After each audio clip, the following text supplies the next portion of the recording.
Thank you for watching this video. Your support means a lot and motivates me to keep creating more content. If you enjoyed the video, please leave a like, share your thoughts in the comments, and subscribe so you won't miss upcoming videos. If you'd like to help support the channel and contribute to the costs of maintaining and producing new content, you can donate via PayPal. Even a small contribution goes a long way and is deeply appreciated. Part 10. That was a thought. Another thought was that she was already part of a storyline. And when we found out what it was, we would wish we hadn't. Bobby won't go along with that. He loves her. And Carousel gave him that through line. There's no way he would accept an easy option if there were one. Candon stopped writing, took a breath, and said, "We don't have to give up on her. Maybe there's a place that has answers. A place with metal-aware NPCs. Of course, there was always that option. We were already considering taking Lucky's throughline and looking for that mythical part of Carousel where NPCs roamed free in a world of monsters." I said. "You might be onto something." It was still pitch black outside. Johnny and Bobby Gill walked down a dark country road, being pulled by two large dogs, Shasta and Doughboy. Bobby had last taken this walk with Jules, his companion NPC, but he didn't want her to be on this walk. During the Eternal Savers Club storyline, she had been written off, and Bobby was afraid to summon her back. He didn't want any judgment from her. "I don't think we should be out this late. We don't know this area," Jonas said. At first, Bobby thought about not responding at all. Would she actually do anything? Would she run away? Or would she just say that line every 5 minutes like it was brand new? "We're going to church, remember?" he eventually said. Suddenly, Jonna didn't act so scared or hesitant. She was herself again, the version of her that he remembered. "Bobby, if we're late, I'm going to be embarrassed," she said as she picked up her pace. "Coming, my dear," he said through a lump in his throat. They hurried along, with Bobby willing the dogs not to stop or sniff, and they obeyed, because they were NPCs under his control. An all too familiar situation. They continued along the road until they came upon a graveyard that seemed to swallow up an entire field. In the center of that graveyard was a large stone church with gargoyles protecting it from every direction. The last time he had come to this place with Jules, there had been a collection of 20 or so NPCs huddled in the halls of the church. Now they were spilled out over the lawn. The gathering was too large for the building itself, and the dozens upon dozens of NPCs were sitting on chairs in front of the church. Bobby ushered his group to the back of the crowd. John, being the woman Bobby remembered, wanted to be up front. He obliged. He would always encourage her to act like herself. He hoped it would matter. Up front, there was a preacher that Bobby recognized. He wasn't wearing formal clothes, in fact. He was probably some generic businessman, but he, like many others, had noticed the base magic of Carousel. "Fred Pulling, we come here because we know we are meant to be something more," the preacher said. "This was not the life you were meant to have, the one you were destined for. We were meant to find our own path, a path to happiness. I know you feel it." Bobby was having déjà vu all over again. So many things in Carousel seemed to be echoes of other things, and he didn't know what it all meant. "Now, I would like to invite a young man up today who shares our vision and feels led to speak," the preacher said. He waved up a tall man, someone that Bobby recognized, a man who, on the red wallpaper, was named Tom Carmichael. In another life, he was the main antagonist of Eternal Savers Club. Tom stood before the congregation and smiled. Bobby was concerned, but not particularly alarmed. He had seen Tom here before, but had not known the significance of it, though it was quite a coincidence that he had left this place only to immediately go into Tom's storyline. Bobby's eyes were on Janet. "Each of us has felt the call of a life and lived," Tom said. "Who has not felt the thread of change in their life? Carousel is a world of gods and miracles. Have you not felt it? I know I have. I believe that if we follow it, we will find a better world." And the whole time, Bobby only looked at his wife, hoping that she would hear the words and that they would awaken something in her. But Jonna stood faintly smiling, even less involved than the typical NPCs, who actually seemed to be responding to this message. Tom kept on talking, but to Bobby, his voice turned to static. Because, for as much as he wanted, Jonna never really woke up. She stood politely and patiently, but didn't ever seem to understand what was happening around her. Bobby sat back in one of the chairs and kept an eye on her, never giving up on his one true goal, and never getting what he hoped for. The end of Book 6. The University of Carousel library was vast, but its rooms were usually narrow and out of the way, with anyone who wished to explore them needing to pass through several sections before finding their target. It was more like catacombs, and it had nearly as much dust. Camden, Anna, Cassie, and an NPC named Pietro were holed up inside the preservation room deep in that labyrinth, circling around a sophisticated machine designed for scanning books.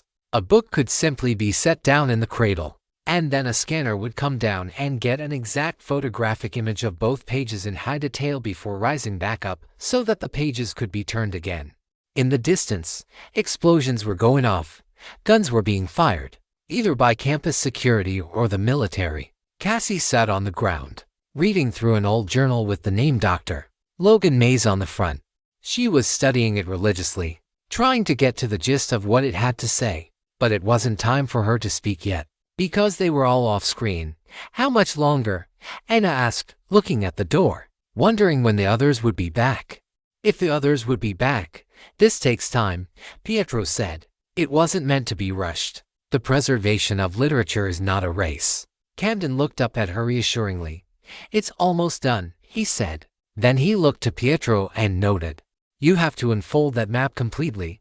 You're missing some information. Camden was careful not to actually look at the page, but was instead using one of his tropes called peer review to tell if the information was being transferred completely. Oh, right, I missed that, Pietro said. Nice catch. Pietro's nimble fingers continued to scan the pages of the book. But it wasn't just any book, it was the Carousel Atlas, a volume far larger than almost any other book in the archives. This atlas contains all of the information humanity will need to rebuild civilization. For whoever survives this, Pietro said dramatically. Yes, Camden said. That's right. All the information for humanity. Gotta get it finished. To think, Pietro continued. All of these books around us will rot, and the sum total of human knowledge will become what we manage to record today. Yeah, so we'd better hurry, Anna said. She looked to Camden. Why is he talking all poetic off-screen?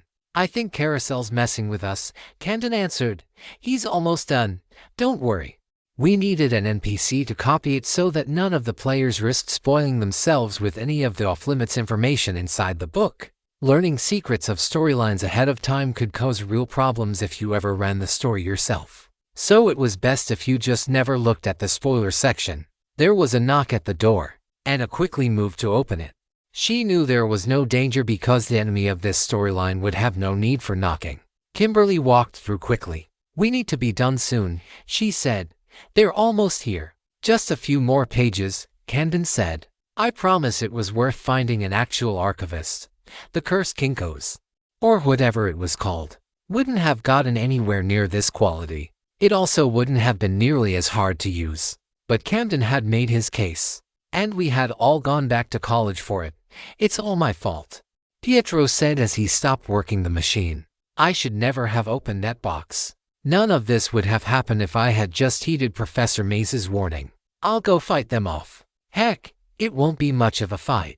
But I might be able to buy you some time. You all run for help if there's any help that remains. He looked to the sky dramatically. No, Camden said. You have to copy the atlas. Because you know how the machine works. We'll be okay. Let's stick to the plan. You're right, Pietro said. This is more important than any of us. Without this final light of humanity, we are doomed. This is the least I can do to make up for my mistake. Sure, buddy. That's right, Camden said. After a few more scans, Pietro was finished.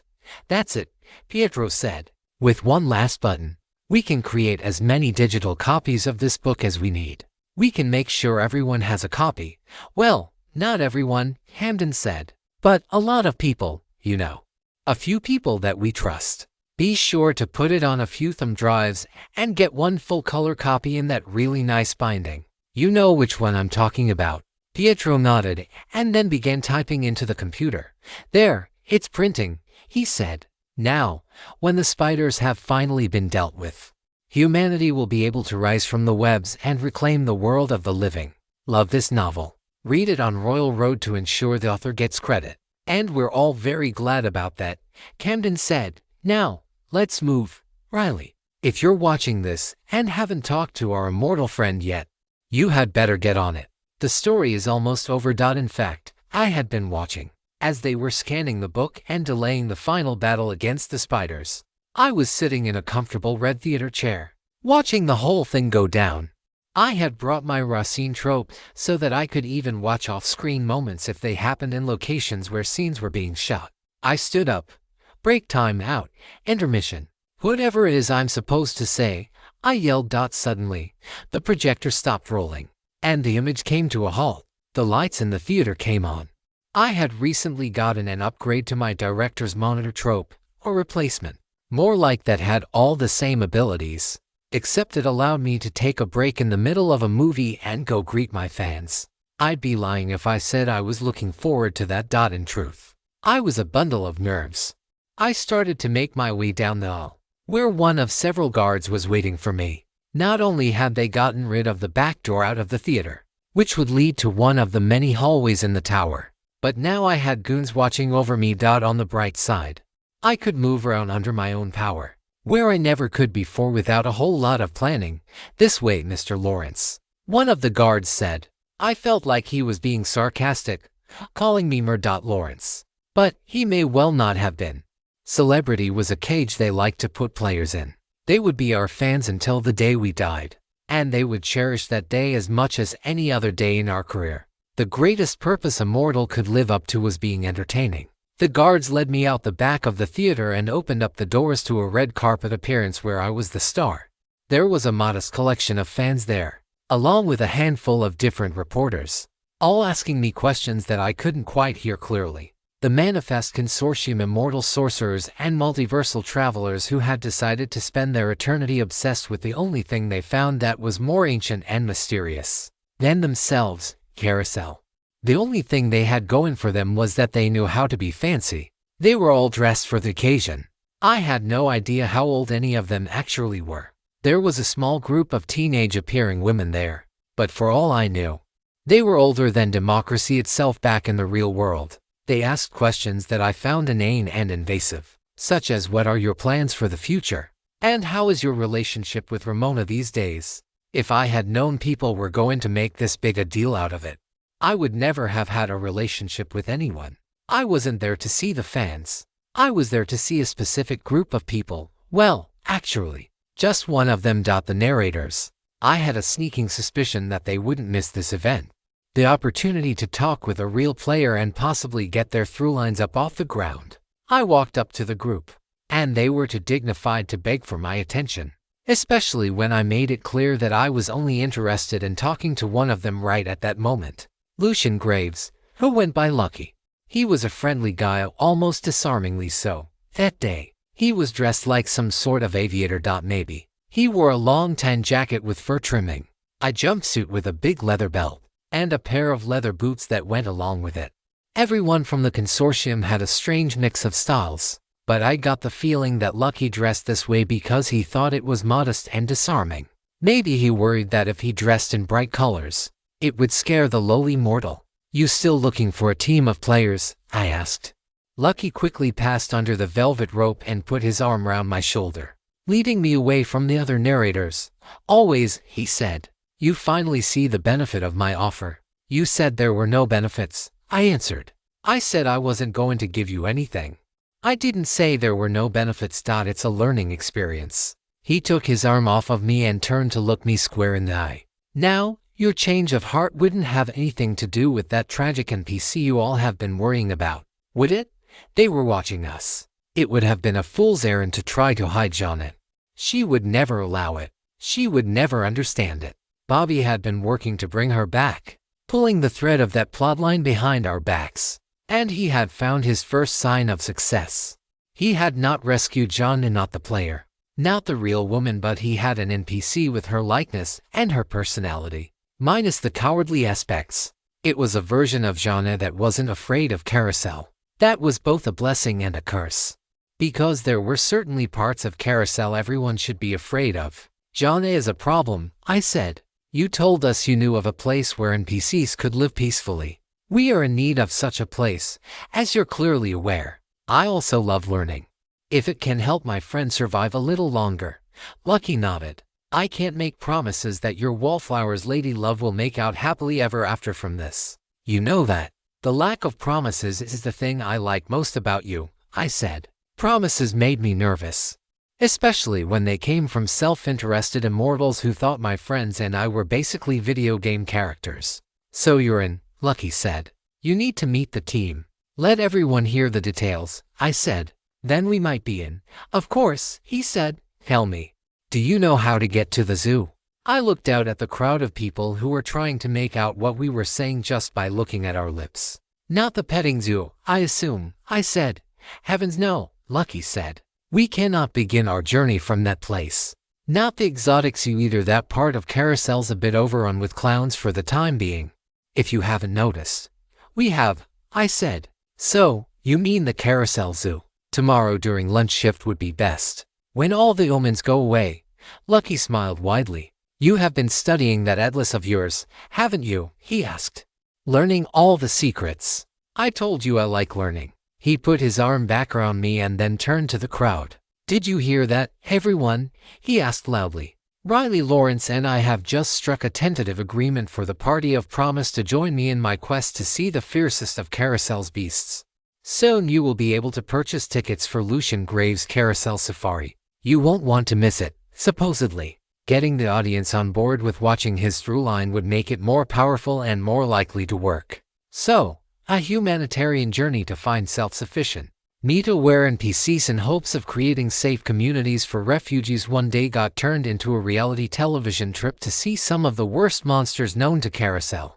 I just hoped he was telling the truth. I looked at him as he spoke. When he turned to the audience, he was putting on a face, a show. Did that mean he was honest with me? Or was he just that good of a liar? I didn't know. We had exceedingly few options. And doing nothing wasn't one of them. I whispered in his ear as the crowd clapped and said, you know, I got eaten by spiders to relay this message. I hope you won't be as difficult to contact in the future. Of course not, he answered back. Not if we're working together. You will always have access to me. Almost. And technically, the spiders didn't eat you. They liquefied your organs with their venom and then laid their eggs in your corpse. My stomach almost turned at the description. Thanks for that mental image, I said. No problem, Lucky said. After all, I know how much you love learning. I quickly found my way back to the theater seat that I had come from. The others didn't need my help at that point.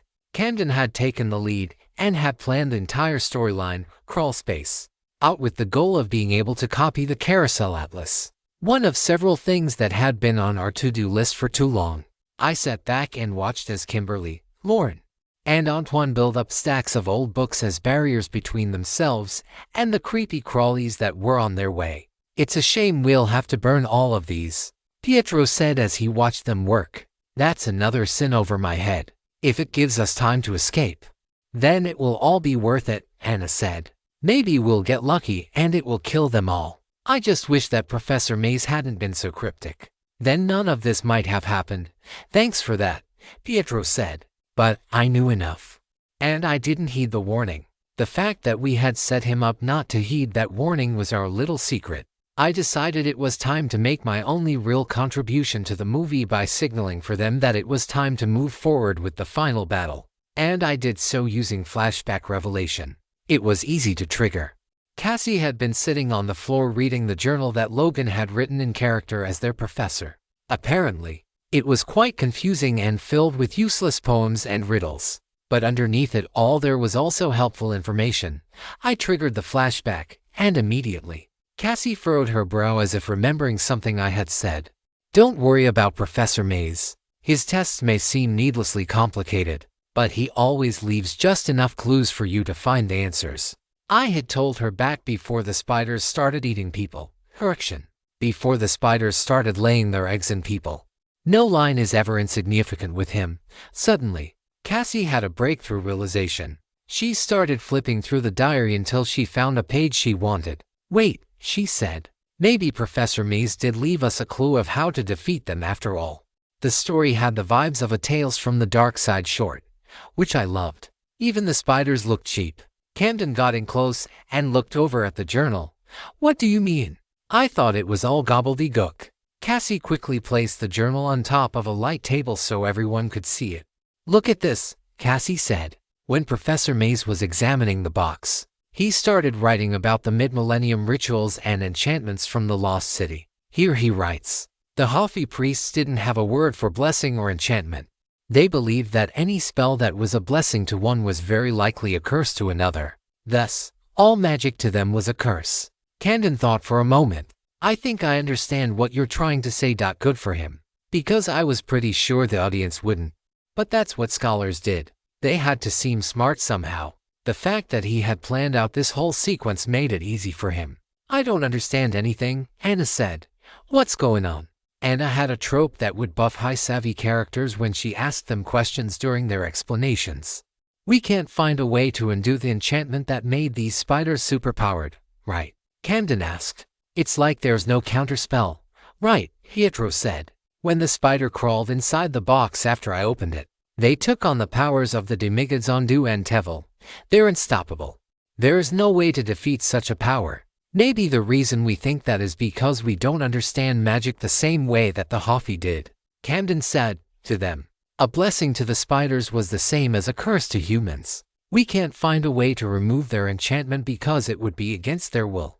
But if their blessing is also a curse to us, well, that we might be able to reverse. Is that what it sounded like when I made up nonsense magic plans? Wait a second, Anna said. Who was cursed? Camden and Cassie both. At the same time. Said, the person who opened the box. Everyone looked at Pietro. He asked. You're saying that I'm cursed? If what Professor Mays wrote is correct. If the magic of the Hafi really doesn't distinguish between a blessing to one creature and a curse to their prey. Camden said. Maybe opening the box was enough to tie you to the magic that caused this whole thing. Cassie added. Pietro thought for a moment. Fear drenched his face. That has to be it, he said. The box warned of a curse. I just didn't believe it. How could I? I was just so blinded by my desire to finish my thesis. I could never have believed it. So now what? Anna asked. Do we get some holy water and baptize him or something? No, Cassie said. We need the box. Even if destroying it won't work, we should be able to reverse engineer a cure. What am I saying? If the poems of the Hafi epics are correct, then the clue to reversing the curse will be on the box. Or they were just really big poems and we're all screwed. We just need to know how to look for it, Camden said. Where is the box? Enjoying the story? Show your support by reading it on the official site. Pietro's face went white. Where is it? Cassie asked more urgently. The box should still be on the quad under the oak tree, Pietro said. You opened an ancient artifact on the quad. What did you take it with you during your lunch break? At least tell me you washed your hands, Camden said. Pietro shrugged his shoulders and lowered his face in shame. After he opened it, he hadn't noticed when a spider lowered itself down into the box in his hands. He was too busy writing notes. Suddenly, people all over campus started to scream after their neighborhood-friendly spiders began growing exponentially in size. So, he was probably very distracted. And now, how many had died, including myself? Because of that. After that revelation, Lauren, Antoine, and Kimberly returned fresh from a fight, soot covering their foreheads and green ichor from the spiders staining their clothes. Folks, I hope you figured something out. Because these things don't seem to care much about fire, Lauren said. On the bright side, their bodies are basically just big clay pots full of goo. But there are so many of them. The loading bay is our shot at getting out, Antoine said. Please tell me you have answers. They must have had answers. But Carousel didn't care for them, as the footage cut right to the group running outside of the library. Maybe it just didn't like the escape sequence. Or perhaps it was redundant. Spiders were all over the place. Spider webs covered every physical surface. From the buildings to the trees to the park benches. Large, neatly packed globs of webbing could be found on many of the webs. They had been students once. But now they were breeding grounds for more giant spiders. From the darkness, a large spider bore down on the group. This one was even bigger than the ones that had killed me. It looked like it could eat a Volkswagen Beetle for breakfast. Lorne stopped running. He turned toward the spider and then yelled back at the group, "Go ahead, I'll hold it off." The truth was that he had such low hustle. He had become a liability. He normally used his human missile trope to counter that, but he had already used that trick a time or two. He was running out of options that would still be entertaining. Now all he could do was buy the other's time. "No, Lorne, don't do this," Kimberly screamed. "Just get out of here. Whatever you do, make these things pay," Lorne said. "Go now." The others did as instructed. Though they showed the requisite hesitation, honestly, I wasn't sure if it was worth it. That spider venom was painful. Even with Lorne's huge grit, he was in for a bad time. Lorne began checking his pockets. In the end, all he had was a makeshift spear he had made from a metal bookshelf support bracket and a can of bug spray. He looked up at the spider and screamed, "Come and get me." And the spider did, as the others raced toward the quad. Lorne stayed behind to grapple with the giant spider. It tried to dissolve him outright, spraying a stream of digestive acid in hopes of slurping up the resulting soup. But the creature may have regretted that choice because the canister of bug spray Lorne was holding exploded in its face, spoiling its meal mid-splurge.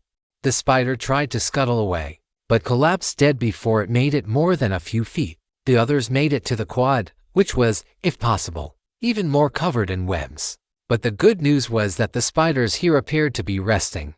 They moved slowly and were largely sedentary. Liv Prey had not been in this area in quite some time. "How are we going to get through there?" Anna asked, quickly. Camden knelt down and opened up his backpack, from which he retrieved 2 large bottles of liquid. Kimberly bent down and looked at them. "Ethanol," she asked. "What are you going to do? Light them on fire? That won't last too long. And all these spiders will only get angrier when you burn their webs." "Ethanol and bleach," Camden said. "Together they make chloroform gas." "How is that supposed to help us?" Cassie asked. "Won't that hurt to breathe?" "Oh yeah," Camden said. "But we can hold our breath. Spiders can't." I had no idea if he was making that up, but he sounded very confident.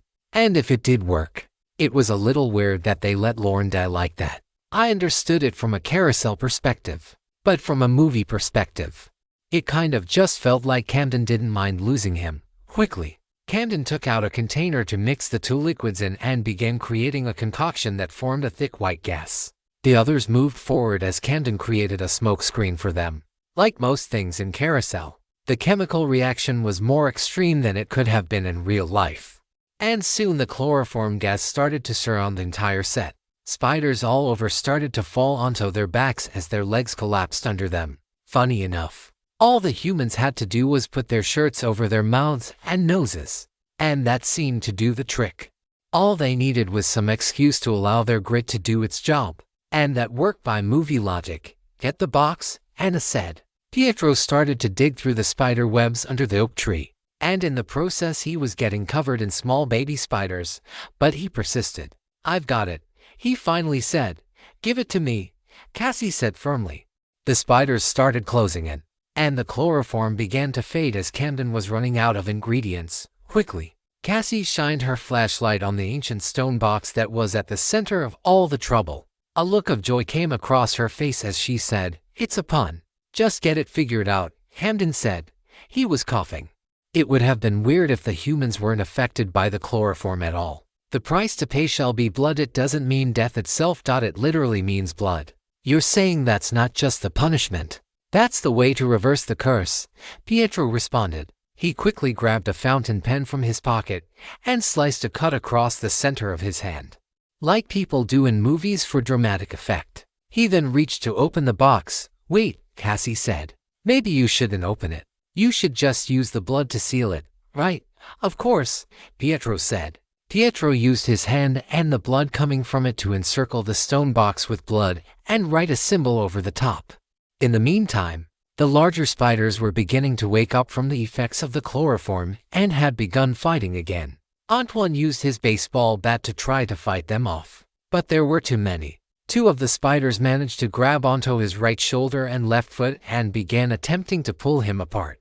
"Oh wait," Cassie said. "Maybe you do need to open the box to let the spider out, right?" Pietro said. as he quickly opened the lid and turned the box over so that the small dead spider could fall out onto the ground. Was it weird for me to laugh? The guards in the theater with me were, "Here we go," he said as he began repeating the seal and the symbol. Cassie began chanting words in the ancient, possibly fictional language of the place where the box had come from. And suddenly all of the spiders around them began hissing and retreating into the night. The spiders were so large that they suddenly couldn't exist under their own weight, and they began falling to the ground dead all over. Those that survived weren't so large anymore. Antoine sat up on the ground and pulled off a spider that had once been large enough to try and pull him into, but was now little more than a household pest. The survivors looked on as spiders hissed and screamed in the distance, and gunfire could be heard from humans all over who were suddenly winning. You know, I can't think of anything in the world that would be worse to have fallen in the box than spiders, Cassie said. No kidding, Pietro said, right after he was done speaking. A squirrel fell from the oak tree above. It had been wrapped up and killed by spiders, but it landed right on top of the box. All of the players looked at each other. We should definitely get this thing back into storage, Camden said, before something else gets in there. And then the camera started lifting up into the air as, all over, giant spiders were falling to the ground, and the world of webs started to come back alive. I barely had time to clap before I found myself waking up in a morgue, checking myself for spiders. We had accomplished what we came there by making copies of the atlas and making contact with a narrator. Now it was time for a through line. I stood inside the restaurant beneath Kimberly's loft, eating pork chops with my hands as I watched what was going on in the street. Isaac, Cassie, Anna, Camden, and Ramona were standing there as a group because they had recently run a rescue together. And now the two players they had saved were bidding farewell. It was the dumbest thing. Their names were Strider and Saphira, and they were violently in love with each other. Those were their real names on the red wallpaper. Strider had managed to take his Harley out onto the streets of Carousel after arriving, and he still had it with him as he stood shaking hands with Camden. He was an outsider, and she was an eye candy. Look, Strider said, we appreciate everything you've done for us, but we aren't the type to wait out the storm. We outrun it. Saphira walked up beside Strider and grabbed his hand. Together, she said. Together, Strider repeated as he looked her in the eye. Well, we've given you all the information we could, Camden said. If this is your decision, it is, Strider said. There has to be a way out of here, and we're gonna find it. They waved as they walked back toward his motorcycle. He mounted it, and she hopped on behind him. They had spent days trying to convince these two to stay, but while we were out running crawl space, Strider and Saphira had made up their minds that they were leaving. As Strider started gunning his Harley, sending up smoke as the back wheel spun, many of the omens and normal NPCs turned to watch. Perhaps it was because neither one of them had a good scouting trope. Maybe that's why they didn't understand how unlikely it was for them to survive. Or maybe they just didn't like the idea of a bunch of early 20-something college kids telling them what to do. Either way, they rode down the block and turned out of sight. So they're definitely not even going to make it out of downtown Carousel, are they? Isaac asked as he waved enthusiastically. It doesn't matter, Camden said. I'm not going to argue with them anymore. They're adults. We gave them all the information. It's their choice. Anna, however, blamed herself. If I had chosen team leader, do you think I could have convinced them to stay? She asked. Not forever, Camden said. They would leave eventually. And if you used too many mind control tropes, they would never trust us again. You know, Isaac said, I bet using my satire rescue trope was a bad idea, because it gave them the impression that everything was more goofy than scary. Camden shrugged. If they can get murdered by a serial killer and still think this place is safe, I don't know that there was anything we could have told them. They carefully made their way back toward the restaurant. Be honest, I said. You let them go because it would be too inconvenient to try to keep them alive with their low levels. I'll never admit to that, Camden said. You'll tell us when they hit an omen, right? You'll know when I know, I said. He had asked me to use my coming to a theater near you trope to check when a new storyline had been triggered. Inevitably, it would be, and inevitably, it would be a very short trailer with lots of screaming and motorcycle noises. On the morning before we were to meet at the zoo with Lucky, We did our best to relax on the roof above Kimberly's loft. We were all there, minding our own business, trying to psych ourselves up for the big meet and greet. Honestly, I was a little excited to see the zoo. I had seen the exotic zoo from a distance in southeast Carousel, but it was entirely indoors, which did not bode well for the quality of its contents. A real zoo would be quite interesting. I'm glad you guys understood that journal, Logan was saying from a table near me. I didn't get a lick of it. My character must have been half crazed when he wrote it, or half dead.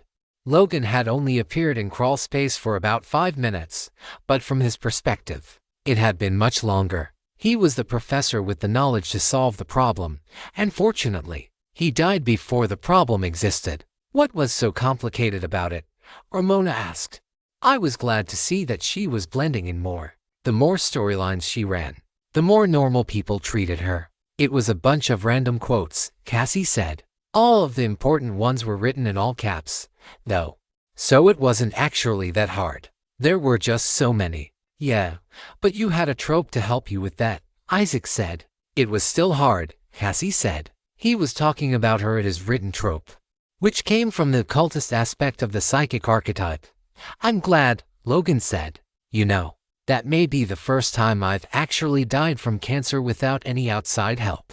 It's funny. I came to Carousel to prevent dying that way. And I know I was right to do it, because that sucked. I wasn't sure if he was telling a joke there, but people laughed. We continued talking back and forth, just normal things. Talking about storylines, talking about through lines, talking about anything except for the elephant in the room sitting next to Bobby. So, we're going to the zoo. Huh, Logan asked. How do we even get there, you know? I remember a time when Carousel was a small town. You have to go through the park over by the coffee place where the Goodnight Neighbor Omen is. Camden said. I remember the place, Logan said. Looks a little small to hide a whole zoo. Well, Carousel looks a little small to hold Carousel, Camden said. Like clockwork. Our peaceful little gathering was disrupted as, from across the roof, Bobby and the NPC version of his wife, Jana, started arguing. If you spot this tale on Amazon, know that it has been stolen. Report the violation. I didn't agree to this at all, Jana said. All of our savings, everything. Most of that was mine from before we got together. What are you talking about? Bobby said. I told you we were going to rent it, not buy it. It's a nice place. I didn't say buy it. Jana had misunderstood something Bobby said because, despite himself, he refused to treat her like an NPC and was rarely careful with his language. Though I suppose it was difficult, because she really did have moments where she seemed like a real person. She could join in on games, tell stories about their life that by all accounts seemed to be true. But then a switch would flip, and there would be some vital misunderstanding that turned into a stressful, chaotic moment that Bobby had to bear the brunt of. You said you got us a vacation place on a farm. What was I supposed to think? John asked. You're right. I should have been clearer. It's a rental, but you can stay there while I'm out doing activities, you know, the ones you don't like. That's not the kind of decision you should make on your own, sweetheart, Jana said, somehow managing to make the word sweetheart sound like an insult. What's wrong with the loft? Are we being kicked out? She turned and looked at Kimberly, who at that point was so tired of all of this that she didn't even respond. No, it's Bobby started to say. And then with a forceful voice, he said, remember, this was your idea. You said you wanted to rent a place out in the country. He was trying to manipulate her using his moxie, which usually worked. But he wasn't putting his heart into it. No, it wasn't my idea, Jana said. I would never do that. I said I wanted to go home. Those subtle manipulations were never supposed to be easy. They also had to be logical and consistent. With Bobby's moxie, he should have been able to do it, but sometimes he slipped. He wanted to talk to his wife, not to this person. Camden whispered to those of us nearby, poor technique. He should have just brought her to the farmhouse and told her it was home. Bobby had a writ for a farmhouse out east. There were plans to try to make Jana stay there. Plans that hadn't worked out. Yeah, Logan agreed. Telling your wife you rented a house on a farm where you have to do manual labor for rent was an interesting choice. We hushed as Bobby started apologizing. Hopefully, we can get the Astralist's castle writ soon, Logan continued. It might be safe for her. As Jonna and Bobby argued in hushed tones, I began to realize that there was no magical way of making her happy. She could never be satisfied. It wasn't her fault.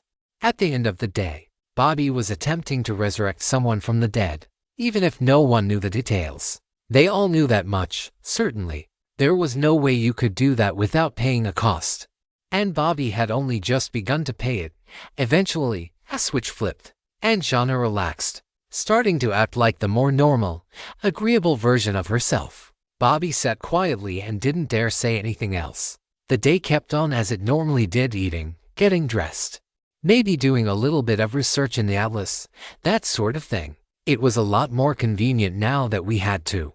As the time to leave for the zoo grew closer, the silence grew larger until no one was talking to anyone. But we all found ourselves down in the restaurant below when it was time to go.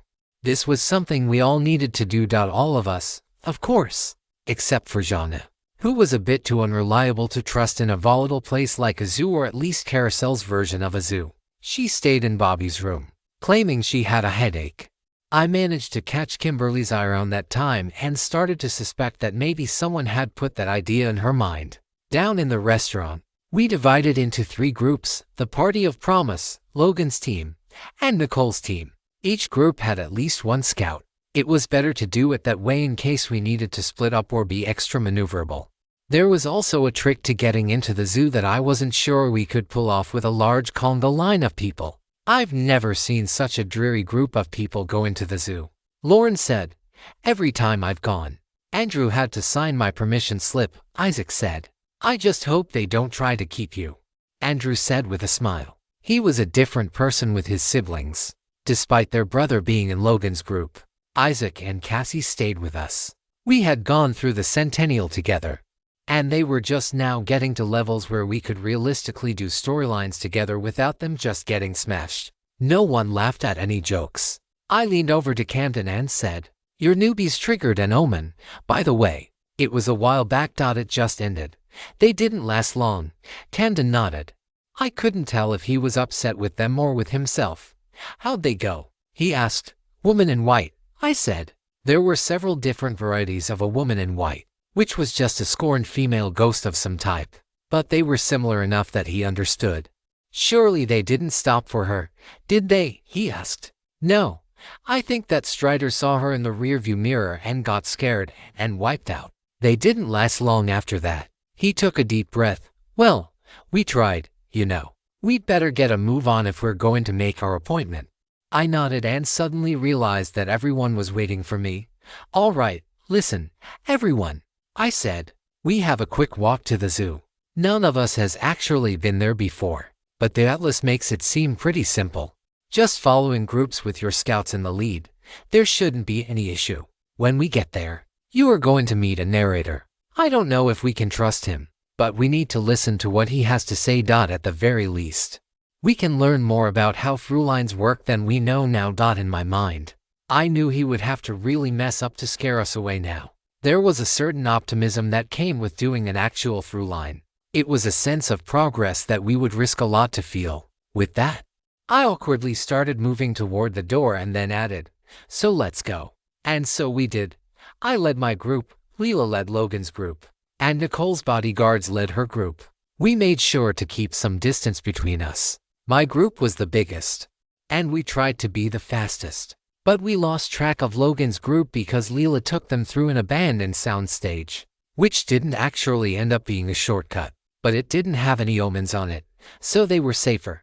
Luckily, our destination was Hollow Park, which was pretty close to downtown. It was a typical type of city park. It had one of those giant wooden, castle-like structures that only seemed to exist when I was very, very young. But that wasn't our destination, and I knew that going anywhere near it was a bad idea because something evil lived inside of it. No, instead we made our way to a flower bed in the back. It just looked like a normal thing, a tree in the center. Tons of flowers are on it, and a wooden picket fence that rose to about my mid-thigh. At first, it encircled all of the plants within. The bed itself wasn't very large, maybe the size of a large pickup truck, but it was the entrance to the zoo, and you could tell that by looking at what was painted on those fence panels. All manner of animals could be seen, from lions and giraffes to undersea creatures like sharks, painted in a very kid-friendly style, with smiles and sunglasses on the animals. And to enter the zoo, all you had to do was walk around it. That was it. As a group, we went one by one, and we walked around the flower bed. As we walked, there was this strange sensation that we were walking downhill because the picket fence started to rise up and get taller. I never actually saw it get bigger. It simply was bigger, as if it had always been that way. All the flowers inside it were taller.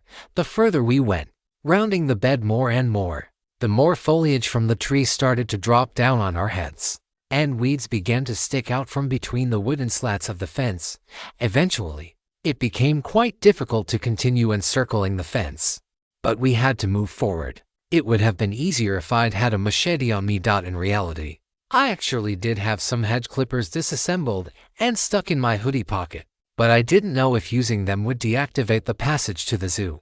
We continued to encircle as traversal became harder and harder, and we had to fight through what appeared to be a jungle of leaves and vines. Meanwhile, the images on the picket fence stopped being so cartoon-like and started becoming more and more realistic until eventually they were paintings of fierce and terrifying animals. Lions and sharks no longer wore sunglasses. Instead, they had blood dripping from their maws, and there were pieces of ill-fated safari-goers lying around on the ground in the images. And then we kept going until eventually we heard noises, animals in the distance, an elephant trumpeting, a lion roaring. There were splashes and the chatter of monkeys. And then finally, we rounded the corner one last time and looked out to see a giant and magnificent zoo, with animals larger than they could have been in real life. An elephant with an evil look on its face being sedated by zookeepers. A bear showing clear signs of rabies charging a fence where some NPCs were staring at it and clapping. There was an exhibit with a sign over it that said unattended children, and it was filled with people who had apparently outgrown the outfits they had come to the zoo in as children after getting lost. Overhead, the sky was filled with thousands of birds, and all around were forests of different kinds. The zoo was a wondrous place, even taking into account that every fifth exhibit had been breached and its animals were nowhere to be found. "Stay close," I said, and then we made our way forward. Lucky was already there when we arrived at the food court. As distracted as we were by the various exhibits at the zoo, we tried to hurry, dodging every omen that came in our path. Funny enough, not all of the omens had to do with animals in a direct way that I could tell. Some just used the zoo as a setting but were otherwise run-of-the-mill, which was interesting. You don't see a lot of horror movies set in zoos. Zoos probably wouldn't give filmmakers permission for that. They would have to film them guerrilla style. There was a vibe around the place, like you could turn a corner and end up on a strange continent by accident. The NPCs at the zoo seemed to be genuinely enjoying themselves, and a lot of the exhibits were nothing but extraordinary animals. There was a termite colony on display that had taken over an entire mansion. You could still see the outline of where the building used to be. I couldn't find a single omen attached to it. It was like Carousel found it and was proud of it, so it put it on display. We walked past the wolf enclosure, which included a worker who had accidentally gotten locked inside the pen and was asking for help. That was an omen that would result in a strange wolf curse from what I could tell, which was different than a werewolf curse. Lucky barely acknowledged us when we got there. His eyes were on an NPC across the food court who walked strangely, as if he wasn't used to legs. His arms were out in front of him like they were heavier than they should have been, but otherwise, he was an ordinary man, staring at the animals and the people with a smile on his face. He began digging in the trash can and pulled out half a plate of nachos, which he quickly devoured. Lucky smiled at that. "No worries," he said. "There's an ape in the primate's habitat that can swap souls with people who make prolonged eye contact. It doesn't do anything harmful on its own.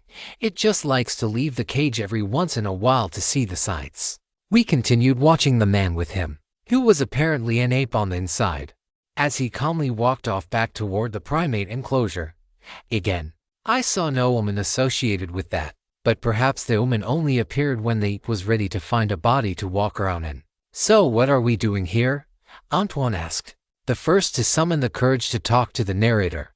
Lucky was wearing the same clothes he had been the day before. In fact, I got a sneaking suspicion that only minutes or hours had passed for him between these conversations.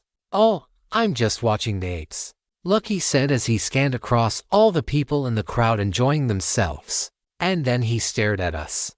It actually was a great place, but maybe that was because there were so few humans. I had a theory that the reason for Carousel's little sanctuary for NPCs was this, he said, waving his arm around at the people. It wanted to watch people. It wanted to learn how they reacted when they weren't being scripted. So it could create places like this, places that almost feel real. But I don't know anymore. At that moment, we were standing around awkwardly. But I got closer to Lucky and took a seat on a bench under a shade tree right next to him. "Do we have to assume that this neighborhood of yours exists for a logical reason?" I asked. Lucky leaned back in his seat and stared up at the sky. "We don't," he said. "But one does not dissect the mind of God looking for coincidence." He then turned his attention to the rest of the group. "Fred out. Take a seat. You're safe here, I promise." We didn't finish the zoo. The omens here aren't as aggressive or common as they are in other places. That's why it looks relatively peaceful here despite the eccentricities. He leaned forward in his chair, and just like that, we were having the conversation. No more awkward pauses. No more talking about Carousel's grand ambitions. I had a group of players once, 7 of them. I could rely on them for anything.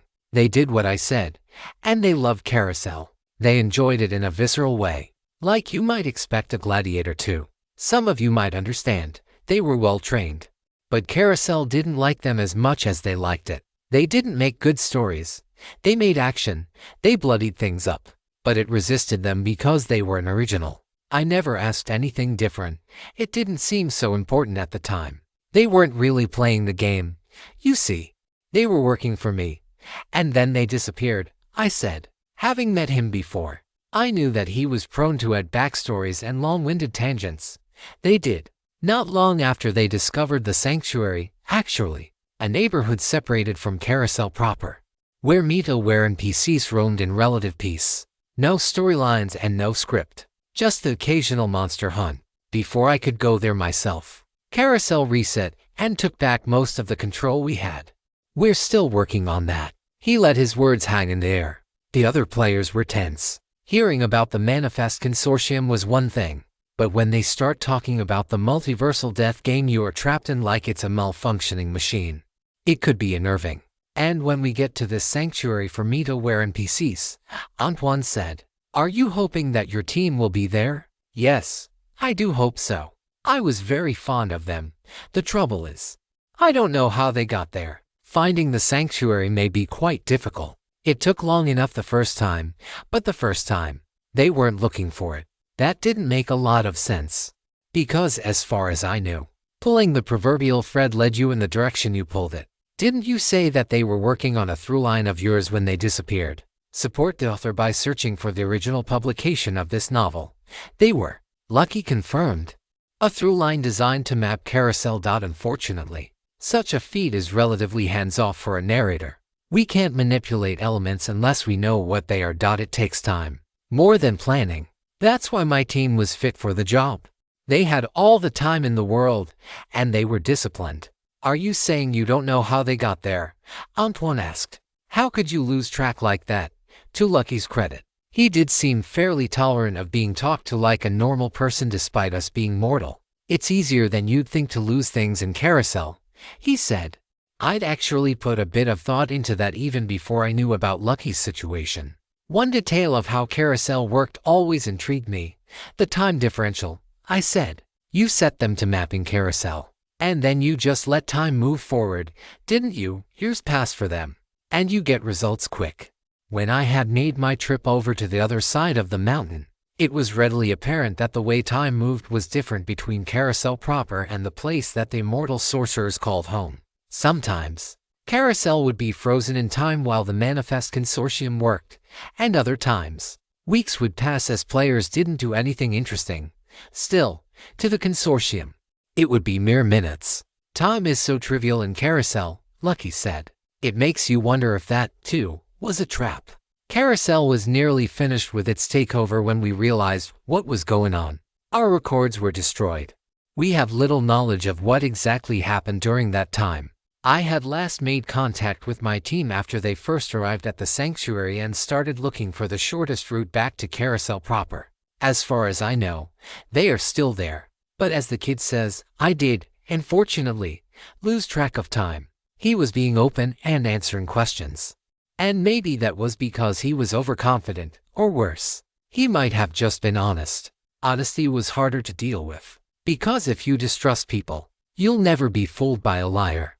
But there's no way to account for someone who tells the truth, especially if they are selective about it. So what do you want us to do? I asked. Start passing around flyers with their names on them.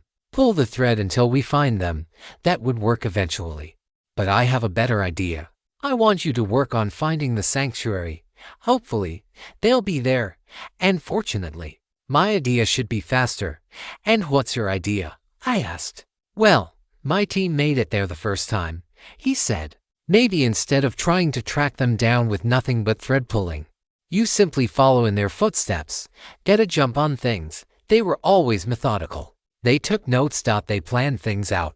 I'm certain that whatever path they took to get to the sanctuary, they must have records. So what I propose is this: you find their base and lock it, and see if you can find a clue as to where they went. That should knock quite a bit of time off your search. We knew that other players had bases, but we hadn't even imagined we would be able to find one. We assumed that they were gone. But to hear Lucky talk about it, it sounded like an obvious first move. When the topic of bases came up, Kimberly finally spoke up. Where is their base? She asked, but in a way, it felt like she was asking. I hope their base is nowhere near ours. They took up camp at a place called Lark House, he answered. You should be able to find it inside your atlas. Lark House, I asked. That sounds like it's some type of haunted estate. About half of all the big houses in Carousel had a name like that. And most of them had at least one ghost. Far be it from me to spoil anything about that storyline, Lucky said. Camden already knew a bit about it. He had been studying the atlas. I think it's one of the McMansions up in the northeast, maybe a gated community. I can't remember, he said. How do we know that it's still there? Kimberly asked. Didn't Carousel wipe everything out? I've never known Carousel to waste a good prop, Lucky said. If you can unlock it, I'm sure their base and all of their loot will be there. Take what you like, it's yours. But find out how to get back to that sanctuary. Okay, I'll bite, Dina said, perhaps because she heard we had to unlock something. How do we unlock a base? I thought they were safe because of the contract or whatever. Lucky laughed. I've forgotten you aren't well versed in subterfuge with other players. Carousel added those elements without our knowledge, to say the least. They will have locked their base with a storyline. It should be the main storyline for that location. Defeat it, and you will find yourself rifling through their old belongings. Everything from their weapons to their drug stash should still be there. Heck, maybe we'll get lucky and they'll be there waiting for you. It seemed like a pretty straightforward request. Run a storyline. Invade another group of players' base, and try to find out where they went so we can get a jump start on Lucky's adventure through line. I wasn't expecting anything that straightforward. It's that simple, Nicole asked, speaking up for the first time. We do this little quest for you, and what? Are we suddenly on a through line? Not you specifically, Lucky said. No, my audience expects the party of promise.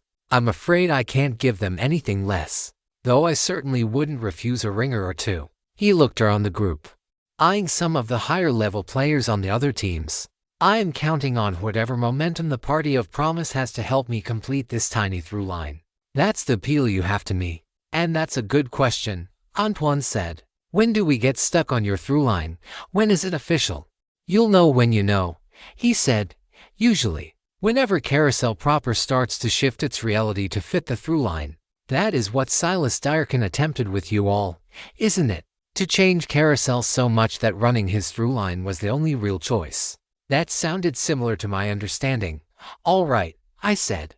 So we check out your team's base and see if we can find a clue. If there is no clue, are we off the hook?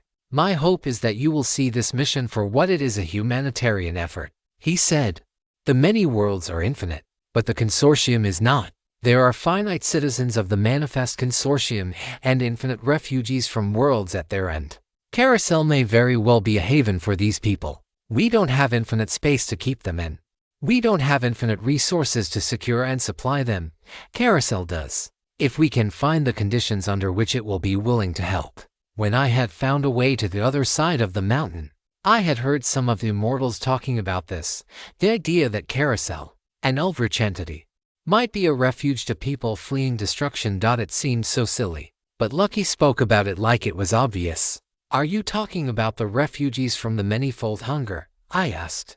Those had been the ones I met for the first time. Lucky looked surprised by something we said. You really were spying on us, weren't you? He asked. I'm a film buff, I said. I always watch the behind-the-scenes content. Whatever the case, Lucky said, we will find a cure for the manifold hunger, or else it will eat itself to death like many other multiversal crises known to the many worlds. That is of little concern here. Almost all of my fellow associates in the consortium are refugees from worlds that were destroyed by any number of ills. We trade tickets to the Barker, offering what help we can give to other refugees from such worlds. If others had not done the same for us, we would be dead, or worse. We would be alive in empty universes wishing for death. This, above all else, is the calling of the Manifest Consortium. That was the calling of the Manifest Consortium. The fact that they would literally get paid in magical tickets in exchange for their generosity had nothing to do with it. But I wasn't going to say that to Lucky. It was possible he actually believed it. And even if he didn't, I didn't want to argue about it. We'll check it out, I said. I hope you will, he said. I have an unquenchable feeling of urgency I cannot explain. My destiny lies this way, and I am eager to meet it. At that, he rose from his seat and wove his way between the players in his path, weaving behind himself as he walked to a random door on a random building on the other side of the watering hole, which was the name for the food court. As he left, there was silence in his wake. We didn't have time to think. We needed to get out of there before the omens started waking back up. Lark House, as near as I could tell, was set in the 1990s. The neighborhood looked like the kind of place that rich kids in movies of that era would live in. A simple line about their parent being a surgeon or a lawyer would explain how their house was so big. It was nothing compared to the mansions in the Carousel Hills, but it was quite large and had a proper stone wall all around the perimeter that made viewing the actual house difficult. Well, most of it was stone, the kind that got covered in that white concrete type stuff and smoothed out. There were large areas of the wall that were nothing but iron bars, so that the owner could show off the fancy statues in their yard. What was the point of owning a house like that if people couldn't see it? The house itself was situated at the end of a long drive, and the front door wasn't even facing the street, but rather a courtyard of some kind to the side. The statues of humans were so lifelike. The artist must have been a real talent, capturing their fear and defensive posture so well. On our third trip to the house, we stood on the street outside, staring into those bars and trying to get a good accounting of the omens within. The gate itself was actually unlocked and slightly ajar, but that itself was an omen. It was a pretty basic storyline from what I could tell. I pieced together the plot as being something like getting hit by a car or pinched by the gate, and then the owners would kidnap you and try to figure out a way to get away with their negligence instead of taking you to the hospital. Basic stuff. I preferred monsters to the terrors of people trying to prevent getting points on their license. Most of the players who had come along with us were about done. The first 2 days, we had logged the omens, and there was a great deal of excitement speculating on which one was the main omen of the house. But we narrowed it down, eliminating each one as a contender until there were none left. It made sense that Lucky's team of heavy hitters didn't use an easily accessible omen as the lock on their base. I just wished Lucky himself knew which one it was. If he did, he wouldn't tell us. Now, on the third day, it did not appear that there were many omens we had not seen before. The other players were getting disheartened. The boots sticking out of the pond and the body belonging to it are a common omen, I said. You can find it anywhere in Carousel that has murky water. It makes the rounds. It was a waterproof rubber boot that had seen some wear and tear. I guess you could call it a floater in more than one way. Then, Molly, the newly rescued comedian, said with a giggle as she walked to join the group up the hill. I guess we could, I said. That left only me and Camden still interested in the project. So, one more omen to cross out, Camden said. Have we considered this might involve a mobile omen? I mean, this lawn is a minefield. Can you imagine there are omens inside the house where no one would ever run into them? That's where all the good ones are, I said. Where no one is likely to find them. I didn't actually know that to be true. I just thought it sounded like a cool thing to say. It was true that omens could be found anywhere, even places no one would ever go. And the mobile omen theory was at the forefront of my mind. It was actually a top theory. While we were talking, one of the bodyguards who was part of Nicole's scouting troop approached. Folks, let's move up out of the street here. There's a suspicious vehicle coming, he said. I glanced in the direction he was pointing. It was an ice cream truck. And it was absolutely an omen. In fact, it was several. All you have to do is avoid waving him down or signaling him. I said, he's not going to hit us. The bodyguard was having none of it. His job was to keep us safe. Sir, I'm going to have to insist, he said. We complied just to end the conversation. That was the problem with that trope. All it did was keep you out of the way of danger. It didn't differentiate between a likely danger or an unlikely one. For the most part, it just kept you away from omens altogether, which added a lot of travel time and made scouting that much harder. Those bodyguards were part of the reason Nicole and the others were waiting so far away. You could be reading stolen content. Head to Royal Road for the genuine story. Anyway, I said, I sure hope it's not mobile. The last one we tracked down without knowing anything about it took forever. We literally had to thread pull it into existence. Or thread pull our way toward it. Whatever the proper terminology is. That must have been torture, Camden said. You wouldn't know. You weren't there. I said with a smile. It's a lot of walking. A ton of it. So we stood there on the sidewalk, checking and rechecking to see if there was any interesting omen activity on the other side of the gate. Did you see the moving flowers? Camden asked eventually. I had. They weren't moving naturally, like they would if there was wind blowing them. They were shaking, like they were trying to get our attention. Yep, I said. That's the pixie one. Right, he asked. It is that time of year, I said. We were desperate to come up with some meaningful information to justify the walk here, but we hadn't found it yet. Camden and I kept glancing back up at the group. It looked like they were getting impatient, but maybe that was just our anxiety. Should we give them my smoke grenade idea? He asked. His idea was pretty simple. Set off a mobile omen near the house, which would cause all of the nearby omens to deactivate. Then, when the players of that storyline departed toward the actual setting of their storyline, a secondary team could come and check out the home. The problem, of course, was that when the omens started coming back online, the second team might be trapped in the house before they found the omen we were looking for. No, I said. We had discussed this before. Why not? He asked. I'd like to hear their opinions on it. Why not? I repeated. Because they might go for it. You don't think the old Camp Dyer caution will get in the way? He asked with a smile. We're not at Camp Dyer anymore, I said. They're nervous. They might not wait forever without a plan. At least at Camp Dyer. They knew what was what. I don't think we're inspiring much confidence. That wasn't our job. There were other archetypes for that. We do have a plan, he said. That was technically true. Cataloging every omen in the area each day of the week isn't as much of a thrill for the low-savvy players. I said. We turned to leave. There was nothing else for us to see there. I had already done my trick of making it rain so that we would see what omens would replace the current ones. But it was nothing revolutionary. I figured if we were looking for the main omen of the house, it would probably be one that existed under ordinary circumstances, not during rain. As we got to the edge of the property, we passed by a group of neatly trimmed bushes bordering against the wall. Camden noticed something we had not seen before. Check that out, he said, pointing inside one of the bushes. I followed his gaze and saw that a small rectangular for sale sign was leaning against the back of the bush just out of view. It wasn't an omen or anything like that. It's safe, I said. If it wasn't, that big, tall bodyguard would have tackled us by now. He still didn't reach out for it. Not being able to see omens without help made Carousel terrifying. I remembered those days when avoiding omens felt like some unknowable mystical art. It was my idea. That means you have to grab the sign, he said. You need me to? I asked. You can't do it yourself. It was my idea to have you grab it. That's the distribution of labor around here. The person with the idea gets to sit back like an authority figure, he said. We were just joking around. I leaned over and grabbed the sign. My heart raced a little bit, but I hid any fear from my face. Before I handed it to him, I said, "That's probably why you like the smoke bomb strategy, because you don't plan on being a part of it.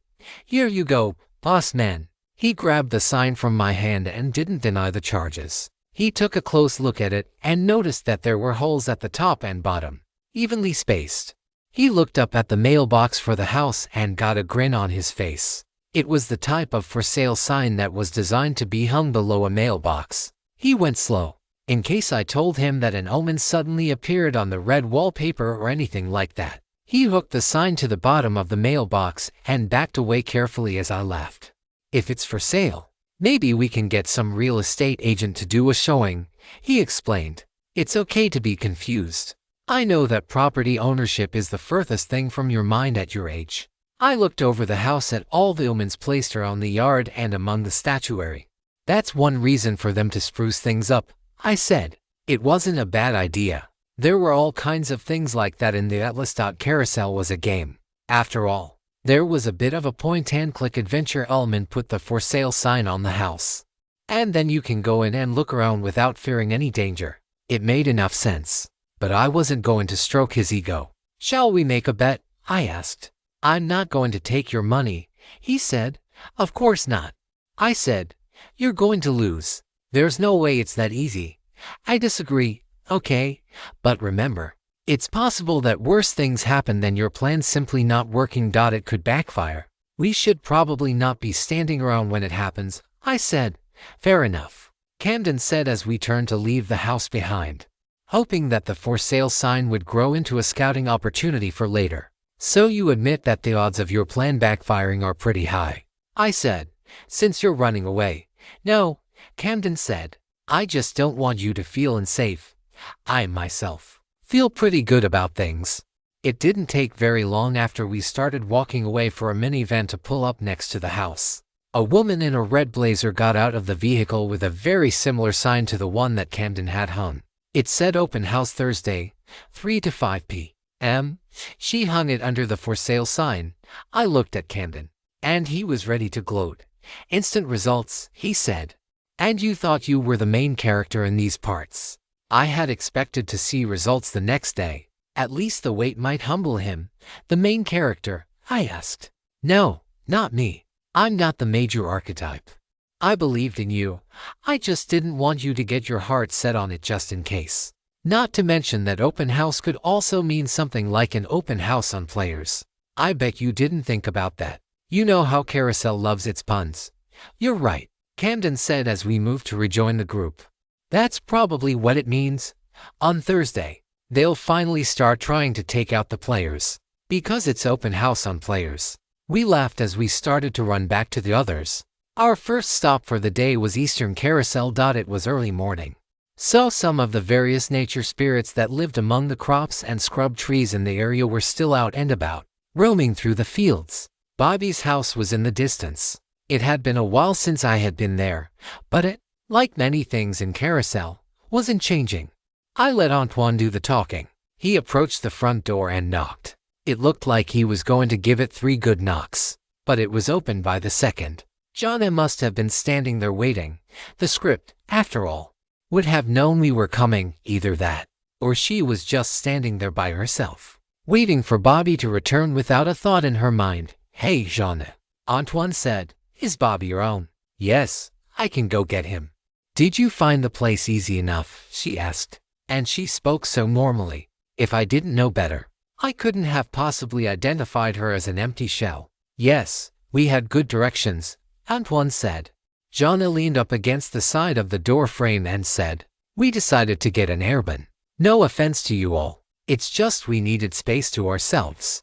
That way Bobby can go on his little trips with you, and I can finally get some reading done." "Sounds like a nice situation," Antoine said. In the distance, a rooster crowed, and something monstrous hissed and roared, causing the trees to shake. Jonna didn't notice. "It really is a great situation for us. If I didn't get a break soon, I was going to go crazy." I bet the folks back at the office could use the break from me, too, she said with a smile. Antoine nodded his head. It was an odd interaction all around. He was trying to be polite, but more than that, he was trying to talk to her like she was a person and not a sort of magic puppet that could be molded so easily around your words. I totally understand that, he said. Maybe I'll take a break one of these days. So, do you think you can get Bobby for us? Sure, Jana said. He's out harvesting some corn that the farmer said we can eat. Check this out. She walked right past Antoine, out the door, toward a metal triangle hanging from the front porch.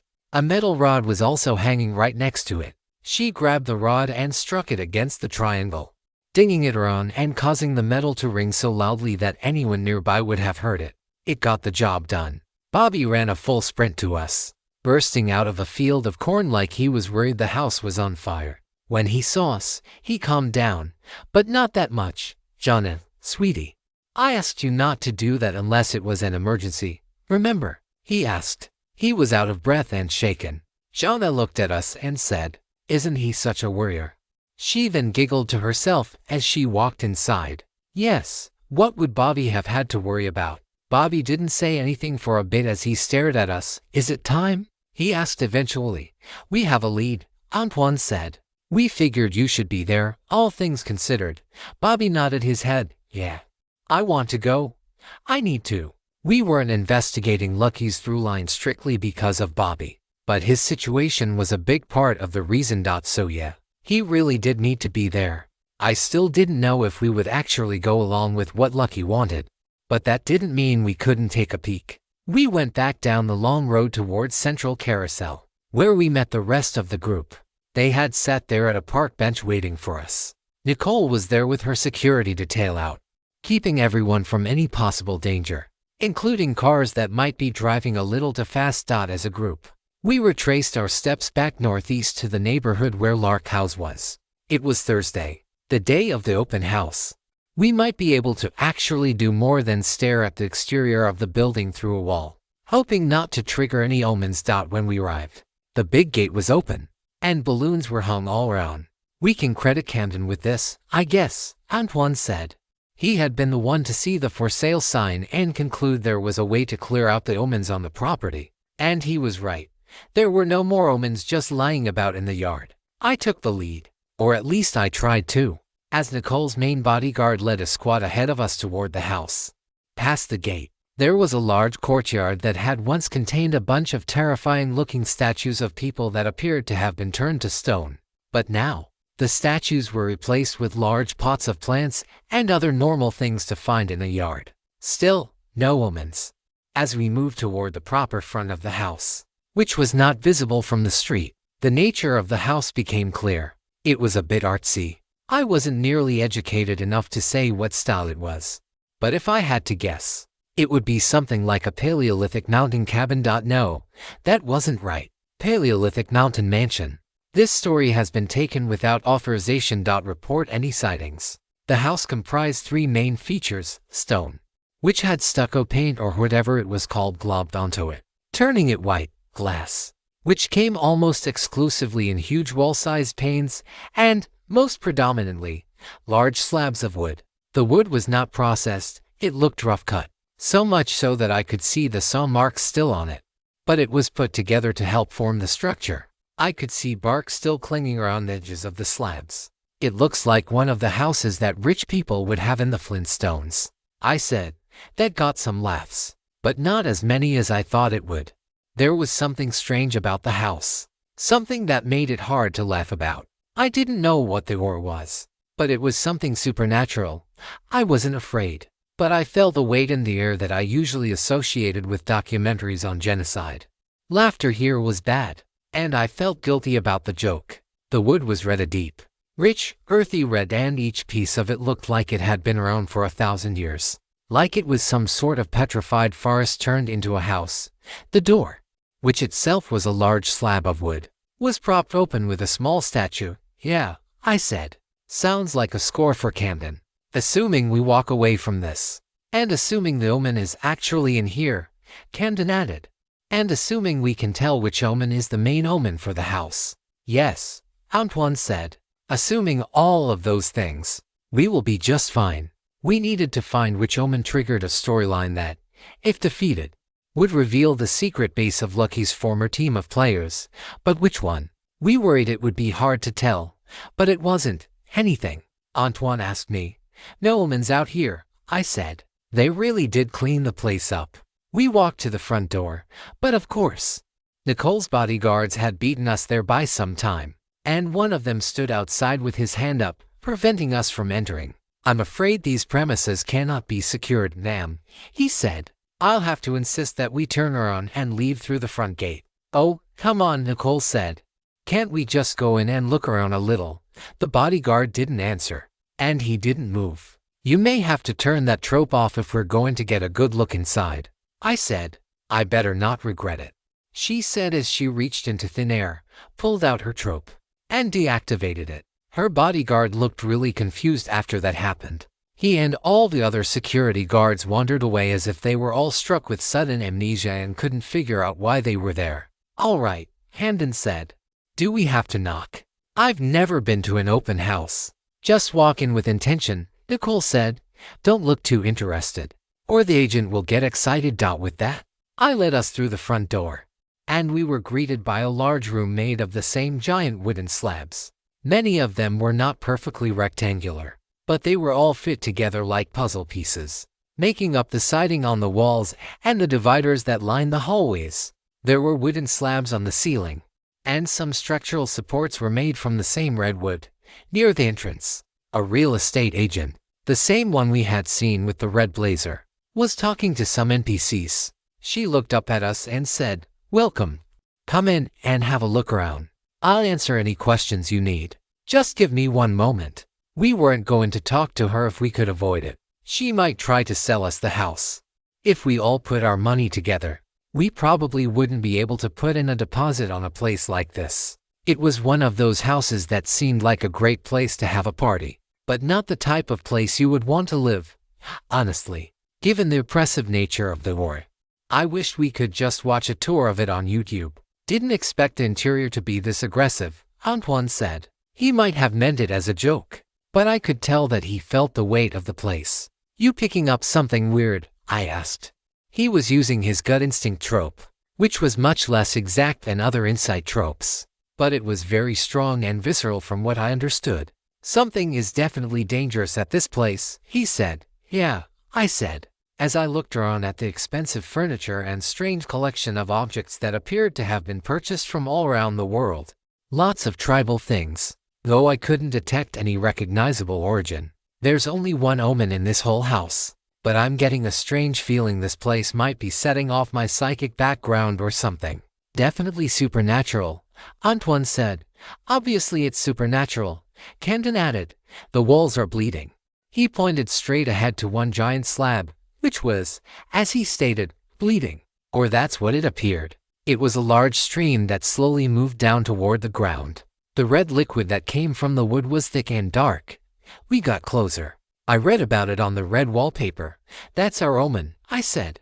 If it touches our skin, that's the trigger. Well, technically, it's when you notice later that it's on your skin. But all the same, don't touch the wall blood, Camden said. Got it. I grabbed the pamphlet that the real estate agent had left on a nearby table, and I stuck it in the liquid, getting just enough so that we could take it home with us and activate the trope at our leisure. It's sticky and thick. I don't think this is blood, I said. I would know. I'd been covered in blood plenty of times. It's sap, I think, Camden said, as he watched me try to get a glob of the stuff on the pamphlet without any of it touching me. Or maybe it's resin. I think this might be cedar. The moment I picked up that little glob of resin on the pamphlet, the effects of the dark ore intensified. I tried to even out my breathing so as not to scare the others. That's strange, I said. The title is Redwood. According to the red wallpaper, the difficulty is easy. Well, not the easiest, but a little bit under average. Actually, that's surprising, from the way it feels. I thought it would have been a hard one. We all just stared at the sticky substance for at least a minute. The feeling that radiated from it wasn't aggressive or angry. It triggered a feeling of contemplation, almost reverence.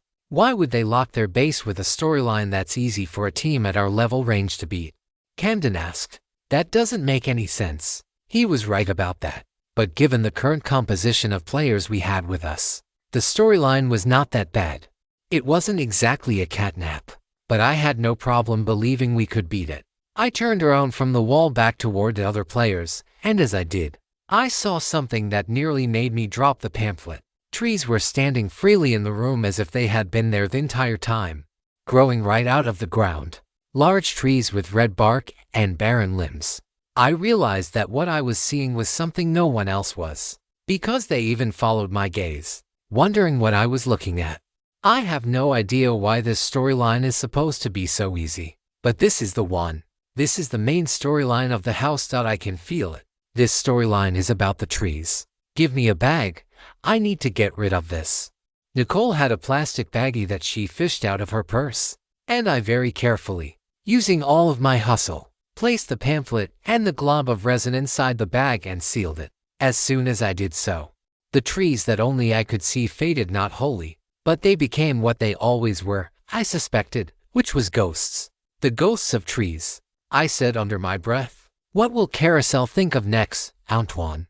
I said as we were leaving and I could get him alone. I think you may want to sit this one out. He looked me in the eye, having clearly perceived the danger, and said, I think you might be right. Riley Lawrence is the film buff. His aspect is filmmaker. The filmmaker has a comprehensive understanding of the filmmaking process. They can manipulate the game environment effectively, altering the game's dynamics in subtle but impactful ways.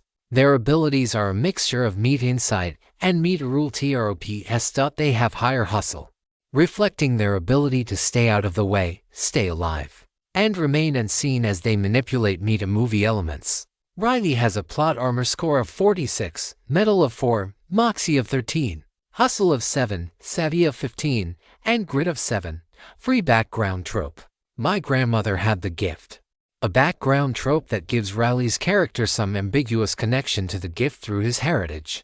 Current trope limit. Trope Master grants him the ability to perceive enemy tropes, but at the cost of sacrificing half of his plot armor. As an oblivious bystander, Riley remains untargeted by enemies as he convincingly acts oblivious to their presence. Escape Artist buffs his hustle to help enact plausible escape plans. The insert shot makes allies aware of an object the player chooses.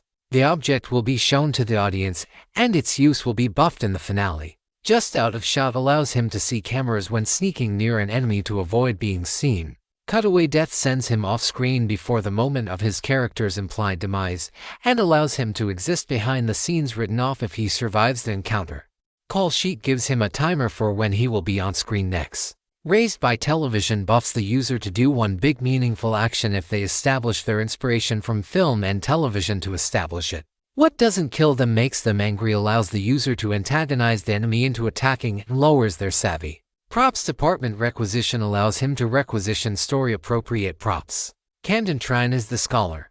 No aspect has been chosen. Camden has a plot armor score of 30, metal of 3, moxie of 3, hustle of 6, savvy of 13, and grit of 5. Current trope limit. Eureka. Helps him find important information within text. Right tool for the job. Buff savvy and metal when fighting an enemy with their weakness. Zippos are cheap boost. Savvy for plans that expend a Zippo lighter. Hide and seek allows him to use savvy for hustle in a chase with lots of hiding involved. Photographic memory allows him to display visual information committed to memory on the red wallpaper. Battlefield intuition allows him to use savvy to perceive enemy combat tactics. Sweat, blood, and chalk buffs his savvy and grit when he is scathed, hobbled, or mutilated. Red thread theory gives the user a visual summary of known information and helps them know what threads to follow next. Fall like dominoes buffs the user's plan based on how well they represent it visually when pitching it to the audience. Bobby Gill is the wallflower. His aspect is recast. The recast slips into minor NPC roles and quietly transforms them into story-critical characters, armed with targeted background knowledge and uncanny narrative timing. They pull strings from the sidelines, guiding subplots, influencing outcomes, and stepping into the spotlight when least expected. Masters of adaptability. Recasts turn overlooked moments into defining scenes. Bobby has a plot armor score of 38, metal of 4, moxie of 12, hustle of 8, savvy of 9, and grit of 5. Free background trope. Actually, I'm a veterinarian changes his character's background to being an animal doctor. Current trope limit. Background noise allows him to get background information from NPCs when off-screen. If you can't see it, it won't bleed allows him to temporarily mend wounds by covering them from the audience's view. From humble beginnings debuffs the player's stats 30% in the party, then buffs them 15% in Rebirth, the finale, and the final battle, resulting in a net 15% buff by the end of the story. My only role as exposition gives him some useful information to be relayed on screen, but takes it away if he starts to bore the audience. Pure protects the user from enemy targeting if they avoid the storyline's principal sin, until they interfere with the enemy's agenda.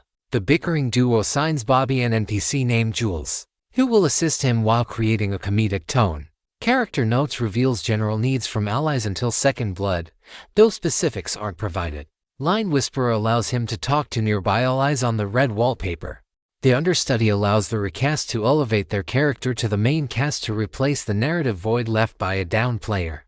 They may use one of that player's tropes for the duration of the storyline and gain that player's buffs. Last-minute casting recasts him as an NPC that is moderately involved in the plot. The selection is seemingly random. He will get some limited background information for the character and some access to the NPC script. Molly Mencken is the comedian. Her aspect is stooge. The stooge survives by being underestimated, clumsy, loud, or just plain unlucky. They stumble through danger like it's slapstick, often avoiding death through sheer absurdity. But the chaos they cause isn't just comic relief, it's disruption. They draw fire, shift tension, and buy time for others to act. In the worst moments, the stooge reminds the audience that it's okay to breathe, laugh, or hope. And sometimes, somehow, they're still standing at the end. Molly has a plot armor score of 39, Mettle of 5, Moxie of 12, Hustle of 8, Savvy of 4, and Grit of 10. Free background trope limit. Weapons of Nass absurdity buffs her mettle and hustle while using humorous weapons. The buff extends to weapons that are used if the original weapon fails. The null force makes all supernatural forces less powerful in her presence, especially when others are trying to prove they exist. Funny Bone buffs her grit when she reacts to physical damage and pain in a humorous way. Wine Drunk makes her supremely relaxed, so she will not feel fear, nervousness, or stress while appearing tipsy. Guards against any mental debuffs. The purse dimension allows her to keep a ridiculous amount and variety of objects in her purse and show this on screen without risking suspension of disbelief from the audience. All Better allows her to heal injuries to varying degrees by using simple, superficial first aid, such as patching a large wound with a band-aid. Wait, you're alive. Makes her be written off if she is killed before the finale, allowing her to make a reappearance at a reduced plot armor. Misunderstood Mythos allows her to debuff enemies by humorously misunderstanding them. Provides a subplot to high-savvy allies to find better information. Death is a Bummer eliminates the pain of death if she acts humorously underwhelmed by her death. If successful, the enemy's lethal attacks are debuffed. Surprising Savant gives her mastery over a skill set in the finale if she incredulously claims to be good at it earlier in the film, and her claims are treated as patently ridiculous. Nicole Van Note is the eye candy. Her aspect is socialite. The socialite brings status, reputation, qualification, and a curated presence that precedes them. Maybe they're a rising politician, a famed alumnus, a media darling, or just someone who always ends up in the right rooms. Their fame isn't about looks, it's about access. Socialites trade in influence and information, leveraging reputation, privilege, and connections to shape events around them and get the insight they need. Nicole has a plot armor score of 46, Mettle of 5, Moxie of 10, Hustle of 9, Savvy of 16, and Grit of 6. Free background trope. In Clean Rise gives her character status, but a dark backstory to explain her ascent to stardom. Trope limit. Between the Lines of History gives her insight into the hidden backstories of accepted historical facts in some form. The Pedestal of Admiration makes her the center of attention and makes subplots dealing with knowledge or resource acquisition more prominent. Convenient backstory allows her to believably change her backstory to assist with the current task. Buffing the relevant stat.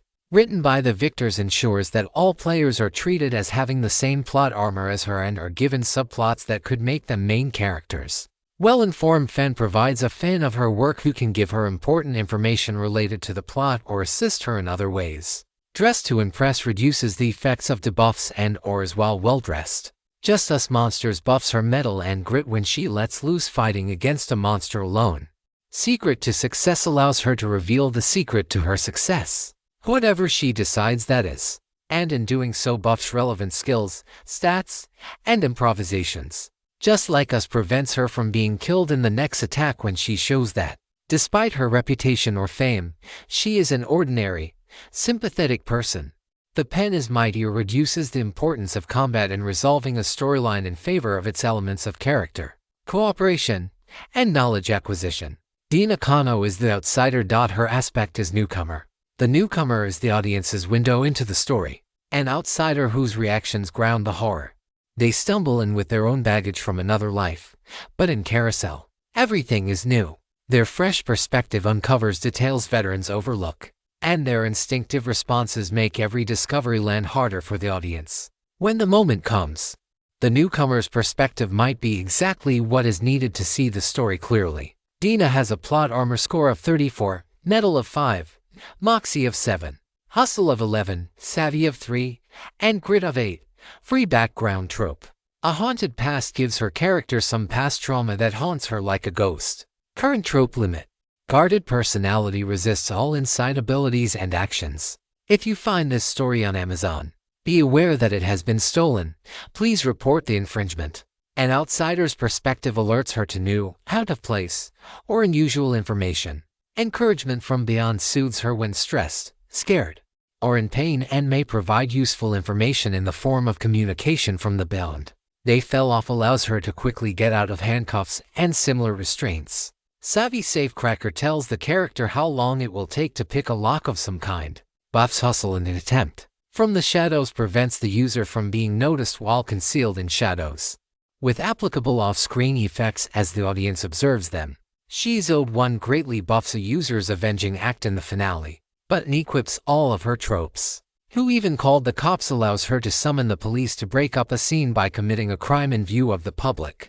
And Finished Business allows her to remain as a spirit or similar after her death to help an ally complete her subplot, which will have increased narrative weight. We had to take the resin specimen back to the lab, which was to say, we had to take the Omen back to Kimberly's lofts so that everyone could use their scouting tropes on it. Since Antoine wasn't going, Kimberly wasn't going to either. They were going to stay back as backup in case we lost, so that we would have a strong team ready to rescue us. Luckily, we had Nicole, who had volunteered to join this storyline. She was in eye candy, so she could use Kimberly's Just Ask Sal trope, although interestingly enough, Sal did not want to talk to Nicole nearly as much as he did to Kimberly, perhaps because she was a socialite instead of a celebrity. He sounded extremely deflated and didn't even try to make jokes. I can give you some pointers, sure, he said. It's never too late to get into acting. Plenty of women, even at your age, have successful careers. Look, this Redwood film is no blockbuster, but it will help you pad your meager resume. It's got the makings of a decent character piece with some potential to show off your action chops. But don't get your hopes up. Nicole looked a little offended at his attitude, but I gave her a thumbs up, and that helped her get over it, from what I could tell. I pointed to a question on a piece of paper I had written out to try to keep her on track. What's it about? She asked. Haunted house, I think, he said. Like he couldn't be less interesting if he tried. Action twist if the director takes it that way. Could be made for TV. That sort of thing. A bit thin on the plot. Crooks sneak into some dead guy's house looking for his hidden treasure, and then get ambushed by spirits. That's what I remember. She continued talking to him for quite a while, but the conversation never really went anywhere. He just wasn't into it. Still, that was pretty good information. Eventually, we gave up trying. He had given us every clue he was going to, but I felt pretty good about it. The next person to try to give us some help was Cassie, who was still trying to build up her skills at aiding teams from a distance. Spirits, please speak to me, she said. Tell me of the dangers of Lark House and of the Redwood. She was sitting in a normal dining room chair, and like the last time, there was no floating. And the lights didn't even fully flicker. They just kind of got dim for a second. I hear them calling. she said. They're talking to someone, always calling, always reaching out, always accusing. They are screaming that they have been killed. All in all, that was a pretty reasonable thing to scream about if you were a ghost. I thought. You killed me, Cassie said. That's what they're screaming. You shot me from behind. It's a man. There are so many voices. What do they want? I asked. Why are they in the house? Cassie took a moment as she focused. We are here for you, she said in a voice that was many voices. You know what you deserve, and you will get it here. Suddenly, Cassie's head jerked forward. Sorry, she said. I'm blocked. And then we sat around the rest of the night, wondering if anything she had said would be of use to us. Prepping for the storyline came with its own revelation for us. We discovered, as we tried to equip our loadouts, that despite being level 45 or above, Nicole and I could not equip more than 10 tropes, not counting our background tropes. The atlas was clear that for each 10 levels beyond level 15, players were supposed to get an additional equipable ticket. Yet, try as we might, we were unable to do it. We never got any reason for not being able to equip that 11th trope, but I had my suspicions. As I packed my knife, which would be powered up if it ever touched my blood because of a trope, and Dina packed her shotgun, which was guaranteed to go off before the enemy attacked if you pointed it at them because of a trope, I realized Carousel had changed the rules. Trope items were powerful and useful, but the cost, I had to assume, was that we were limited to a maximum of 10 tropes. That felt like something Silas the Mechanical Showman should have warned about. We would have to worry about that later. I gathered my team together, me, Camden, Dina, Bobby, Molly, and Nicole. It was a sleek, smart team, as I stared at the omen, safely packed away inside a little baggie. My scouting trope told me that our team would have a fairly easy time with the storyline, and since we knew a bit about it, I was confident with our plans. We got some distance from the loft just so that we didn't accidentally bring in players we didn't intend to. I stuck my finger into the resin just a little bit, yet it was so sticky I ended up pulling a whole thread of the red goo out. The omen didn't trigger right away, not until after I had wiped off the excess, and we sat there talking like we were waiting for a bus or something. I looked down and saw that I had accidentally gotten a strand of the resin on my jeans. Then suddenly, we weren't standing on the side of the road anymore. I found myself walking through the entrance of the diner, that little section between the two entry doors where there was a machine to buy a newspaper. It was probably there to keep the cold out. I didn't know. I was on screen, and by some miracle, I didn't manage to run into the door. I took a deep breath as I pushed it open and made my way in. I was thankful to find that I was still wearing my hoodie. I was wearing a leather jacket over it, however. I scanned the diner, looking for any indication of why I was there. I found it pretty quickly. Bobby was sitting in a far booth, tucked away from everyone else in the building. He was nursing a mug of coffee and had a thick folder in front of him. As soon as I glanced in his direction, he met my eye. He didn't stand to greet me, so I slid into the booth. You look good, Riley, he said. How's retirement? My first thought when he asked that was that Carousel must have aged me up a bunch. But it didn't feel like it had done too much. On the red wallpaper, a message appeared from Bobby stating, I'm here to connect you to a job. You're some kind of thief. Like a good one. Bobby had the line whisperer trope, and he was finally getting a chance to use it. We figured that for a storyline set in a house, it would be overpowered, because we might be close enough together that he could communicate to us all at once. But we hadn't tried it out. If I were retired, I said. Why did I take your call? Bobby grinned. Hey, I call for all kinds of reasons. Sometimes I just miss you. Sure you do, Bobby, I said. What's the job? Bobby raised his hand and waved at the waitress that he needed a refill for his coffee. You ever hear of Gerald Red Jack Bellondi? I had not, luckily. Bobby had access to the script through his last-minute casting trope, so he could fill me in and make me seem more informed. Yeah, I said. Mob enforcer. Got ground up into sausage 5 years ago. Don't tell me this has something to do with that nasty business. That's the one, Bobby said. The feds finally gave up on him turning up alive and ended their investigation. Gave a green light to his estate to start selling off his belongings, his house, all the trimmings. Lots of buyers want a piece of that macabre history. The waitress came over with the coffee pot and poured him a fresh cup while giving me one of my own. That man was basically a mass murderer, I said, casually reading basic facts that Bobby was feeding to me on the red wallpaper. Strange how that increases the value of his belongings to the right buyer. Sure, Bobby said. I shrugged. So is that the job? Stealing hitman memorabilia? I asked. Not quite. He said with a smirk. Got an insider who says there's a safe in the house, a custom job, hidden and registered. Nobody knows it exists. On the red wallpaper. He told me it was Camden. All I knew was that Bobby had better slow down or he was going to run out of messages. There was no way Carousel would let a trope like that be used an unlimited number of times. Even from the name, it sounded like the kind of thing you used in an emergency. And how does your insider know this? I asked. He designed the damn place, Bobby said. Says Bellanti was paranoid as hell. Saw thieves in every shadow. Wanted a safe that even the blueprints couldn't find. I decided to look skeptical. If this guy were under investigation, the idea that he had a secret safe hidden somewhere in the house that the feds didn't find would have been quite unlikely. And if my character were smart, he would note that. So if he knows it's there, why isn't he cracking it himself? Bobby took a big swig of coffee. But his fresh cup was too hot. He set the cup down quickly. It seemed natural enough for his character. He's an architect, not a thief, he said. I think the mob ties have him spooked. Says the whole project was bad luck. Wants it to be over with. And he thinks that hiring professionals will help with the bad luck, I asked. Maybe that's what he's thinking, Bobby said. He's a smart guy. Doesn't want to steal money he can't spend.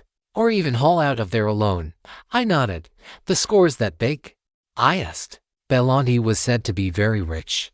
Ripped off a money transport truck by himself. Worth millions. Stole a lot more than that elsewhere. So now, he was a hitman and a thief. Had to set up the payday to be big. The kind of work he was supposed to be caught up and paid a pretty penny. Too, I said. Assassinating mob bosses and all that. Of course. He disappeared before he got to spend it all. So this insider. Is this the kind I get to meet or not? The kind you meet, he said. He insists on it. And in fact, he wants to go in with you. I acted surprised.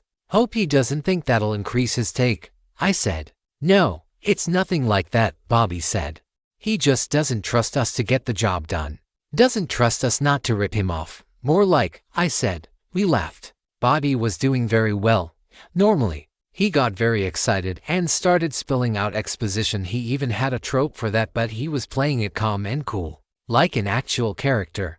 So what's the split? I asked. My guy, Tran, he wants 10% for the tip-off. I'm sure he does want that, I said. Finder's fee tops out at 8. If he ends up pulling his weight, we can talk about extra. Being a criminal was so fun. Well, you can discuss that with him. I take 10% for bringing it to you. And there's no negotiating on that. The rest is yours to divide up with whoever you bring in. I took a sip of my coffee, then stared at the brown liquid and the swirling bubbles that had risen to the top. We were still on screen, so the scene had to go on. What kind of house is it? I asked. The big, well-fortified kind. Bobby said. High security, I said. I'm sure old Red Jack would have seen to that. But the house is empty, right? We have a window where no one should be coming near it, Bobby said. My guy has more information on that. I smiled. So we're robbing a dead man's bunker, I said. Exactly, Bobby said. And if there's anything in that safe, it'll all be worth it. Bobby slid the folder he brought with him across the table to me. Inside were a bunch of pictures of the house and a collection of newspaper clippings related to Bellanti. I shuffled through them for a bit. There was not a lot of new information on the job, but there was a decent background on the mobster. I wondered how he was going to play into all this if we were being told so much about his gruesome deeds. Was he haunting his former fortress? I stared down at a black and white photograph that would have been almost completely red if it had been in color. All right, I said. I'll talk to your guy, good man, Bobby said. Just don't stay in the house too long. Why is that? I asked. Bad luck, remember? Bobby said with a laugh. We went off screen after that, and Bobby and I talked about the job as we understood it. His biggest concern was finding a way for his character to get into that house whenever the action started. Because once we were in, He was going to get written off. And he didn't need the script to know that. We had both seen this movie in one form or another. I had to split up from Bobby to go do my introduce the team scenes. The first person on the list, of course, was Camden, who was our architect and builder to the stars, or to the criminals if I understood his character correctly. His shop wasn't that far away, so I didn't bother stealing a car or improvising myself into having one. I enjoyed the walk as I leafed through the pages in the folder Bobby gave me. He had scenes of his own coming up. Camden's business was situated on a large lot, almost entirely enclosed within a building the size of an airplane hangar. However, instead of containing airplanes, I could see from a distance that it housed a wide variety of building supplies. Lots of marble and brass, that sort of thing. He had an office right next to it, but he was standing in the storage building on dash screen. I approached while holding up a file in the folder that had his picture on it, which seemed completely ridiculous for criminals to have. But I leaned into the fun as I approached. He saw me and asked, "You're Lawrence. Bobby said you were coming by." "That's me," I said. "That makes you Camden Tren." He nodded. It was always hard not to giggle when doing this part. Later, it would be easier not to giggle when we were being killed and whatnot.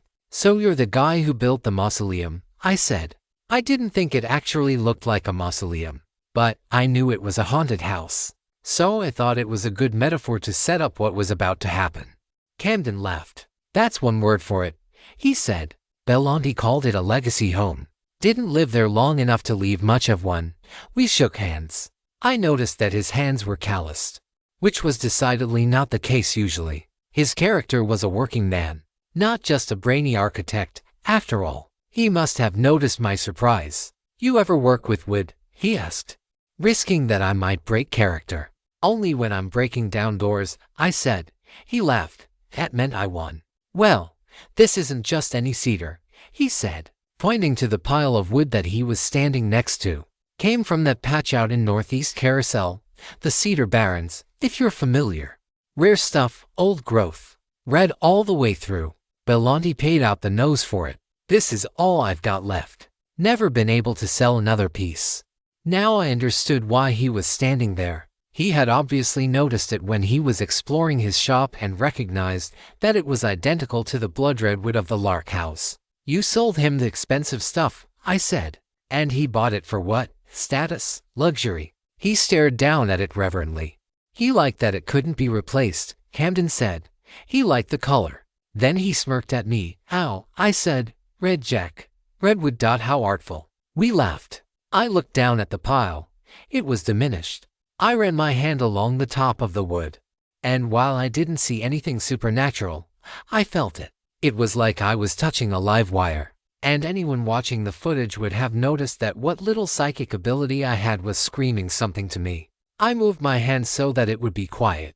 I would learn what it had to say in time. Camden led me to his office, which looked like a normal architect's office, I had to assume. No one else was there, though there were lots of desks. The blueprints to the Lark House were laid out on a large table. "Bobby said there's a safe," I said after staring at the plans for a while, unable to identify where the safe might be. "A vault, technically," Camden said. "Steel-lined. Negative pressure seal. Hidden behind a load-bearing wall." I didn't install the thing myself, but I handled the framing. The rest was subcontracted. A top-shelf international firm came in after I was done.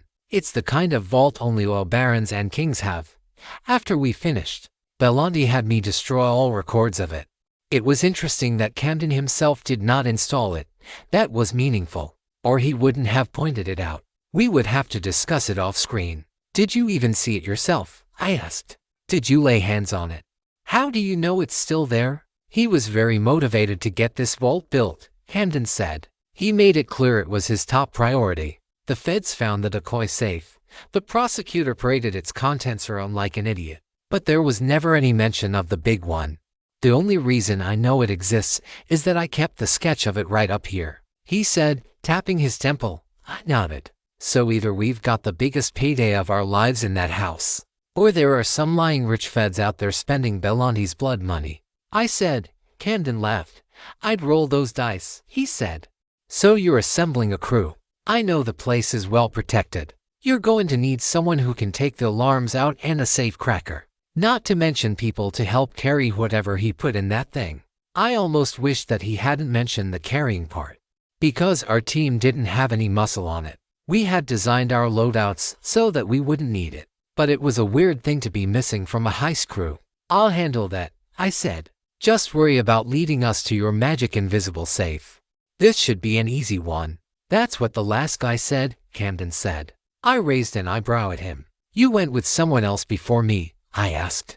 Camden started rolling up the blueprints for the house. He was small time. Ended up dropping contact not long after we ironed out the details. Guess he found something better to do. I'm going in with you to make sure that you don't. I nodded and smiled, trying to look clever if at all possible. I looked down at my hand and noticed a slight red tinge from where I had touched the wood. Off screen, after I finished talking to Camden, I needed to find out where my character lived so I could have a good home base.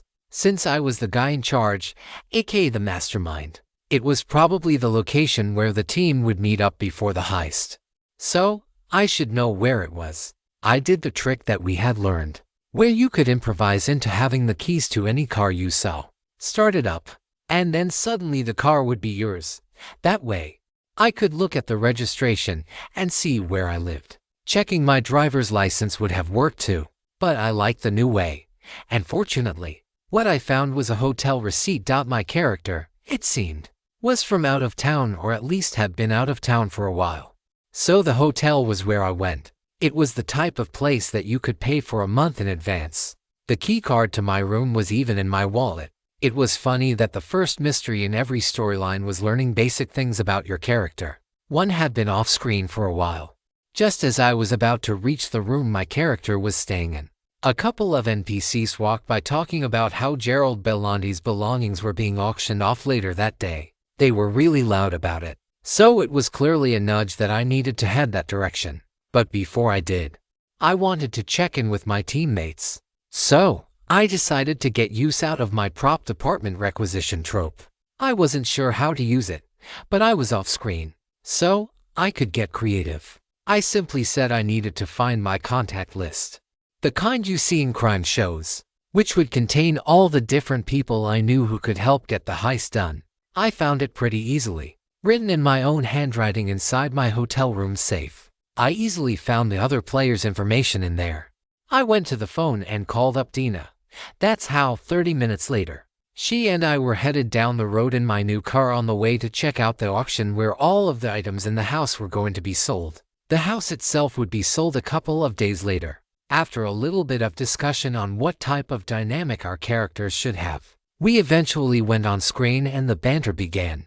Tell me this is more than just some house in the suburbs, Dina said as she put her feet up on my dashboard. Tell me we're not just common burglars now.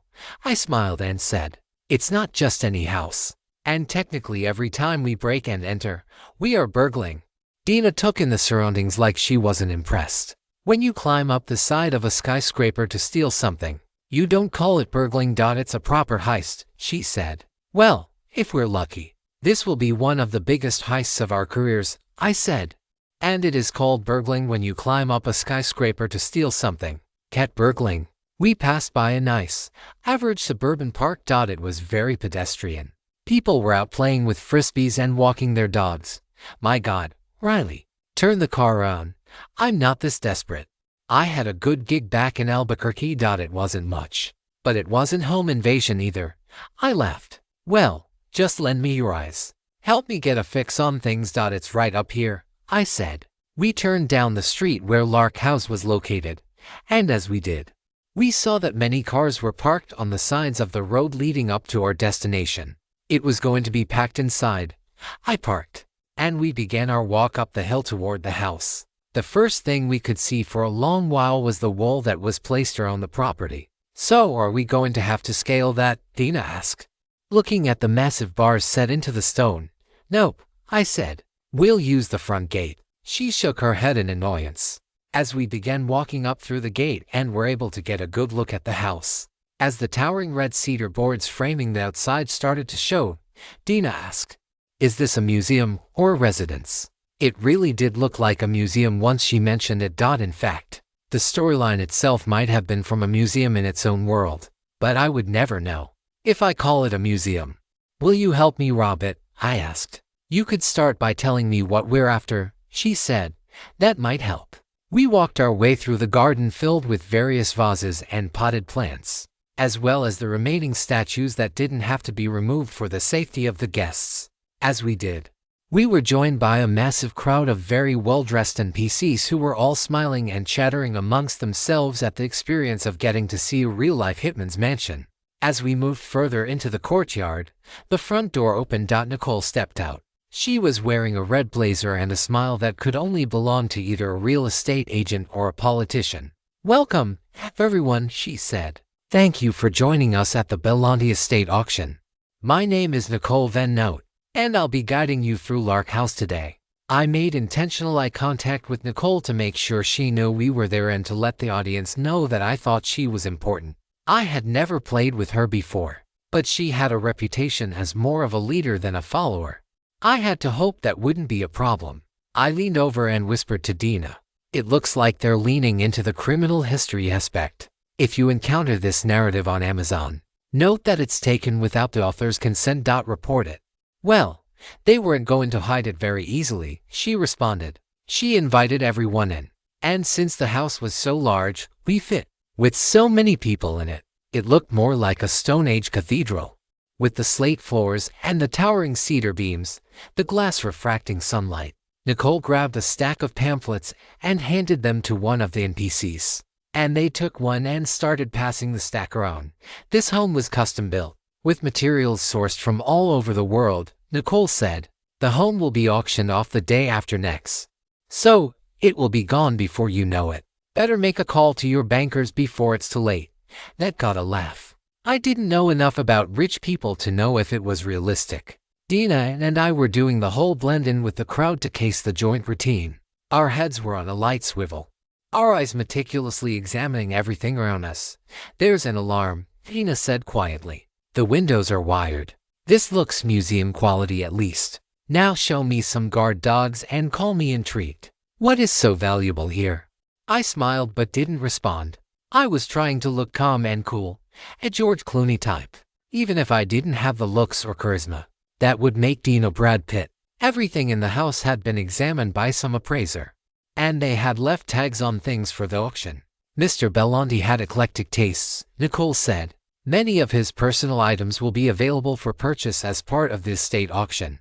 As many of you know, Mr. Bellanti had a storied history, and many artifacts of that history can be found throughout the house. If you see anything you intend to bid on, keep note of its title and lot number. The furnishings and decorations had changed since I was here last before the storyline. What was once a bit modernist with some touch of fishing cabin kitchen now looked like a world traveler lived there, with objects from all over, many of which seemed religious or occult in nature. I saw iron nails wrapped in twine in a strange pattern, various talismans hanging from the walls, a cracked mirror with a silver frame, as well as strange bundles of minerals and other pagan ingredients scattered among the more valuable objects. I had to play it cool because I knew that most of these objects were clearly magical in nature, or at least related to the supernatural, but I wondered if my character would call that out. Luckily, Dina, due to her background trope, had a more organic segue into the supernatural conversation.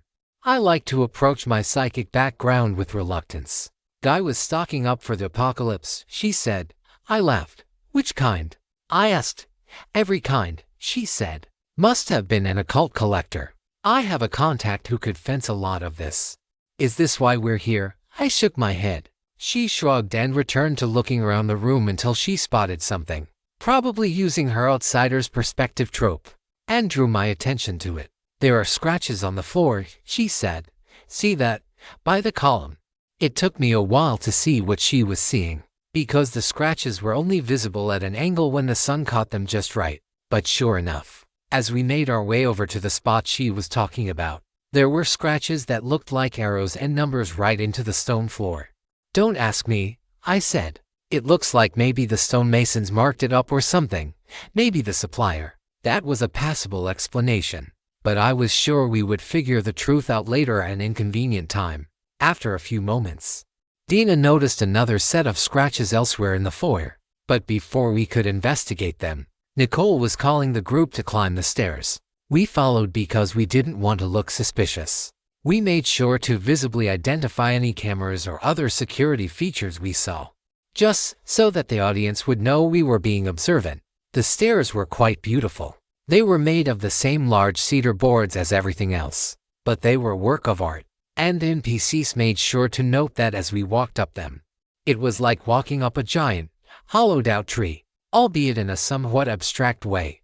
Magnificent, one of them said, on the red wallpaper. His name was Harlan Dyer, undoubtedly related to Dyer's Lake or Camp Dyer, yet another Carousel family. He was an old man, perhaps in his mid-60s, very well put together in a wealthy, almost ostentatious way.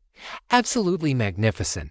You don't see grain like this anymore. Not since the cedar barrens became legally protected. Is this recycled wood? Why yes, Nicole said. Red cedar. Recycled from barns in eastern Carousel, I believe. All of this is well over 100 years old. I leaned toward Dina. More like poached straight from the barrens less than 10 years ago, I said. It is so hard to find these days, Harlan continued. The native Carouselians cried to the government that the forest is sacred. And suddenly half the local logging industry went belly up. My family has survived. Of course, but most didn't. What a waste. Still, it is nice to see such a large collection. Why, this house is worth every penny if only for the lumber. And most of it left in such a raw state. Magnificent indeed. Miss Van Note. You find such gems. So, he was like a lumber connoisseur of some kind. We went off screen for a while as the group moved through the house to get to the next shooting location. Guess that's Nicole's big fan from her trope, I said. Socialites were designed to be famous in universe. How does a real estate agent have fans? Dina asked. Carousel does its best with what we give it, I said. Now that things had quieted down, I found myself in the stairwell with wood surrounding me. I noticed that this particular type had many knots in it. They weren't dark and unsightly, but rather, they were faint. It was strange, if you looked at them long enough. Some of those markings could look like a face. It was pareidolia. Of course, the human mind tries to see patterns even when they don't exist. But as I stared at it, the aura I had felt the first time I came to the house started to make its presence known once again. I shivered. Before long, we were moving on. And even when we went back on screen, I would find myself staring at the wood, looking for faces and hoping not to find any. As the tour moved past the study, which housed numerous valuable books and a vast array of occult items and research materials, I noticed that all the electronics near the computer desk were gone. Wires hung about loosely, some from the ceiling. Feds must have taken most of this, I said. While the rest of the group continued the tour, it was time for Dina and me to slip away. As cool as some of the lots up for auction were, we weren't serious buyers, and we didn't want to get in the way of NPCs who were going to pretend to be. Instead, we found our way back down the stairs toward the basement. I knew where the door leading downward was because of Camden's blueprints. When we arrived there, we were stunned to see how huge it was, probably as big as the entire house itself, and even more confusing, with wood panels forming long hallways and many different rooms that mostly seemed to be used for storage. Are you ever going to tell me why we're here? Dina asked. I looked at her and responded, do you think you could hide a vault somewhere down here? A look of revelation dawned on her face. She looked around at all the various paths that could be taken. You could hide a dozen vaults down here, she said. A secret mobster vault. Are you serious? I nodded as we looked around. Somewhere in the house, a low, barely audible howl could be heard. Just loud enough that it would be weird if it were the wind, but not loud enough to be sure it wasn't. Both Dina and I recoiled at the sound. It was certainly ghost adjacent, if not explicitly a ghost. Tell me that's the plumbing, she said. It's nothing, I said. Rats in the walls, maybe. I was trying to play it off as a joke, but even as I stood there, my eyes were drawn to the wood and the many faces that my brain was telling me it saw in the various patterns and grains. We went back upstairs and made our way out to the car before the auction for all of Belandi's belongings started. We were still on screen, so Dina decided to carry on the conversation. She was getting much better at being on camera. She had chosen newcomer as an aspect to try to help her come out of her shell. But it had not had an instant effect. And even in this storyline, she had yet to use her aspect trope. "You think a safe's really in there?" she asked. "I sure hope so," I said. "We could spend a weekend down there searching for it. If I had the time, I could scrounge up some equipment that could help us find it quickly. But not by tomorrow." "Don't worry," I said. "Our guy says he knows right where it is. Better hope he's right. We're going in tomorrow night." We tried to do one of those scenes where everyone in the heist gets together, and we learn what everyone is good at. The kind where the audience meets the hacker, the hitter, the face man, stuff like that. But Carousel didn't go for it, as best I could tell. Nicole's written by the victor's trope gave everyone a little bit more prominence than they deserved. So the heist that we were working on was probably originally more of a low-rent break-in. But because all of our characters were inflated, it seemed like an ensemble piece. Simply put, everyone had already been introduced. It was no problem. We could adapt on the fly. The next time Carousel let us be on screen, the party phase was over halfway done. And it was time to get this story moving forward. We were loaded inside of Molly's van, which she had stolen from a furniture store. Bobby was leaning in the passenger side window, talking to me. "You sure you don't need one more set of hands on the inside?" he asked. We were all a bit afraid of being written off, and Bobby's character lifted right out. "What is it about this one? Most of the time, you only show your face to get paid," I said with a grin. "Come on, man, it's a safe, a vault." "A mobster's vault," he said. "How am I supposed to stay away?" I nodded. "I see how it is, Geraldo," I said. "You want to see inside the vault. Okay, hoppin'. But remember, I'm in charge. If I tell you to cut and run, you run. I can't have all those poor animals rotting in their cages on my conscience." Bobby laughed and opened the back door to make his way inside. "Wait," Molly said. "Are we the animals in that metaphor?" Both Bobby and I laughed. "I'm a veterinarian by trade," Bobby said. "He seems to think that all I do all day is take care of snakes and cockadoos." Molly shrugged. She put the van in gear and pulled us out onto the road. We were still on screen. So I pulled out my wallet and grabbed something that I'd found in there in the many hours that we tried to create additional scenes for our heist. It was a newspaper article with the title "Robber Shot, Killed in Attempted Jewel Heist." My character's journals revealed that I once had a partner in crime named Marcus. During a heist, a nearby building caught fire, prompting me to call everything off due to the increased police presence. However, Marcus stayed behind, determined to finish the score, and was eventually caught by a passing beat cop because of the fire. My character was very upset about it. We all had little story elements like that, and since Carousel wasn't teasing me about my dead parents, I decided to go along with it. Dina was in the back seat. She looked up at me, saw that I was looking at the article again, and gave me a reassuring nod. "This one's going to go smooth," she said. "Nothing to worry about." Famous last words. It didn't take Molly that long to get us back to the house for the final time. As we pulled up the street, we were off screen, going over some last-minute notes for how we were going to introduce the final member of our crew. We had those pre-home invasion jitters you hear about, on screen. "So, how are we getting past the security system?" Dina asked.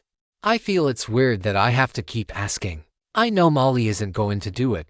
I didn't answer, only smiled. "I could do it," Molly said. We ignored her. "So how are you hacking it?" Dina continued. "Because I'm not ready. You didn't give me any prep time." All I did was smile. "Wait, you don't know how you're cutting the alarms?" Camden asked, trying to be the concerned client. "If you were having trouble, I could have put together some ideas. I've installed systems like this before, you know, for certain clients that expect a little extra." "Tell me we aren't doing this all on the fly." "We aren't doing this all on the fly," I said. "My guy's waiting for us there." Molly pulled the rest of the way toward the gate. A figure stood in front of it, waiting for us in a dark coat. "Who'd you get? Is it Robson?" Dina asked. "Tell me it wasn't Speckle or whatever his dumb name was." "I told you." Molly said, "I can do it. I'm great with security systems. I know everything there is to know." "Sure you do, Molly," Dina said. As Molly turned toward the driveway, her headlights shone bright on the figure standing in front of them. "Who was that?" Dina asked.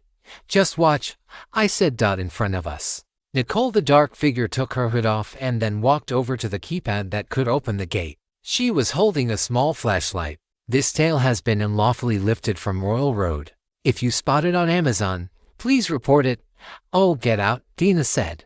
It's the real tale. Nicole typed in the code, and the gate swung open. She then waved the flashlight, letting us know to move forward. Molly moved the van up toward the courtyard but didn't quite park next to the house yet. There was still the security system to turn off, and we were pretending that we were in a blind spot or something like that. Dina opened up her door but didn't get out. So what? You're in deep cover as a real estate agent? She asked as Nicole walked up the drive toward us. Listing agent, in fact. Nicole said, wait here. I'll have the security system shut down momentarily. Nicole walked past us, around to the front door, where she fumbled with the lockbox that real estate agents kept a shared key inside for a moment. Once she got the key, she unlocked the front door. Then she went inside, typed in the security code, and came back out, waving us in. She gets a whole cut just for that, Dina asked. Were you hoping we'd rappel down from the roof and dodge the laser grid? I asked. That's what I would have done, Molly said. No, Dina said. I knew it was going to be something. How did you even approach her with this? Does she need to be here?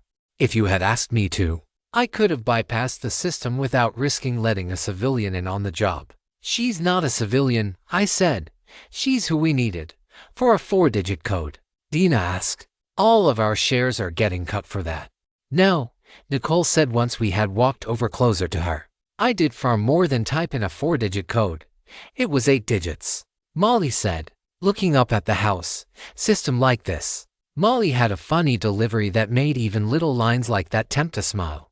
I had to convince the executor of the estate that his brokerage was cheating him, so he'd switch to mine and let me list it myself. All last minute, Nicole said, which was wonderful, because I did it just in time to swap out the home inspector with my guy, who looked the other way for a few bucks. Because any decent inspector would realize the building didn't line up with the plans even if the feds didn't. For a woman who usually wore sweatpants, Nicole had an intimidating presence when she wanted to. Dina shrugged. Okay, that makes sense. She started to say. I then had to convince the executor to delay the auction so we'd have a window to enter the place. And I had to convince him to force Belandi's nephew out of the guest house, which he'd been living in since the property was freed up.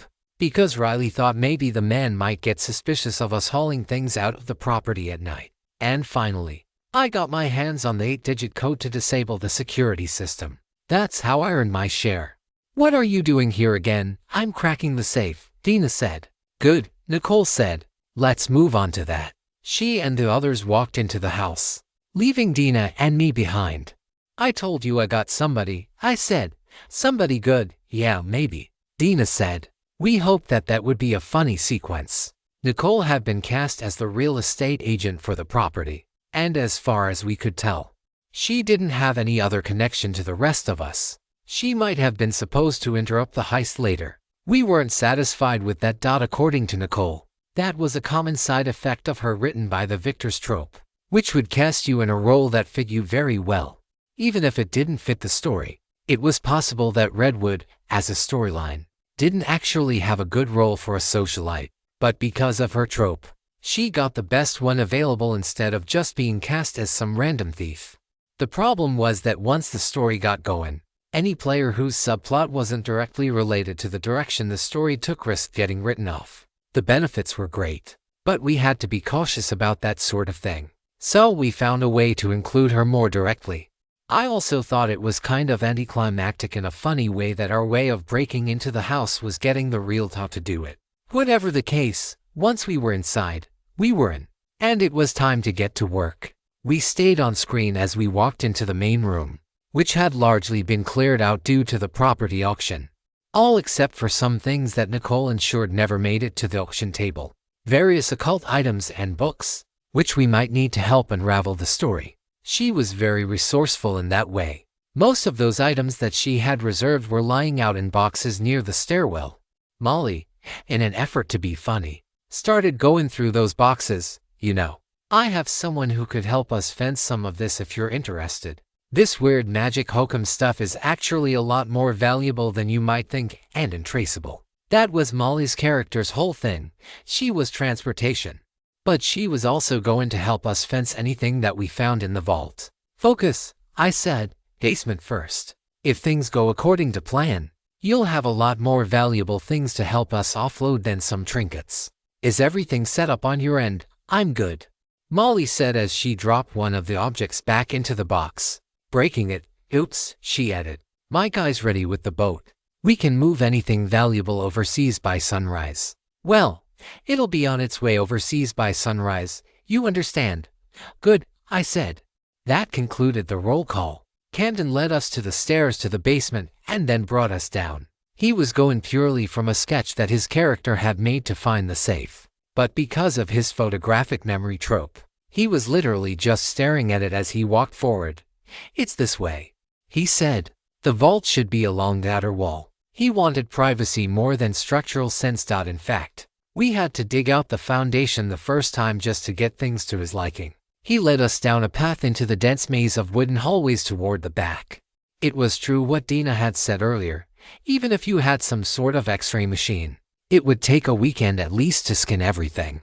Trying to find the vault. It was a very big place. As we walked along, lit only by flashlights, the unease that we felt every time we'd come came back with a force. But we forced ourselves to ignore it as best we could.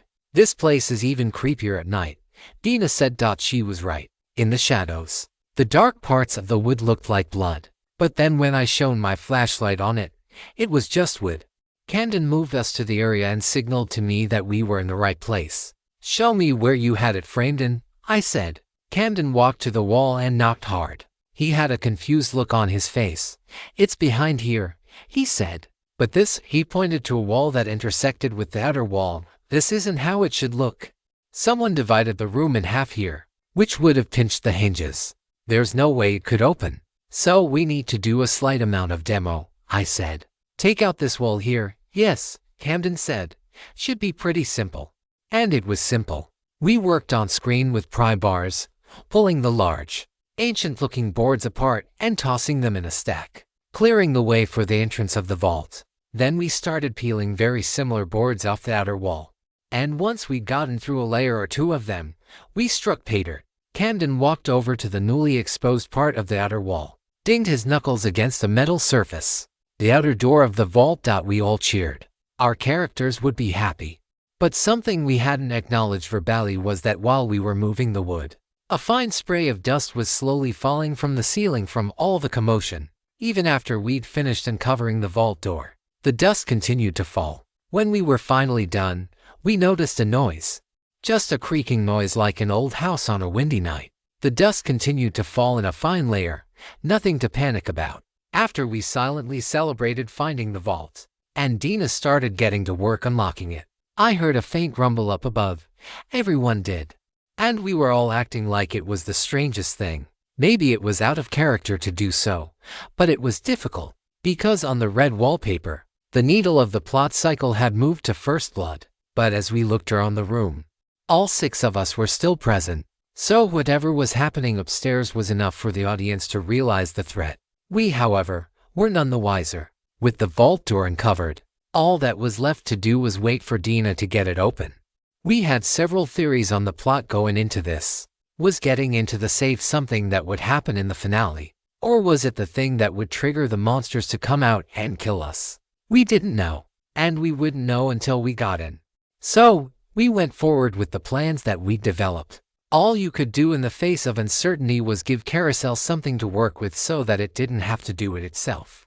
Alright, Molly, Bobby, you two head upstairs. Keep a watch outside. If anybody rolls up or anything suspicious happens at all, I want you to tell us on the radio immediately. Not only did my character have walkie-talkies in his hotel room, but there were enough for each of us. We knew the rules. Radios like this were just too useful. So when we needed them, they'd stop working or something like that. But I wasn't going to turn them down. They were small and slick. A great way for us to keep up conversations. We even did the movie thing where we put a piece of painter's tape on each of them and wrote our names on them. Because surely we'd find one abandoned and need to know whose it was. As for why we didn't leave anybody out as a lookout to begin with, it was a little more complicated. In a movie, they'd have a lookout who would stay with the van, usually the getaway driver. And logically we should have. But the problem was if you had a character who didn't go into the haunted house, they wouldn't die. And therefore you couldn't lose the storyline. Which was why Carousel had the written off status, try as we might. Looking through the atlas, we didn't really know what the bright line was. If we left someone outside the house, how long would it be before they were taken out of the story altogether? It was something that we bellyached over for far too long. But at the end of the day, we just couldn't leave anyone outside. Almost all of the story was happening in the house. With a little bit more prep and maybe some better intel, I might have made a different decision. Molly pushed her purse up on her shoulder and said, "Sounds like a smoke break to me." Bobby was annoyed. Probably in character, but perhaps in real life. I didn't know. We all wanted to see what was inside the safe, not just our characters. "Just call me before you get the safe open," he said. "Yeah, sure," I said. "It'll be my top priority. Just remember to keep in touch, all right?" I held up my radio so he could see what I was talking about, and we could give the audience a glimpse of them.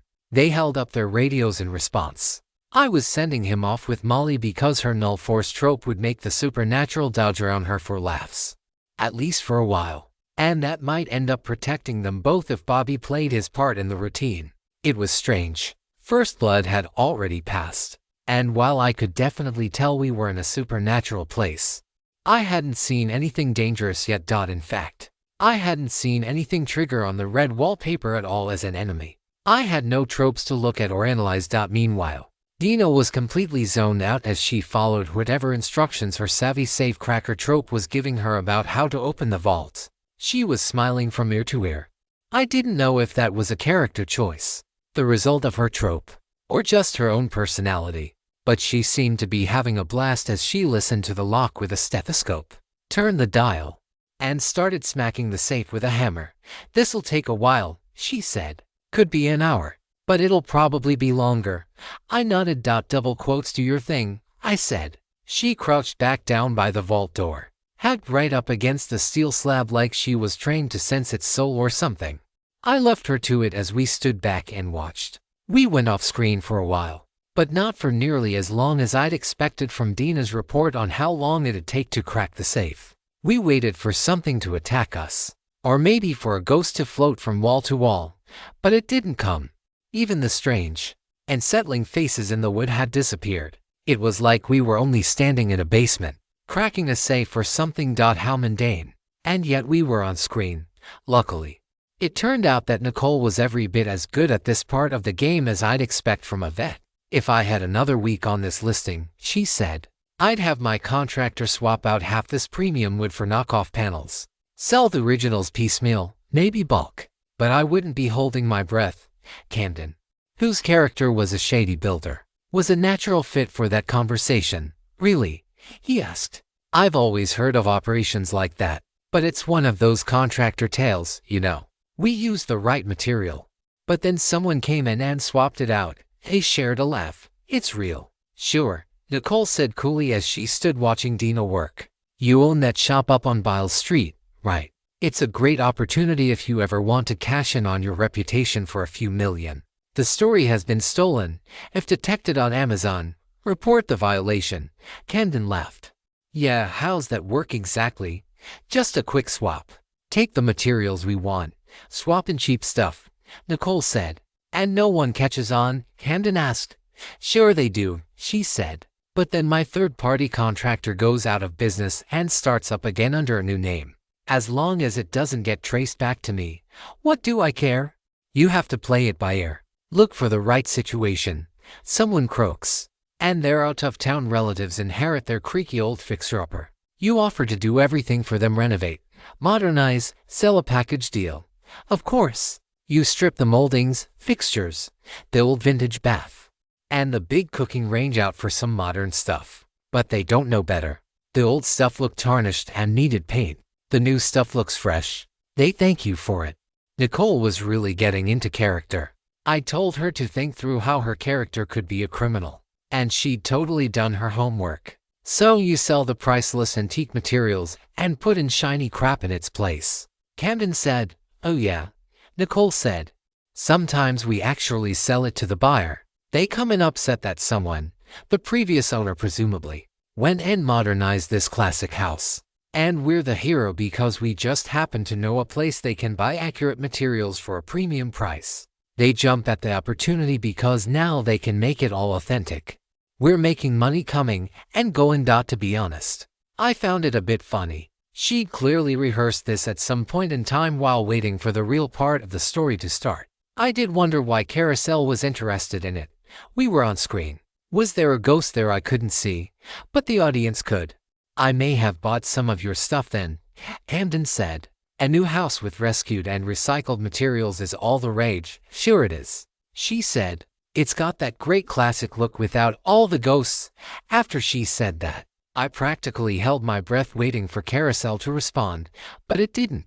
What in the world was going on in this storyline that we could just sit around dropping ironic lines like that, and Carousel wouldn't respond? I knew that it was supposed to be moderately easy, but I assumed the supernatural forces were at least awake. Maybe we did have to wait for the vault to open before things could get started. "This red cedar here would be a great example," Nicole said. "We could clear out this whole basement, and the house would be all the better for it. Wood from a sacred forest." I could see it now. Just getting close to the buyer and whispering how the wood would be illegal if it were harvested now. There's no way they wouldn't snap at this. I'd make my commission 3 times over again on that. Camden shook his head. "You'd think so. I bought all you see here and more when the opportunity came. Expensive, beautiful wood. Sure, not legal, but you could always say it was recycled from back when it was legal. As long as you age it outside so it looked the part. Thought it would sell before anyone started asking where I got it. No one ever pulled the trigger on it. They say they will.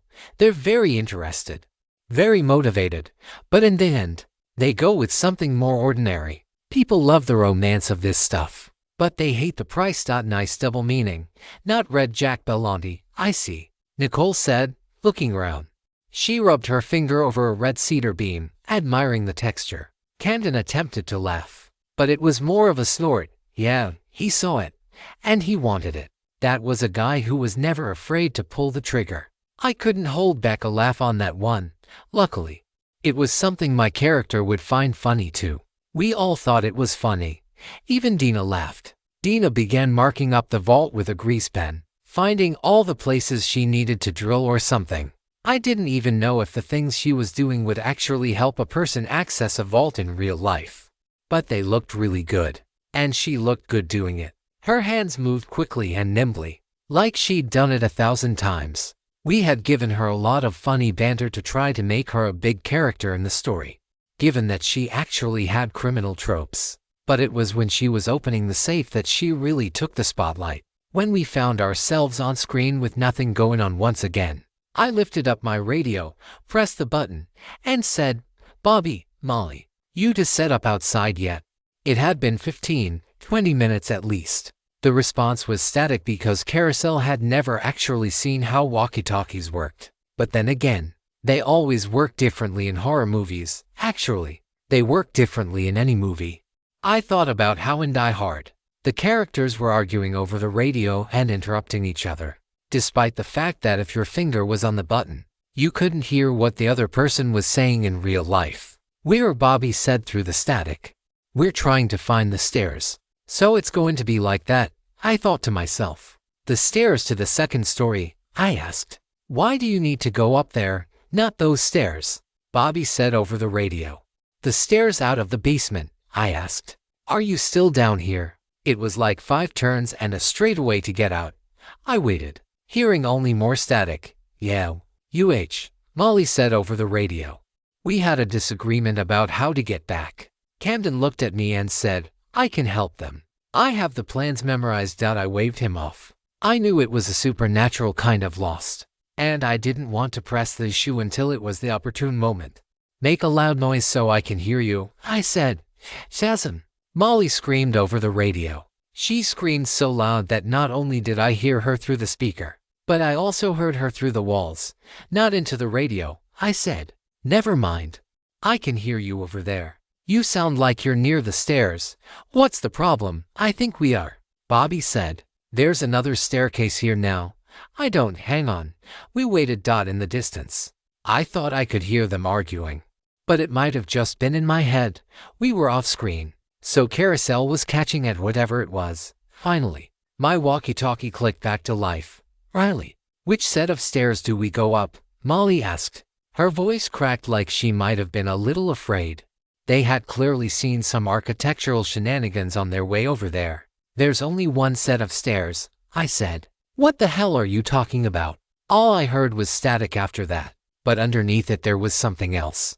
A voice that wasn't Bobby or Molly. It might have been a radio station, or it might have been my imagination, but it sounded like a man's voice. What was he saying? I picked up my walkie-talkie and said, Molly, Bobby, talk to me now. We waited for another beat, and finally they're there. Bobby's voice crackled over the radio. Okay, we found the landing. We're good. We're upstairs. It's really dark up here, though. I looked around the room. I had to mix being freaked out because of my character's perception of the supernatural nature of the place, but also act like I thought they were being goofballs, because it wasn't time for me to buy in yet. For a moment, there was a tension in the air, like something was about to happen, like we were finally going to see what it was we were up against. But then Dina said, got it, almost there, just a bit of tenderness left, and I should be in. She picked up the large drill that was part of her kit and started driving it into the metal. The sound cut through everything, even the strange or the wood let off, and suddenly, there was normalcy, and the tension ended, at least for a while. Whatever supernatural force was at work here, it was waiting to make an entrance, or perhaps, an exit. The movie was flying by even though, from what I could tell, not much had happened. It was clear there was some type of architectural or similar horror involved that had kept Molly and Bobby from reaching their destination. Whatever it was that awaited us on the other side of the vault door would likely be the thing to propel the story forward. I had a raw excitement in my belly, ready to turn into fear or joy depending on what I saw.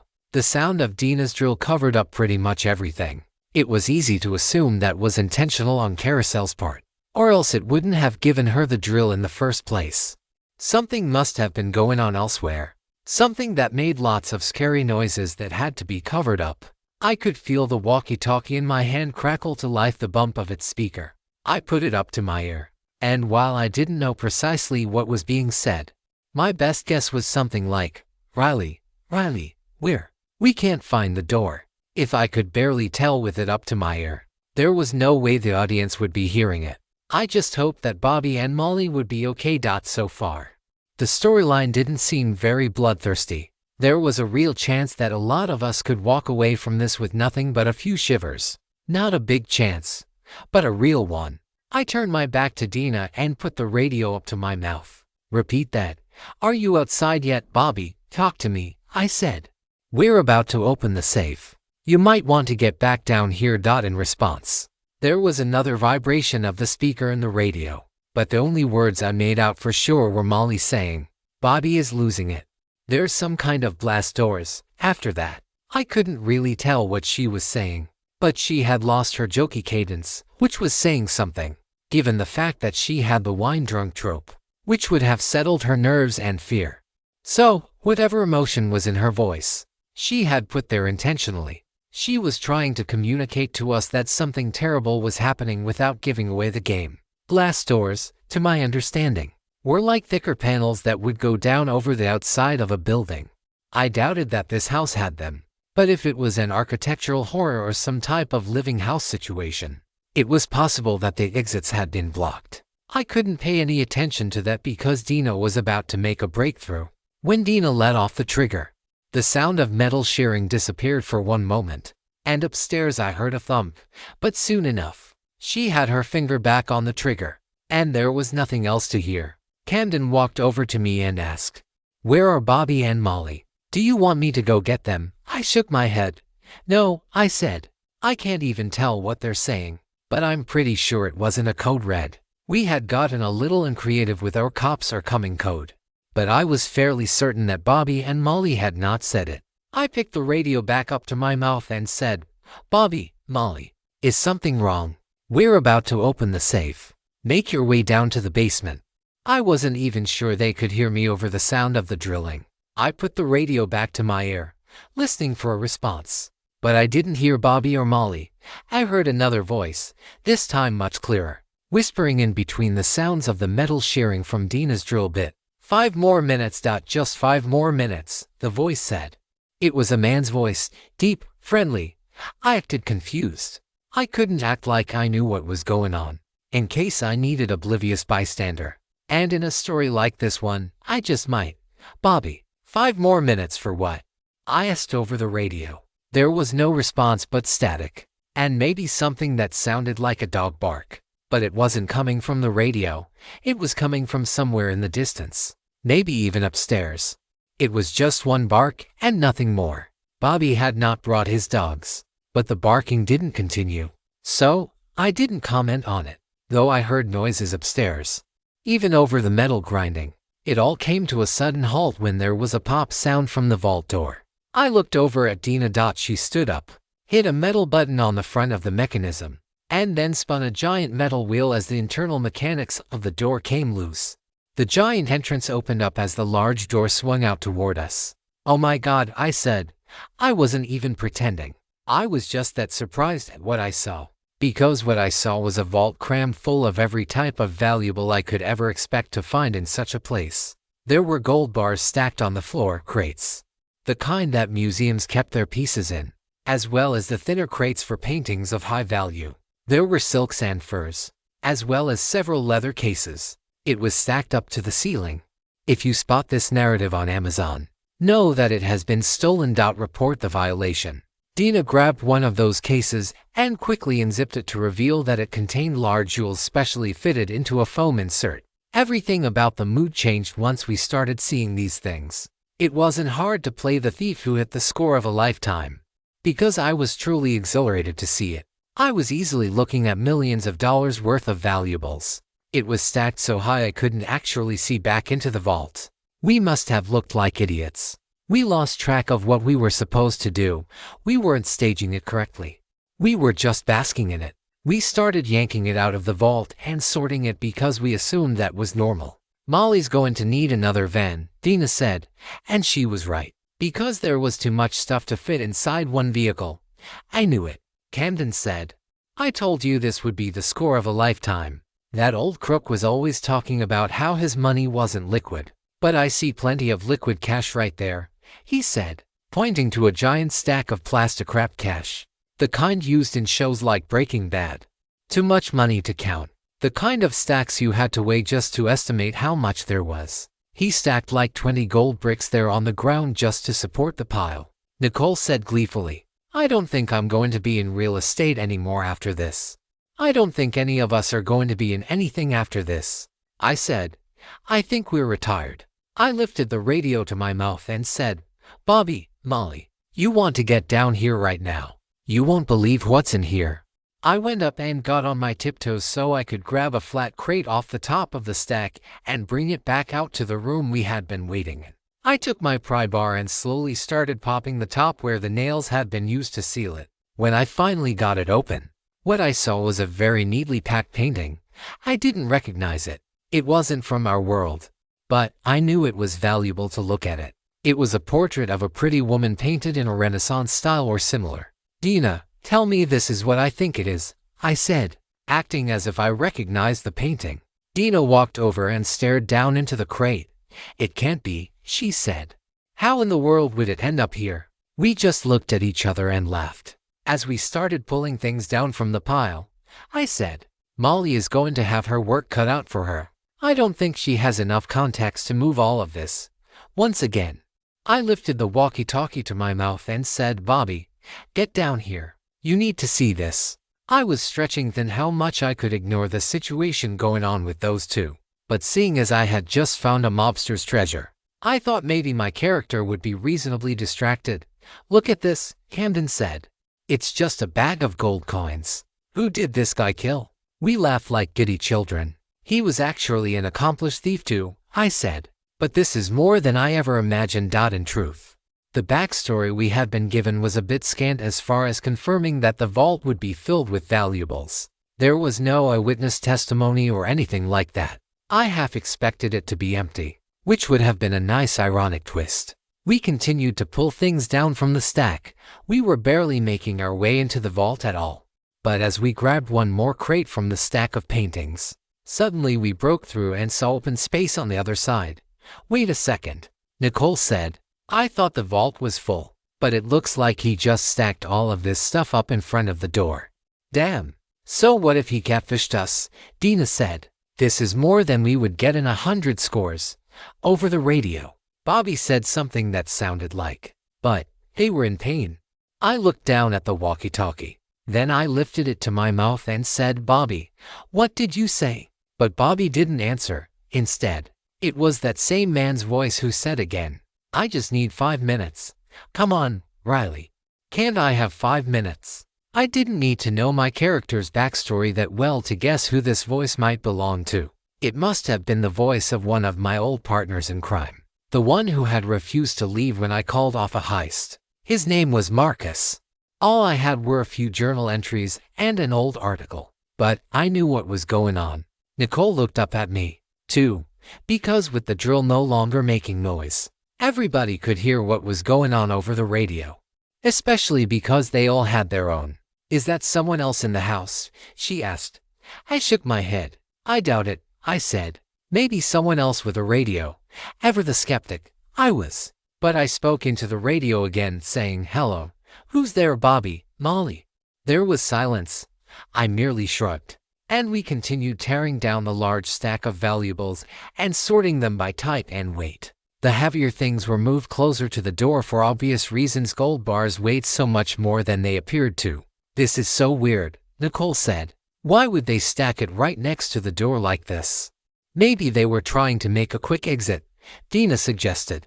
Once we had made a big enough dent in the stack of treasure, I squeezed through the hole we had made to get a better look inside the vault. And I suddenly understood where this story was going. Red Jack Bellondi had not stacked his valuables at the very opening of his vault in order to make a quick getaway. Or whatever theory it was Dina was working on. It wasn't a stack at all. It was a barricade. As I looked past all the valuables, I saw a pretty large room. And that's what it was, a room, a panic room, a safe room. Whatever the right word was. It wasn't just a vault. There was a bed and large stacks of canned food. One of the stacks contained food that wasn't opened, and a larger stack contained foods that had already been opened and were being stored because there was no way to get rid of them. I quickly jumped back through the hole we had made in the stack. It's a safe room, I said. There's someone in there. Of course. We couldn't stay outside forever. Instead, we went in one after another until we all had a full view of the room. It was really nice looking. The kind of safe room that a rich guy could show his other rich friends. There was something that looked like a large water filtration system, as well as a bathroom that must have malfunctioned because it had been taken apart. I didn't want to know anything about that. There was a small kitchenette and plenty of wine racks, the kind that were housed inside temperature-controlled glass cabinets. Oh God, Dina said. The bed was occupied. Someone was sitting on it, with their legs crossed and a sheet covering their body. They had what looked like a pillow wrapped around their face and ears. They weren't moving. But it was definitely a person. It was actually scary how still they were. I walked forward, found the furthest edge of the sheet, and ripped it off. Whoever was sitting there. It was a man, which was clear to see. Though he was stick-thin, with long hair and a long beard that reached down below the pillow he was covering his face and ears with. He didn't bring the pillow down immediately. In fact, it appeared he was shaking. Eventually, he built up the courage to slowly lower his hands and reveal his ragged face. There he was, the man of legend, Gerald Red Jack Bellondi himself, shivering like an abused dog. He was an NPC with a plot armor of 3. When he saw us, he looked confused.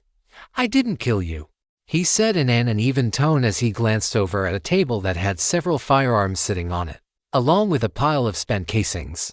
I put out my hand and said, let's keep it that way, buddy. The still, ghostly look on Bellondi's face, which I initially thought was a sign of nervous insanity, gradually shifted into what I can only describe as paranoid rage. He stared at me so completely still that it was as if he thought I couldn't see him if he didn't move. His gaze might have been a warning. I know what you are. You can't fool me. Like how teenagers get stared at when they enter a mom-and-pop convenience store. Of course. I wasn't actually trying to fool him, Mr. Bellondi, I asked quietly. He breathed evenly and didn't blink. We're not here to hurt you, I said. You're not here at all, he said without missing a beat. Honestly, I almost laughed at that response. He sounded so sure of himself. He had so much conviction that it was like he thought when he said the words.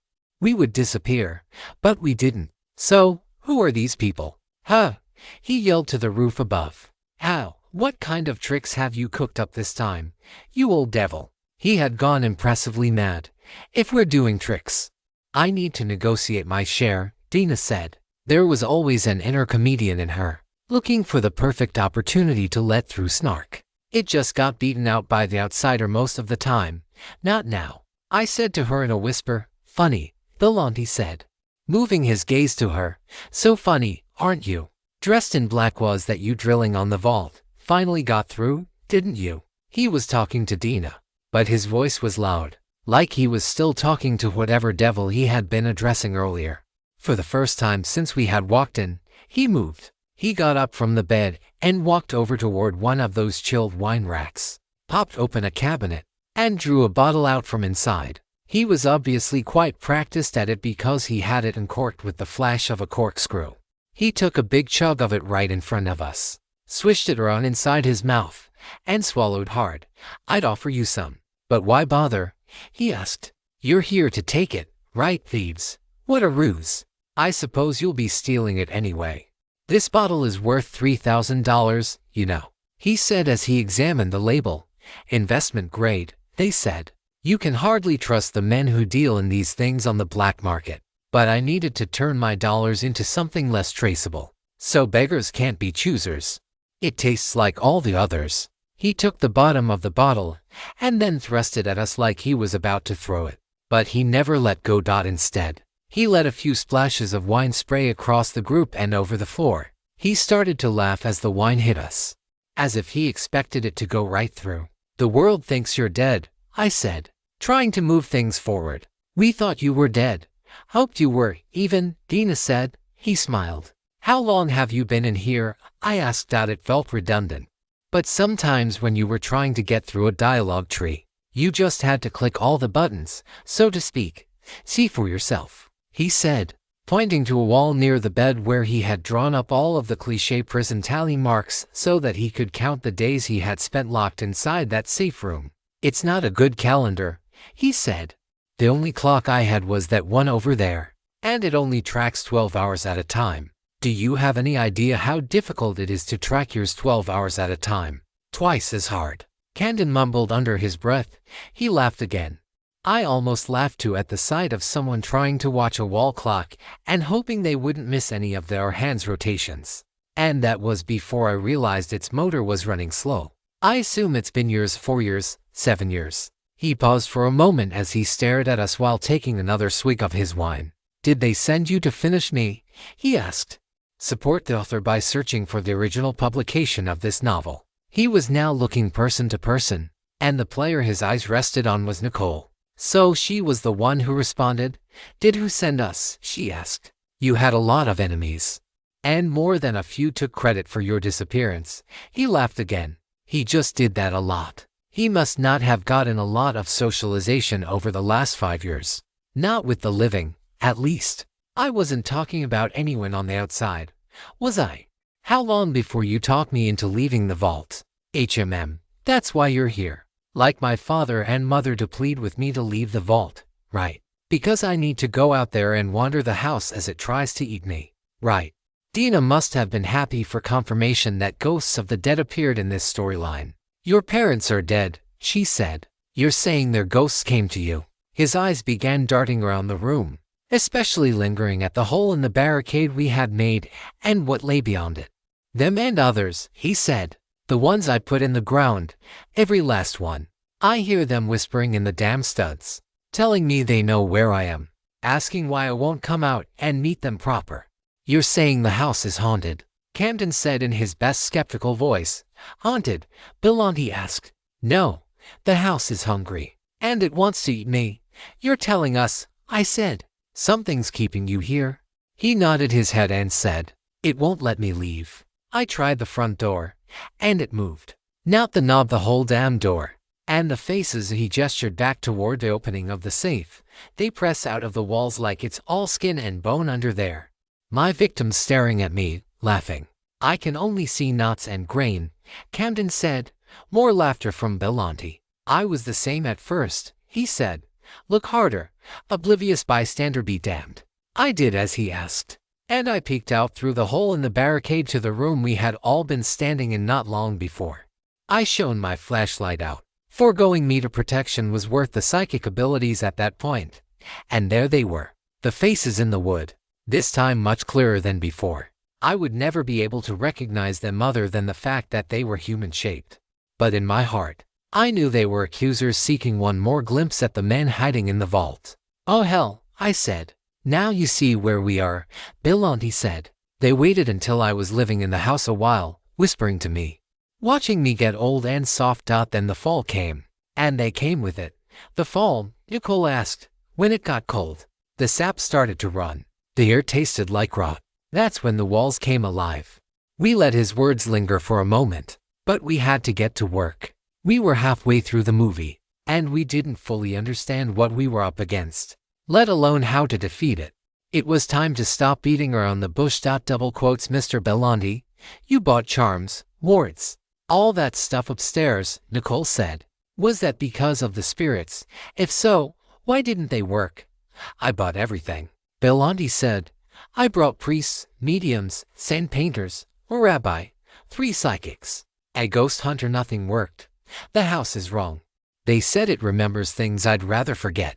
The intensity that he had begun with was rapidly becoming less stable by the moment. "You've tried your best," he said.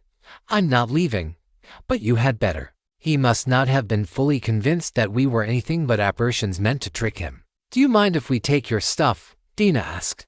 I ignored what she said, and so did he. "We can take you with us," I said. A wide smile spread across his face. "There it is," he said. "I knew it was coming. You're here to save me. To take me out there where I can be picked clean. I'm no fool. I won't leave." "I say we respect his decision," Dina said. She was really going for it. Simply leaving him behind would have been fine, but we could earn some brownie points by acting a little more human than we needed to. "Jack, listen," I said.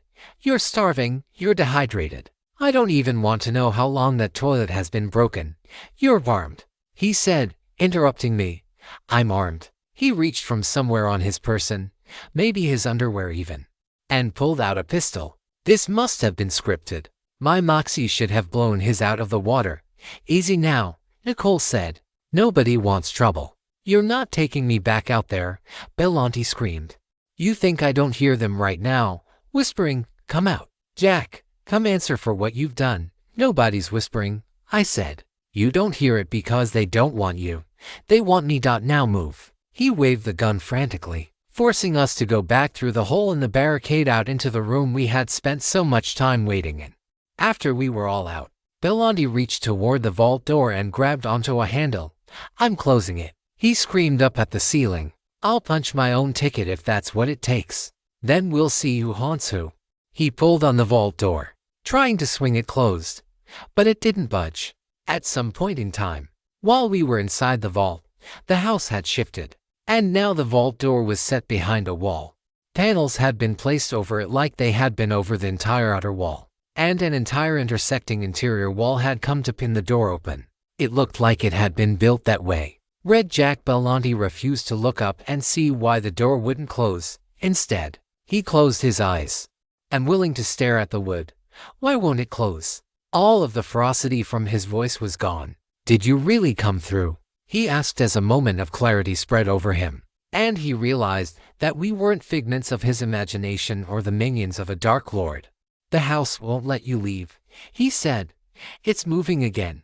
And you gave it an opening against me." He pointed his gun at us, and we quickly ran down the hallway from the safe while he fired. Dina was lugging the leather case filled with jewels. It was the only thing small enough she could grab. "He shot me," Camden screamed. Even at first glance, it wasn't a fatal wound. How could it have been?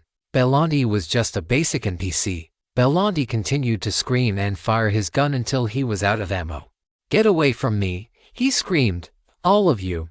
You won't take me. I won't go with you." His voice started to fade as we moved away, and all I could hear from that direction was the creaking of wood and the shaking of earth as the house started to shift once again. The strange thing about Lark House was that while it was immediately apparent that the rooms and hallways had been rearranged, it wasn't like the house was moving in front of us. Instead, it just appeared as if the house had been built differently than we remembered. Many of the hallways near the stairs were gone, and there was much more space throughout the area. "This is different," I said, feeling the need to comment on the changes on screen. There were more hallways over here. The others shone their flashlights around to confirm what I had said. "This makes no sense," Camden said. "Even if there were mechanisms for closing off the doors, the walls themselves look like they've moved." "No," I said. "They look like they were never here." We couldn't discuss any further because, in the distance, we heard Bellanti screaming. An angry roar. "Let's talk about this outside," Dina said. We were all in agreement and started running up the stairs. But as we moved upward, we realized that there were no doors. Not where they were supposed to be, at least. It was easy to tell that we'd passed the ground floor without any way of exiting the stairwell. The audience might not have been as clued in, though. So, we had to say something. "Have we passed the ground floor?" Nicole asked. "We've gone up at least 2 flights of stairs." "Have you seen a door?" I asked. "I'm going up because there's nowhere else to go." And we continued up until we finally got to the end of the stairwell. But even then, we didn't find a proper door. Instead, there was a hatch, the kind that you would lift up and climb out of. "I think we're at the attic," I said. "There is no attic." Camden said, "Did you never look up when you were in the foyer?" "I'm looking up right now," I said. "And there is a hatch. I think there is an attic. Or else this makes no sense. Let me see," Camden said as he squeezed past me and lifted up the hatch to peek out. He lost a little bit of that bravery as he stuck his head through so he could look around and shine his flashlight. "This is one of the second-floor bedrooms, I think," he said. "But I don't understand how it's here." He closed the hatch behind him, and we stood in the stairwell, all of us just contemplating our next move. I grabbed my radio and said, "Bobby, Molly, do you guys hear me?" A voice pushed through the static and said, "Riley, you shouldn't." But then it stopped. It wasn't quite to the point that my character should be able to recognize it. I didn't think. It was still ghostly and staticky. Soon, I would have no choice but to acknowledge it. "I'm here," Bobby said soon after the voice faded. "Thank God you got through. I lost Molly. I can't find my way out. Something is really weird here. I think I saw," he started to say. But then he didn't continue. "Bobby, what floor are you on?" I asked. It took a moment for him to answer. "A stone floor," he said eventually. "That's either the basement or ground level," Camden said. "Keep looking for an exit," I said into the radio. "We're trying to figure this out." I nodded to Camden, and he opened the hatch all the way up so that we could climb through. And when we did, we found a relatively normal-looking room. A few odd items here and there that hadn't been purchased in the auction, but nothing too out of the ordinary. The room we climbed into had hallways moving in multiple directions, and we picked one to try to find our bearings. "Either this is the most elaborate practical joke ever," Camden said eventually, "or we may have to concede that something supernatural has occurred here." "We may have to concede it," Dina said mockingly. "The crazy guy in the basement told us everything we need to know. This house is trying to eat us alive if we keep walking where it wants us to." "That's exactly what's going to happen," I say. "Instead of finding a new door, we make one." It was pretty convenient that we happened to have pry bars on us. So that's what we did. We found our way to another random-looking bedroom that I hadn't even seen before, meaning it had been constructed completely by the house. And we started digging through one of the walls in the direction we thought the stairs were. It was a pretty simple act. The boards were largely intact, so we just had to pry them off the wall one by one. There was a pretty large space between the wall we were breaking through and the next wall, possibly even large enough for a person to walk through, although I wasn't sure that was a wise move. Still, Dina looked in and shone her flashlight around. She screamed. I quickly followed where she had looked and saw what had caught her attention. It was, by at least some definition, a mummy. It was a dried corpse leaning against one of the inner walls, like whoever it was had simply sat down and chosen to die. "Help me with this," I said to Camden as we continued to pry a few more boards loose until we revealed the body. In the distance, there were other partial skeletons sticking out of the woodwork, but I didn't draw attention to them. We were staring at the mummy. He was wearing modern clothes, and he still had a thin covering of tight skin around his face, though I didn't recognize him. This narrative has been purloined without the author's approval. Report any appearances on Amazon. He looks at peace, Dina said, like he just fell asleep. We took a moment just to stare, maybe a moment of silence even. That's either going to sink the resale value or put it through the roof. Nicole said, could this be one of Belanti's victims? Maybe that's why he said they were haunting him. We continued to look at the corpse as the dust settled. This isn't one of Belanti's, Camden said. Not if he really was stuck in the safe room this whole time. This is a recent death. In fact, he trailed off as he got closer to get a better look with his flashlight. I know who this is. He looked back at us as if waiting for us to respond. Go on. Tell us, I said. His name is Sims. I hired him to rob the vault, he said. He flaked on me. Or I thought so. Yeah, I had wondered when Camden's disappearing thief would show up. Turns out he just planned on cutting you out of the heist altogether. I said. It's strange, Camden said. It looks like he's set into the wood. Almost like he started to be absorbed.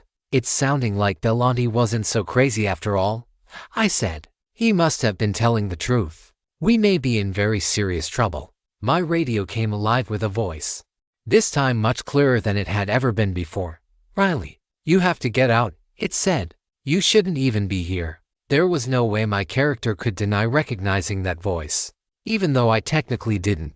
I froze like I had heard a ghost because I had. Marcus, I asked. Marcus, is that you? Marcus had been my character's old friend who had been gunned down during a heist after he refused to leave when my character ordered it. Riley, I don't know how you found yourself in these woods, but you shouldn't be here. You need to get out. If you don't leave by sunrise, you never will. As I heard the voice over the radio, I looked down the hall and saw on one of the wooden walls a figure set into the grain of the wood. Its eyes and mouth made of natural knots, and yet somehow I knew I was staring at a person. A person my character recognized. It was Marcus himself. And I used all of my acting ability to show exactly how frightened I was. Off screen, I messed with the radio a little bit more to get him to speak. But since we weren't on screen, he didn't have anything to say. All right, I said. You heard him.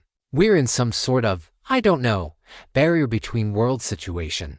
I'm starting to think this is a puzzle storyline. Also, maybe the forest these trees came from was more than just sacred. The natives used to bury their dead here, Nicole said.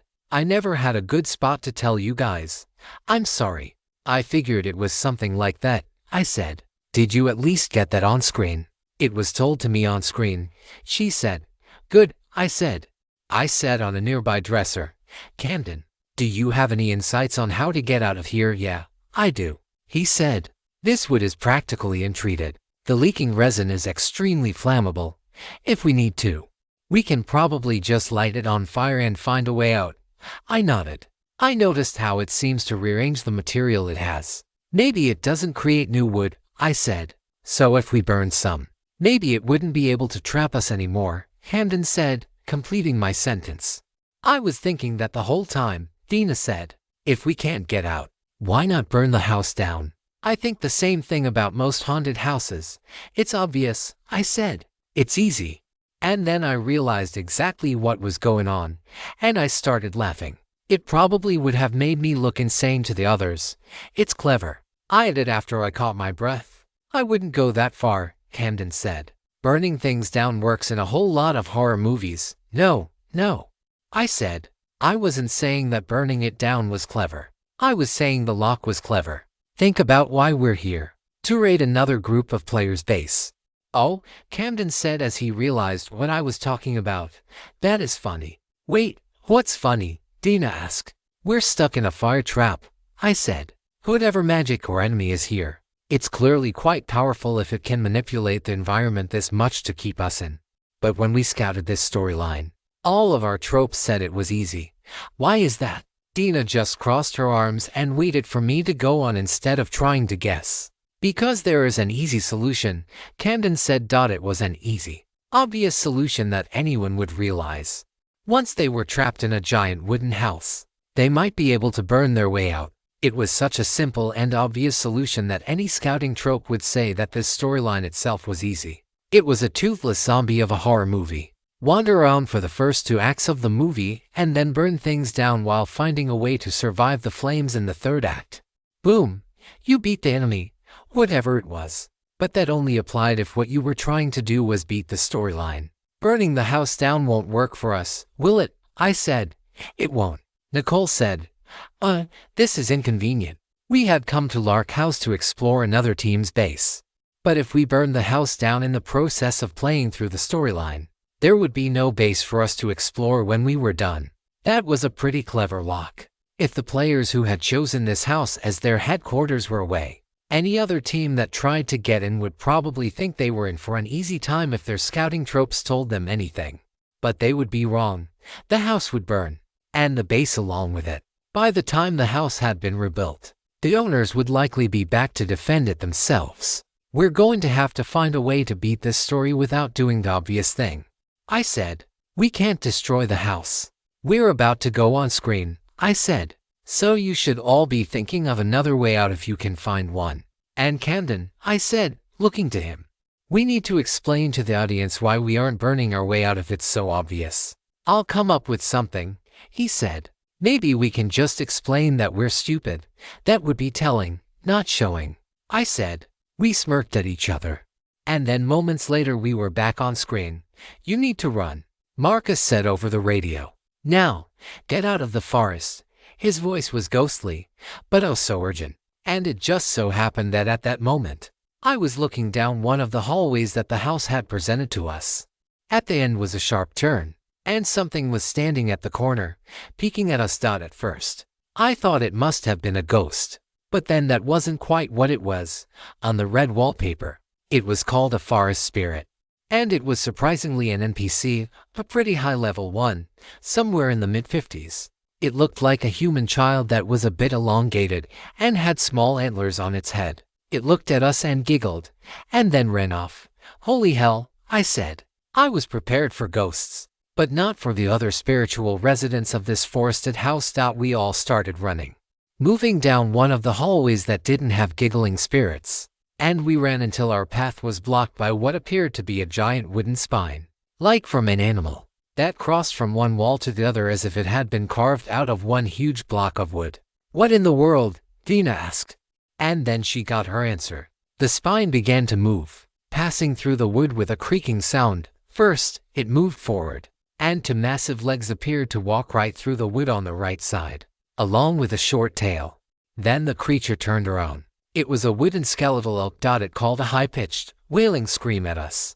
Standing well over 8 feet tall, on the red wallpaper, it was simply called Wapasham Spirit Guardian. Its plot armor was 76.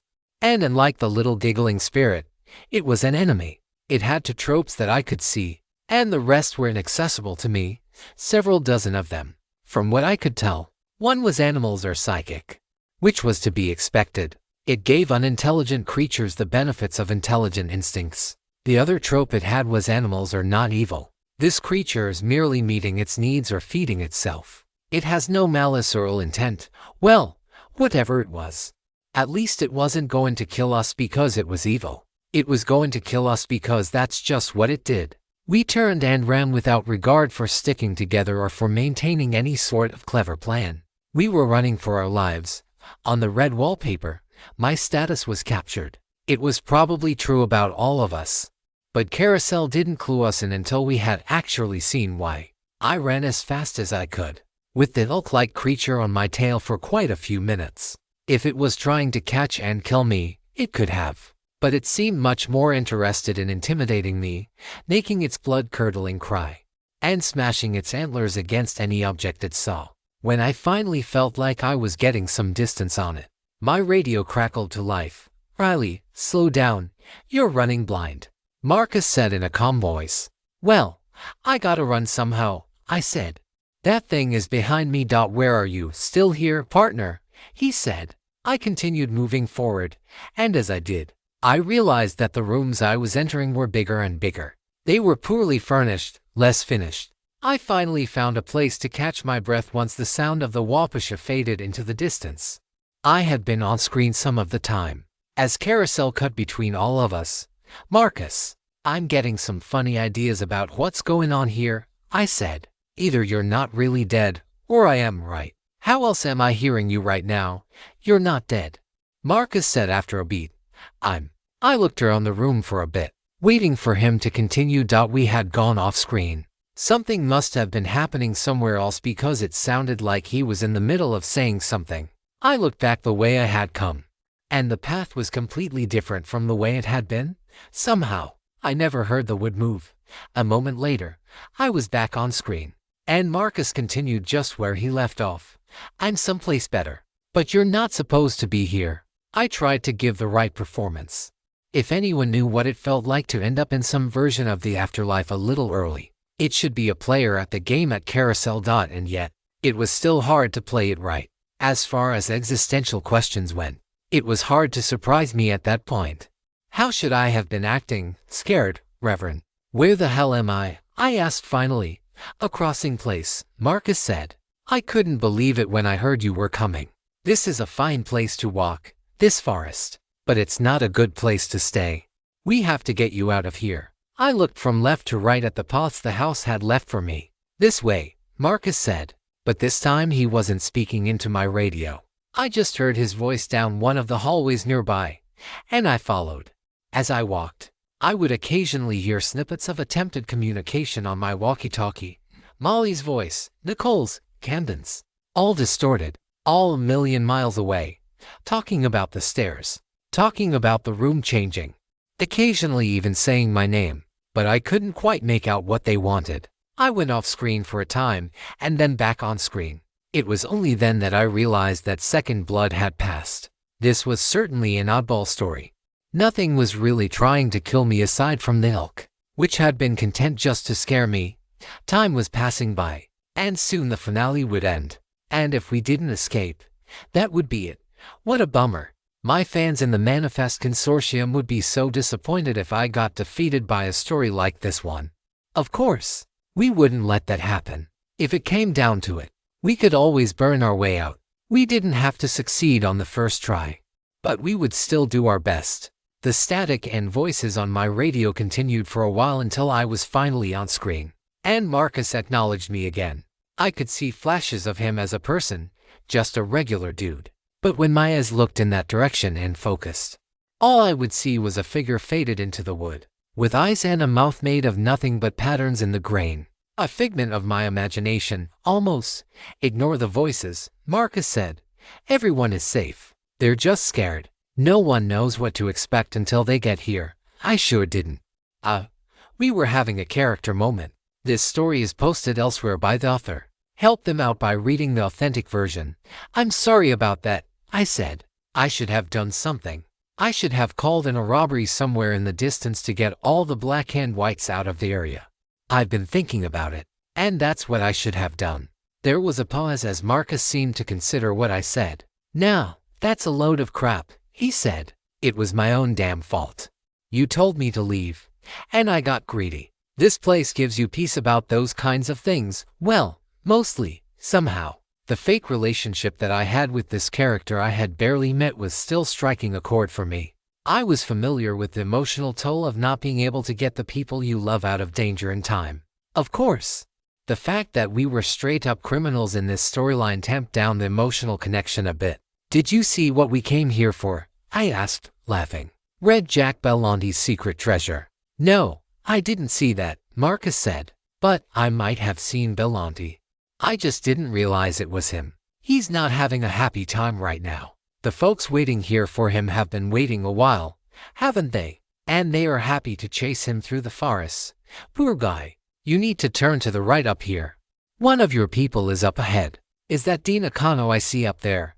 And little Sean, right this way. It was hard to describe, but I felt like Marcus was right there with me. Right there in the woods. Walking through it as if it were a forest trail. I could even catch glimpses where the wood panels on the walls turned to trees. And he walked behind them, wearing a red shirt that billowed in the wind.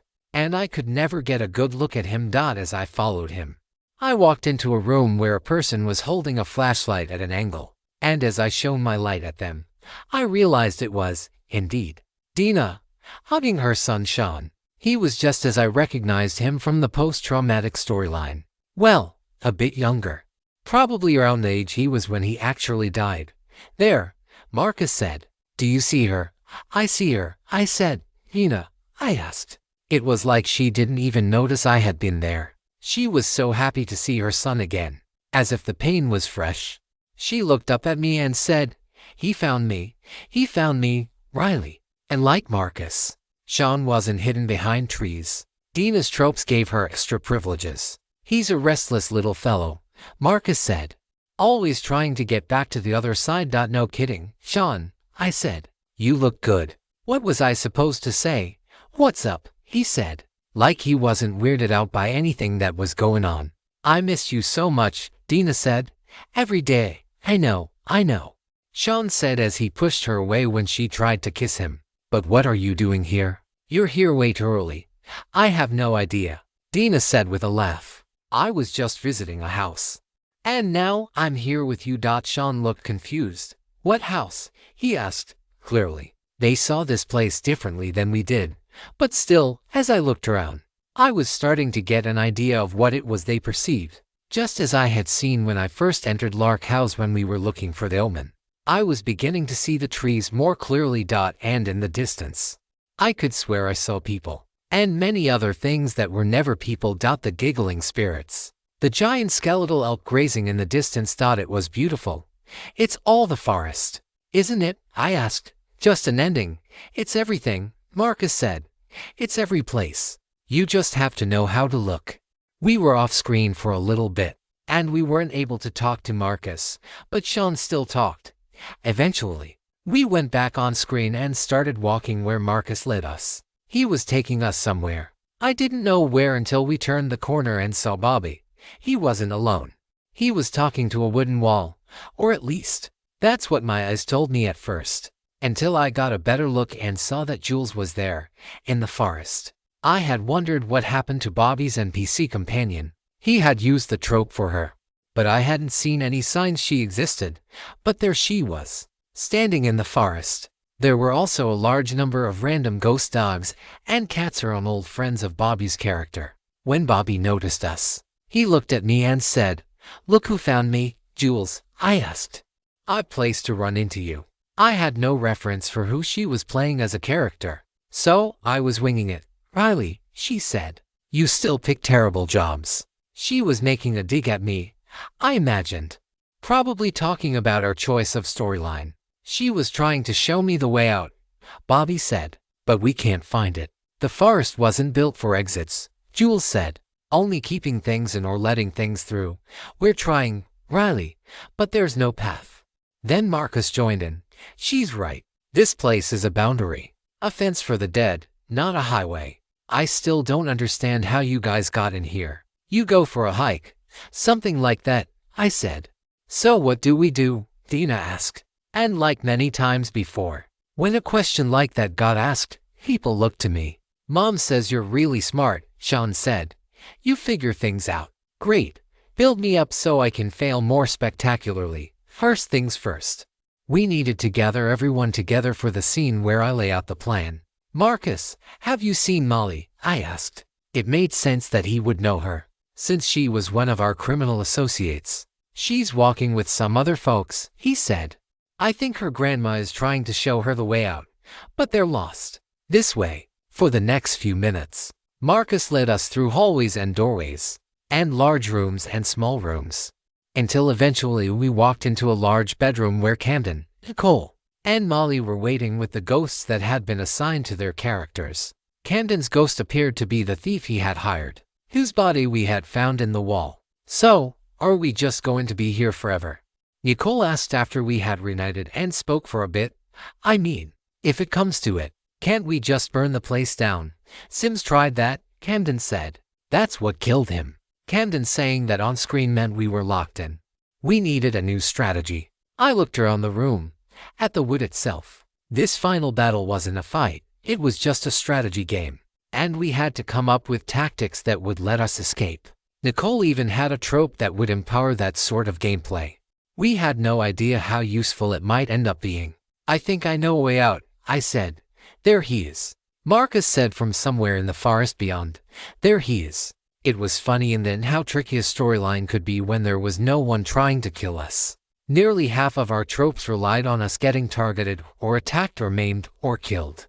But the danger of this storyline was simply getting trapped in a house forever. That was it. Leave before morning or you lose. Such a simple idea. And yet it left us without a whole lot of tools to work with. There was no fight. There wasn't a lot of plot. It was almost funny how strongly we relied on distinct, antagonistic forces to oppose. And now it was time for them to hear my plan. But because of those tropes that we did have active, it was better if it came from Camden. Because with the boost from his blood, sweat, and chalk trope, his savvy was actually higher than mine. He had gotten shot and, while Bobby had patched him up, he still got the buff, not to mention, he had a trope that buffed plans that could be visually demonstrated for the audience. Still, I was sure I could give him a jump start. So, as I stood before them all, I said, "Did you notice that when we were running through the house, all separated because of that giant moose, or whatever it was, the rooms got bigger and bigger as we got further apart from each other?" The others nodded. It seems to me that even though this house thinks it's part of some forest out there in the Carousel Cedar Barrens, it is comprised completely of the material that's actually in this house. That's its weakness. That is its limit. Maybe our architect friend here can figure out a plan for that. Since it's his work the house has been copying this whole time. Camden picked up on what I was saying right away. He looked around the room and saw piles of boxes with books inside, items that had not been sold at the auction. He grabbed the boxes and moved them over to where we were speaking and started unpacking the books onto the floor, creating a tiny hallway with rooms and spaces for doors that mimicked the ones we were trapped in.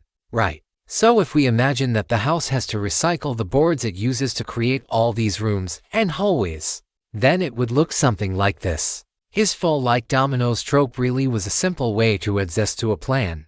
Surely the audience could follow along with his demonstration. If anything, his demonstration was overkill, but I would take that buff regardless. The house has hundreds of these boards. I should know, I counted every one of them.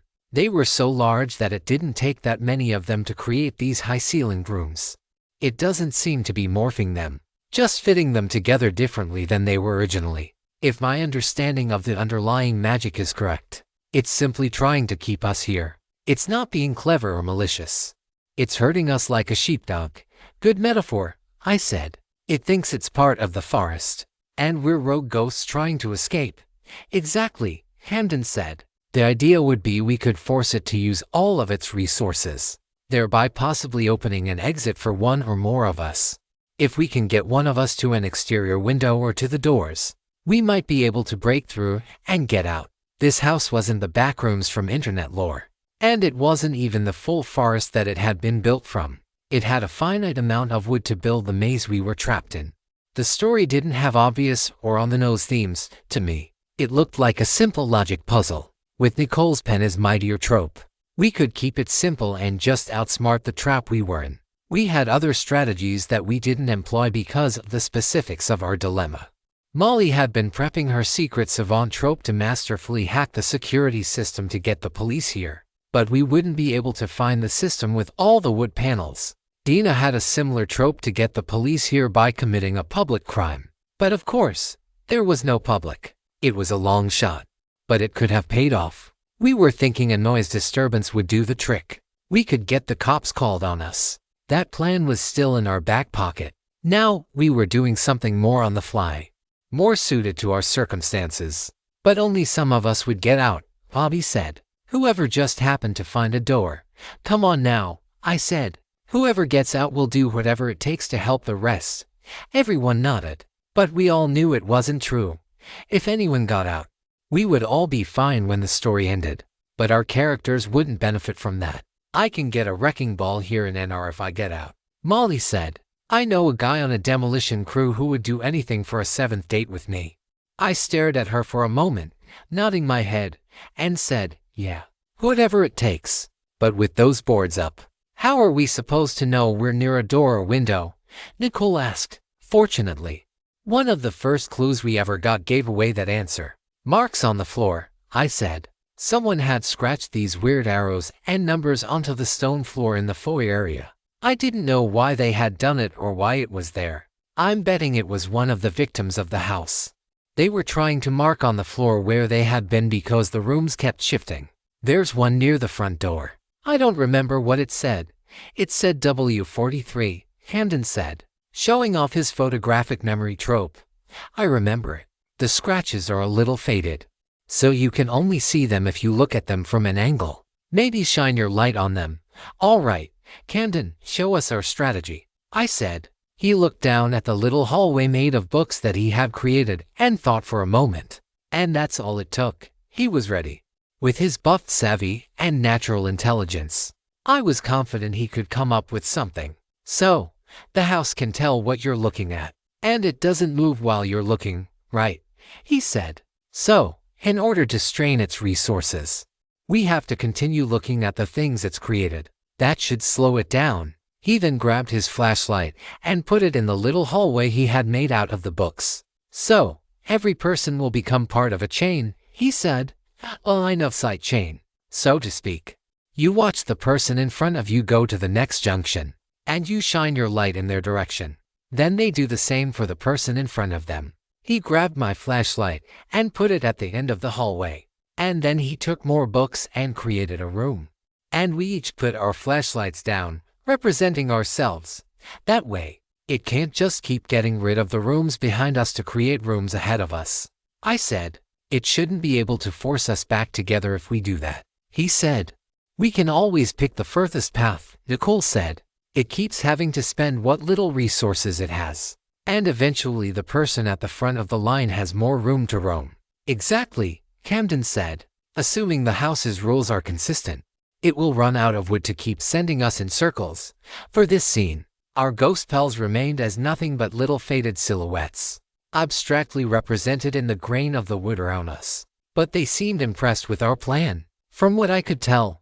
And if we lose, Dina said, at least we'll have given it a run for its money. There was a beat of silence as we all contemplated what we were about to do. We were on the top floor of the house, which, in the original plans, was much more open with fewer walls. But it was so crowded with hallways and rooms now that I couldn't even tell where we were. Let's move, I said. We need to find a set of stairs first. That shouldn't have been too hard. There were stairs all over the place. We had largely avoided them because we didn't want to get separated. But now that we had a plan, they were exactly what we needed. The narrative has been illicitly obtained. Should you discover it on Amazon, report the violation. Camden took the lead, then Nicole, followed by Molly, Bobby, then me, and finally Dina. The goal was to just keep eyes on the person in front of you. It was a pretty simple strategy. We ended up covering a lot of ground and binding a lot of the rooms and hallways so that they couldn't move on us. We got so far apart that we ended up having to use our radios again. We wandered around for about an hour, but I could tell the house was straining, trying to send us in circles, yet failing because we were so persistent. We hit dead ends more than twice.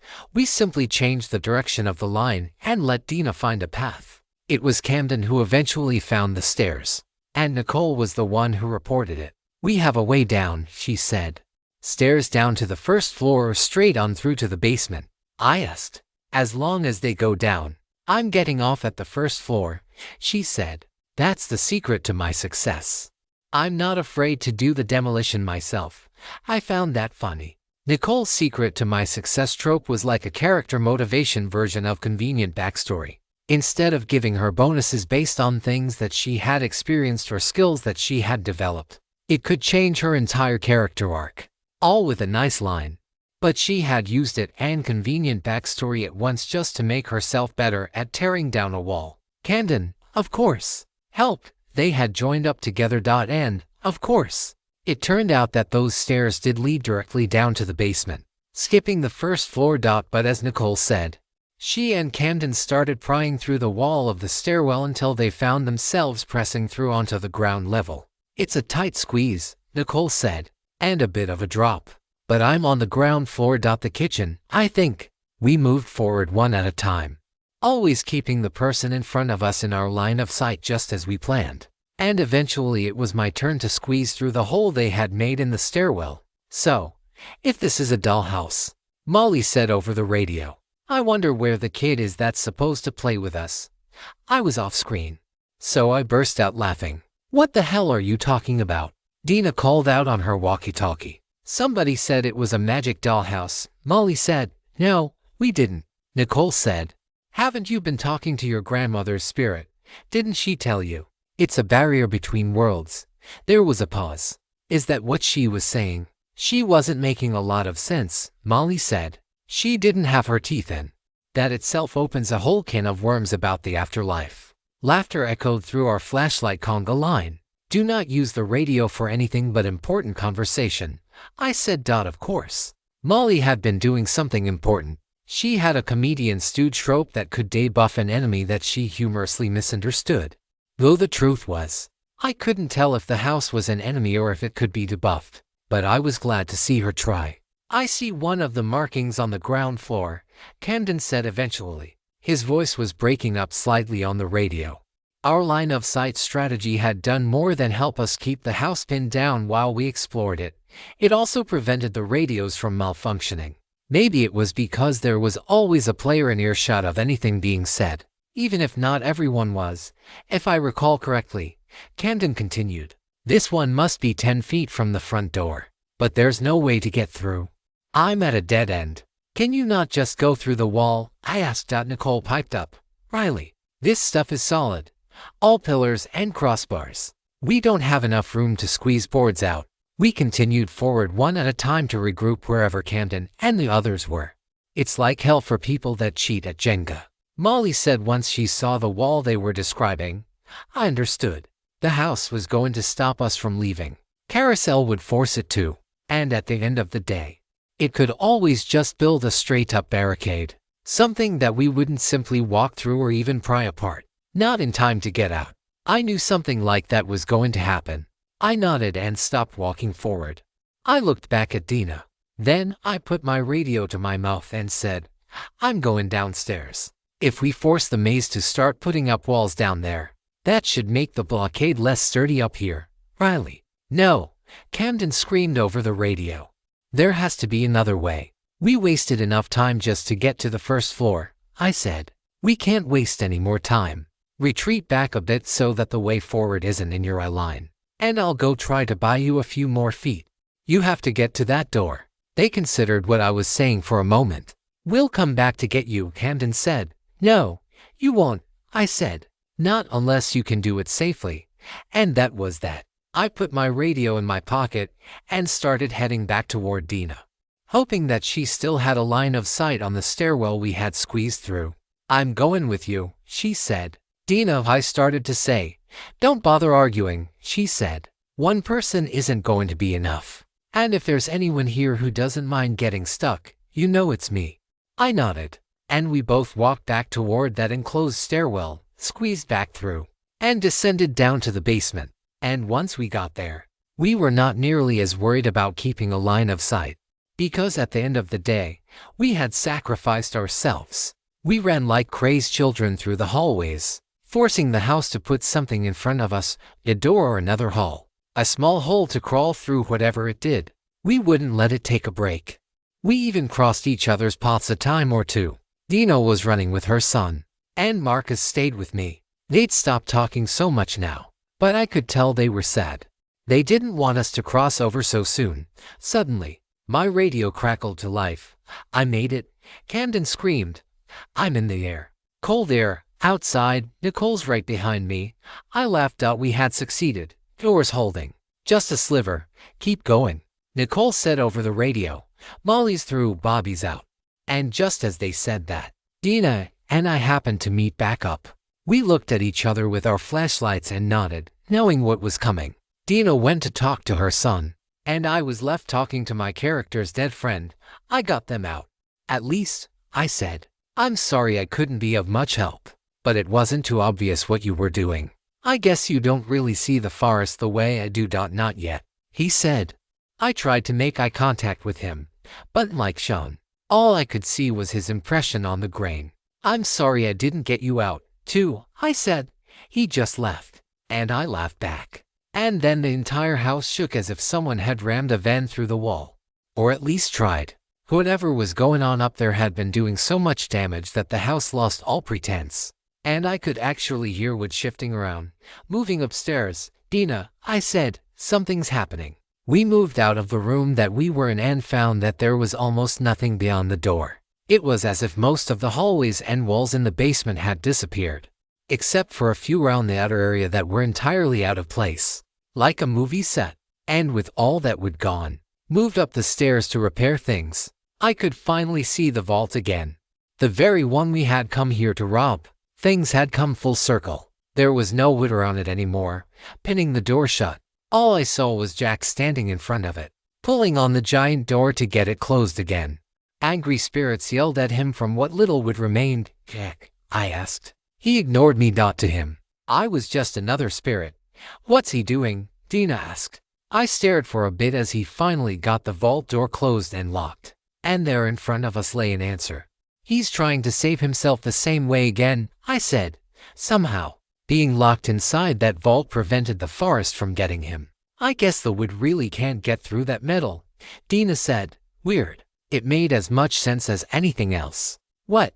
You never played metal, wood, crazy hitman before? I asked, suddenly. I couldn't help but smile. I started running around the basement. With so many walls missing, it was actually easy to traverse. I was looking for something specific. Something I had only glimpsed and not paid any attention to. Metal protects you, I said. The vault worked for Bellanti. He survived in there 4 years. But we don't have another vault, Dina said. And I doubt he'll let us share his. I'm not looking for another vault, I said. I was looking for the laundry room. And I found it soon enough. Inside were a washer and dryer. Riley, this is insane, Dina said. Think about it, I said. The house resets at sunrise every morning. The forest sets back. If we're inside metal, no wood can reach in and force our souls to cross over, or whatever death looks like. And if you're wrong, she asked. I looked at my watch. The sun was about to rise. Then we're dead anyway, I said. There was a washer and dryer just where I expected them to be. Dina got into the dryer pretty easily. She wasn't a large woman. I couldn't fit in the washer because of the agitator. Good luck, I said. There's not enough room for both of us. I was doing the personal sacrifice thing. Dina was having none of it. Double quotes. Yes, there is, she said. Don't be so precious. Sure enough, after a few attempts to squeeze in, I made it. Not comfortably, but enough to close the door most of the way. Huh, I guess you were right, I said. It was one of those big dryers for comforters or something.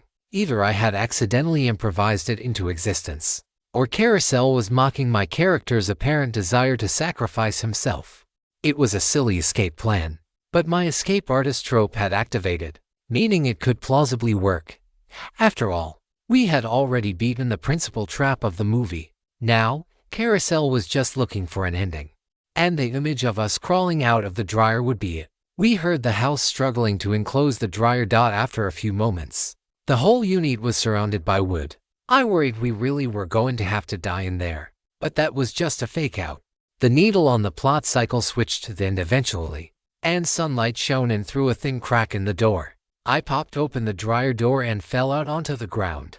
Dina was right behind me. Light was coming in through the small window at the top of the wall, which would have been ground level, and the entire basement looked perfectly normal. The only thing that had changed was that a lot of very valuable objects had been moved out into the open inside one of the rooms, seemingly coming from nowhere.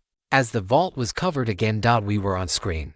So I stayed in character as we grabbed up some things and started walking our way out of the house, joyful to realize that it was once again just an ordinary house, except for the fact that in the living room, a van for a furniture store was parked next to where the sofa had been, as if it had always been there. Whatever hole it had created when it entered the house was sealed back up. Molly was sitting in the driver's seat, waiting for us. As we approached, we started to laugh, and the front door opened. and everyone was standing there ready to greet us at the end. We had known that there were storylines that were essentially death puzzles for a long time, and in fact, we had kind of played through one, of course. We beat it by circumventing the puzzle aspect altogether and creating mutant bed bugs, which was the equivalent of taking the Rubik's Cube apart and putting it back together solved. But a win was a win. It was nice to get the win based on pure strategy. I almost thought Camden might get his aspect, but as it turned out, there was no savvy-based enemy for him to compete against. It was just a magic farce bound by its own rules. Still, I was thrilled not to have died in it, even though it represented one of the most desirable afterlives I had seen yet in Carousel. It didn't take long for Silas, the mechanical showman, to pop into existence next to the van Molly had stolen. I didn't expect a whole lot because even though our solution was risky and we probably cut it closer than I would like to admit, at the end of the day, the storyline could have been easily beaten with a book of matches. I didn't get any stat tickets. In fact, most of us didn't, and since we hadn't killed anyone, we got no enemy collector tickets either. But we did get something interesting. A new type of ticket I had never seen before called a notice of trespass. Notice of trespass. By affixing this notice to a mobile omen position within, or at the immediate boundary of, your designated base, you authorize said omen to act in an official protective capacity. Upon your departure from the premises, the omen will initiate a temporary seal over the location, thereby restricting entry and compelling any non-affiliated parties to abstain from intrusion, inspection, or attempted pilfering. It was similar to how Lucky had described it. It allowed you to take a mobile omen, of which we had many, and use it to protect your base from other players. I hoped we would never need it, but we each got one, so if we did, we would have it. That also meant that Redwood was likely not an innate storyline to Lark House. It made a lot of sense in the end, because no one in the storyline was named Lark. And while the forest had giggling spirits and a trickster's personality, the word Lark just didn't fit. As soon as I got the notice of trespass, I started thinking through all the mobile omens we had and trying to figure out which one we would set up to protect Kimberly's loft. Fast zombies, anyone. The notice had a peel-away piece of wax paper that revealed a sticky spot. We would have to attach it carefully. I also looked around, trying to find any evidence of Lucky's former team's base. But all I saw was the set for Redwood. I managed to get a trope out of the ordeal. Don't go in there. Type, action archetype, film buff aspect. Critic stat used. As the viewer watches events unfold, they begin to pick up on ominous notes and dour inevitabilities. In a proper slasher, they are right more often than they are wrong. The user can designate a setting, such as a room or entire house, as a location for a killing scene. Once they declare this on screen or on Death Watch, the next character to enter that location will meet their demise. You know they're walking to their death. They think they're only putting away their laundry. If only you could have warned them just a few seconds sooner. Funny enough, I didn't get that trope because I was a film buff. I got it because it was one of the tropes granted by my background. It could be immensely powerful. A very useful blood control trope. Though I expected it to have diminishing returns with multiple uses, given that it was narrative-based, I was still excited to try it out. Although there would certainly be guilt from directly causing my teammates' deaths, they would understand. Camden was the lowest level player on the team, and it was technically his plan that got us out of there. He pulled his weight. Nicole had talked about her written by the victor's trope, and she claimed it was a pretty fast way to level someone, at least for a while. I believed her. Camden got to stat tickets. He also got a trope, adjectives mulligan type, action archetype, scholar spect, strategist. Help support creative writers by finding and reading their stories on the original site. Stat used. Keeping the audience on board with your decisions can be difficult when they think they're smarter than you. Sometimes, a smart character has to explain why they aren't doing the obvious thing before they bother explaining what they are going to do. When dismissing a good plan and story for meta reasons, the user will receive news or another revelation to help justify their decision in character.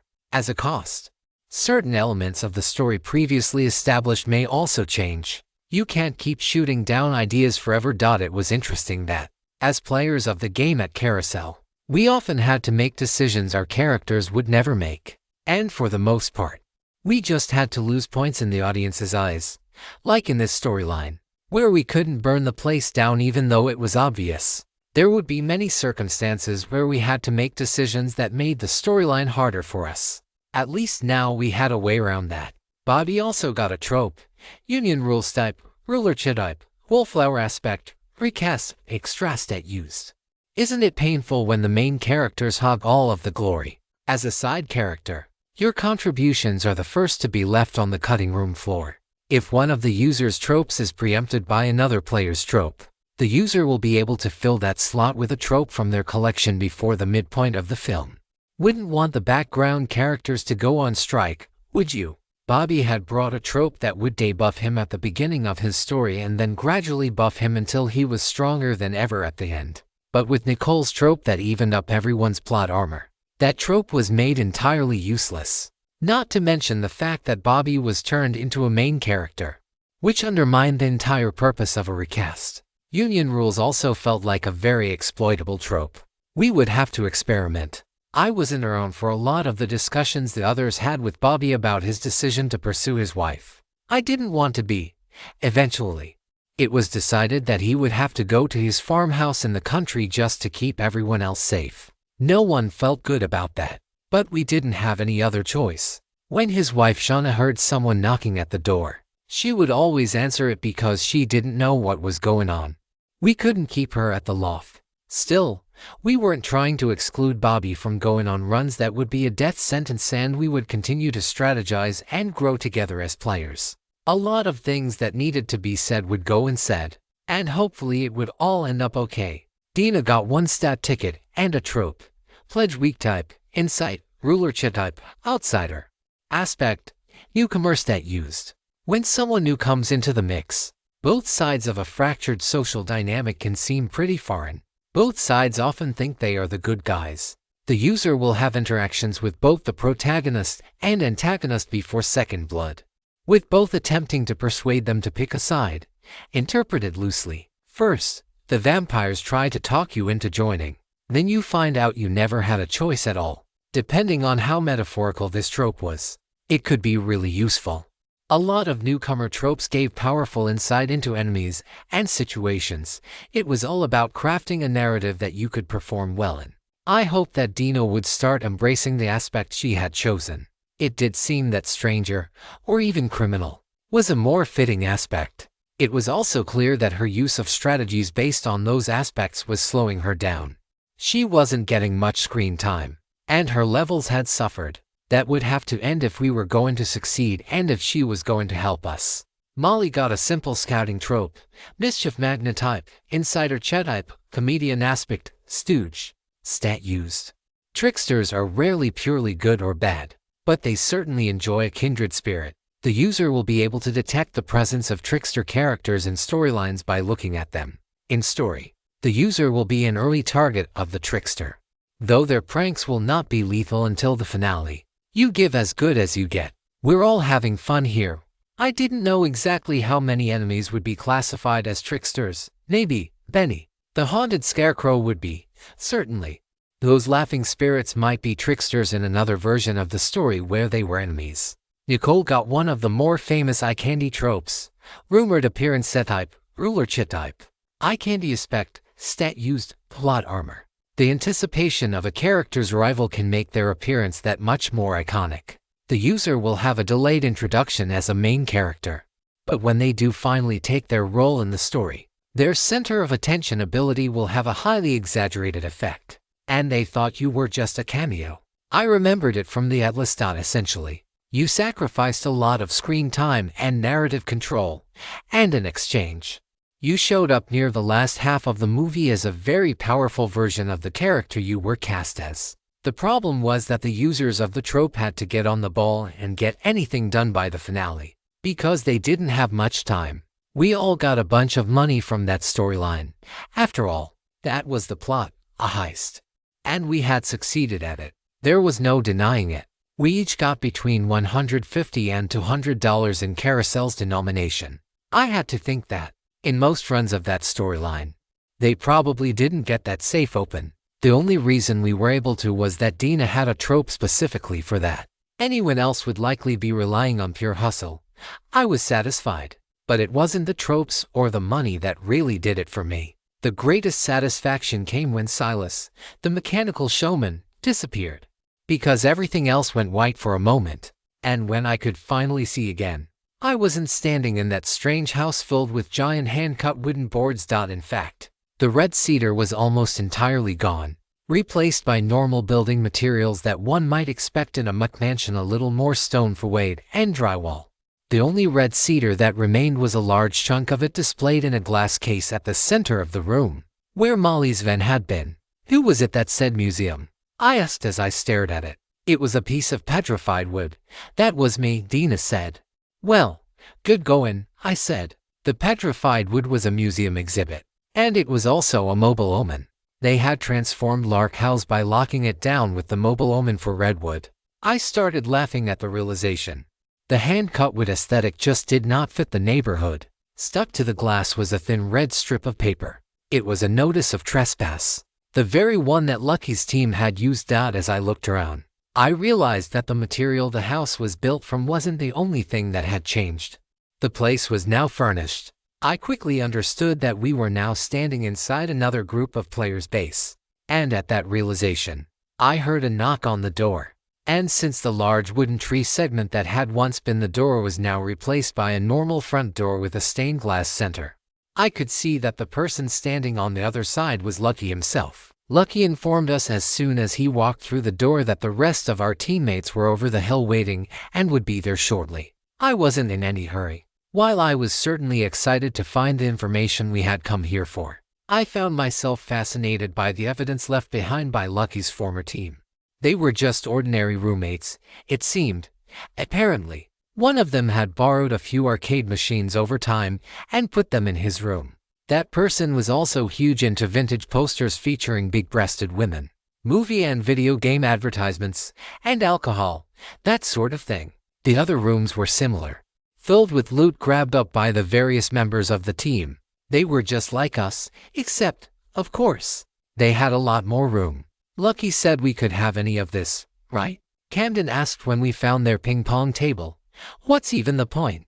I asked. If you're beating me on skill, I'm just going to beat you with hustle. You would have to, Camden said. But where's the fun in that? Before we could play a game, the others arrived. Nice place, Antoine said as he entered. Doesn't look like much of a fight went down here. It was more of a spiritual battle, I said as we re-entered the main room. Lucky was standing in front of a wall in the kitchen covered with pictures. The kind you would drop off to be developed at a store back before everyone had a camera on their phone. As I glanced at all of the pictures, I realized that they had been documenting their time in different storylines. They had literally taken a camera into storylines just for fun. One of the photos showed a giant shark swimming alongside the boat the photographer was riding in. It was a selfie, and the guy, who had short hair and a daredevil's grin, was smiling while some NPCs panicked behind him. A lot of the photos were like that. The guy was taking pictures of the enemies he defeated, or the ones that defeated him, maybe both. Some of the photos didn't feature extreme or risky content. Some of them were simple group photos, like friends would take, photos of skydiving, skiing, or exploring old abandoned places together. 6 or 7 faces appeared repeatedly across the images. This was a group of young people, probably in their late 20s or early 30s, and it became clear that when Lucky mentioned they had a gladiator's mindset about Carousel, what he meant was that they were adrenaline junkies. 3 women, and 4 men having the time of their lives and risking it all again and again. I wasn't the only one gazing at these photos in amazement. How do you find people like this? Kimberly asked. She showed a mix of concern for the people and concern for how unfazed they seemed. Lucky was looking at the photos too, and he appeared contemplative. They knew what they were coming here for, he said. You don't have to trick people into this lifestyle. You just have to look very hard. And I did. There are those who can't tell the difference between wonder and horror, and they hold a special strength here in Carousel. We looked at the people in the photos for a while longer. All right, Antoine asked eventually. Where's the stuff we came here for? It should be upstairs in the study, Lucky said. I didn't spend a lot of time here. It was improper for a narrator. Or at least that's what we used to say. It's funny how priorities can change. Should we check in the basement? I asked. Given, the storyline. There is no basement in this house, not originally, Lucky said. There is a wine cellar of sorts. But it is barely recessed into the ground. You might check it. That's where they stored their weapons. Dibs, Camden said as he moved toward the place that formerly held the stairs to the basement. You can't say dibs until you see what's down there, I said. I think we'll know what I'm saying dibs to when we see it, he said. The wine racks that had been in the safe room with Bellanti were now in the wine cellar. Carousel must have recycled them. Look at this, Antoine said. They're storing soda in this one. I would have left. But at about that moment, I rounded the corner into the cellar and saw their weapons wall. They had taken all of the weapons that they had acquired, along with any tools they might have wanted, and hung them on their special spot on a pegboard. We could tell where they belonged because someone had outlined them with white. That's how we knew all the weapons were missing, not exactly as promised. I said, yes, Lucky said. It would seem that Carousel has traded them out. Where all the former weapons had been hung on the pegboard, there were now only 6 items that didn't seem to belong in the places where they were hung. They were all trope items. I wasn't going to complain. Camden gets dibs on the bra, I said. No, I relinquished dibs. He said. You said that I would know what you were calling dibs on when I saw it. And I saw that bra, I joked. The bra had a stooge trope called goes for the face, which didn't actually have anything to do with bra specifically. It made it so you could throw things at an enemy, and they would entangle on their face, temporarily blinding or distracting them. I couldn't see myself pulling that one off. The rifle had something called in Buried Past, which was a commando trope that gave huge power to a weapon that the player's character had buried as a symbol of their past and was unearthing for a big fight. Support the creativity of authors by visiting Royal Road for this novel and more.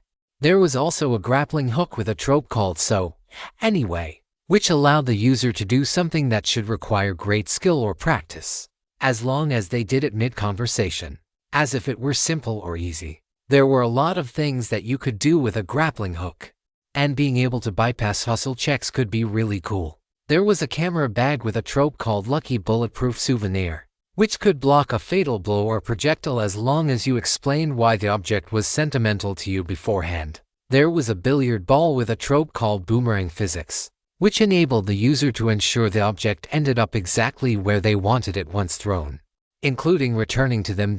And finally, there was a raincoat with the trope called Look at Me, which you could entice an NPC to wear after you had worn it, and then the enemy would chase after them instead and turn them around dramatically to fake out the audience. A nice collection, all in all.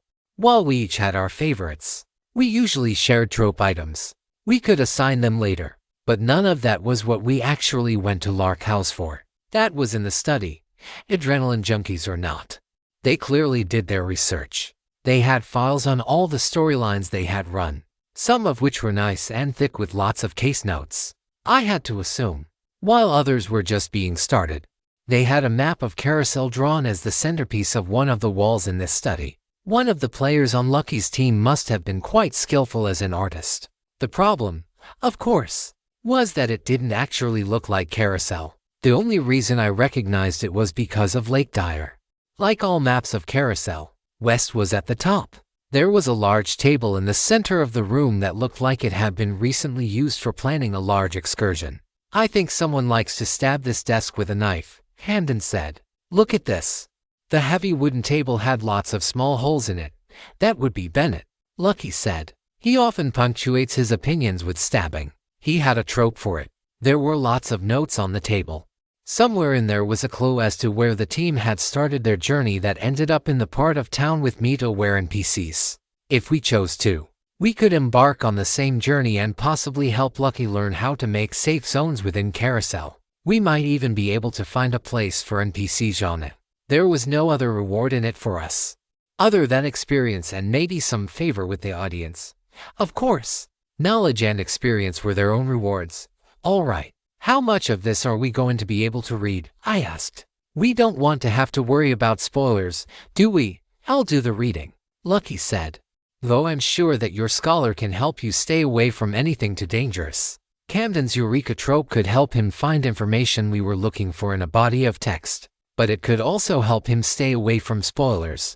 He got to work along with Lucky while most of us just stood around, hanging all the way out into the hallway. Antoine, however, stood in front of that large map like he was trying to decipher it. That would have been a neat trick. It looked incomprehensible. Carousel had been dissected and rearranged. The map was not drawn directly on the wall, but on many separate strips of paper, hundreds of pages. There were long blue lines dividing up many different sections of Carousel, practically covering the entire map. In fact, I would have said that the blue line represented a river, because, well, obviously that's how maps work, but it was everywhere, cutting between neighborhoods all over Carousel. After Lucky shuffled through some papers on the table, he just started paying more attention to the map. A look of great concern cast over his face. He placed his finger up on a point near the Carousel baseball stadium, a place that itself only appeared if you knew how to find it, and rested the tip of his finger on a small X. Lucky leafed through many layers of paper that comprised the map. They were held down with THUMBTSCKS. With a little effort, Lucky was able to unfold one of the pages and fold it back to reveal more detail on the map. You said that their task was to create a map of Carousel, right? I asked. Oh yes, Lucky said. Is this it? I asked. Not nearly, he said. It is only the beginning. What is this that they've marked here that goes all over the place? Antoine asked. Lucky didn't answer at first. Camden almost provided an answer, but he was so wrapped up reading some of the things he found in notebooks on the table that he didn't bother. Those fools, Lucky said eventually. Those absolute fools. What is it? I asked. Lucky turned from the map and locked eyes with Camden, the only person who, by that point, would have any understanding of what was going on. They've done it, haven't they? Lucky asked. They weren't simply playing through storylines, reaching from one to the next in hopes of uncovering the full breadth of Carousel.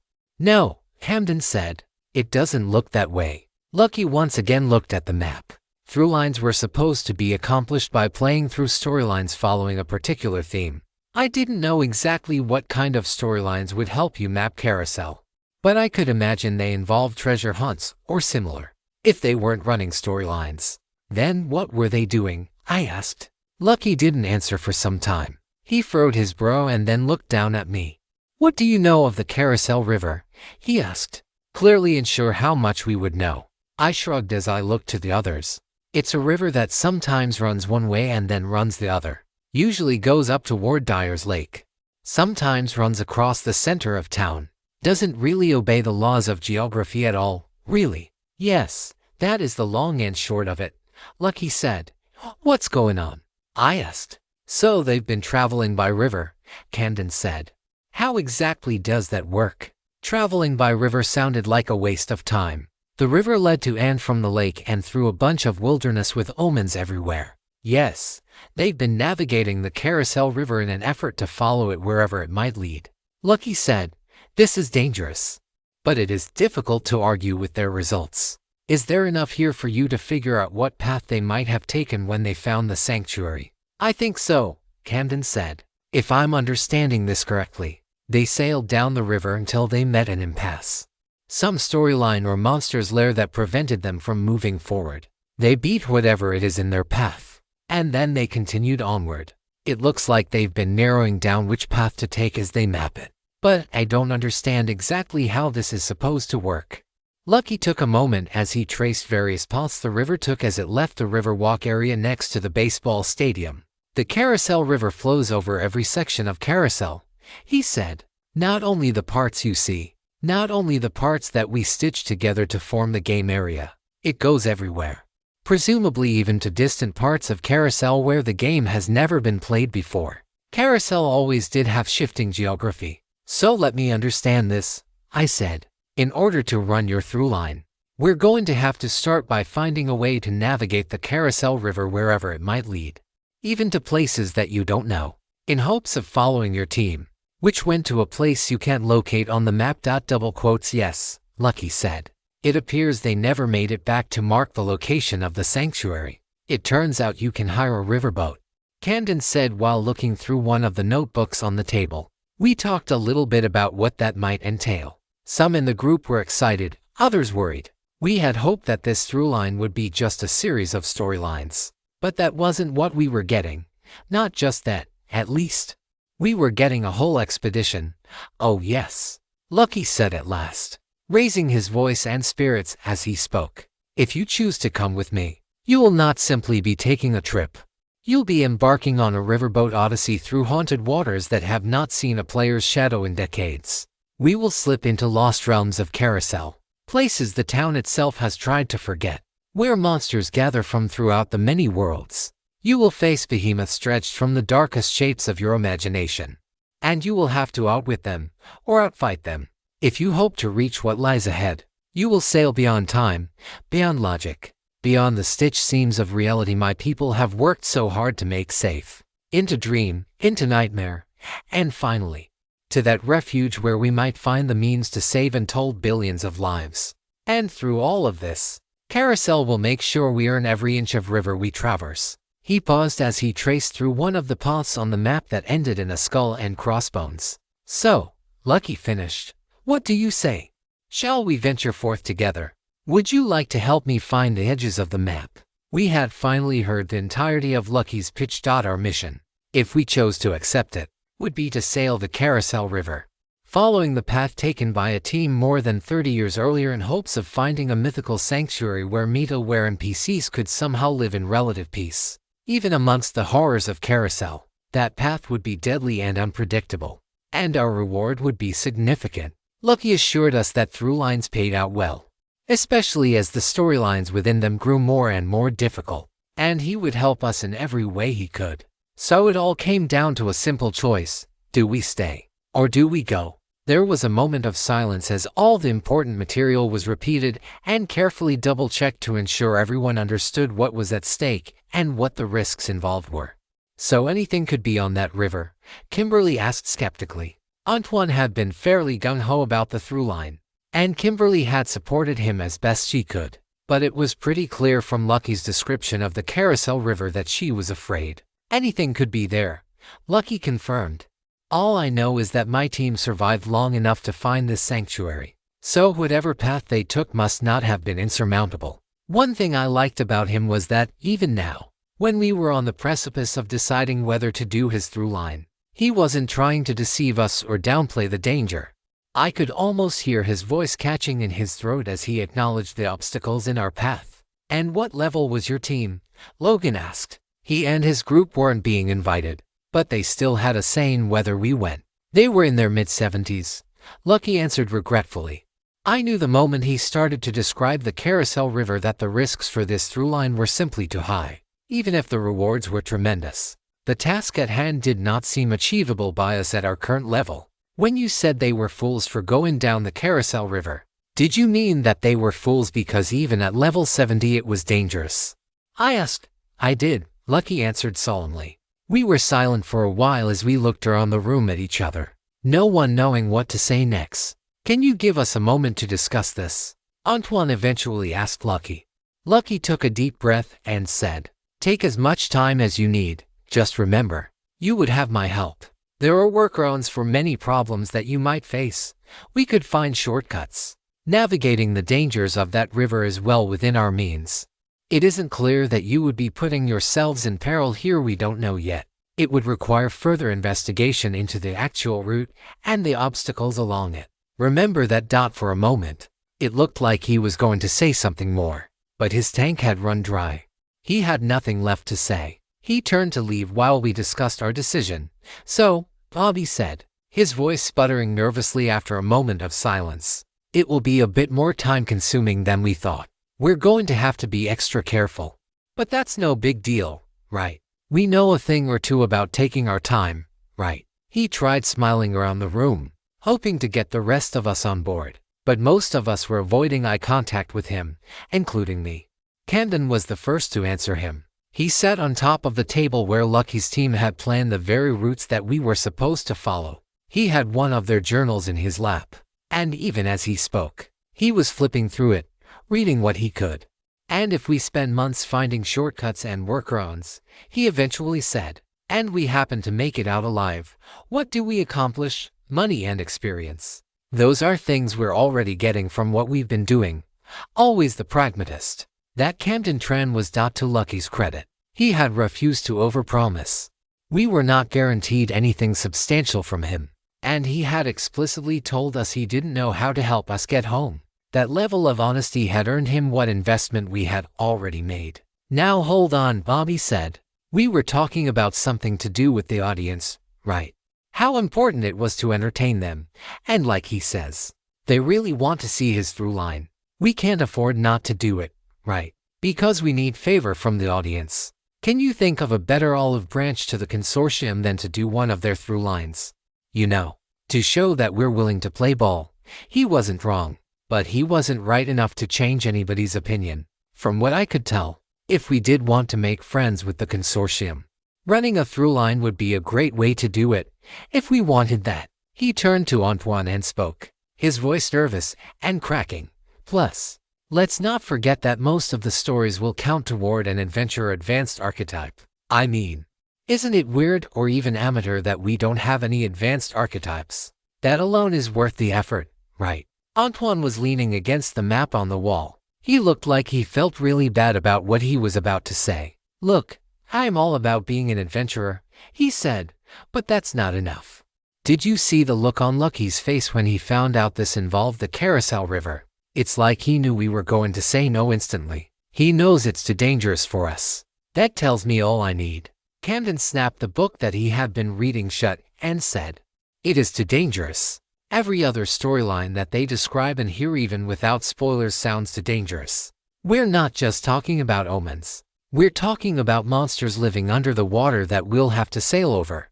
How is this even a discussion? We could so easily get wiped out. And for what?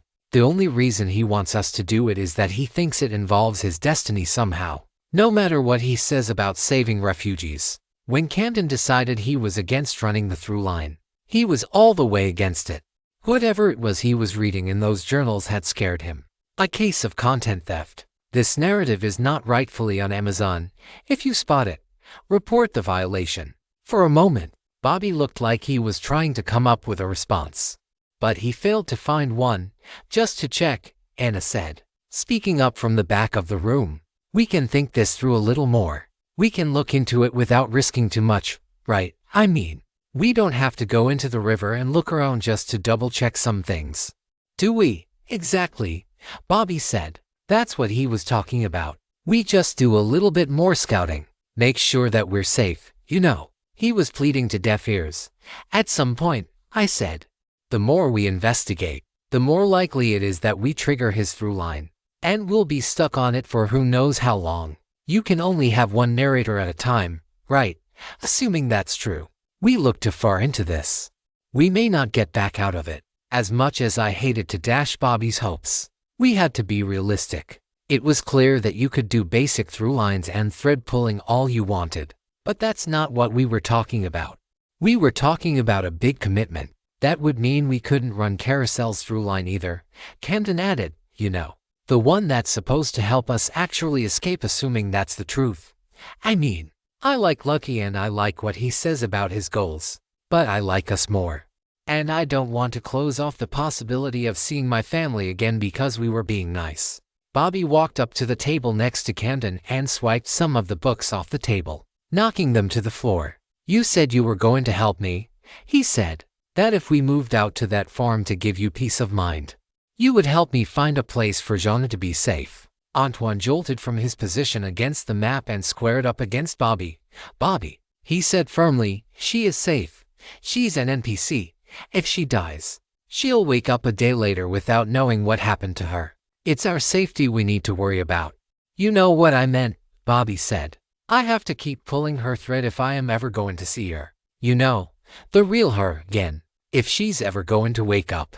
He was playing the dead wife reanimated as a puppet card. It was a pretty powerful card. Antoine reached out and patted him on the back. I know, buddy, he said. Bobby, Kimberly asked, do you think bringing her to this sanctuary is actually going to help? She's not meta-aware. She wouldn't even know where she was. And we have no idea if the NPCs there would accept her. In fact, It was equally likely that meta-aware NPCs bore some level of animosity toward those that were completely scripted and oblivious. "I know it's the right thing to do," Bobby said. "How remarkable a coincidence would it be if we just happened to learn about this lost neighborhood right after I get her back? Pulling the thread for her revival leads to opportunities I have to take to continue pulling it. That's how it works. Hand over hand." I couldn't say he was wrong. I simply didn't know. So work toward it. Antoine said, "You don't have to take this exact opportunity, not right now. We don't have the levels to make it to the end of that journey safely. And even if we did, it isn't like we could take her with us." That was an excellent point. I was not going to be on John babysitting duty while fighting off giant crocodiles or the spirits of dead pirates or whatever else was on that river. "He's right," Camden said. "You should be focusing on a way to make her more portable, like Jules. If you could find an NPC summoning trope for her, all your problems would be solved." For a while, they were making sense. It would be a way for Bobby to pull the thread just a bit slower and safer. In fact, I could have sworn that a switch flipped in his mind, and either he was giving up or maybe he had actually had a change of heart. There was a lull in the conversation that was soon filled from across the room. "Folks, I know you weren't looking for my 2 cents," Logan said from over near his team, "but I have to say, waking up to find out we're bit players to the Party of Promise was a shock. But we still helped you. So, from the non-prophesied part of the population, it would sure be a letdown if the group we've been supporting and trusting abandon us to go on some celebrity cruise they may never come back from. My priority has always been the safety of my team, and so far, that has meant we needed to stick with you. But if you're going off on some side quest, what are you saying to us? We've been busting our asses trying to get a new base unlocked that can safely host all of us through the apocalypse, so we don't end up squeezing into some cabin in the woods. Are you really going to leave us now?" And there was always that. It wasn't just our team that we needed to consider. It hadn't been for a long time.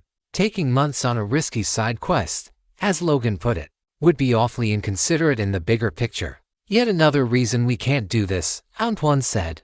"It is a side quest. We have plenty of work to do with the circus spreading. Now might not be the time to go river rafting with no idea where we're going.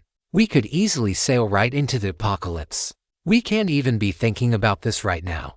And speaking on behalf of my team, Nicole said, "I second everything that Logan said. And I'd also like to remind you that outside of the Party of Promise, or the High Rollers, or whatever you call yourselves, there's only one rescue trope. If you guys died in a storyline, how long would it take us to save you? Or would we even be able to? Not to mention that, even if I don't know anything about those voyeuristic immortals that you talk about all the time, I bet that if you guys die, they change the channel." She was right. "But that assumes we die," Bobby said softly. His heart wasn't in it. "We can be careful. That's the whole thing." He gave up and walked out of the room. He couldn't stand there and argue with us. Not only were we not budging, but worse, we had made some really good points. I don't know which hurt him more, that he couldn't convince us, or that we were convincing him. We stood there in silence.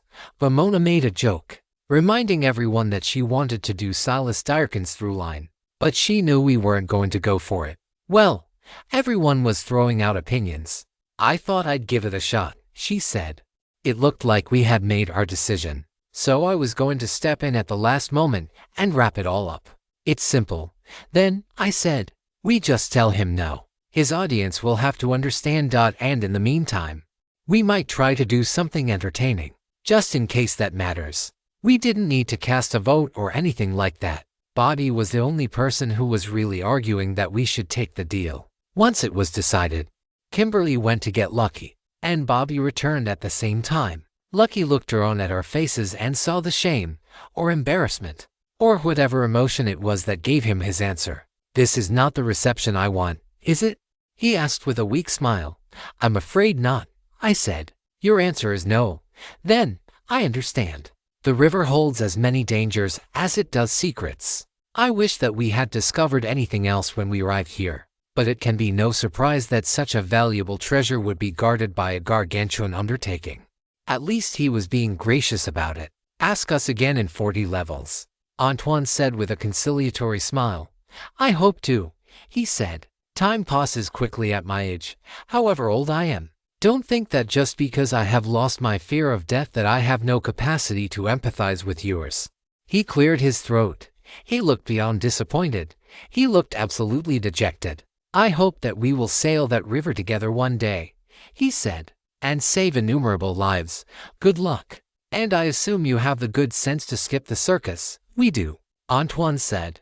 I don't want to get fat on the funnel cake. Plus, I'm pretty sure that no one would purposefully go into that place. Lucky laughed politely. Yes, I'm sure you're right. But then, you would think no one would sail the uncharted bends of the river of Carousel. But mortals are always surprising in the way they risk their lives. I'll take my leave now, if you don't mind. Even immortals need to lick our wounds every once in a while. As he said it, he went to a nearby closet door, opened it, and closed it. And he was gone. As we walked back to the loft, I couldn't help but feel a strange, foreboding feeling. I even unequipped my tropes for a moment to see if they were the source of my unease. But they weren't. I still felt it. We had refused a call to adventure in the most literal sense. In no story ever told did the heroes get away with that for long. Mortimer the 304th walked the cracked pavement toward the high school as if he had all the time in the world, which, technically, was an understatement. He had far more time than this world. It had been 1,000 years since he had missed the Barker. While others relied on corporate news and old-fashioned gossip for information on the Barker's whereabouts, Mortimer had devised his own alert system. To those who had studied the magic between worlds, it was quite simple. Mortimer had more than studied MBW. He had mastered it. He stopped in his tracks as a gust of cool night air lifted up his cloak and breathed life into his lungs. He was very proud of those lungs. Making them functional was hard enough, but making them capable of producing joy at the act of breathing was a whole other matter. For these lungs, a breath of fresh air was pleasurable. It was everything he remembered from 303 body iterations ago. Back when he was only known as Mortimer. Back when he was mortal. There was a chill in the air. But it didn't cut through Mortimer's wool cloak or suit. The air in 1980s suburbia smelled like gasoline and lawn clippings. Somehow, it still felt purer than all that. It was an age of innocence, but for this world, it would soon not be. The sweepstakes had come to this place. Soon would come the superstition. Soon would come the riots. Soon would come a new world order where luck was the only currency that remained. But that night, the mortals slept in their houses, not knowing that their lives were about to change forever. The Barker was near. Mortimer knew. He could feel it in his bones like old agers could feel a thunderstorm. His bones, after all, danced with MBW. Perhaps he would always have a connection to the sweepstakes. He pushed his body forward step by step, willing it to his beck and call. An engineered body was a natural, but the magic of humans is that they can change their nature. Mortimer certainly had. Not that any could tell it to look at him. He had a pianist's fingers, his father's fingers, with bony cheeks and sharp features to match. There wasn't an ounce of his mother in him that he knew. Time had taken his memories of his parents for the better part. The high school loomed ahead, newly built. Mortimer had seen many films set in such places, though, when he was mortal, he had attended a much smaller school in the 1940s. His world was likely on a path to be like this one, but it never got the chance. He felt a pang in his heart. What might have been? Had the sweepstakes not visited his home world? Well, he would be long dead for one. He would have lived to see the 1980s, though, and not only through the pop culture of low worlds. What a curse it was to feel nostalgic for places and times you never experienced. But it was a shared curse among the members of the consortium. As he approached a door leading into the high school, he produced a small ticket and hole puncher from his pockets. But it turned out he had no need. Others had gotten here before him, and one of them had wedged a rock in place so the door would not close. How kind. The ticket and puncher went back in his pockets as he entered the building. He found himself in a long hallway lit only by a trail of glowing ticket stubs. Mortimer read what remained of the ticket, Ripper's Ambient Light. When the dark gets rude, light it up. Ripper's brand was a common one for small, convenient quality of life fixes. They must have been making a fortune on those tickets. They were dead simple. Mortimer could think of 2 or 3 easy ways to implement such a spell. He could make a few hundred of those tickets himself, but he suspected the Barker wouldn't take them in trade. The Barker expected more from Mortimer the 304th because Mortimer was an expert MBWR. A simple trick of light would not be a suitable trade. He walked down the hallway until he found the queue. A dozen or so men and women had beaten him to the punch. Ahead of them was the grinning man in the red and white striped shirt, the man with a thin mustache and a gaze that pierced the many worlds. To the side of the queue, a mortal man, a custodian, watched in utter confusion. He likely worked at the high school and had stumbled upon the Barker by accident. He was drawn to the Barker and the sweepstakes. All were. It wasn't too long before the man had leaned his mop up against the wall and stood in line behind Mortimer. Mortals were rarely attuned to magic or the supernatural, but even then, the call of infinite possibilities was so strong that none could witness the Barker hawking his wares and not intuitively understand what lay before them. The custodian was an older man with a toothpick affixed between 2 of his teeth, right through a gnarly gap. He kept preparing to ask Mortimer a question, but never found the words. He simply waited his turn in line. That man wouldn't be winning immortality like all others in line had once. The odds were infinitesimally low. Mortimer had never even seen someone win such a prize, technically speaking. Even Mortimer himself never won immortality. Instead, he won the complete comprehension required for a singular task. The task he had chosen so quickly and thoughtlessly many years ago was becoming immortal. And so Mortimer had been given great knowledge of MBW and body engineering. Thusly, while those standing in line ahead of him sported young, pristine bodies, Mortimer's was bespoke, so to speak.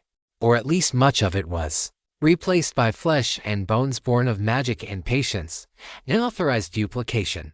This tale has been taken without consent. Report sightings. It was no bother.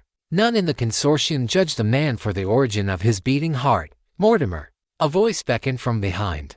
I should have known you would beat me here. He turned to see the young drive. Aldrich rose. If it isn't our newest narrator, Mortimer said cheerfully. They were separated by the mortal custodian, who still waited his turn in line with all the gusto of a field mouse. Good sir, Mortimer said to the custodian. Would you be so kind as to let my colleague step forward in line? We would hate to talk over you. The custodian looked at Mortimer with fearful suspicion. No, the man said weakly. He cleared his throat and, in doing so, found some courage. This is my spot. You can move back if you like, but there ain't no cutting forward. Mortimer laughed. Good lad, he said. Then we shall trade places. The custodian was quick to acquiesce. Mortimer logically knew that the trade in position would not affect him materially, but there was still a small, animalistic fear in his mind that the mortal man might take magic meant for Mortimer's more experienced hands. He took a deep breath with his new, wonderful lungs and let that fear go. Mortimer turned to Dr. Rose and shook his hand. The good doctor was young, no older than 500 years, and did not share the fashion sensibilities of most in the consortium. He dressed like a college teaching assistant. No matter. It was his mind and ambition that had made him famous in the consortium.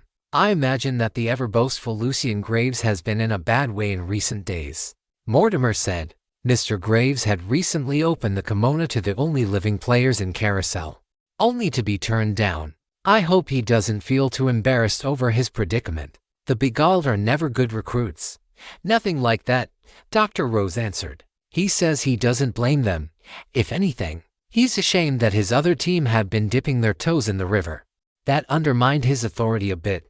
Mortimer chuckled. He has no one to blame but himself for that, he said. He always did give such a long leash to his teams. It was inevitable that they would do something stupid eventually. Aldrich shrugged. His successes speak for themselves. Oh, do they? I wish Lucky knew that. He speaks for them on every occasion. He was supposed to get us access to that sanctuary so I could do a proper analysis of the underlying architecture. Those are the only results I care for, Mortimer said. If he had used a bit more gall with those mortals, we might have something to show for our years of delays. Mortimer had an intuitive understanding of modern MBW. It made sense. After all, the comprehension needed to achieve immortality encompassed many things across a broad range of magical subjects. He had not met a challenge in the magic between worlds he could not solve easily in a long time. Not since he first came to Carousel and got a look under her hood. She was a wicked beauty, but Mortimer was enamored all the same. Carousel broke rules of MBW none had even dared to bend. His life's work would be to understand her completely. But to understand Carousel was to understand a star in the night sky with none but the naked eye. "It will be me you're criticizing next," Dr. Rose said. "I'm planning to reach out to the Party of Promise once they've survived the apocalypse. I think I made my throughline level appropriate for them. I assume that was their fear about the river. If I can give them a survivable task, perhaps they'll say yes to me where they didn't him. Every day we don't find a solution to the manifold hunger, more lives are lost. Surely they can understand the stakes." Mortimer shook his head and put his gloved hand on Aldrich's shoulder. "Mortals are innately unattuned to the suffering of others, my friend," he said. "They have trouble seeing the bigger picture. Their lives are too short. They see themselves as the victim.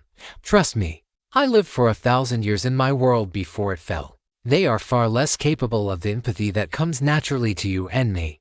Do not approach them with promises of saving billions of lives as Lucky did. You saw how ineffective that was. Instead, convince them that you can help them, and they will be yours." He paused for a moment, and then added, "That is, they would have been yours." Dr. Rose squinted at Mortimer, who only flashed him a knowing smile. "Would have been," he repeated. "What do you know?" "Nothing, of course. I cannot relay classified information about my observations into Carousel's core systems. Not anything I learned in my capacity as lead researcher," Mortimer said. "But what about things you've learned in your private investigations?" Aldrich asked. "Assuming such queries exist." Mortimer smiled and stepped forward in line. The barker eyed him from a distance. There were only 5 people ahead of him now. At the same approximate time that the so-called Party of Promise declined Lucky's throughline, activity accelerated within the cortex of Carousel systems that we have identified as the narrative center. Shortly afterward, similar accelerations engaged with our apocalypse systems. Carousel seems to have given itself power over those very systems, Mortimer said. "Is that abnormal?" Aldrich asked. "The circus apocalypse has already manifested and begun spreading. Surely those systems always accelerate under these circumstances, but not like this," Mortimer said. "Never like this." "You think Carousel is preparing to clear the board?" Aldrich asked. "To punish them for turning down a call to adventure." Mortimer thought for a moment. "Punish? Heavens no," he said. "It was a wise decision on their part to turn down that suicide mission. Carousel hates complacency. But that isn't what these mortals are guilty of. No, I think she likes their choice. I think she respects it. Only idiots would have taken Lucky's offer of a watery death at face value. No, Carousel likes these players, some of them especially, and for that, I pity them. After all, even a bird lover loves birds most when they are flying. I believe Carousel has similar aims.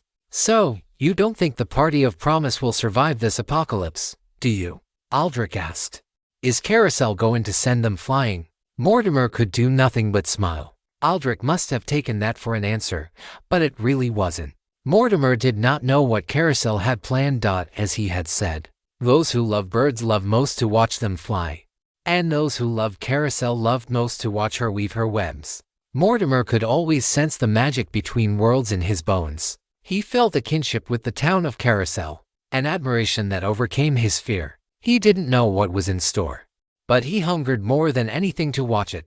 "Step right up," the barker cried. "Boy, do I have a deal for you." The custodian was up next. Mortimer wondered how he would handle it. "I don't understand what to do," the man said meekly. The barker smiled a toothy grin and stared at the custodian with his dark but friendly eyes. "I'll ask for anything you have," he said, "in exchange for a chance to win anything you don't. Sound fair?" "Okay," the custodian said. "How about your last name and the memory of your father?" Then, the barker said in a quick, snappy voice. Mortimer thought for a moment about whether he had ever been asked to give up something like that. He truly couldn't remember. The custodian nodded his head. The barker smiled and reached under his booth to grab a handful of tickets. He produced them to the custodian, who left in confusion. When Mortimer himself got to the front of the line, the barker simply looked at the man. his thin mustache and curled lips still as stone. "What will it be this time?" the barker asked. No small talk needed between these old friends. Mortimer reached into his pocket and produced a single ticket. "Immortality," he said. "Iteration 300 for with improved lungs." The barker smiled and grabbed the ticket from Mortimer. He read it over. "Very good. And here's yours," he said as he handed a small stack of tickets back to Mortimer. Mortimer grabbed them greedily. He searched through them for something special and found 2 or 3 that sent his thin lips into a smile. He didn't know what he was looking for anymore. He hadn't in a long time. But he knew he had not found it. For sets of hands met upon the outer edges of the old wooden planquette at the center of the Ouija board. There were breathy giggles and snorts rising from the group as the small triangular piece of wood moved around the printed alphabet, searching for answers. "Ask it something already," Avery Lawson managed to say through laughter. Like all of the guests sitting around the coffee table, she was dressed for a dinner party.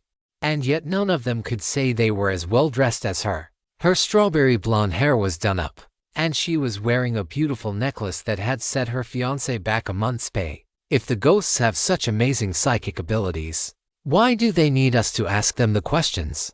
Shouldn't they already know what we're going to say? Logan Mays responded. He was older than Avery, but every bit as youthful in other ways, with light hair and a devilish smile that made her heart leap every time he looked at her. "Fine then," he said. "I'll gladly ask a question. Oh, great spirits. Will I ever be the president of these United States?" Suddenly, the wooden planquette began to move toward the left until the round hole in the center of the wood hovered over the word no on the Ouija board. The group laughed at the result. "Maybe it is real after all," Logan said with a grin. Avery giggled. Dr. Andrew Hughes cleared his throat. Avery had never known him to let such nonsense claims go unanswered. "The phenomenon is interesting, I'll admit," he said. "The ideomotor effect, it's called. The unconscious mind of a subject can create physical movement in response to a thought or idea. And the conscious mind will perceive that movement as being caused by an outside force. Thus, the ghostly apparitions that answer to our banal questioning." He was a man of science. And while it was a dinner party, he was dressed as if he were ready to give a lecture to university students. He was tall, thin, and well-groomed. She couldn't say he was handsome. Not in the way Logan was, but he was dignified. He demanded respect with his every gesture and expression. "Boo!" Avery cried. "That's not how you're supposed to play the game. You have to be a true believer, or else it's no fun." "My apologies," Andrew said. "In that case, I must compliment our ghostly friend for their astute analysis."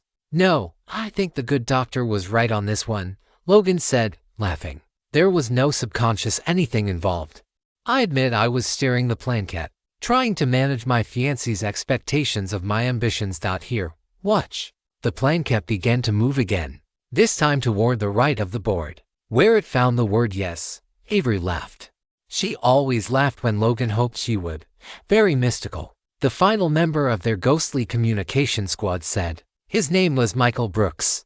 Avery did not know him very well, but she knew of him, a military man, and if all she knew about him was how reluctant he was to let loose and play a simple board game, that would be enough for her to form an opinion. He was built sturdy from fighting in the war.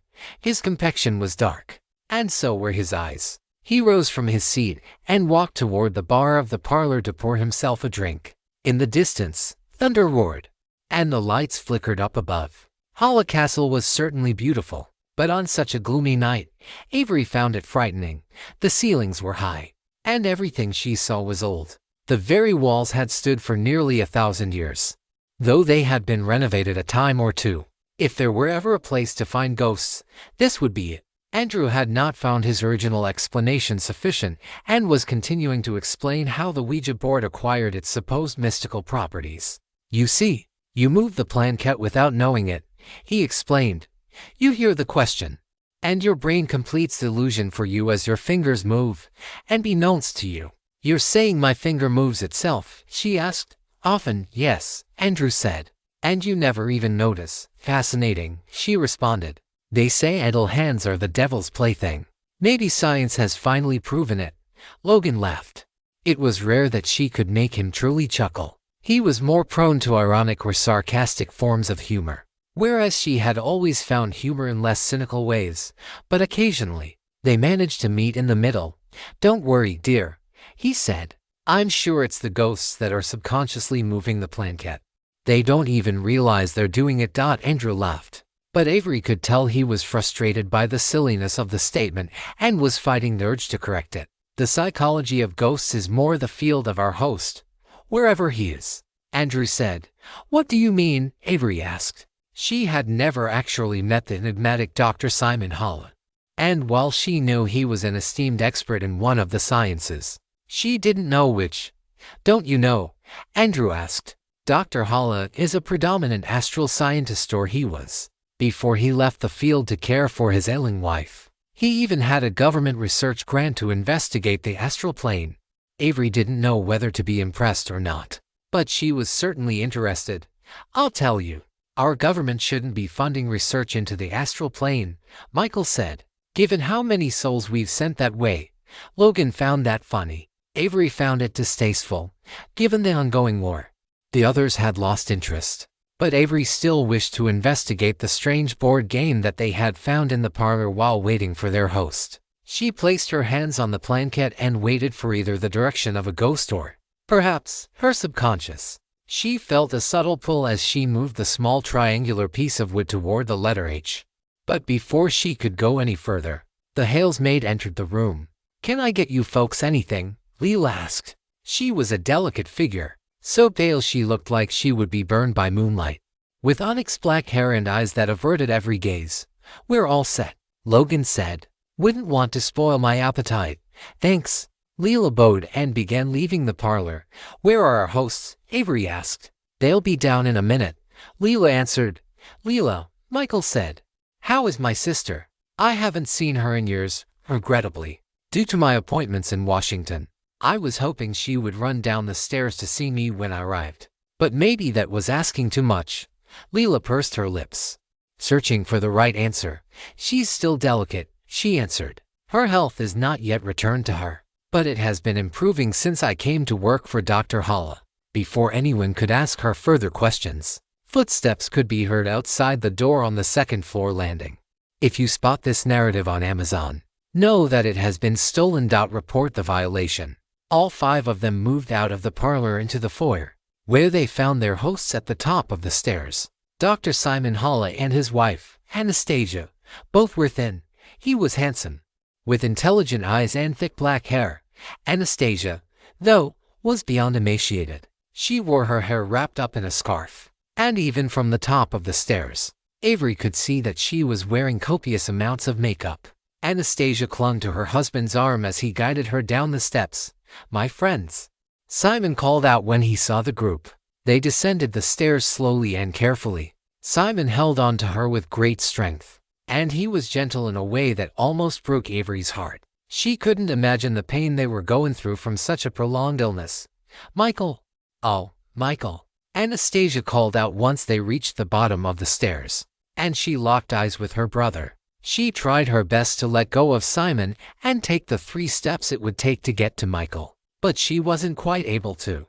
So Michael ran to catch her. He wasn't as gentle or graceful with her, but he tried his best. "Hey sis," he said quietly. "I made it, finally." She embraced him as best she could, but it was clear she had difficulty moving her arms or holding her own weight. She was skin and bones. "So sad," Avery thought. "Logan," she said after she had finished embracing her brother. "Andrew, it feels like it's been forever. Has Leela seen to your needs, despite her sickness?" Her voice was clear and bright, and she seemed absolutely thrilled to have company. From the way Logan had talked, it would seem neither she nor Simon had done much socializing in the better part of a decade. "Ever since her illness got bad, she's been great," Logan said. "I'm glad to see you're still defying medical odds, Stace." Anastasia smiled at him. He could be charming when he was trying. "It's good to meet you," Avery said. "I'm Avery, Logan's betrothed," Anastasia said. "Yes, Simon told me you would be here. I am so happy to see you." Her eyes told the same story as her words. She looked truly thrilled to see Avery. It was like she couldn't look away. Suddenly, Avery felt self-conscious about how excessive her state of dress was. She didn't like the idea of outshining her host on such an important night. Anastasia held out her hand, and Avery took it. She was shocked by how firm the sick woman's grip was and a little uncomfortable with how long it lasted. "She remains frail," Simon said. "Please, be gentle." Simon frets. Anastasia said, "I'm fine. At this point, I'm not sure an elephant gun could subdue me if my dear husband were around to dress the wounds." She looked up at her husband with true adoration. So much so that Avery's heart melted all over again. She wondered if Logan would be that loyal to her. Although when recovering from a rare and deadly disease, having married a doctor was much better than having married a lawyer. Whatever the case, Avery could see that the two hosts shared a great love. "If Lila's estimation is correct, dinner should be ready," Simon said. "Let us feast together in peace before the storm decides otherwise." The dining hall had more windows than any other part of the castle. Once the storm really began raging, Logan worried that their meal would be a great deal more stressful in such a room, but he could not deny it was a great spread. How Leela had managed to cook so much food all by herself while also managing everyone in the house, he would never know. He sank his teeth into roast chicken as the conversation bore on. "I know it's been years," Simon said. "I withdrew more than I intended. We noticed," Logan said. "I was starting to think you'd lost your love for your old friend."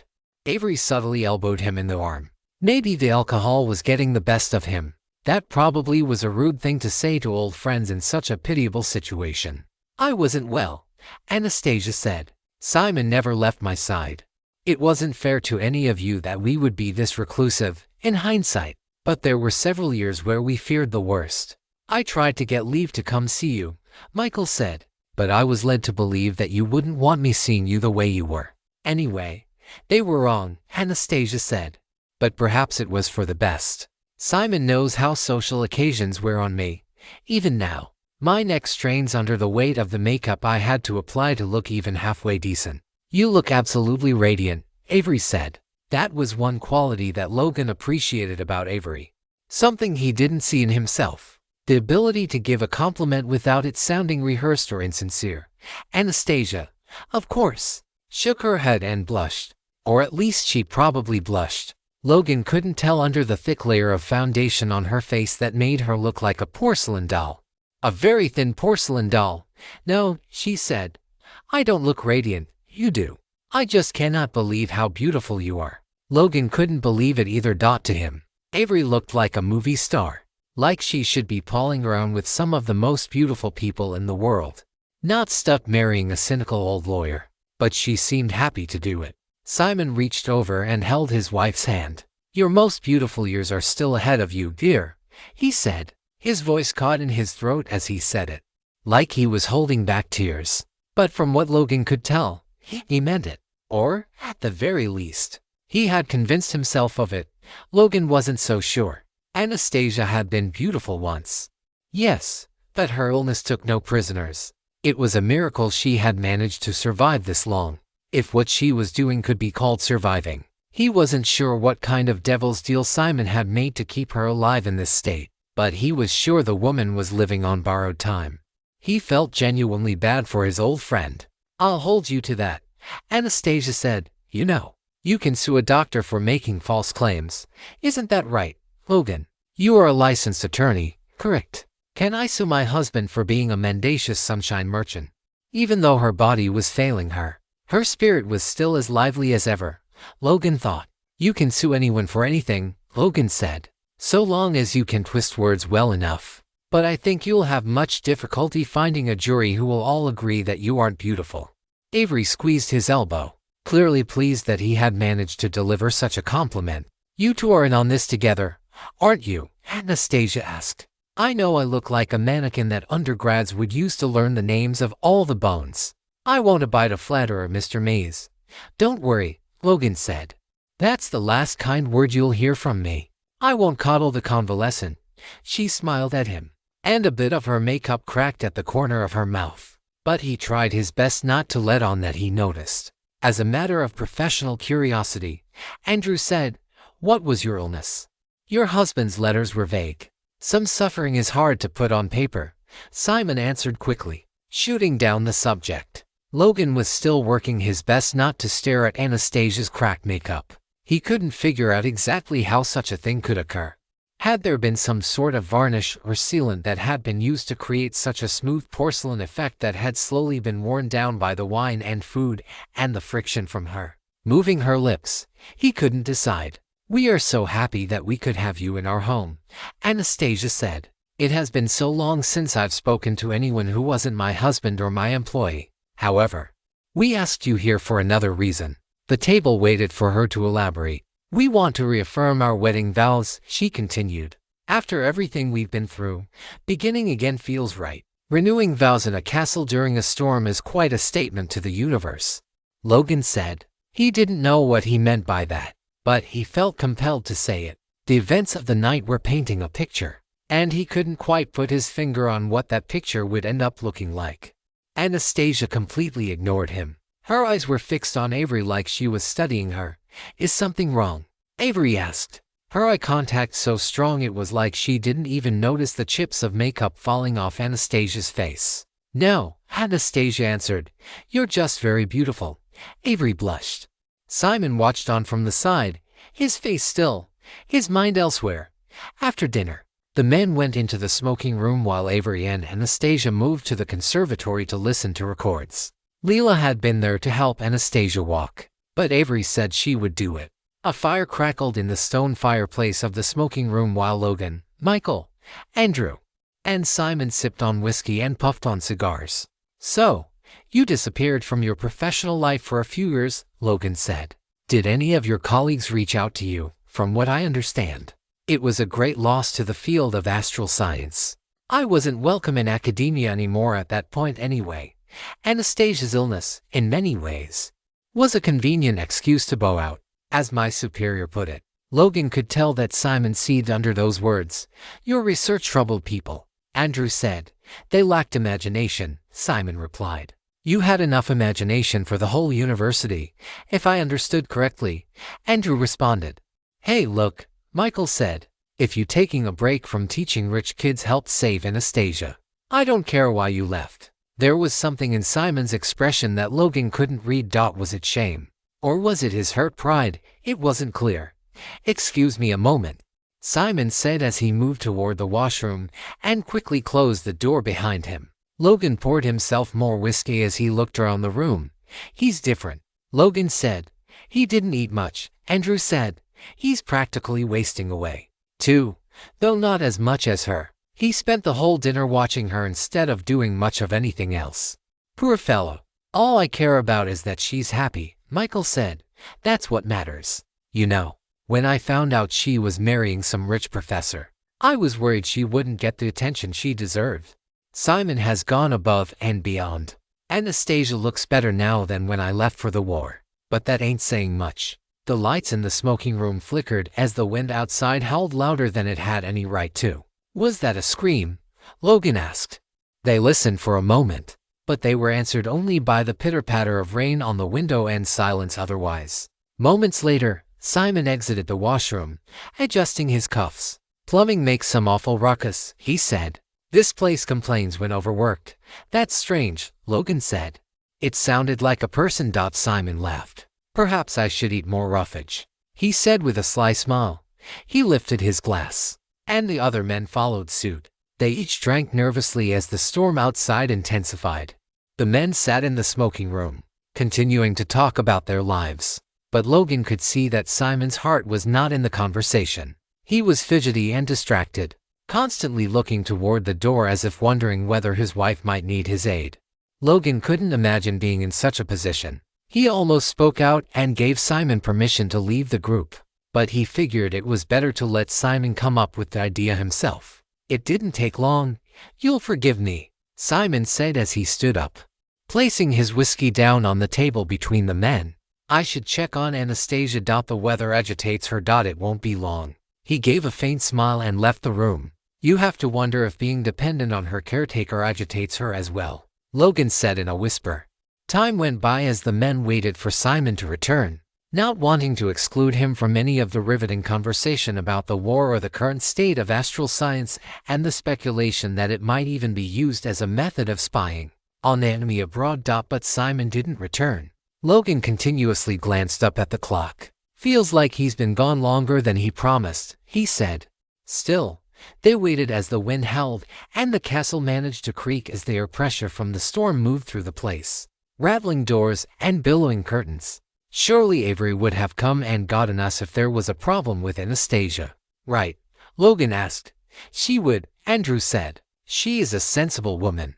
I imagine Simon is simply taking his time to get back here. It is easy to wonder which one of them is more dependent on the other by this point. He crossed his legs and took a big sip of whiskey. Logan thought he looked ashamed at what he had said, but didn't see why he would. It was a good question. There was no way that caring for his ailing wife hadn't changed Simon, and possibly for the worse. Anastasia has always been a social butterfly. Ever since we were kids, Michael said, her convassal. The time it's taken her to get over this sickness in this castle in the middle of nowhere must have been driving her crazy. I'm glad you could bring Avery to keep her company. Yes, Simon and Anastasia were an odd match at first, weren't they? Logan asked, eyeing Michael with a hint of a smile. It seems she was the only woman he was ever willing to change for. I wonder where they are. Logan finished his glass and set it down on the table. All right, he said. Field trip. The three men wandered the halls of the great castle, checking all of the logical places for Simon, Avery, and Anastasia to be. The conservatory, where the women had been listening to music, was abandoned, and the record player was still spinning soundlessly in the corner. The other likely rooms, the parlor, the sitting room, and the study, were all empty as well. Avery, Logan called out, listening to his voice echo through the stone halls. Avery, he yelled louder. To no response except the wind. Maybe Anastasia was tired, Michael suggested. They could have gone upstairs. They did come from the master bedroom, didn't they? At that suggestion, the three men quickly climbed the great staircase and found themselves at the ornate door of the master bedroom, which opened easily to reveal a dark room. Avery, Logan whispered, fearing that he might wake Anastasia if she was there. When there was no answer, he flipped on the light to reveal that the bedroom was in a state of untidiness he could not have imagined. There was dust everywhere, including on the made bed, cobwebs on the ceiling, and covering the banisters. I'm starting to think they overpaid the maid, Logan said. Andrew ran one of his fingers across the top of a dresser, creating a distinct streak, and cutting deep into the dust. No one has used this room in months, years even, he said. Then where has she been lying sick this whole time? Michael asked, worry and annoyance covering his face. Logan went and opened up the closet to find moth-eaten clothing. I'm going to guess that there is some kind of infirmary, he said. In Anastasia's state, navigating the stairs would be a needed burden. But they arrived from upstairs, Andrew said. Simon is as blue-blooded as they come, Logan responded. He would try to keep up appearances for Anastasia's sake. Around them, the castle seemed to creak once more.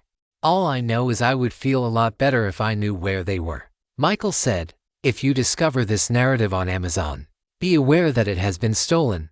Please report the violation. All Avery could see at first was white, and then, as that faded, all she could see were the stars. They hung up above her, so brilliant and shining. But unlike the stars she had seen before, they were moving. A quizzical look came over her face as she tried to understand what she was looking at. As she rose back into consciousness further, she realized that she was lying down on a metal table with straps keeping her held steady and immobile. She did her best to move her eyes, with her head held in place, to get some sort of idea where she was. All she saw were large machines with blinking lights and other metal tables like the one she felt beneath her. Above her was a stone ceiling, much of it covered by a strange collection of mirrors that, from what Avery could tell, contained vast galaxies. She struggled to free herself from the straps but was unable to. Help, she cried out. Who's there? She did her best to turn her head to the left and right until she finally saw someone when she pushed hard enough. It was Dr. Simon Holla, the host of the evening. He wore a lab coat over his clothes. His eyes were hard, though they strained from exhaustion. Anastasia stood next to him, holding herself up against a machine, doing her best to stare down at Avery while also keeping an eye on what Simon was doing. Under the lights in this room, her skin appeared like wax paper. Simon, Avery called out. What is this? Let me go. I can't do that, Simon said. Not yet, Avery strained, trying to recall the circumstances that led to her being tied up. But all she got back was a numbness and a pulsing pain from her head that indicated to her she had been struck. Avery, Anastasia said in her most sincere and sad voice, "I am so sorry. Truly." Avery eyed her as best she could. It was as if Anastasia was trying to cry but was unable to produce the tears. Still, she did seem truly emotional. "Anastasia, what are you doing?" Avery asked. The thin woman let go of the machine she was using to hold herself up and carefully stepped forward over to Avery's side. Now supporting herself with the very table Avery was strapped to.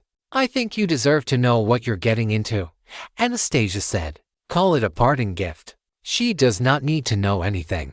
It's best if we get it over with," Simon instantly retorted, as if they had been arguing about this before. "There is no use straining your faculties with grief once you've decided to act, Simon," Anastasia said. "You were always honest with me. That was the only reason I never felt afraid of my fate.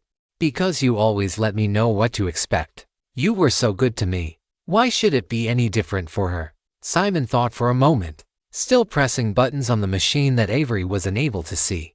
"If you insist that she knows, so be it," Simon said. Anastasia reached out and grabbed onto Avery's hands so tenderly. "Simon really is a miracle worker," she said. "He won't tell you that. He refuses to see the beauty of his creation. He only cares about the science. All geniuses are like that. But that's the price of falling in love with one. You sometimes have to remind them that the reason they do what they do is as important as the fact that they are able to. You are my sole motivation," Simon said with a desperate breath. Anastasia looked back at her husband and then down at Avery, smiling, her thick layers of makeup now giving up the ghost and falling down to the ground. "Sole motivation," she repeated. "You have a way with words, my love. As good as Simon is in the field of astral science. He wasn't a match for my illness. All he could do was make me comfortable as I wasted away. Well, that wasn't all he could do. He was capable of something that no other man was. He could prepare for what came next. My death. And when it came, he was ready. He fished my soul right back out of that." She pointed up at the mirror of stars above. Avery realized now that the stars she was seeing were not stars at all but souls, just as brilliant and beautiful as the night sky. But the longer she stared at it, the more she feared her fate. "Simon put me right back in my body," Anastasia continued. "I was among the stars for no more than a few months before I returned to the world of the living. Though his technology could sustain my life, he was unable to put breath back in my lungs or blood back in my veins. But it was life all the same. This shell, though, is tired. It's had its time." She gestured over her body, and for the first time, Avery saw it as it was a corpse. To look at a sick person and see their body betray them. The eyes and the mind searched for signs of life, and once they found them, they clung to them, ignoring signs of death. Perhaps that was Avery's biggest mistake. Ignoring all the signs of death. "The astral procedure worked," Simon said, as if he had to reclaim his dignity after his failures had been revealed. "Partially," he added, "her soul anchored, but her body refuses to cooperate. Cell regeneration is limited. Further research is needed." He walked over to where Avery was lying down and restrained her arm further, as if fearing that Avery might break through the leather strap and attack his wife. "You're strong," he said, "healthy, and your soul is resonant with hers. You're suitable." Avery's eyes widened as she looked up at her captor. "Suitable for what?" she asked. "To continue with the experiment," Anastasia said. "For me to live. For us." "No," Avery said. "Whatever it is you're saying, you can't. Please, don't." "It isn't my first choice either, Avery," Simon said. "You must believe that. But I have tried everything else." "You're talking about killing me," Avery said. Anastasia laughed, but her body didn't. It was a deep laugh, an awkward-sounding laugh. Avery had heard it many times at dinner and never thought to comment on it because that would be incredibly rude. But now it was clear that her body simply wasn't able to laugh. That must have been more difficult than speaking. "No killing," Anastasia said. "No death. You will move on peacefully. And your heart won't skip a beat. In a way, I will be you. I'll live on through you. And you will live on through me. Don't you understand?" Anastasia leaned in right over Avery's face. She looked down at her with pity. There's a place between, a place beyond. The astral plane, she said. It's beautiful, gentle, like floating in warm water full of voices you love. It doesn't hurt there. Everything is wonderful. And there is no time, only peace. Her words did not have a comforting effect on Avery, whose tears began to pour so hard she could feel them pooling down at the back of her head. You're asking me to just give you my life? Avery asked. No, Simon said. I'm taking responsibility for both of you. You will not be lost. You will simply exist otherwise. He led Anastasia onto another metal table and laid her down gently, fitting her with all of the same wires and equipment that were attached to Avery. Simon, please, Avery cried. You don't have to. I do. I do have to, he responded hastily. I won't lose her again. He moved to the control panel and started pressing buttons. The mirror of stars up above on the ceiling started to move, each of its panes of glass rotating and reangling themselves. You won't be alone over there, Anastasia called from where she had been strapped down. I promise. All Avery could do was cry and scream as the humming of the machine built. Try to relax, Simon said. It's better if you don't fight it. Finally, he reached for a large switch, and with one last look of contemplation, he pulled it. And all Avery could see around her was white light. Alarmed but without any explicit justification for worry, Logan walked swiftly down the hallway toward the area he knew the maids' quarters to be. Andrew and Michael were right behind him. We asked the help, Logan said. She would know where the happy couple sleeps. I bet every dollar in my pocket that's where Avery is. Probably helping out in some way or another. It did not take them long to get there. Most of the rooms currently in operation were in one section of the castle. They approached the small wooden door, and Michael gently knocked on it. Leela, it's Michael, he said after a few attempts. There was silence on the other side, though Logan could swear he heard the rattling of a chain or a bolt. Still, there was no answer. Leela, I can see light coming from under the door. If you're in there, we need your help, Michael added, almost immediately. The light under the door disappeared. Michael continued to knock and call out to her. Go away, sir, please. A voice from behind the door called out. The gentleness and manners the young woman had displayed before were gone. Logan thought she sounded afraid, but that could be explained by the muscular men banging on her door. We just want to know if you've seen Avery or Dr. Hollow, or my sister. Michael said, I haven't seen anyone. I never do. I am bound to my quarters after my dismissal every night. Please leave me alone. Dr. Hall insists she never did. What did that mean? Still, Simon Hall came from a wealthy family that set strict rules for the help. Leela, Andrew said after it looked like Michael was getting nowhere. People are missing. Do you know where they might be? More silence. And every second that passed, Logan's stomach dropped further. Somewhere deep within his psyche, instinct screamed at him, telling him that something was wrong.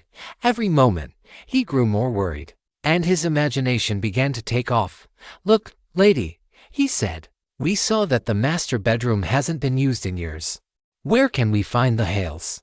Avery must be with them. Tell us. It will only be a moment. Still, the door remained shut, but Leela, it appeared, had finally relented.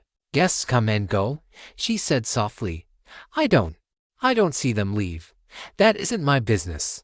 I am to stay in my quarters after being dismissed at night. Her voice was trembling, and Logan's worst fears began to bubble up in his mind. Surely he could trust the love of his life with his oldest friend. What exactly did he fear? The housekeeper who trained me went wandering at night once. Dr. Holla dismissed her before morning. I never saw her again. I need this job, and I have no other options. I can't help you. Leela, this is serious, Michael said. Please don't talk to me, she implored. I have to stay put. I must mind my own business. As Logan's fears grew, his desperation did too. We will not tell him you talked to us, he said. Please.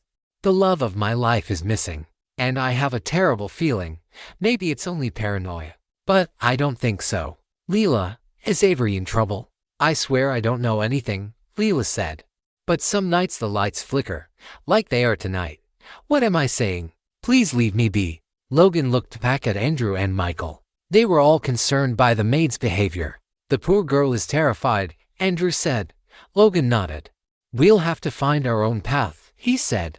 I assume we're looking somewhere on the ground floor. With the upstairs being too much of a burden on Anastasia. The castle is huge. Where could we look?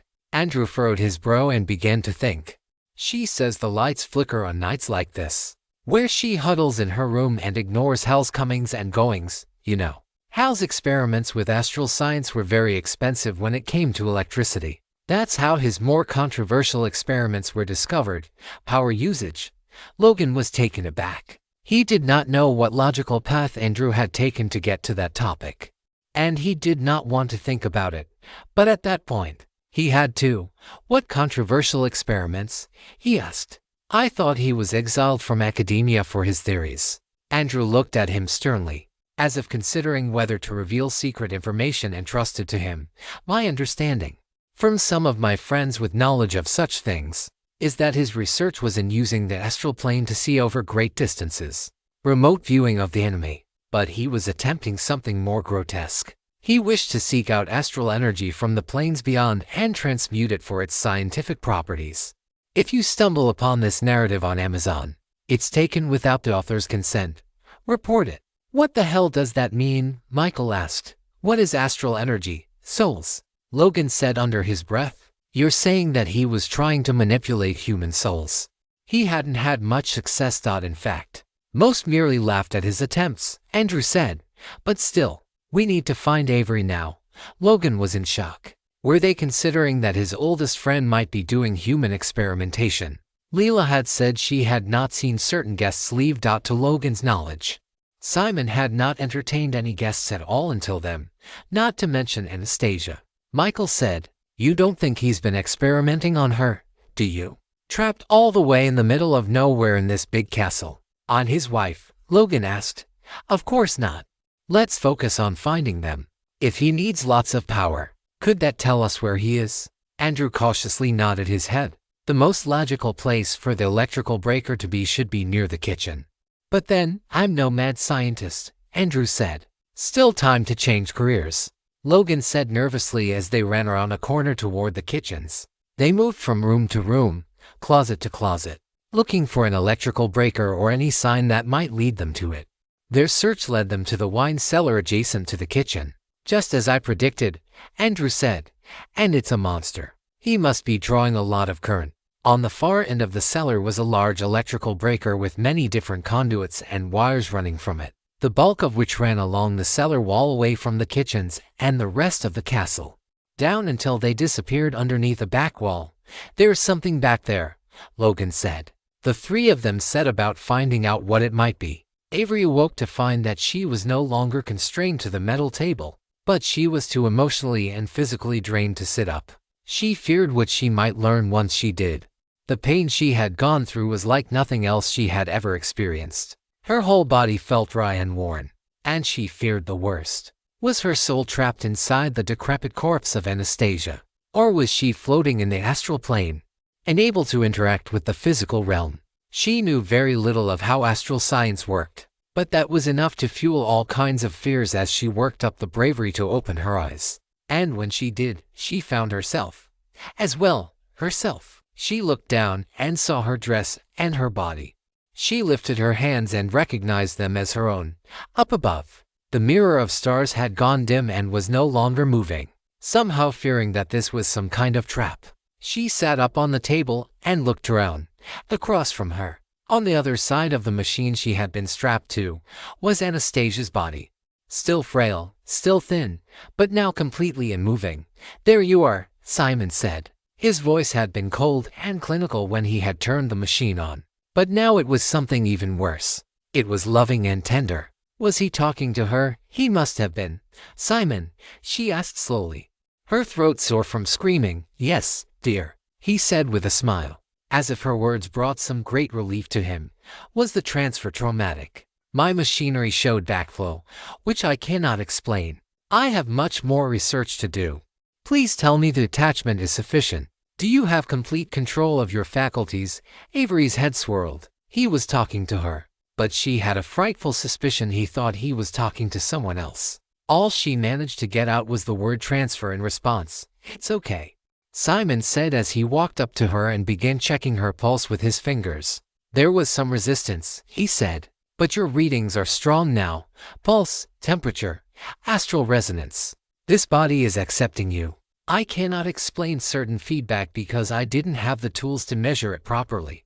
He shook his head, dismissing all the science as he looked at her. Tears ran down his face, and all he could think about was her. Avery knew it. He looked at her the same way Logan did. The same way many men had over the years. Whether she wanted them to or not. You look radiant, Simon said. Just as I promised you. Avery didn't know how to respond. All she could do was look back at the body of Anastasia as she came to the full and complete realization that Simon's experiment must have failed. But he did not know it. Don't look at that body, he said. That is not you anymore. Do you understand? The transfer was successful. She looked back at him with all her willpower, staring into his loving eyes and quelling the fear rising up in her stomach. I don't feel well. I'm a bit woozy, she said. He put his hands on her face and rubbed a tear off her cheek that she didn't even realize was there. That is to be expected, remember, he said. Your old vessel was nearly spent, but you're back where you belong, among the living. He gently brushed hair out of Avery's face. I am so sorry about the discomfort, he said. The transition is never seamless, but we've never had such a success as this. My modifications have had promising results. As he wiped her face, she looked at his hand and realized something very strange was going on. It wasn't really a hand at all, but a ghostly impression of one. What was more, his real hand hung down below as if dead. The rest of him was fine. Oh, don't mind that, he said. There was interference when I activated the machine. Nothing we haven't seen before. My soul will reattach with time. He lowered his ghostly arm back down into his corporeal one and, with a bit of effort, managed to take control of it, though the glow of his astral form never completely left. What about the others? Avery asked. He nodded. You're right, he said. We have work to do if our plans are to succeed. Your brother, our friends, should be drunk and docile by now. Keep your energy. The next part will be the most strenuous. And remember, you are not Anastasia. You are Avery Lawson. Can you remember that, Avery Lawson, Logan, and the others? The world must never learn the truth. I think I can keep track of that, she said. In the distance, there was a metallic thud and reverberation through the pipes. Simon stiffened, and his gaze became distant, like he was somewhere else altogether. Even his glowing arm had disappeared for a moment. But then he was back. They found the way into the lab.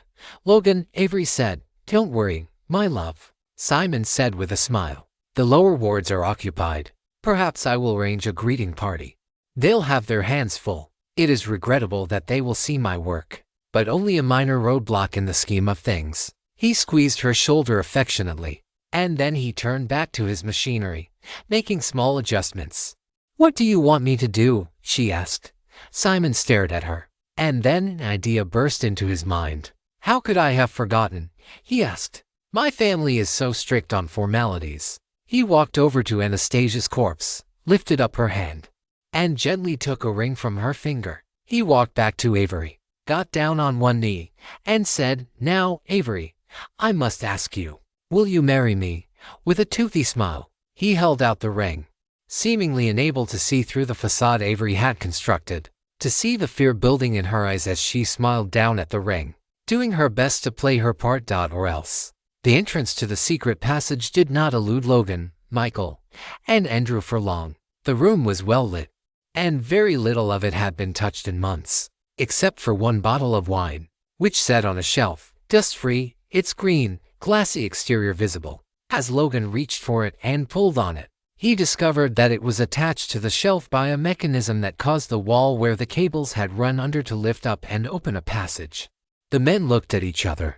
That feeling of worry that had been rising in Logan's stomach had bloomed into a panic, but he could not show fear. His beloved would need him at his strongest. Perhaps we ought not move forward without arming ourselves, Andrew said, giving a voice to a feeling that all three men had. They quickly searched for weapons. Michael found a lead pipe, which had once been part of the electrical conduit. Andrew found a wrench in the same spot, while Logan forcefully broke a lead off a table to make a thick, sturdy club. Perhaps this will be of use, Andrew said, pointing to a small stash of flashlights in the corner of the room, hidden by some boxes of wine. He must keep these here for the occasion that his experiments blow the breaker. Let's go, Logan said, without a doubt in his mind that Avery would be at the end of their trek into the dungeons of the castle. It didn't take them long in their travels to find a large, meticulously cleaned room at the end of the hall they had been traveling. There was some scientific machinery, and as Logan shone his lighter on, he realized that there were lights there if they could find the switch. But that was not his biggest concern. The room was filled with human bodies. The bodies were not strewn about haphazardly. No, the bodies were at various stages of preservation. As far as Logan could see, some wore hospital gowns, others were clothed, probably in the same way they had been when they walked into the castle. Most lay on concrete slabs, while others were attached to equipment, no doubt designed to dehydrate them, Logan theorized. There were over 24 of them. Dear Lord, Simon. No, was all Logan was able to say in response to the discovery. His old friend had done something monstrous here. He did this, Michael asked. To all of them, no, Logan said. He must have found these bodies, snuck them out of hospital morgues. Look, they're wearing hospital gowns. And that one there is dressed in his best suit, probably pulled right from his coffin. Logan knew he was grasping at straws, for among the bodies they could see exactly 0 injuries. No, Andrew said. These are guests, staff. All the people that Leland never saw leave because she locked herself away. Simon's patients. There were rows and rows of bodies, some laid out shoulder to shoulder on their slabs. Avery is not ending up in this place, Logan said. She's not here. Michael said. She must be further into the dungeons. We need to keep moving. The men walked forward, unsure of which direction they should go. They had several options. Logan was examining any clues he could find to see which path Simon had taken more often. But unlike several rooms in the house above, this room was meticulously cleaned. There was no dirt or dust on the floor. Dr. Holla, after all, was a professional. As Logan looked for an exit, Andrew's eyes were drawn to a desk and the books resting on it. Hold on, he said as he focused on one of the larger, older tomes. He pulled the book toward himself and then shone his light down at the page, flipping back and forth, eyes wide with disbelief. Is now the time for that? Logan asked. My God, was all Andrew could say. What is it? Michael asked, somehow more afraid of what information might be found in the book than he was of the bodies in the room.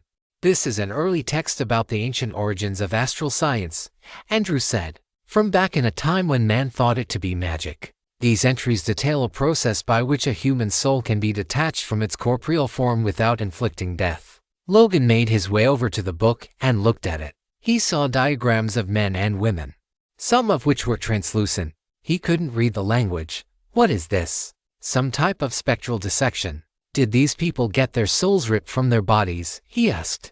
That made enough sense to Logan. They were unharmed, and what was more, they didn't stink. No, Andrew said. This one is for someone who wishes to straddle the line between life and death, to gain the power of the living and the dead. If he tried this on himself before Andrew could continue, a faint creak could be heard from somewhere in the room. They shone their flashlights around, but all they saw were corpses hanging limp, lying still. Yet the sounds persisted, sounds of leather straps being pulled, to Logan's ears. Did that one just move? Michael asked. The men seemed to all hold their breath at the same time as they peered around the dark laboratory. More sounds, and as they darted their lights, they saw the thing they feared most, finger twitches, jaws undulating, toes flexing as if their owners were just waking up. Rows and rows of bodies began to twist and flex, jerking unnaturally at first and then too naturally as they began to remember how humans moved and stood up. Oh no, Logan said. Andrew quickly closed the book and grabbed hold of his large wrench. The others wielded their weapons too, ready for whatever might happen. We may need to pick an exit here, boys, Andrew said. Well, we've got 2 ways out of here from what I can tell, Logan said. If we split up, we're going to die, Michael said. We need to pick one and run for it. The bodies, which were gradually making their way toward proper locomotion as they tested their limbs, had not yet seemed to notice the men, but that changed all at once as 24 pairs of shriveled eyes turned and locked onto their prey simultaneously. There was a stutter, a pause, before they began moving. But by the time they did, the men were running. "We'll take the right-hand path," Logan said. "The left-hand path seems to move away from the castle grounds. Good enough for me," Michael said. The three men quickly ran toward their chosen exit. While the dehydrated corpses didn't seem to move quickly, there were so many of them, and they were so dispersed around the room, that they were easily able to cut the men off and surround them. The men swung their weapons, and while the undead showed no pain, they were quite light, with all of the moisture having been wicked from their bodies for preservation. With a single swing, the men could send the bodies flying backward. "Move!" Andrew screamed as they ran toward the right-hand door. And while their attacks were effective, their opponents were completely unfazed and could easily get up from each hit and come right back for more. Traversing the floor was beginning to look impossible. Logan smashed his table leg into the skull of one of the mummified assailants, creating a gash and a dent that would have killed a man but had no effect on one that had already died. "These things aren't going down," he said. "There are too many." Michael cried out. "We have to keep going forward," Logan said. "Just keep powering through." But Michael didn't. He stopped and evaluated the situation. "Go find Avery and Anastasia," he said. "Mike, what are you talking about?" Logan asked. "You heard me." "Move!" Michael screamed as he shoved into the crowd of undead and pushed through, leading them away from the exit. The zombies were not clever creatures. They followed Michael without a thought as he swung at them with his pipe, clearing the area around him. Logan stared for a moment. "Hurry," Andrew said. "We cannot let his sacrifice go to waste." The two men nodded to each other and then ran as fast as they could through the door they had chosen and down the corridor behind it. As they ran, they did their best to ignore the screams coming from Michael behind them as the undead made good on his decision to sacrifice himself. Avery held Simon's hand as he recited his vows once more. "In sickness and in health," he said. He began to laugh, and Avery joined in. They had been drinking champagne and talking about what they would do with their lives now that they had them again. If you stumble upon this narrative on Amazon, it's taken without the author's consent. Report it. He said the classic vows with some alterations, such as in body and in ether, until all the planes of existence fall apart. And she repeated those vows, giggling at what she thought was supposed to be a fun, romantic little joke in the eyes of the madman before her, doing her best not to give away that she was not his intended bride. "Do you?" The woman, now known as Avery Lawson, pledged to carry our love forward, no matter what form it must take, he asked. "I do," she said. He placed the ring on her finger, and then they just stared into each other's eyes. Hala had been planning on this for quite some time, she realized. He had already written up a death certificate for his wife from a foreign country. Perhaps, she wondered, was it a real death certificate? Had he smuggled her body back into their home for his experimentation after her death? She didn't want to think of it. Every ounce of her intentions and efforts went into her performance. "We will one day have a proper ceremony, my love," Simon said. "But we will have to be careful at first." He grabbed her hands in his. "You'll be Avery for a while longer, living her life as she did. Then you'll say your goodbyes. End things with Logan gently. People will be sad, but they'll accept it." As he spoke, Avery wondered if he was going to go in for a kiss and whether or not she would go along with it.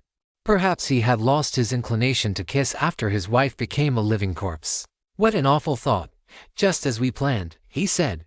"Then, at your funeral, you, as Avery, will come to me officially. No one will question a grieving widower finding solace in the arms of a friend." His voice cracked as tears filled his eyes. "We can be happy, like we were. Just in a better body, a better life," he said. Suddenly, his face changed. He was no longer the affectionate, loving man he had been since she had awoken. Now he was stern, and maybe even ashamed. "You can come out now, Logan," he said loudly. Avery's eyes widened as she looked around the laboratory. There was a lot of equipment in that room. Logan could be hiding anywhere. Part of her was overjoyed that he had come to save her, but another part feared it wouldn't be enough with the dark powers she had seen Simon possess. "And Dr. Hughes, you cannot hide from me. I see all," he said. After a moment, both Logan and Andrew stepped out from their respective hiding places near the entrance. Avery tried to make eye contact with Logan, But she was afraid that Simon would see and would realize the truth that she was not his wife. "Simon, what have you done?" Logan asked. To his credit, Simon really did look ashamed of his actions, Avery thought. "I'm sorry for the fear I've caused you, all of you," he said. "I never meant for my friends to be involved. I promise I will not experiment on you. I give you my word, but I cannot allow you to leave. I only wish you had stayed upstairs where I left you. That's magnanimous," Andrew said. "Considering the morgue behind us." Simon ignored him. "Of course. The details must be seen too. I'll have to fake your deaths," Simon said as if it were obvious and mundane. "That's bold talk," Logan said, swinging his club. "You won't even be able to get a hand on us." "I don't have to," Simon said as he flicked his wrist, and Logan's club flew from his hands. "What in the world?" Logan exclaimed. "Nothing in this world," Simon said with a suppressed grin. Andrew wasn't nearly as impressed. He looked angry. "You fool," he said. Simon turned to look at him. "You absolute fool," Andrew continued. "Do you have any idea what you've done to yourself?" "I know exactly what I've done," Simon answered. Andrew walked forward toward a nearby workbench. There were several iridescent shards of glass on the surface. Andrew stared at them in awe. "This is luminous crystal. Do you have any idea what alchemists use this for?" He held up a shard of the glass. "Well, I suppose you would," he said as he placed it back down on the table. "It's a wonder you haven't lobotomized yourself playing with it." "Your stripe of academia are cowards," Simon said. "It is a simple conduit. Without it, none of this would have been possible." Andrew was staring intently at Simon's right arm, which was still not completely aligned with its astral form and shone brilliantly. "You had to split your soul to get the effect, didn't you? To grip astral currents?" Andrew asked. "You turned yourself into half a ghost on purpose." "Necessary sacrifices," Simon said. "You're a walking hazard to everyone around you. And now it seems you are unstable, having trouble staying human, are we?" Avery took a step back as anger overtook Simon's face. "I am not the hazard," Simon said. "I am the cure. My work is the cure, not just for cancer, not for tuberculosis, but for death itself. You will appreciate that soon." Simon raised his hands in a simple gesture. As he did, Andrew's hands raised up around his own neck, and he began strangling himself against his own will. Andrew tried to scream, but couldn't get the words out. "Let him go," Logan yelled as he charged at Simon with his reacquired club. Simon barely looked at him as he flicked his wrist and sent Logan flying sideways, slamming against a large piece of machinery. Avery couldn't bear to watch a man die slowly while she did nothing. "Stop it, Simon, please," she pleaded. For a moment, Simon hesitated, looking at her curiously, suspiciously. "We've done worse together, my love. Why balk now?" he asked. Andrew's face was turning purple as Logan raced to him and attempted to intervene. "Because it's wrong," Avery started to say. "Because they are our friends." Simon's eyes narrowed. "Since when does that bother you?" he asked. "You begged me not to let you go. You remember, they know too much. We could never be together if they survive. I just want everyone to live and let live," Avery said. Simon took a step toward her. "Live and let live," he repeated as he got closer to her and really took a good look at her face, at her eyes. "That's not how you talk," he said. For a moment, there was only silence, except for the struggle Andrew was enduring. "Who are you?" he asked. "Avery." In the distance, Andrew fell into Logan's arms, unconscious. His possessed hands still strangled him. Simon shook his head and walked away from Avery, running toward the machine he had attempted to use to swap the women's souls. "Anastasia," he called out as he approached the limp body that had once been his wife. She lay, her eyes open, her mouth ajar, and moving. Simon picked up her frail body from the metal slab and pulled her to his side as he stroked her hair.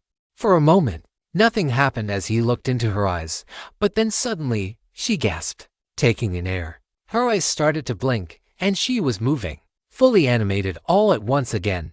"Simon, why did you leave me on this slab?" she said, her voice hoarse from disuse. Avery stared down at the loving couple in disbelief. She looked over to Logan, who had successfully pried Andrew's hands away and prevented self-strangulation. Logan looked at the Hales and then looked up at Avery, and in an instant, an understanding passed between them. You're all right," Simon said as he hugged his wife tightly. I thought, oh, never mind, I have you now. I knew something was off about that procedure. We will have to simply reevaluate and try again. Sweetheart, it's okay, Anastasia said. You are a man of science. All data is good data. Remember when you told me that? When you promised me you would stop at nothing to bring me back? Yes, I do, he said. And I still promise it.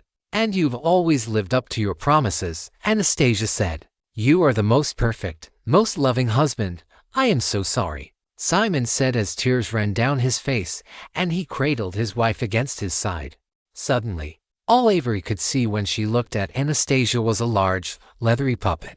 Oh, Simon, Logan said. Oh, Simon, you poor man. The mad scientist looked confused. Do not pity me, Simon said angrily as he wiped the tears from his eyes. I have accomplished more in my time than any 10 men. What man could do this for the woman he loved? Could you do it? Logan didn't answer for a time. To tell you the truth, he said eventually, I thought this was a worst-case scenario. Anastasia dying slowly, able to enjoy life, and able to be herself for so long. She was such a beautiful woman, inside and out. Now at least I know she didn't live to see the man you became. Anger spread back over Simon's face, amplified through tears. She's right here, Simon said. She loves me because of who I became. No, Simon, Logan said. She's not. You've lost it, old friend. Simon looked at Anastasia and then back at Logan. You're babbling, he said. You really don't know, do you? Logan asked. Simon could only stare at his childhood friend. Perhaps, Avery thought. Part of him wanted to hear the truth. Has she ever argued with you? Logan asked. Ever since she became like this, I mean, really disagreed. Spend all day and all night angry at you. She used to do that at the drop of a hat. She was a firecracker. And you were a wet blanket, Simon. Has she ever asked to leave this place? Why would she leave? Simon asked. She knows that I am the only man alive who could care for her like this. Simon, Logan said. Don't you understand what you've done? Anastasia is dead. Don't you know she wouldn't go along with any of this, with killing people? Don't you remember her, who she actually was? The anger faded from Simon's face for just a moment as he considered Logan's words. She used to be your better half, Logan said. But look at her. This isn't Anastasia. It's just you. Simon shook his head aggressively. You don't know anything about this, Simon said. Tell him, Anastasia. Tell him the truth. He looked over at the body of his wife, and she began to speak. Logan, I know it's hard to believe, but Simon really did save me. Like he promised he would. Ask me anything. I can answer it for you. It's really me. Logan had been moved to tears. He checked Andrew's pulse to make sure his friend was alive. Then he stood up and faced Simon. Sure, Annie, he said. Back before you and Simon started dating, we went on a date. Where did we go? Simon looked shocked as he stared at his wife. It doesn't matter, Anastasia said. Simon was always the man for me. That's not what I asked, Logan said. Where was our date? Anastasia looked at Logan and then at Simon. I don't remember, she said. It's been so long. How, Simon? Logan said once more. Anastasia never told you, did she? Trust me, she had reasons not to. And if you don't know, there's no way this puppet could. Simon was at a loss for words as he sat his wife down on the metal table. Anastasia could do nothing but stare at him, and he at her. Don't listen to him, she said. You know the truth. Our love conquered death. That's all that matters. You found me in the vast emptiness of the astral plane, and we will live together happily again one day. Even as she spoke, Simon looked at her with horror. Avery thought he was beginning to realize the truth. But he shook his head, turned to Logan, and instead of embracing truth, he decided to try to kill anyone who argued against the lie. He soared through the air toward Logan, his astral arm pulling him forward, ready to tear through his best friend. I always worried you would lose it if Annie left you, but not like this, Logan quipped as Simon landed in front of him. You were always prone to obsession. If I hadn't introduced you to Anastasia, you'd probably have nothing in your basement but a stamp collection. Avery was having none of it. She had been working her way down and around toward the machine where Anastasia now sat. She found the console she had seen Simon working on. "Step away from the controls, Avery." Anastasia said from her seat on the metal table. "Only Simon understands them. He built them himself." Avery ignored her. "You're not the only one here who knows their way around electronics," she called out to Simon. "I haven't seen a setup this juvenile since I was an engineering teaching assistant at Carousel University." She began working the dials, rotating the knob, and then she grabbed onto a big lever and pulled it. She had no trouble understanding how they worked. The machine came to life, sending out a pulse of energy that knocked Simon off his feet, sending him to the ground in front of Logan. Avery had noticed that when he first powered on the machine, his astral form became unstable, causing his right hand to detach from his body. Increasing the power intensity only made the effect worse. Now, not only was Simon's arm unsheathed from its corporeal form, but his shoulder and his head were as well. His soul was losing its anchor to his body. Simon screamed as he struggled to control his body. "Stop it," he said. "You'll tear me apart." Logan was quick to go grab the shard of special glass that Andrew had pointed out, the same type of glass used in the Mirror of Stars. Quickly, he stabbed the shard into Simon's ghostly head, breaking it off. "We may have to split the 7 years of bad luck on that one," he joked. Simon began to wail, sending forceful waves of energy and causing Logan to fall backward. "Anastasia," he cried out, but Anastasia had fallen limp on the metal table. "You can't hold her and yourself together," Avery said. She hit the switch on the machine again, sending out a pulse and further separating Simon's soul from his body until all that was left was a corpse and a spirit. "You will not take her from me," the ghost of Simon Hollis said. "You cannot kill what is already dead." Simon's spirit once again launched itself at Logan. But just as it did, a large metal pipe flew through the air and shattered the Mirror of Stars above, sending shards of glass down on all those below, including the astral form of Simon. As the glass passed through him, pieces of his soul began to dissipate until all that was left were glowing tatters that gave no visible trace of the astralist. Simon Hollis. In the entryway stood a very injured Michael Brooks. One of his arms was broken, and the other was missing much of its skin. But that didn't stop him. His other injuries, to his left eye and his jugular, were much more severe. He fell to the ground against the far wall, barely able to lift his head to see Logan and Avery as they helped lift Andrew and move him away from all the shards of glass. "What about Anastasia?" he asked, as his breathing slowed. "I'm sorry, Mike. She didn't make it," Logan said. "What are you talking about?" Michael answered, mumbling under his breath. "She's right there," he said, pointing into thin air as a smile formed on his lips and never left. His body fell dead. Avery and Logan looked at each other. Avery wasn't so sure about true love anymore, but she was sure about Logan. And that was all she needed. They didn't stop until they were at their cars. When they did, they kissed as lightning struck, lighting up the stormy sky. Then 6 weeks later, Eternal Savers Club really was quite simple to beat when you weren't doing a rescue. Antoine, Kimberly, Camden, and Adina. And I managed to pull off a win as part of an ambitious shopping project to help us stock up for the apocalypse. The event that had occupied much of our attention ever since our parley with Lucky the narrator.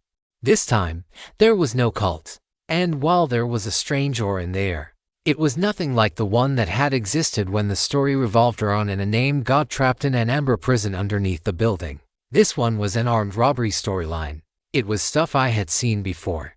A thief was on the run from cops who happened to chase them into the store. Because the thief knew he was about to get caught, he quickly hid the expensive jewelry he had stolen on one of the mannequins in the store's jewelry section right before closing time. And fortunately, one of the rings he stole was magical in nature and brought all the mannequins in the store to life.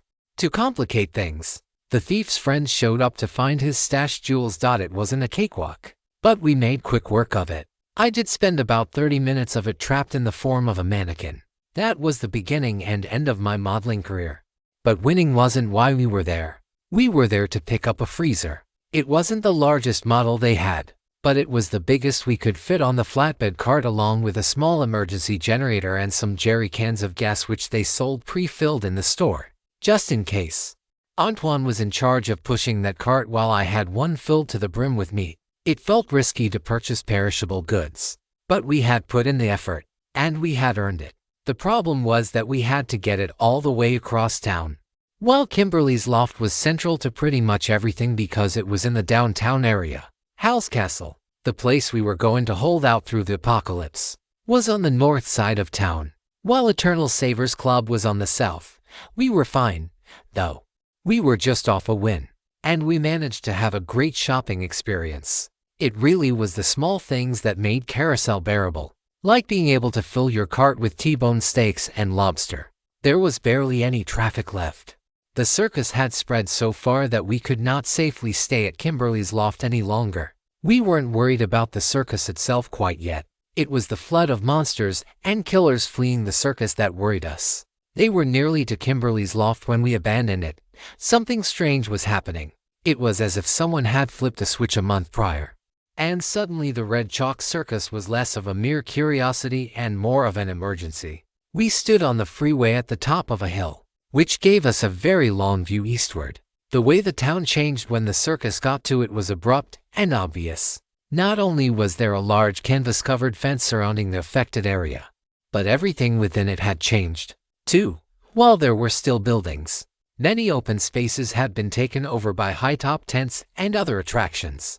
The colors were so bright they turned the clouds above pink at night. It makes you wonder, Dina said, what the actual story of that one is. Like the black rain or whatever it was, I got that story. There was some sort of magic chemical that turned everybody into goo monsters. But what's the story with this circus? Dina had been one of the players who had been at Camp Dyer when the Black Snow Apocalypse occurred. So to her, it was just a story. She didn't see how terrifying it was. My money is on some sort of nightmare parallel universe or dreamscape, I said. Unless laughter actually is infectious here in Carousel. Don't say that, Kimberly said. She was doing everything she could not to worry. The last apocalypse had weighed on her. Sorry, I said. I don't know. Camden said. Maybe the circus offers good health insurance. That was it. It's just an ordinary circus, I said. But your boss is really great. And it has flexible hours. It has all the balls you can juggle. All I know is that my gut instinct is terrified of that place, Antoine said, referencing his vague but powerful trope designed to keep him from danger. And it should be, I said. I'm not even sure the apocalypse has actually started yet. I think this is all set dressing. You know, now that you say it. It would be interesting if the circus spreads by laughter, Camden said. You guys, don't give Carousel ideas, Kimberly said. I'm already going to be miserable. I wonder how they will redecorate your loft, Camden said. Have you thought about that? Kimberly rolled her eyes and pushed her cart ahead. I got the feeling she had thought of it. I kept an eye out for where she was headed and pushed my cart to match her pace. It was best if I were in the lead. As good as Antoine's gut instinct trope was, my scouting trope was still king. This book is hosted on another platform. Read the official version and support the author's work. Let's not stay out longer than we need to be, I said. There aren't that many omens on the streets. But that doesn't mean there's no danger. As we pushed the carts forward through neighborhoods where flyers for the circus fluttered like leaves, we quickened our pace. The flyers were harmless. They had been blowing for weeks. They were yet another thing we had to just put up with. We would go out on the roof of the loft, and we'd find some there, taped to the structures on the roof, as if someone had snuck up there. We didn't want to think about it, needless to say. We were overjoyed when Logan's team finally managed to get rid of habitation for Hal's Castle. They had been trying consistently for weeks and had not yet managed to crack it. Like Camp Dyer, the castle was far enough away from town that the apocalypse wouldn't reach it. The vets and the atlas itself were clear that an apocalypse only went as far as the edge of town. For now, we were safe. And with all the food we had managed to stock the larders with, we could outlast an apocalypse even if it lasted a month or more. We're being followed, Dina said. While my scouting trope was great for getting information and seeing dangers, her outsider's perspective trope was good for alerting her to changes and unusual things, like the men walking a block or two behind us as we made our way across town. Wait, is that an omen? Antoine asked as he squinted into the distance. Nope, I said. A level 60 enemy was following us. No storyline. No lair constraining him. Just a killer out on the town. He fit several different classic slasher tropes at once. He wore a cloth mask over his face, something improvised. A real man of the people. He had greasy, tangled hair that reached his shoulders and drooped over his face.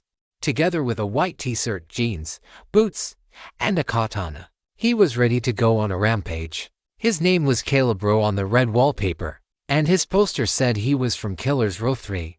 Of course, Camden said. Looks like he didn't want to join the circus. I guess he didn't know about the healthcare plan, I said. All right. He is way over our level. Give me a second. I could only see a couple of his tropes. Out of sight, out of scene. This villain can disappear from view as soon as its prey loses line of sight or looks away. The other one was no one will believe you, which would prevent us from contacting the police. But something told me we weren't going to have the time to do that. He's easy enough for us to beat, I said. At least one of us needs to keep an eye on him, or else he can disappear and be a real problem for us. And I mean that literally, I added. He has a trope that lets him disappear once we look away. Living in Carousel really did a number on you. When I told the others how to keep him at bay, they almost seemed relieved. Just another day in the office. All right, Camden said.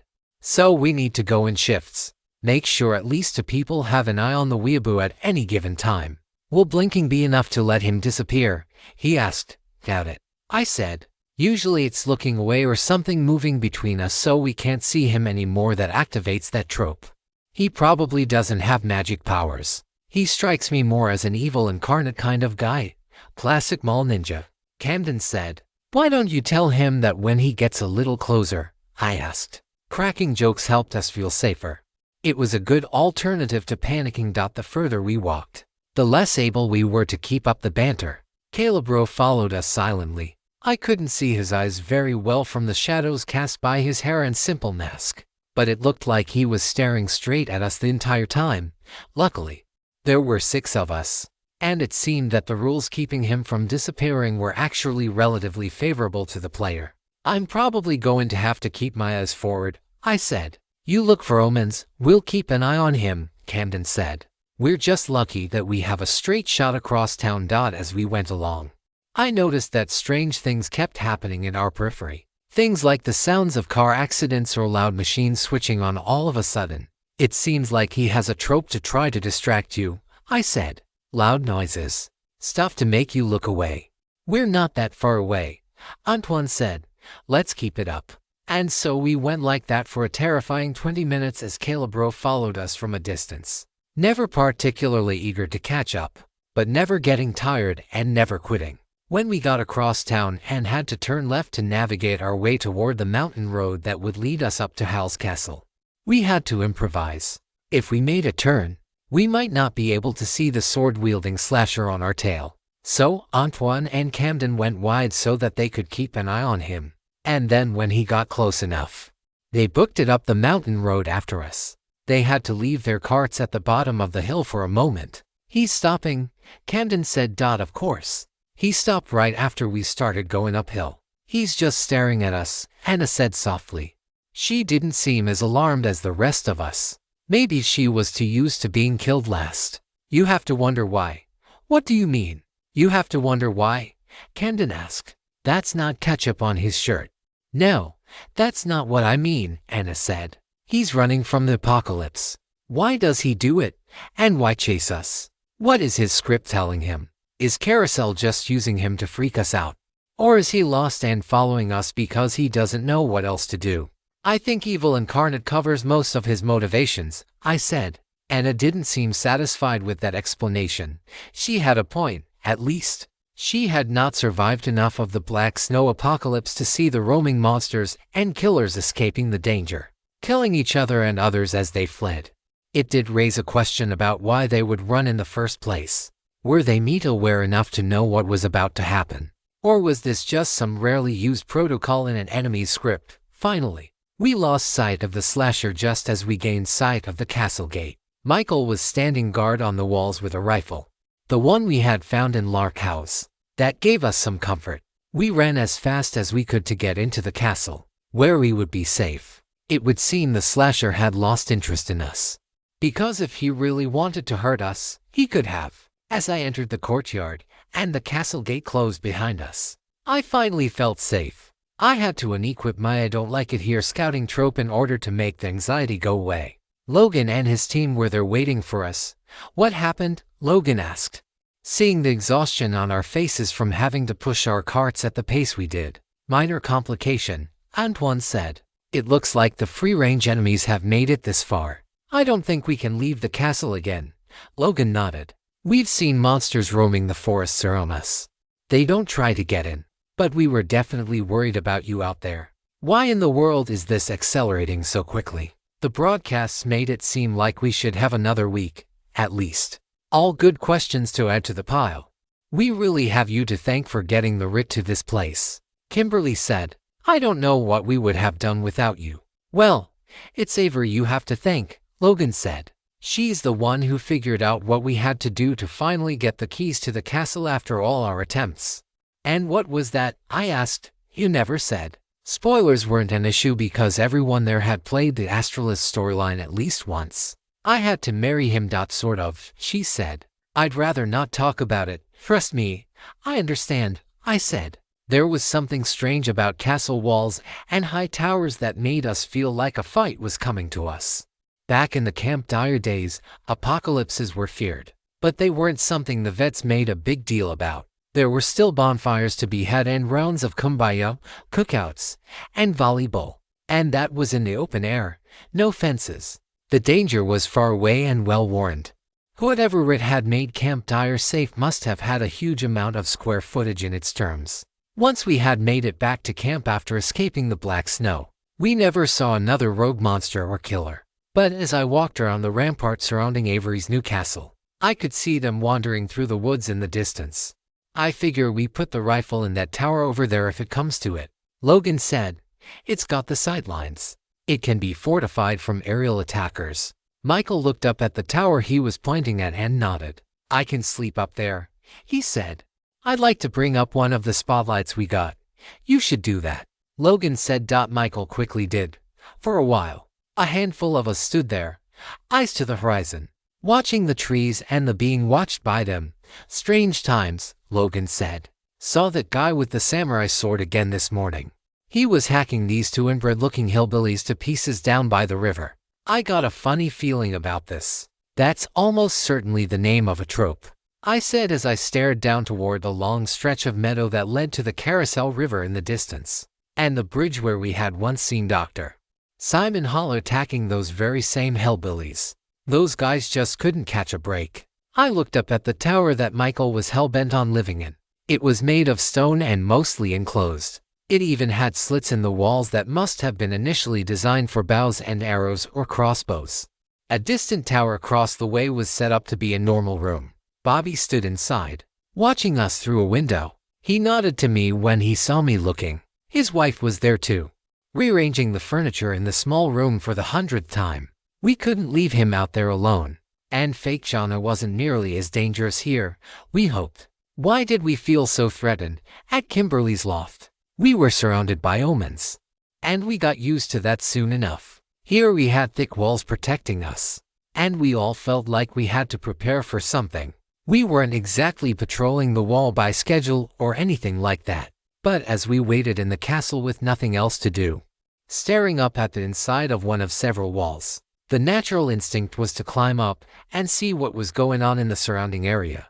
Now, you've never actually seen any of them get close to us, have you? Antoine asked as he sipped on a glass of spiked lemonade and held an antique spear. No, Logan said. I was afraid they'd start clattering against the walls, but that hasn't happened. They're not attacking us. They're not targeting us. They just have nothing else to do. Can't really blame them, I said. There's our boy. I added after I spotted a white t-shirt in the distance. Where? Antoine asked. See that tree that's walking around? He's hiding behind a bush right to the right of it, I said. The sword-wielding slasher who had followed us all the way from town and stuck around afterward seemed to be biding his time, contemplating whether or not he wanted to try to kill a walking tree. He's going to go for it, Logan said. I can see he wants it. He may have. But as we sat and watched him, the tree planted its feet into the riverbank soil and stopped moving around, which seemed to have completely stripped Caleb Rowe of any interest in it. Maybe this is one way that they level up, I said. Sort of a survival of the fittest kind of thing, a free-for-all. We contemplated that as something in the distance caused a bunch of birds to fly into the air with a deafening cacophony of wing beats. "Just give me the word," Michael called from the tower he had just climbed into. I got him in my sights. "No," Logan called back. "Now," Michael asked. "Do not take the shot," Logan said. Then, under his breath, he added, "He may be the only one here who actually wants a fight." Down in the grassland near the river, Calebro stared up at us before standing up and going on a patrol around the woods nearby. Maybe the smart thing to do would be to attack any monster or other enemy we saw fleeing the apocalypse, but I didn't want to shoot what we couldn't kill. And Avery's writ was very clear. We were safe as long as we stayed where we were. At least, we were safe from common enemies like the trailer park ninja we had been watching. Our real fear came from back east. At night, the sound from the circus carried far enough that we could catch it on the wind occasionally. We hoped that was just Carousel teasing us, but it was always possible that the circus was spreading further than the black snow had. I tried not to think about it. Logan and his team had been here for weeks, getting to know every inch of the castle and making sure that things were secure. The castle gate needed a bit of TLC, but by the time we got there, it was sturdy and easily secured with a new rope to raise and lower the wrought iron portcullis that would protect us if something tried to get through the gate itself. We left the portcullis down, but kept the large wooden gates open for a time for visibility. At most, the occasional monster would walk up to the lattice, stare through the gate with the evil equivalent of puppy dog eyes, and then move on. It would seem we were safe from an attack from outside the wall. Ensure your favorite authors get the support they deserve. Read this novel on the original website, but it wasn't like Carousel was going to grant us the protection of a castle without a cost. It hadn't even given us Kimberly's Loft without a great price. Constantly having to deal with late-night visitors trying to trap us in some random storyline. The castle had its own version of that. Luckily, there were no roaming omens that entered the castle walls, but there were monsters of the subterranean variety plaguing the dungeons underneath. That would absolutely not be a problem, since the entrance into the dungeons was a large stone wall that would slide open if you pulled a bottle of wine on one of the shelves in the wine cellar. Luckily, Camden was able to show us how to easily disable the mechanism so we could sleep better at night. On top of that, we put a giant wooden doorstop right next to it so that if it did try to open, it wouldn't be able to. The problem was that, for reasons only Simon Holla could know, an essential part of the electrical design of the castle existed in the dungeons, and sometimes a breaker would need to be flipped. For electricity, an excursion into the dungeons was needed. The modern boiler room was down there, too, but it was summer, so there was no need to mess with the finicky boiler. Calling it a dungeon evoked much spookier vibes than the place deserved. It was a large basement with decent lighting. Assuming the electricity was on, better not wander the distant passages, though. It isn't such a big deal. I can do it myself, Michael insisted. Just 3 rooms that hardly ever had anything dangerous in them. And it's easy enough to flip the switch. You can always tell which one needs it, but still, the possibility of having to kill a mole person or a giant slime creature made you think twice about the value of electricity. Luckily, there was an option to just wait it out. Creatures must be coming from any of these 4 corridors, Logan said as he showed us the dungeons. As far as I can tell, only zombies come from this 4th one over here, but it's not like we've done much testing. The dungeon was cold and smelled of both the living and the dead body odor, urine, decay, and even fecal matter. The sounds of rats scratching in the distance were ever present. Almost everything was built from stone or thick timbers, and scattered around were random barrels and wooden crates filled with assorted loot. Items like bullets, medieval armor, and various electrical appliances. This made exploring the dungeon an exciting challenge. What we can do, Michael said when we got to the furthest room where the electrical breaker was, is tie a rope around me and just send me anywhere down these paths. And we can map them out or at least figure out what's down there. Michael really did want to fight things. On some level, I couldn't blame him. Something about the apocalypse made me feel small and powerless, and sometimes, when you feel small and powerless, being able to cut a slime in half with a sword you found in a dungeon could be really cathartic, even when the sword started melting afterward. As one sword I saw lying on the floor had clearly done, We're not tying anybody to ropes, Logan said. That was a one-time thing. Now that we found the breaker, we're not doing it again, I'm telling you. We could find the source of some of these monsters, and we could close them off, Michael protested. I don't think that's how it works, Logan said. This is the cost of living here, and Carousel will intend for us to pay it. I stared up at the dungeon ceilings, where large cobwebs had recently been torched. Logan's team really had been working hard to make this place hospitable. Does anyone else hear running water? Antoine asked. I think that's just the rats taking a leak, Logan said. No, Antoine said. That's some sort of sewer or channel that might explain where some of these monsters are coming from. Doesn't matter where they're coming from, Logan said as he peered down one of the dark hallways. I say the best way to take care of them is just to wait them out. They always wander off. We've tested it. Logan had clearly spent a lot of time talking down crazy, risky ideas related to the dungeon. Well, I've had enough of the dungeons for today, I said. Maybe we should just check in some of these barrels, see if there's anything good, and then be on our way. Except I wasn't the one who said it. It certainly sounded like me. Don't check the barrels, Logan said. It's a trick. What's in the barrels? I asked. And it really was me that time. I don't know what it is, he said. I can't see it on the red wallpaper, but it looks like us and sounds like us. And it really wants us to look in the barrels. Well, maybe it has a point. The thing that sounded like me said, barrels usually contain valuable things. In fact, I think that one over there has black powder in it. Imagine how useful that could be. That wasn't me, I said. Why is it mimicking me?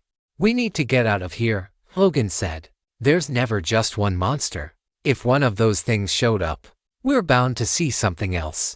We walked out of the dungeon the same way we had come in. From what Logan could tell, the location of the breaker was always in the same place, which was great, because Carousel absolutely didn't have to do that. On the way out, I noticed they had one of those wine barrels emptied and the top off, and they had filled it with various medieval weapons they had found in the dungeon. If I had noticed it on the way in, I might have grabbed myself one and killed my imitator. Yes, the castle was large, and its stones were sturdy, its walls high, and yet I had never felt so unsafe. Even if the monsters in the dungeons couldn't come up, or weren't allowed to come up, and even if the enemies outside the walls wouldn't attack us because it was against the rules for them, there was something foreboding in the air. There was an electricity, and not the kind that could go out when the breaker flipped. Whatever that electric feeling was, it wasn't just me picking it up. One of our radios did too, not the handheld walkie-talkies that we had snatched from the Redwood storyline, but an ordinary radio that had been playing instrumental music. It was on the only radio channel without disturbing lyrics. The music changed to something that sounded a whole lot like circus music. We were all sitting at the dinner table, eating what should have been a fantastic meal, and the echoes of woodwinds and a zany, high-strung melody carried through the halls of the castle. It kept playing, and we just sat there until the power abruptly went out. Life was never easy in Carousel, the city of Carousel, rid of habitation. By the decrees of the city of Carousel and under the authority of the office of the mayor, this document certifies that Bearer Avery Lawson is granted the right and authority to claim the expansive estate known as Hall's Castle, located within the premises of the Hall Estate, Mountain Road, Northwest Carousel. Under the provisions of this writ, the following conditions apply. 1. Extensive boundaries. The bearer is granted dominion over Hall's Castle and the hilltop land surrounding it. 2. Protection from omens. All areas within the walls of Hall's Castle and its underground dungeons are safeguarded from the activation of any omen by accident, ensuring the bearer's safety and those within their party from unforeseen malevolence. 3. Guarantee against encumbrances and hostility. The described property shall remain free from lairs, nests, or havens of any adversarial entities except for those stray monsters found within its expansive dungeons. Such subterranean guests will need to be dealt with by force or allowed to vacate on their own. They will not rise to the surface unprovoked. All other hostile presences within the walls will immediately vacate the vicinity and abstain from combative behavior. 4. Amenity assurance. Hall's Castle is equipped with essential amenities, suitable for habitation and guest reception. This includes drinkable water and basic sustenance. though the luxury level of these provisions may vary. 5. Duration of habitation. This writ grants the bearer habitation rights as long as the lord or lady of the castle lives, excluding temporary deaths in normal storylines. 6. Maintenance and enhancement. While Hal's castle is provided in a state ready for habitation, the bearer has the full right to further enhance, renovate, or expand the structure and surrounding areas as they see fit. 7. Act of God clause. The office of the mayor and the city of Carousel shall not be held liable for any damages or threats arising due to unforeseeable acts of nature or occurrences beyond the city's apparent control. Violations. Breach of any conditions mentioned herein may result in discussions and negotiations rather than immediate revocation. Sealed with the emblem of the office of the mayor. Date of issue May 2nd. As much freedom as we had found at Kimberly's loft, it could never make up for what we had lost when we could no longer call Camp Dyer home. The open spaces, the views of nature, the distance from town, the feeling of safety you got from knowing that there were 100 other players there with you at any time, ready to come to your aid or, at the very least, go through hell with you. That was hard to do without. But Hal's Castle was a step back in the right direction. We had enough players there for 4 teams. The place was neither packed like the loft nor deserted. Sure, since the apocalypse was going on, we were a bit on edge, walking the walls by habit to make sure there were no beasties or murderers about to climb over. But in the weeks since we had made the castle our home, that had slowed down. All those monsters that ran from the apocalypse had either found places to hide while they waited it out or had killed each other. The point was, things felt safer. And not just because we had gotten used to the presence of danger. The radio reports from inside the circus were nuts to listen to. On the surface, they sounded like advertisements for different acts. But, being that this was Carousel, some of them were odd, others were quite troubling. There had been a trapeze act where a loose bolt had led to some untimely falls without a net. And it just so happened that the audio of all that was picked up really well. We had to switch the radio off after that. Still, the large rooms and winding corridors of the castle made the danger feel distant. Except, of course, for when the power went out. There wasn't a lot of natural light inside. And even though we told ourselves that getting the electricity back on wasn't worth fighting against random goblins and other dungeon dwellers, we quickly learned how important basic lighting was for our mental health and refrigeration. That was important to me because, as usual, my breakfast was cereal. I sat at the long table in the dining room, eating a bowl and slowly coming to the realization that even if we had enough milk to last out the apocalypse, it still wouldn't work out because milk was perishable. We hadn't thought to get powdered milk. And even if we had, how would that taste in cereal? Whatever the case, I knew suffering was coming soon. People filtered in and out of the kitchens, fixing themselves breakfast and occasionally cleaning up afterward. We really needed an Adeline who could keep people in line with basic chores. But we didn't have one. So, we traded chores like valuable collector cards. Camden ate toast while examining the atlas. Killer's Row is actually a pun, Camden said. It's not just as in, like, the row of killers. It's because there are multiple killers in the Row family. So little Caleb is just lonely out there, I said. Mom and Dad away at the circus. And he's left to fend for himself with his sword. Something like that, he said. I am so tempted to just look up the spoilers. What are the odds that we ever end up doing that storyline? This is how it starts, I said. This is how you wind up being spoiled to every major storyline and not able to level up. I could stop anytime I wanted to, he said. We had to put our conversation on hold because the circus radio playing in the kitchen suddenly cut out, along with all of the lights. That's not so bad, Camden said. What was that? 6 days, 5.5, I said. You got the cameras working, right? Of course I did, he said. This is Carousel. All you have to do is make sure the wires plug into the right hole, and it'll work. One thing we had noticed when we were at Eternal Savers Club was the extensive home security cameras available. They were a bit out of date, but fortunately, by movie logic, they would be just fine. The footage would be a bit blurry. Oh well. We got up from the table and made our way to the wine cellar. Somehow, we had been beaten there by Michael and Antoine. Lauren, the bully bruiser from Nicole's team, showed up just after us, along with his teammate Kelsey. the final girl who dressed like Buffy the Vampire Slayer. That was our party. We decided to do this particular chore in shifts, except for Camden, who would always go because he had a particular set of skills that made him invaluable, which was to say that he had the battlefield intuition trope. It allowed him to use his savvy to predict the tactics enemies would use, which proved invaluable in the dungeons. Michael also went on every run, but only because he wanted the fight. Better to rip it off like a bandage, Michael said. He had been saying that a lot, especially when people started talking about just waiting for the dungeons to clear themselves, which they allegedly would, according to Avery's writ. Camden made his way to the shelf where he had put some monitors for his security system. With the flick of a switch, he was able to get his cameras and those monitors back online from battery backup. How he knew how to do that? Well, he just plugged it in and said that's what he was doing. And it worked. It looked like he had incorporated a car battery into the mix. It was exactly what you would expect to see on a TV show for such a setup. If you come across this story on Amazon, be aware that it has been stolen from Royal Road. Please report it. All right, he said as he looked at the screen.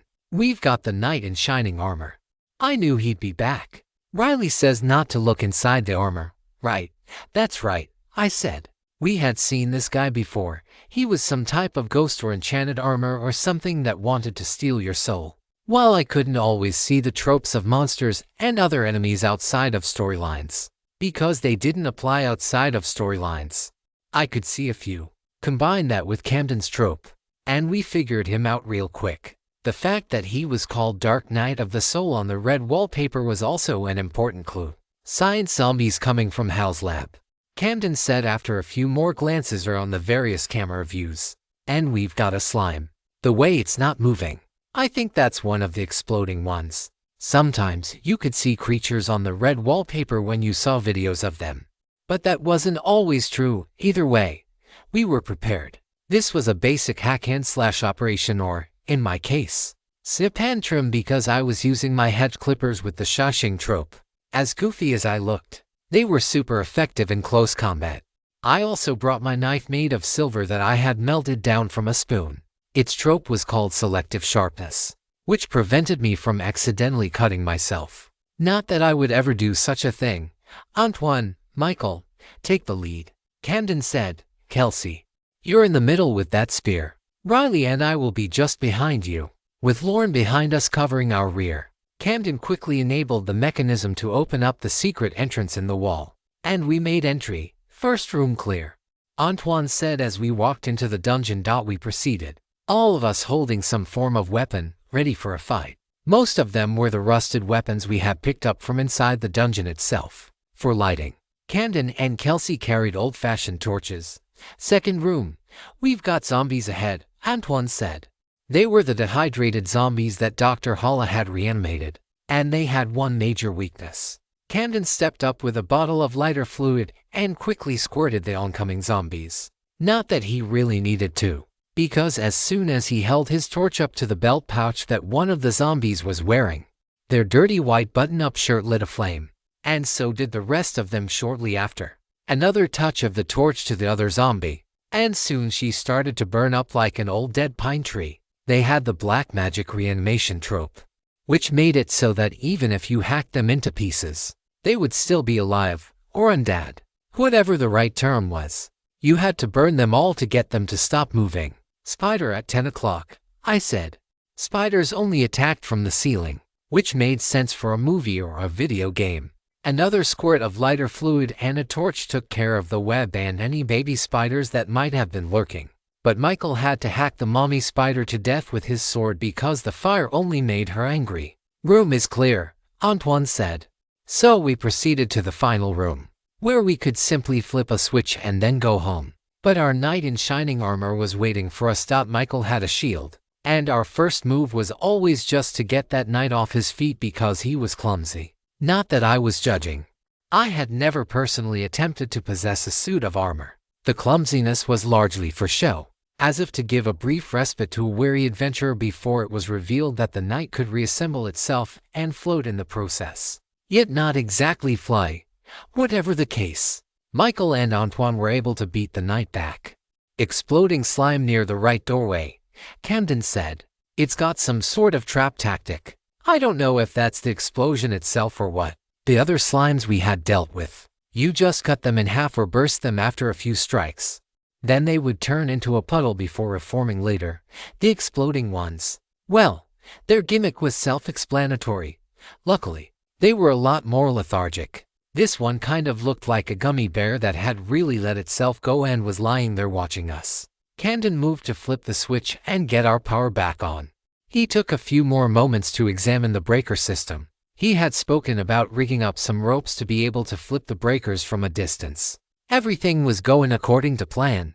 Kelsey and I were stabbing one of the non-exploding slimes to death, and Lauren barely had to do anything.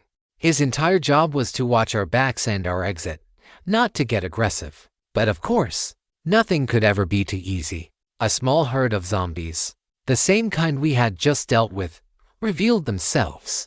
Coming from the second doorway on the right, they could only be dangerous in numbers. So while Camden was preoccupied, Michael broke away from the night that Antoine, and he had practically disassembled and started chopping zombies off at the legs. They weren't the contagious kind, so mostly they were filler enemies. In addition to her spear, Kelsey also had a torch, and after the zombies started to pile up, she lit them on fire. It wasn't as easy as it would have been if Camden had spritzed them with lighter fluid, but they ignited soon enough. Unfortunately, not all of them had been cut off at the knees. They were all falling on top of each other and crowding in. They were igniting each other. The fire was really spreading, and the zombies were still spilling out of the doorway. That's when I realized the problem. Explosion, I screamed. And fortunately, I saw it coming a few seconds before it was obvious what was happening. So when everyone stopped what they were doing and looked to the exploding slime, they hadn't realized what I had realized, which was that the flaming zombies, which were now struggling to climb over the piles of themselves, were soon going to make contact with the exploding slime. We had seconds. This way, Michael said, pulling Kelsey and me through the doorway furthest on the right. The others found their own ways to protect themselves, but sure enough, I was right. Before any of us could stop what was about to happen, one ignited zombie arm fell onto the lazy little slime near the doorway we had just gone through. Moments later, the explosion was deafening, but Michael, Kelsey, and I were safe behind a wall. Is everyone okay? I heard Camden calling out. We called out the roll as the smoke cleared, but before we could re-enter the room we just jumped out of, the door slammed shut from above.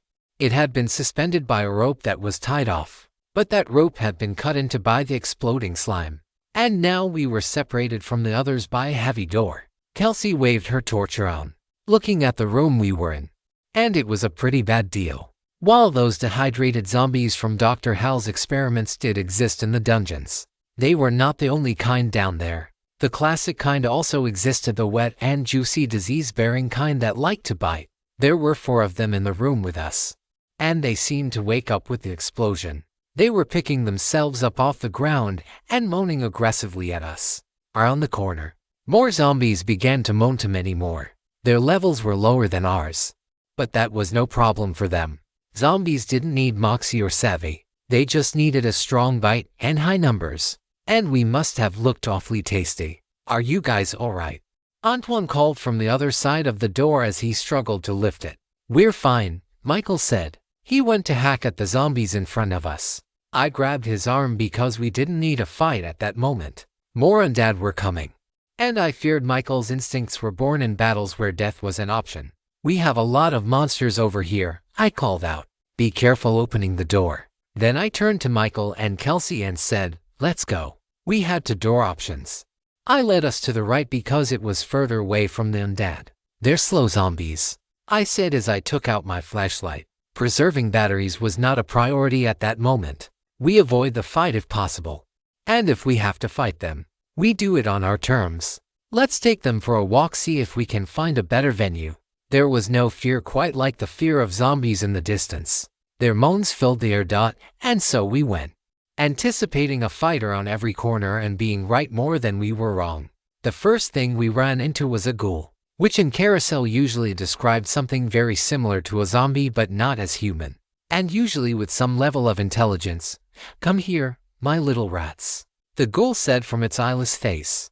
His face had no eyes because his eyes were floating into glass mason jars affixed to his chest. They swam around in their little containers like fish, keeping watch of us. Kelsey speared it in the head, and when that appeared to have no real effect, Michael chopped off one of its legs, and we moved on. Oh no!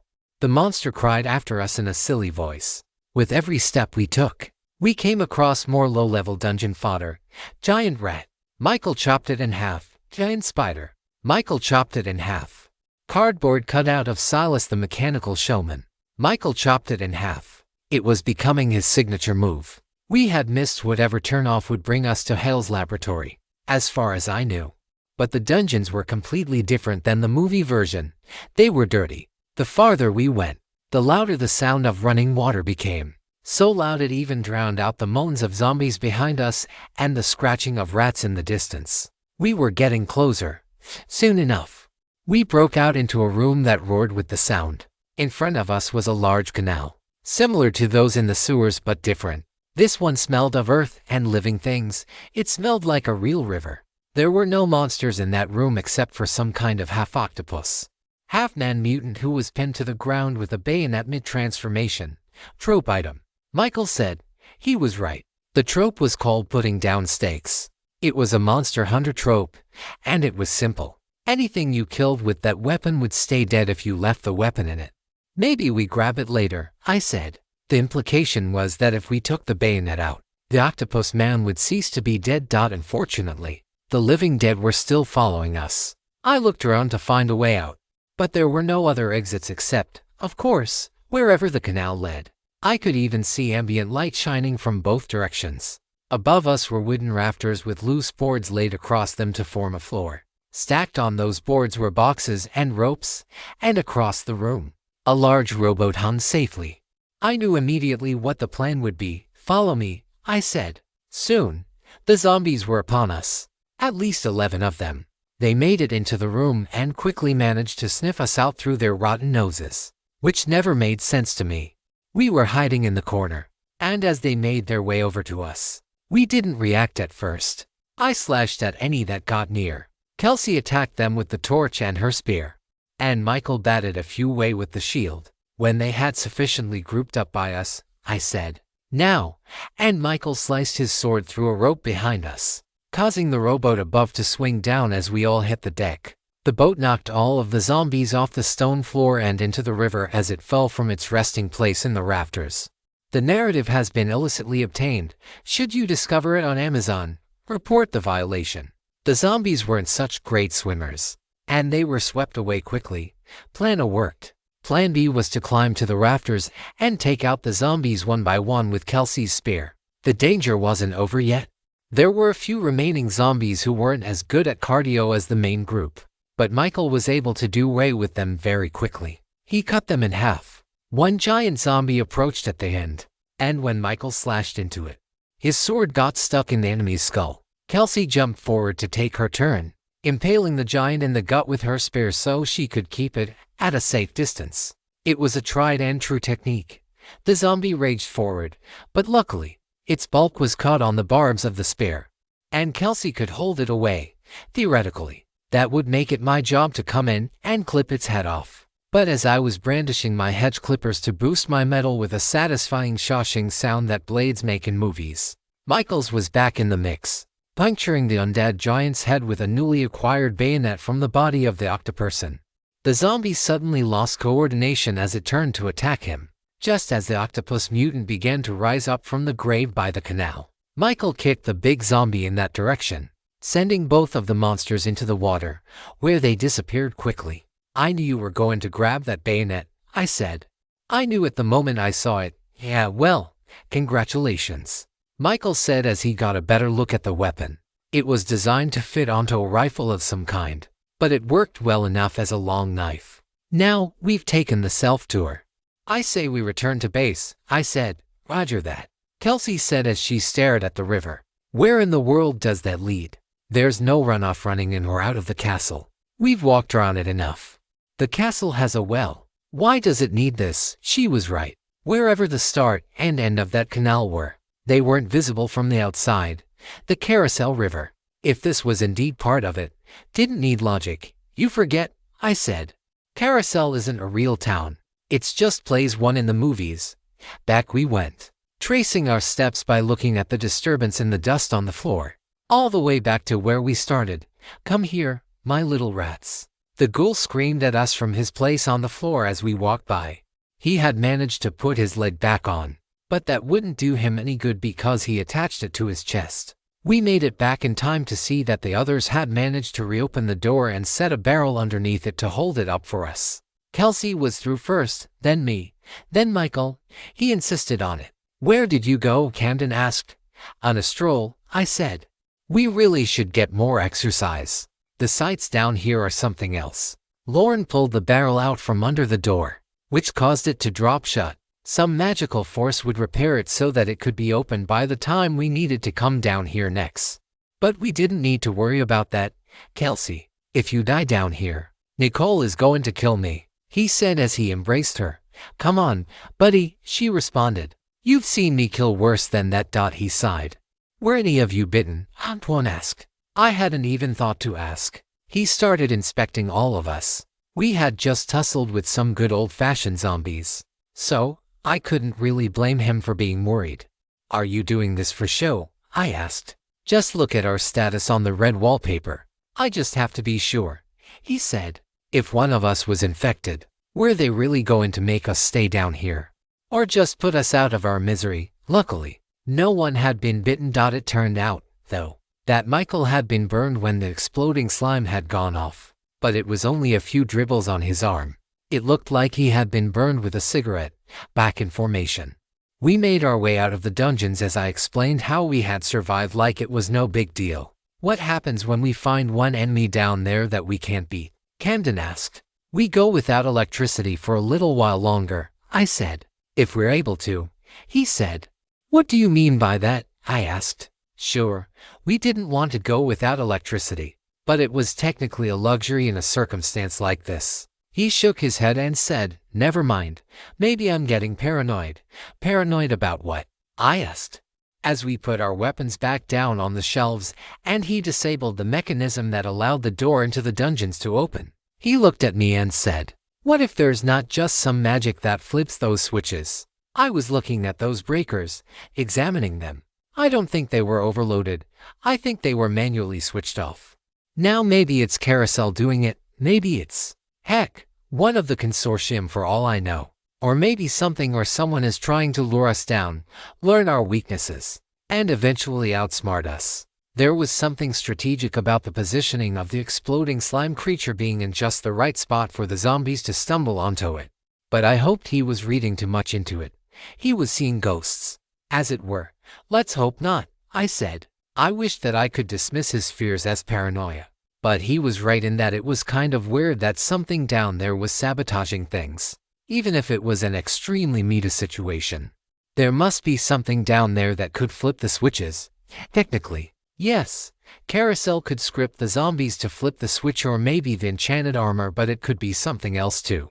Some would say that the castle having monsters and loot was a benefit to a camp like ours. It would keep us sharp and give us practice. Maybe that was all that was happening. Do those cameras record? I asked. Not right now, he said as he switched the setup back off. Something to think about, I said. We made our way back up to the dining area. I had to stop and wash my hands first. But then I was back in my chair, eating very soggy cereal and listening to circus music in the background. At the other end of the table, Antoine and some of the other players had put out some cards and were playing spades. The losers had to clean up the kitchen. Life at the castle was different and familiar all at the same time. It was good overall. I wondered how long it would last. The one place that Carousel usually left you alone was in your dreams. That wasn't to say that your tropes couldn't affect your dreams. My I like a light trope usually prevented me from dreaming altogether, whereas my I don't like it here trope gave me anxious dreams and night sweats. But for the most part, your dreams were yours. They were the only place you were free. Sure, they might be influenced by the trauma you had received in Carousel, but they could still be good or happy. There was no gameplay involved unless you were inside a storyline where dreams mattered. I was certain of that right up until the night I dreamed of the slumber party. It wasn't even my slumber party. It was my sister's. Of course, I didn't have a sister in real life, but in the dream, I did. And I knew exactly what was going on. My nameless sister and her friends were gathered in the game room upstairs, where my video games were, and they were swapping stories about boys or talking about makeup.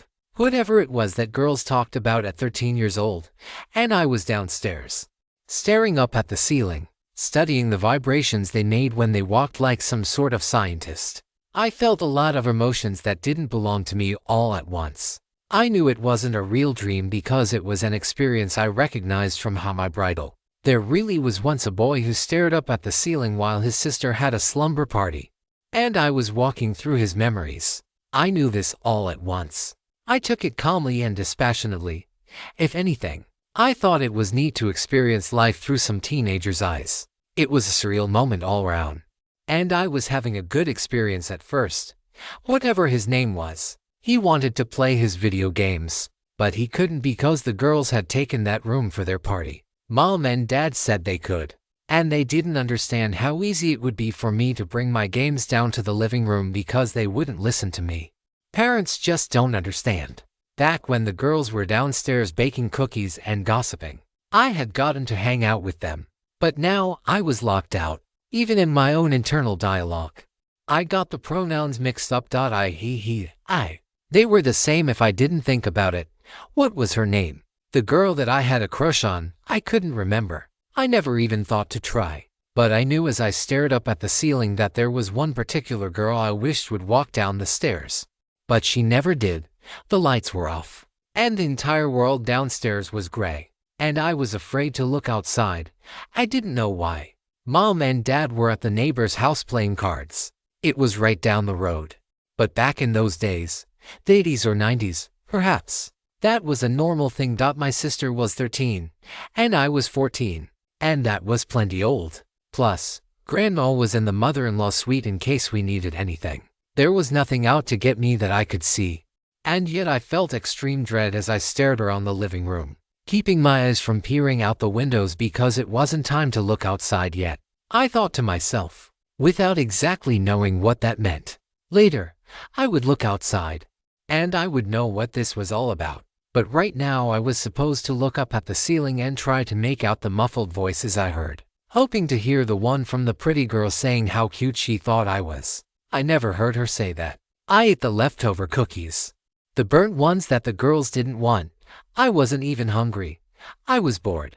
I started running up the stairs before I even registered the screams. The screams were not so important to the memory. I knew I was supposed to go up, and I always would, despite having never had that dream before. I felt like someone had dreamed it many times. I ran up the stairs, hoping to get there soon enough to see what happened, but I never could. Even if I left before the screams, I would always enter the room, stare around at the 5 sleeping bags covered in blankets, and the 4 girls staring in shock. "What's wrong?" I asked, trying to be the strong older brother. I wasn't even trying to impress the girl. I couldn't if I tried. She wasn't there anymore.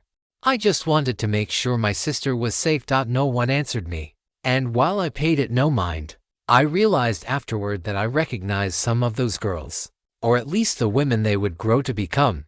Kimberly was there, and so were Mona and Cassie, though they weren't really themselves. Something terrible had just occurred. "What happened? Where is she?" I asked. I knew she was gone. I knew something had happened to her, and I hadn't gotten there in time to do anything about it. The only response was when Kimberly pointed her finger toward the open window. It was always going to be the window, I realized. I always had to walk toward it and look outside. And maybe this time I could actually see what it was I was supposed to see. The thing that had been hidden from me all this time. But still my feet felt like they were made of lead, and my body was too afraid to move. I walked one more step, and then another, and I almost made it to the window. Try as I might, I could not force my eyes to look outside until I was right at the edge. And as I finally gained the ability to look and see what it was I was supposed to see. "Stolen story, please report." I woke up. There was a bang on my door, and I sat up so fast my head felt like it was spinning. I took a deep breath and looked around my room as the details of the dream started to turn into a little story in my head instead of a memory. "Riley, come quick, it's Cassie. Antoine's voice was calling from the other side of the door. I took a deep breath and jumped out of bed. I was already fully clothed in a long-sleeve tee and shorts. Living at Kimberly's loft with its nighttime visitors had taught me to be ready to jump into action. I quickly moved to the door and opened it, but by the time I did, Antoine was already halfway down the hall, knocking on other doors. "Where is she?" I asked. "The music room," he said. I quickly took off down the stairs toward the great hall and found the entrance to the music room. The door was already open, and a small crowd had gathered. Andrew and the rest of Logan's team were already there. Isaac was there. "Cassie, you need to unequip your tropes," Andrew was saying as I moved my way into the room to get a good look at her. She was lying out on a fancy couch, and she looked pale and sickly, her brown hair strewn everywhere and her nightshirt soaked with sweat. Her eyes were wide open as she stared at the ceiling. "Don't look out the window," she said as soon as she saw me. I knew it. Even as I ran down the stairs, I knew exactly what was wrong. "I didn't," I said. "I promise I didn't." Cassie stared at me, her green eyes wide with pupils like drowning men in the ocean. "Looking for something to cling to? Good," she said. "What is happening?" Logan asked me. Luckily, I had seen a lot of movies, so I didn't have to beat around the bush trying to figure out that we had clearly just experienced the same dream, or something very similar. "I think we both had the same dream," I said. "We were both characters in it. Something bad happened, something terrible. But I don't remember what. I don't think my character ever actually saw. If this whole thing followed standard movie dream logic, then I couldn't look outside because the kid whose memory it was never looked outside and wouldn't have a memory of it to fill the dream with. Or he did look outside and was traumatized, so he blocked it out. It was a coin flip. This doesn't make sense," Andrew said as he used a rag to wipe the sweat off of Cassie's forehead. "Things like this don't happen outside of storylines." Andrew had a medical bag with him that he had filled with supplies from raiding Eternal Savers Club, including their pharmacy. So, whatever mental pain Cassie was having, it was going to go away after he slipped her a pill. I didn't know what it was, but when she fell asleep 10 to 15 minutes later, I had some idea. The rest of us had eventually made it down to the Great Hall, but I was only interested in talking to two of the people, Kimberly, Ramona. "Did you guys just have a dream of a slumber party?" I asked. A look of terror spread across Kimberly's face. "Where's Cassie?" she asked. I pointed to the music room. "This isn't fair," Ramona said. "I was asleep in the dream when things went down. I woke up to teen girls screaming." "I don't think I've ever been asleep in a dream," Molly said. While the situation was urgent, that was an interesting observation, and many of us in the Great Hall stopped and thought, trying to remember if we had ever slept in our dreams. "It doesn't matter," I said. "Something is affecting us. Suspect number 1 is the apocalypse." "Let's not be rash," Camden said. "Tell me more about this sleepover. Were there pillow fights?" "I don't know," I said. "They didn't let me in there with them until the end, when somebody went missing. Even as I was awake, there was a strange feeling, like I was in an emotional limbo. I still had that certainty that only happened in dreams. Nothing could surprise me." "Can you look up how apocalypses work in the Atlas?" I asked. "I know we've been through it over and over, but I don't remember anything like this happening without being brought into the apocalypse storyline." "I don't think it's all that complicated," Camden said. "I think that the castle is officially within the area of the apocalypse, and whatever the principal storyline of the apocalypse is has something to do with some teenage girls and a slumber party. It also implies we could trigger it in our dreams." He was onto something. "With the black snow, you didn't actually get brought into the apocalypse until you touched the snow itself. Maybe this circus was the same, but instead of snow, the trigger was in our dreams." "Dream circuses," I said. "I wonder where the connection is." "Dream magic would help explain the phenomenon of a spreading circus." "Was a woman walking her dog outside?" Dina asked suddenly. "I have no idea," I said. I thought back to the memory, searching for things I hadn't noticed at first. "But a dog was barking. My dog was barking," she said. "I was walking my dog in the snow late at night, and my dog sensed something and was trying to pull me down the street toward this house at the end of a cul-de-sac. But I heard my son's voice telling me not to go there." "Wait a second," I said. You were part of the same dream. It felt real, she said. I looked around at the others, most of whom were a little bit groggy at being woken up in the middle of the night. Did anyone else here have a dream that felt vivid and real? I asked. People looked around at each other and shook their heads. No one else answered. That small voice of certainty that made me understand what was happening in the dream spoke to me again. It said, "Of course. They didn't have the dream. They don't have your gift. My gift." I reached into thin air and pulled out my background trope. My grandmother had the gift, and I unequipped it. Suddenly, that little voice of certainty, which felt so familiar to the situation, that understood what was going on, disappeared. And when I re-equipped the trope, it was background tropes, I said. I have a psychic background trope. Dina has a background trope that allows her to equip a psychic trope that she always keeps equipped. Right, yes, she said. It lets me talk to Sean. Ramona's got that new background trope, the weird girl. That makes her attuned to the supernatural. That's a psychic background. That was one of several tropes she had won in the last couple of months. And of course, Cassie is a psychic archetype, so she's always psychic. I mean, in storylines at least. I said. And maybe in this apocalypse too, Camden said. Maybe, I agreed. Well, just a second, Nicole said. Kyle, she said, talking to her nephew. Give me your psychic background. The one about the coma. Her nephew was a lean, tall, young athlete archetype. He didn't speak much. He reached into his pocket and pulled out a background trope that, to my knowledge, he had never actually used since being rescued. It was called It's Been 20 Years. And its premise was simple. When you brought it into the storyline, your character would wake up from a coma with supernatural abilities of some kind. I would later find out that he never used that background because it was super inconvenient for your character to wake up in the hospital at the beginning of every storyline. Feeble and weak, especially when you were an athlete. Nicole quickly equipped his background trope. It only took her a few moments to notice the effects. I half expected her to suddenly be weak and need help standing. But as it turned out, all she got from equipping the trope was the effect of being psychic. Not the part about being in a coma for 20 years. She nodded her head. I feel dread, she said. Something about playing cards and a little girl screaming. That sounds about right, I said. So what are we saying? Ramona asked. Everyone who was even a little bit psychic had a shared dream last night that I slept through. Psychic power was clearly very strong in this apocalypse. Seems like it, Camden said. Of course, there's only one problem. I nodded. Kimberly doesn't have a psychic trope, he said. It took a while for Kimberly to leave Cassie's side, which was odd. Don't get me wrong.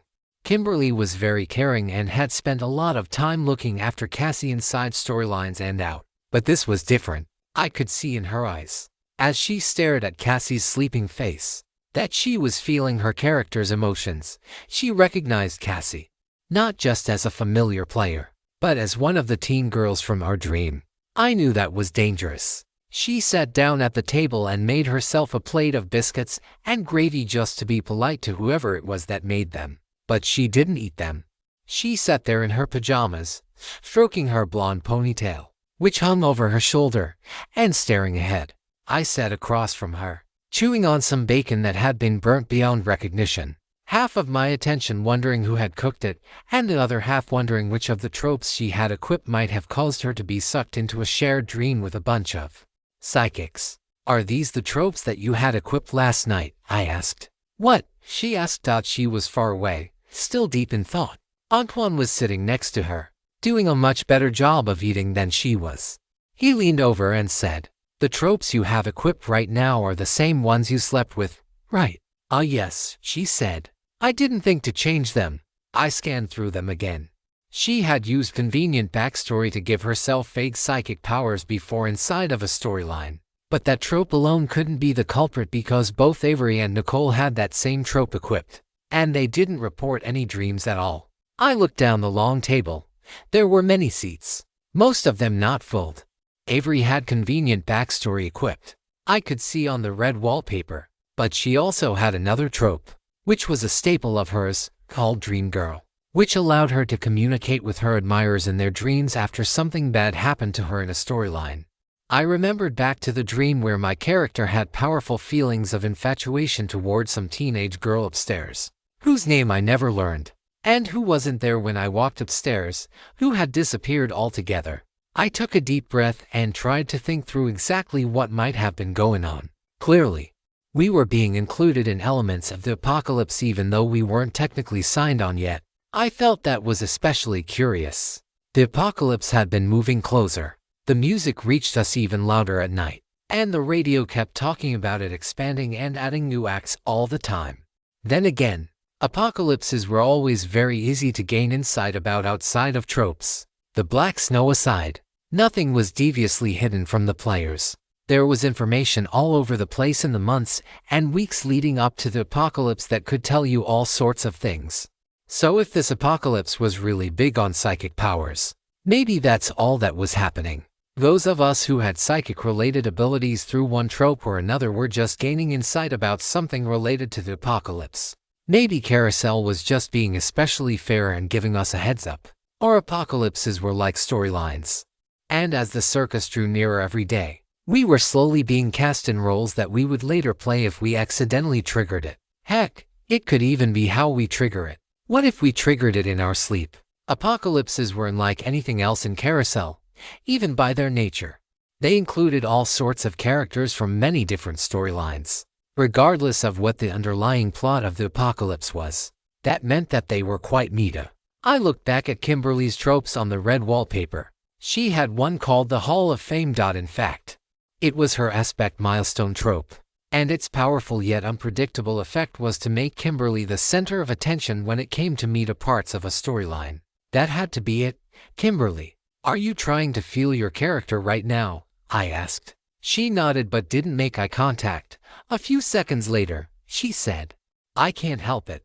She's so sad. But she can't remember why. Try unequipping the Hall of Fame, I said, finally. She made eye contact with me and stopped stroking her hair long enough to unequip that trope. Afterward, she continued staring at me. She's gone, she said. There it is. I said, always have to be the center of attention, don't you? Babe, Antoine asked with a laugh. Kimberly rolled her eyes. Well, that seemed to be a good explanation for Kimberly's invitation to the slumber party. Still, there was also Avery's dream girl trope, which may or may not have been interacting with the apocalypse. If the dreams that we were having were meant to be part of a bigger narrative that would come to a head in the apocalypse, then it made sense for Avery's character to be dead or missing, given her trope. The very concept of it implied that her character must disappear or die. Avery, I asked, did you have any dreams last night at all? Even if they didn't seem related to what's been going on.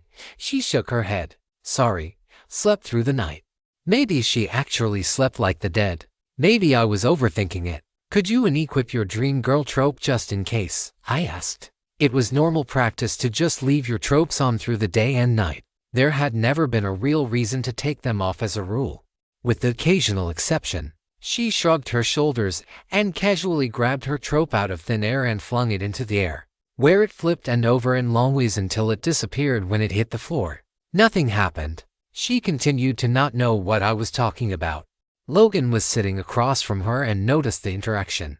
You're thinking that any trope that might give some sort of psychic or supernatural power should be unequipped? He asked. It's a theory, I said. That seems to be the point of attack for whatever this story is. And so, the rest of the morning, we all went through our tropes, trying to imagine if any of them could be recontextualized as psychic powers. In the end, we covered all our bases and acted with an abundance of caution. This isn't good enough, Camden said after he joined us. He had gone back to bed after the whole incident in the night. If there is some way that the apocalypse can be triggered in our dreams, what are we supposed to do about this psychic chick that's sleeping in the next room? If you stumble upon this narrative on Amazon, be aware that it has been stolen from Royal Road. Please report it. Oh, yes. What's that supposed to mean? Andrew asked, standing up from the table. I'm saying that Cassie can't take off her psychic abilities like other people can. If that really is going to end up being the trigger for the apocalypse, even putting her to sleep isn't going to be enough. The room was poorly designed for this type of conversation. It was long and narrow and almost entirely filled by the giant table we ate at. It was hard to see who you were talking to if they were seated too far away, which is why perhaps no one noticed when an extra player slipped in. "There's one thing we can do," Cassie said from the entrance to the room. "You can kill me." It was nice of her to be the one to present the idea. "That's not what I was saying," Camden said. "I was just saying that we need a solution." "What other solution could there be?" she asked. She had been crying and looked emotionally drained. Psychic powers were not always the kindest. If we were stone-cold logical players, there would be one clear solution and only one. Send Cassie down into the dungeon so she could be killed by one of the monsters down there, preferably a low-level one, and then rescue her after the apocalypse. "Wait a second," I said. "This is all predicated on the idea that being psychic is innately dangerous, which right now is just a theory. For all we know, having Cassie around could be valuable. She may know things that can help us avoid this apocalypse if it ever gets close enough for us to worry about." That somehow brought us back to the fifth debate about whether Avery's writ might protect us from the apocalypse. The final conclusion, yet again, was that the Act of God clause was a reference to apocalypses. The Atlas confirmed that much. I was tempted to re-equip my psychic background just so I could feel that powerful intuition again, and maybe I would know what to do. But my dumb logical brain kept telling me not to doubt by sheer coincidence. Surely, Carousel was ever so kind as to clarify the matter only a few hours later. I wasn't outside when it started, but I did get a glimpse out a window and made my way out to the castle walls.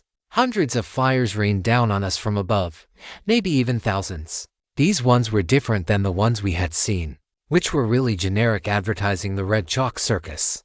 It didn't take long for pretty much everyone to find their way outside to the courtyard, or perhaps one of the walkways on the castle walls. And what we found when we looked at the flyers was strange. It was almost a normal advertisement. Low top and co-present the red chalk circus's headlining attraction. It said at the top. Most of the flyer was taken up by a photograph of various circus performers and a few children who were watching them up close in fascination. There was a bearded lady and a man balancing on a ball, along with a few clowns in old costumes that probably would have looked a lot less creepy if the photo weren't in black and white. And in the center of it all, where all of the people in the photo were staring or reaching out toward, was nothing at all. It was clear someone was supposed to be standing in the middle. There was a little platform, and the entire flyer was centered around whoever was supposed to be there, but instead, it was just a blank spot. And all of those circus performers and children were staring at nothing. At the bottom, there were more words, big and beautifully detailed. "Highbrow Hugh," it said, and his menagerie of dreams. Smaller off-center text said, "He remembers you." As soon as we had grabbed a few of these flyers and confirmed that they were not omens or otherwise dangerous, we brought them inside and examined them. Cassie had waited inside, fearing that going out there with the flyers might trigger another psychic attack. "Oh my God," she screamed as she looked at one when we brought them in. She turned and closed her eyes. "What is it?" Andrew asked. Isaac was so concerned that he was left speechless. He had stayed by her side all morning.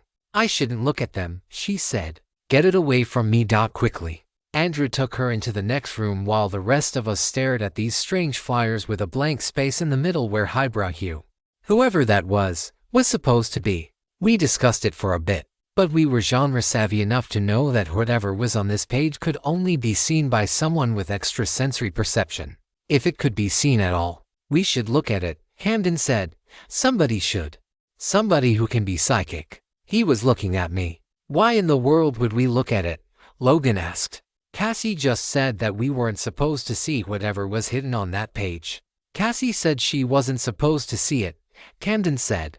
"She can't stop being psychic, but one of us can." "You're going to risk bringing the apocalypse down on us just to indulge your curiosity?" Nicole asked. "In case you haven't noticed," Camden said, "I hear music outside." It arrived with the posters. Whatever that damn circus music is, the apocalypse is already accelerating. And if we don't learn anything about it, then we can't possibly stop it. "What if just seeing what's on there is how you trigger the omen?" Logan asked. "I thought we agreed this wasn't an omen," Camden said. "If seeing whatever is missing on this flyer triggers the apocalypse, then that would make this flyer the omen. And Riley or Lilo would be able to check. In fact," he said, Turning to Isaac. Use how is this normal on this poster? That was an interesting idea. Isaac's scouting trope was a bit more burdensome than mine or Lila's, in that he had to specifically call out anything suspicious or ominous in order to get information about it. But it also had the effect of making whatever ominous thing he saw much less ambiguous. It would comically confirm his suspicions. Isaac, at that point, had had a rough couple of days after a fight in the dungeon didn't go his way, but with some accelerated healing from his brother's tropes. Most of his problems were in his head. Now you want to know what I have to say? Isaac asked. He paused, waiting for a response, but he didn't get one. Don't you think it's a little weird, he eventually said, that everyone in this poster is looking at this space in the middle and there's no one standing there? All creepy like. That was it. That was all it should take. If there was some omen hidden, his particular brand of scouting trope would have been ideal for making it more obvious. Maybe the wind would catch the page, or maybe there would be a flash, and suddenly, we would see whoever this highbrow he was. But none of that happened. In fact, we stood there for nearly a minute, and there was no hint of anything bad happening. Well, just a second, Logan said. If this is an apocalypse omen, he may be too low level to detect it. That's not how it worked for me, I said, with my scouting trope. I could see what the apocalypse storyline was called, and that it was an apocalypse even when I was half the level I am now. It had been a very disturbing moment when the black snow first arrived. I had actually seen the omen through the roof of a building that I was in. It was so powerful, and this page gave off none of those vibes. Well, this is a terrible plan you guys have, Logan said. Just because the apocalypse is bearing down on us doesn't mean we have to run toward it. He was using one of his cynic tropes. It'll let us know if we have to run away from it too, Camden said, while we still can. Logan shrugged. His job as the skeptic was done. All right, whatever, I said. Meet back here in 10 minutes for the show. Maybe we prepare for the worst. And so we did. We came back later carrying weapons, go bags, and dressed properly for a storyline. Camden held out the flyer, and I reached into thin air and grabbed my psychic background trope and quickly equipped it. As I stared at the flyer, nothing happened. Nothing appeared in the ink. There was no sudden revelation. And yet I did learn something. I learned that the omen for this storyline could not be seen with the eyes or heard with the ears. It could only be perceived with the third eye, and a powerful scouting trope like mine. Whatever psychic power radiated from the circus was something I could feel, much like Cassie could. And that feeling carried with it now something it hadn't had last night. It carried the omen right there in my mind. What I saw on the red wallpaper was the flyer that Camden had in his hands. It was just a normal movie poster. I turned away from Camden just to make sure it didn't disappear when my eyes left the flyer. And it didn't. I was perceiving it entirely through psychic power, however. That was supposed to work. The poster in my mind had no blank space. There was a man standing on the small platform, with all the circus performers and children staring at him in amazement. He was dressed like a circus ringmaster, except his clothes had patches and his shoes were oversized, like a clown's. And I couldn't see his face. I'm sure it was there, but he was looking up, and not just with his eyes. His whole head was tilted back so far that his face was aimed up at the sky, even though his body acted quite normally. His hands outstretched as if presenting himself, his head tilted all the way back. I could see the underside of his chin and his full throat. I could see that he had white makeup all over his face and neck, but I couldn't actually see his eyes. I saw a hint of his nose and the corners of his red smile. Tufts of red clown hair stuck out past his ears. As I stared at the poster, I began to dread the moment that he would lift his head and show me his face. I focused on the storyline. The omen read as follows: Ringmaster Omen, Psychic Turbulence Edifically, Apocalypse, the world is ending. Trigger, remembering him. My grandmother's psychic intuition, passed down to me, told me the only way to trigger that omen was to remember my character's relationship to Highbrow Hugh, the clown who only looked up. I quickly unequipped my psychic background due to fear and discomfort from the psychic turbulence I felt, as my mind went back to the plain old mundane settings. Any chance of remembering my character's relationship to that terrible clown disappeared. It was just a story now. A story I didn't know. The pressure bearing down on my psychic senses was gone. I walked across the great hall until I found the room where Cassie was lying down. I slowly approached her and met her eyes. She still felt the disturbance. Without a psychic connection to the apocalypse, I would have a better chance of guessing the atomic number for vibranium than of remembering how that clown related to the little boy whose memories I had just lived. But Cassie, wherever she had gone off to, she might remember him at any moment. Why isn't it crying? Cassie asked, exasperated. She held the most hideous baby doll I had ever seen at arm's length. The crybaby was a powerful, semi-occult tool that would cry whenever any unperceived danger was nearby. When we had first acquired it from the tea house on our quest to find the omen to rescue Logan and Avery, we had tested its power. The baby doll had the fear of the unknown trope, and it meant that literally, when we tried to use it to detect a monster lair, it would not work if anyone had even the remotest psychic trope equipped, because then the danger wouldn't be unknown, there would be some ethereal perception. It only told you about things you weren't consciously perceiving. That wasn't to say it was useless. For most things, it was actually very sensitive, too sensitive. That's why Cassie had long ago banished it to the backpack she used with her luggage tag. Luckily, once it went inside the backpack, the screaming could no longer be heard. I like to imagine it was still screaming in that magical abyss, though. At the loft, it would scream about the omens outside if no one nearby had a scouting trope equipped. But now she had brought it out just to passively scan for dangers around the castle. Things that we might not have noticed. But the dang thing wouldn't cry. Not about the psychic turbulence going on around us. Not for the invisible mental omen of the apocalypse. It would not cry because, somehow, Cassie was able to perceive the psychic turbulence.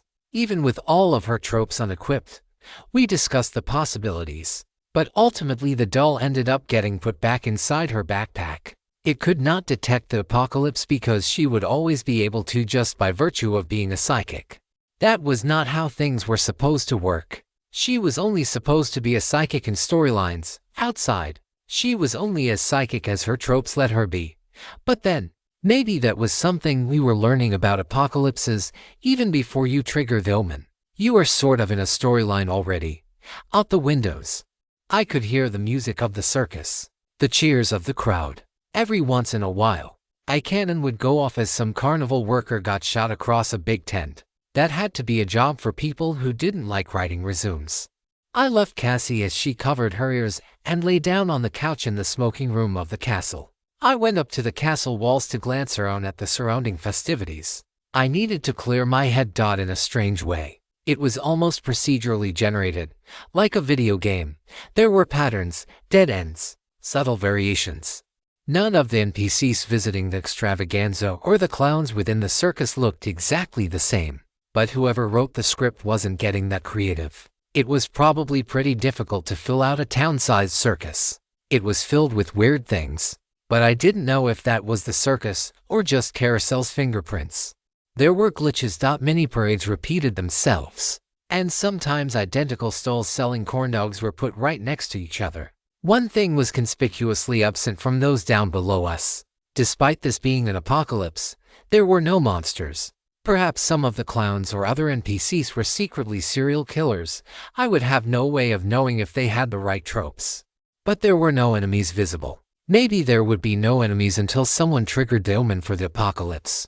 There were carnival games and all kinds of shows with men who had alligator skin and women who had beards. But as far as I could tell, the most dangerous character who had shown up over the last few days as the circus moved in was the knife thrower.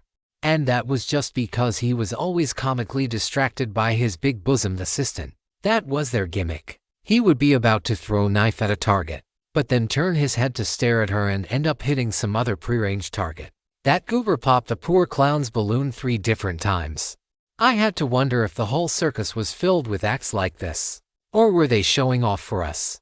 Maybe he wasn't the most dangerous. That title would go to the serial killer ninja warrior who still held out in the woods outside the periphery of the celebration. Caleb Rowe would occasionally come out and pick off any NPCs that attempted to come anywhere near the river on the far side of the meadow beneath our little castle. Maybe he thought he could stop the circus from spreading. Who knew?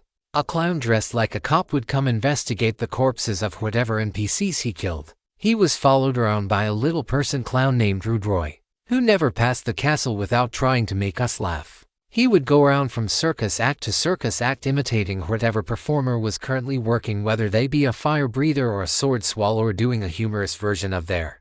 If you find this story on Amazon, be aware that it has been stolen. Please report the infringement. It was all quite funny. Or at least it would be, if we weren't surrounded on all sides. While I watched the circus, for the most part, I then began watching Michael up inside the watchman's tower, constantly aiming the rifle as if he was going to kill one of the performers. I knew he was just looking at them closely through the scope, but once hundreds of circus goers surrounded us, maybe the idea of keeping watch with a gun stopped being so practical. If things turned ugly, there wasn't anything he could do with that gun to save anyone. For a guy with such protective instincts, it must have been frustrating to know this apocalypse would likely be a battle of the minds instead of fists. As I watched him, I heard a noise that had become familiar back before the circus had come. It was a clicking and winding. It was the sound of the portcullis. Someone was trying to open the crisscrossed metal bars on either side of the entrance gate down in the courtyard. I ran the fastest I had ever run, faster than Michael, to find my way there, and when I did, it was the usual suspect to blame.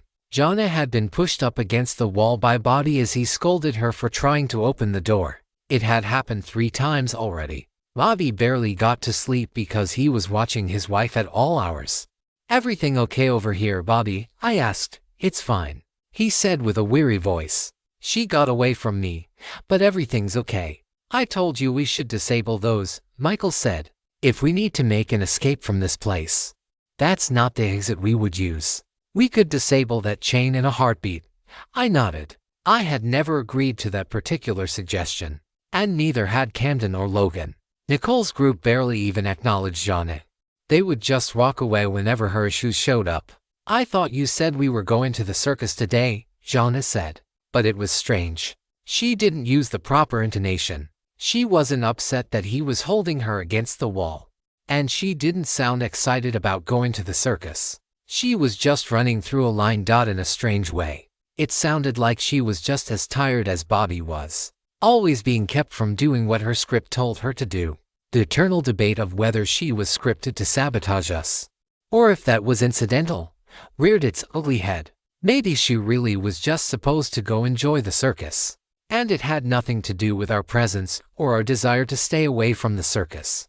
And everything to do with the fact that she was an NPC and the circus was here and had taken over the town. "Bobby, what does her script say?" I asked. "Doesn't say anything," he said. "What does the general script for NPCs say?" I clarified. "It says the circus is in town," he said. By that time, word had spread around about Jeanette's most recent unintentional attempt on all our lives. "Too bad her script never says time to go to the basement," Michael said.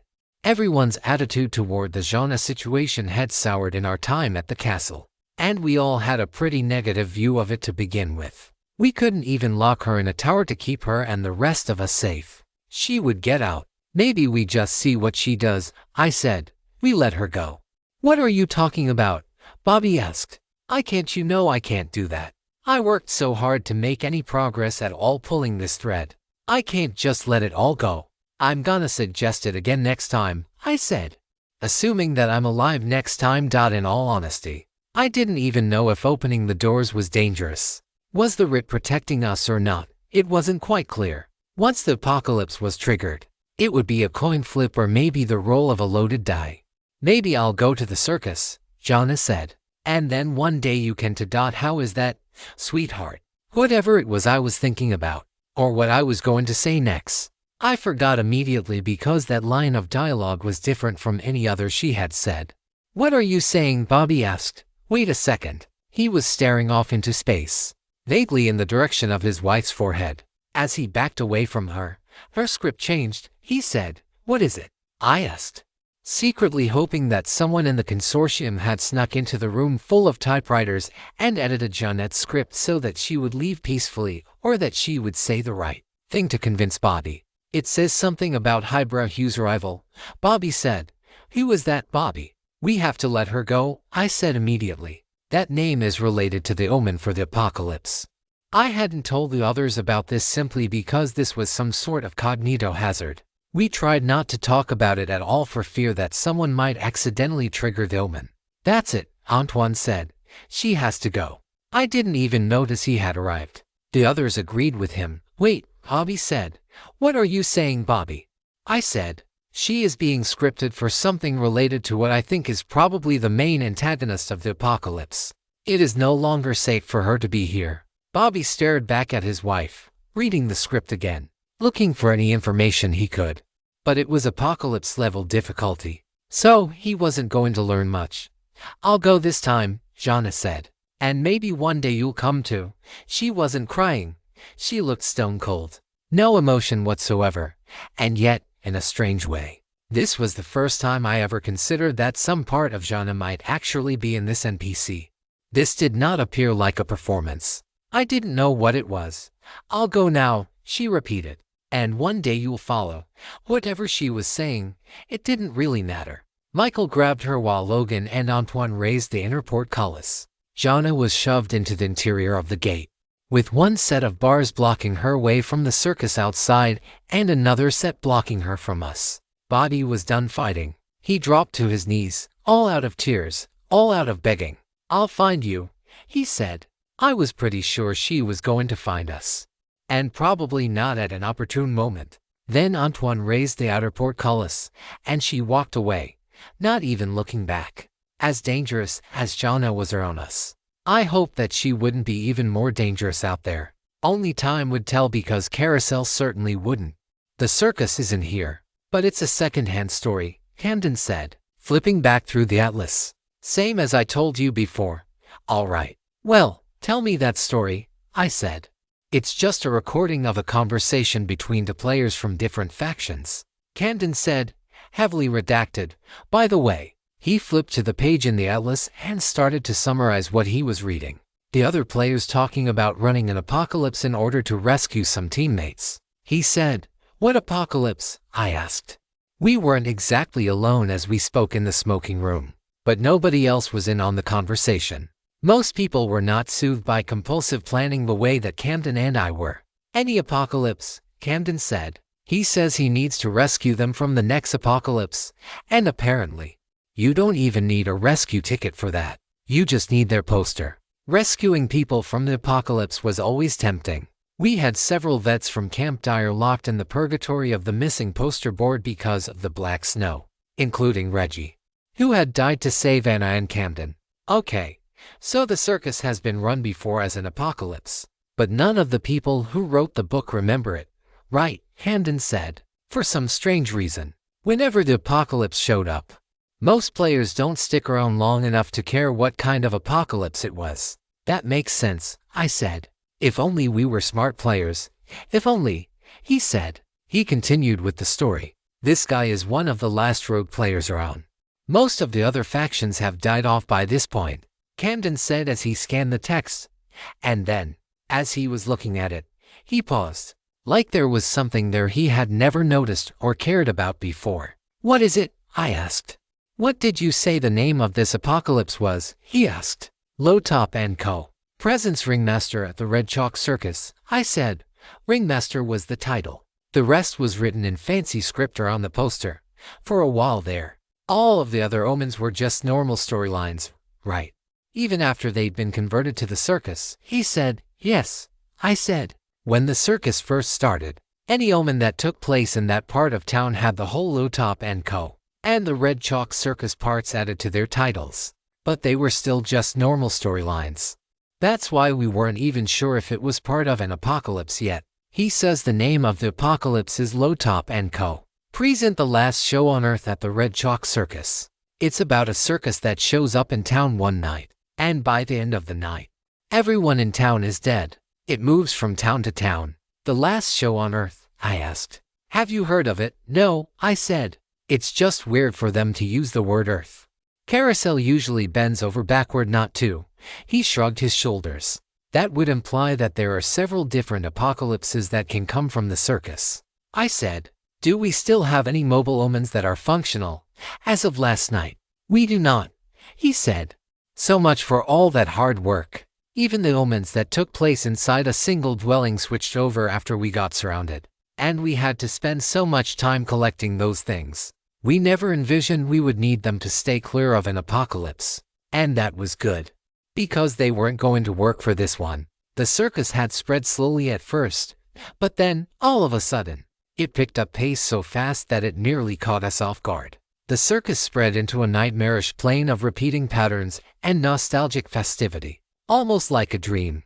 Cassie still lay on the couch on the other side of the room, staring up at the ceiling, while we were looking at the book. The others were concerned with her. She was shaking, begging for distraction. People were talking to her, literally shaking her, as she feared getting lost in thought and drifting into memory. Camden followed my gaze and looked over at me. "We're going to have to do something about that," he said. I nodded. We all knew what that something was. If Cassie was now a real psychic, and psychics could trigger the apocalypse into full swing, then sending her to a temporary death made perfect sense. It was logical, and there was no way she would argue with us. Cassie had taken to dying for others very quickly, even though the first few times it was more of an accident when she got carried away using her anguish trope. It would be hours before anyone else brought it up, because no one wanted to be the one to do it. Isaac would normally be the one to cut right through the nonsense and provide a practical, if cynical, perspective. But this was his sister, and he was doing everything he could to keep her distracted, including trying to tickle her feet, which was successful, though it wasn't helping her mood any. Andrew wasn't going to suggest throwing his sister to the wolves either. If you find this story on Amazon, be aware that it has been stolen. Please report the infringement. And Logan was bound by his friendship with Andrew. Plus, his role as a true cynic was powerful.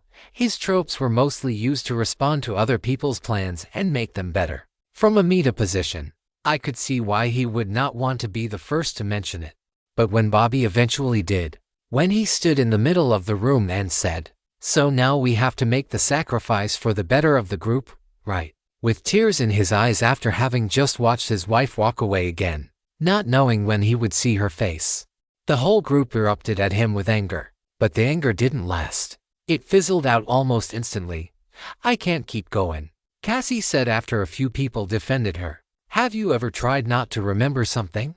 I feel like I'm going to do it by accident, and we're all going to die." If she remembered her character's ties to the enigmatic clown ringmaster, the omen would be triggered. Her psychic powers were piercing the veil, somehow pulling those memories out of the ether. I had experienced it myself, the fear, the anxiety, knowing that one thought could bring about the end. "Just a second," Kimberly said as she ran over to her purse and drew out a syringe and a small bottle of a powerful sedative. She looked at me and said, "You said it was a dreamless sleep, right?" I nodded. Although the truth was I couldn't remember. It had been the recipe of Simon Hell's father that we had picked up from one of the storylines during our Centennial run. Nothing had necessitated its use until this. "You won't feel a thing if we use this," Kimberly said.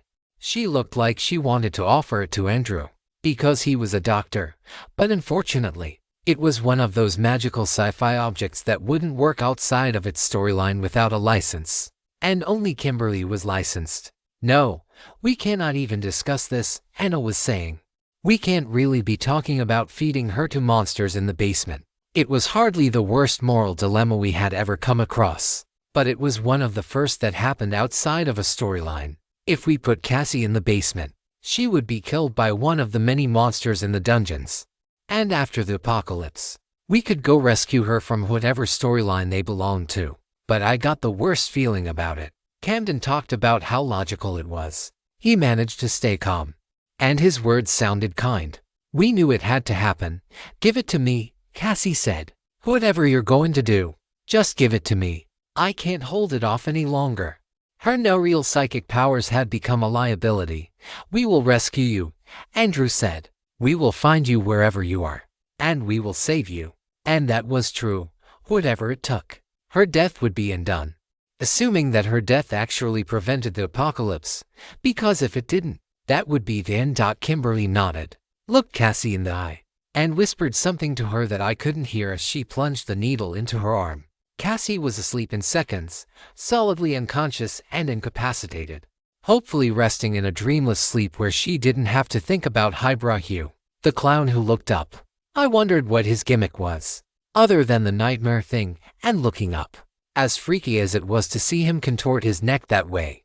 "Leave us for a moment," Andrew said as he held his little sister's body. Isaac was right next to him. It was touching, in a way, to see that death had not lost its power, as many times as we had all done it.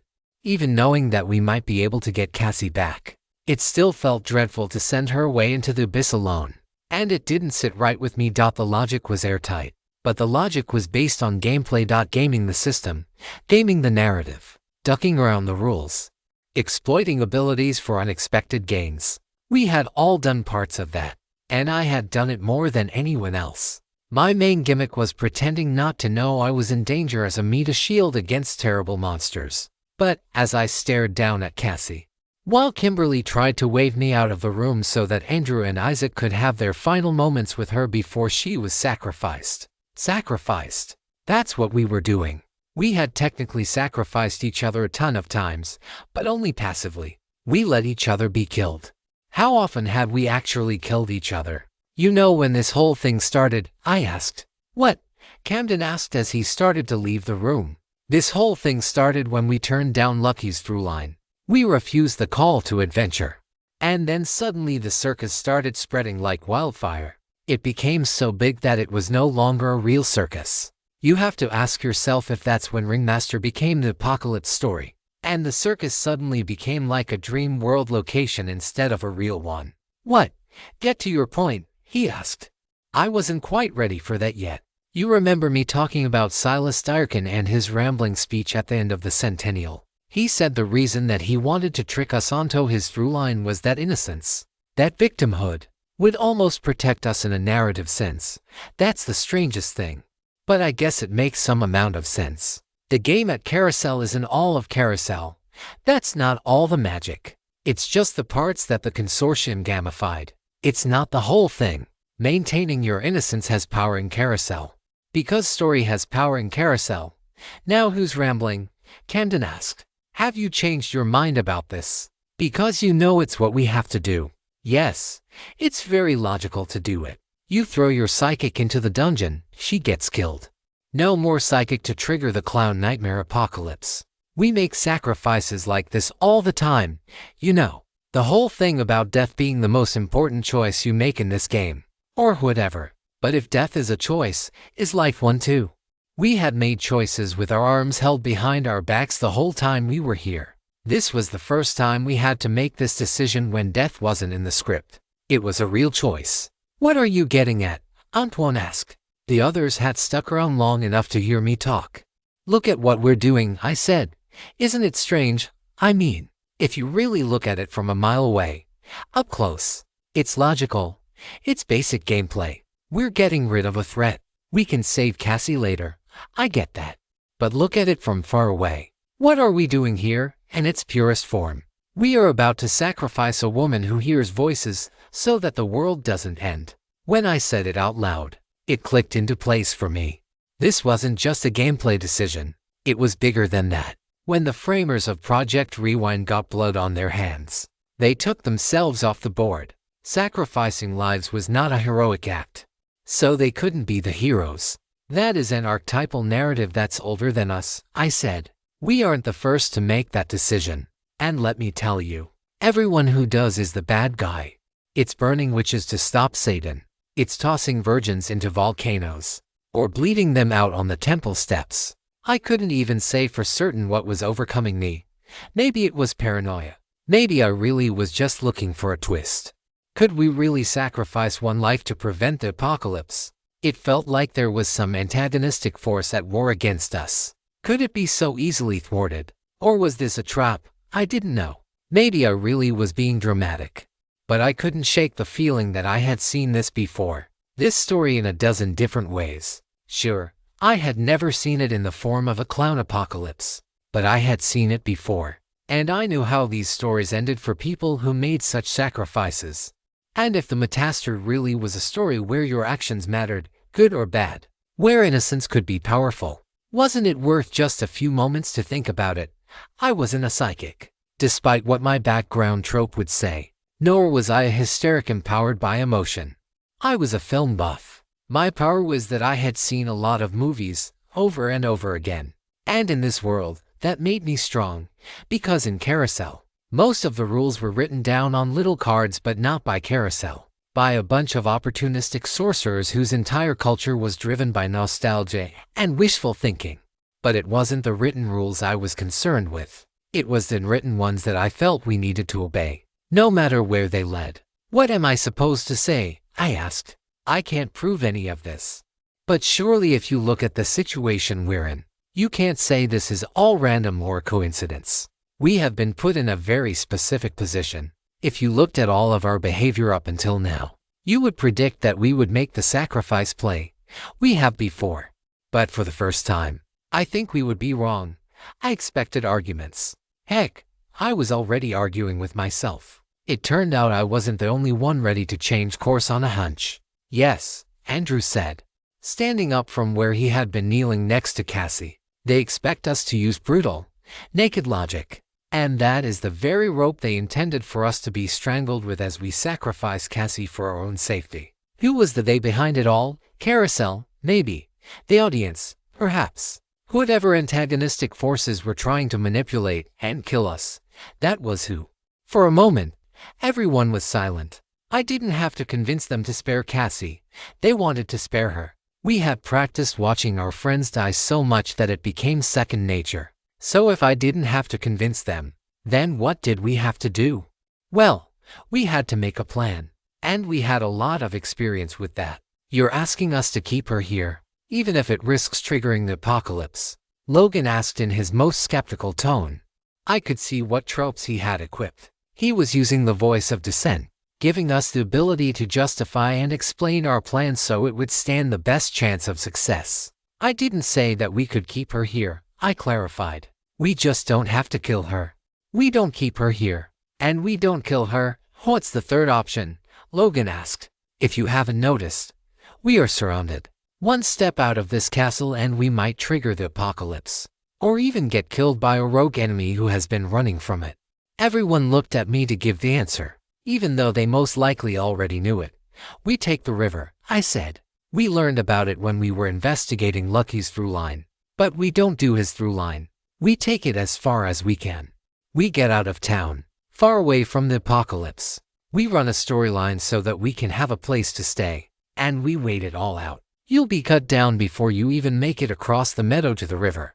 Logan said. I never said anything about crossing the meadow, I said. I was talking about the river and the dungeons. No one thought it was a coincidence that we just happened to find an entrance to the river beneath our base.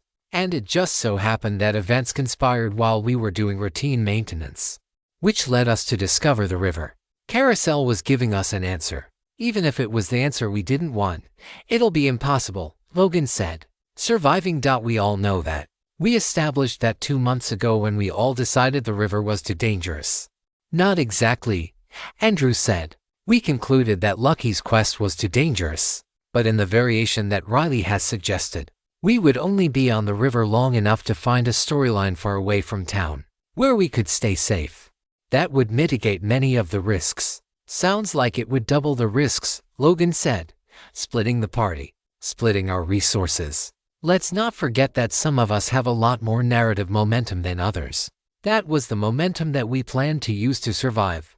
Oddly enough, narrative momentum was one of the few forces of Carousel's magic system that the consortium had never actually codified or fully gamified within its rules. It was always ethereal, to be understood intuitively, not logically. It was the very type of magic that we had to invoke to survive. That's exactly the reason that we should split, I said. Putting all of our eggs in one basket is inviting trouble.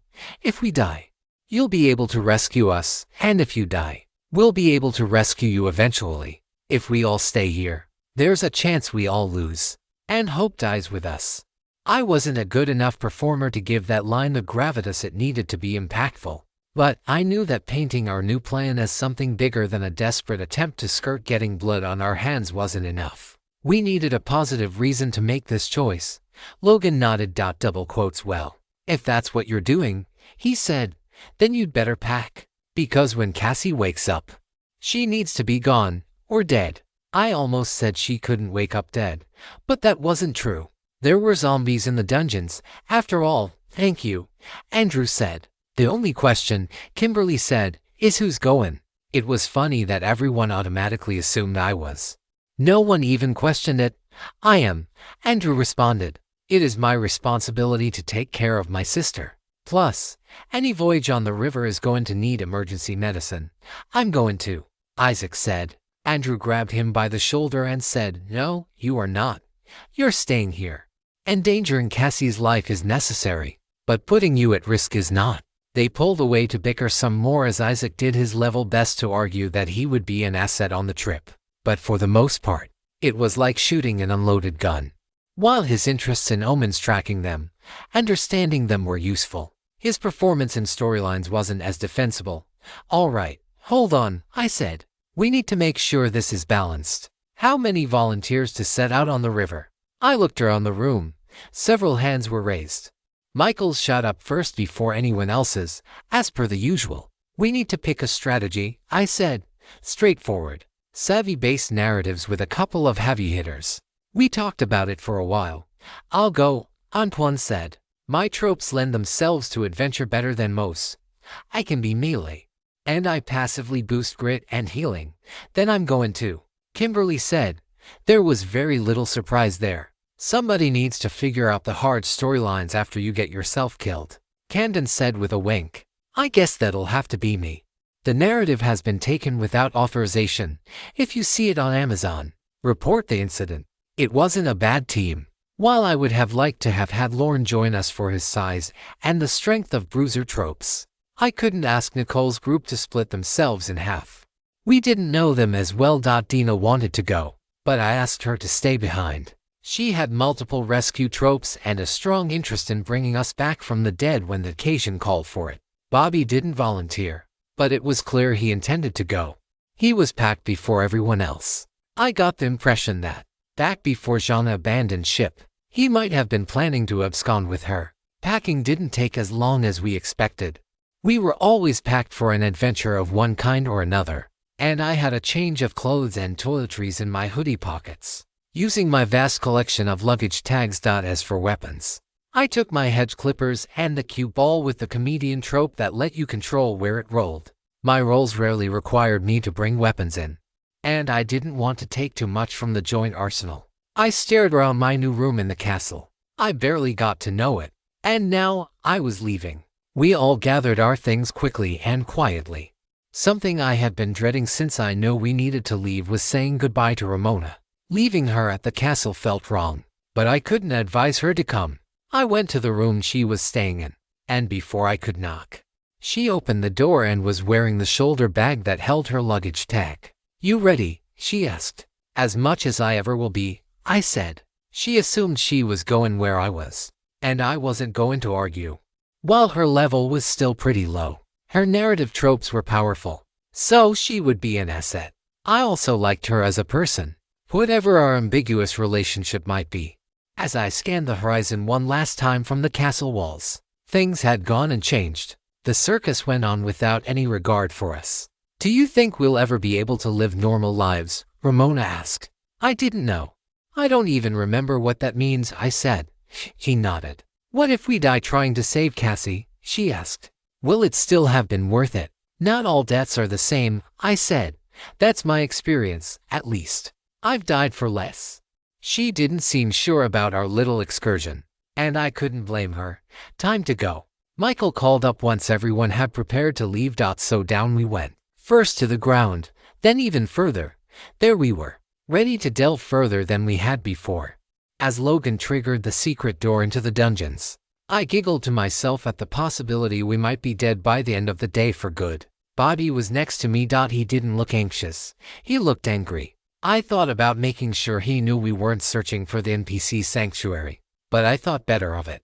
We could hash that out once we found refuge of our own.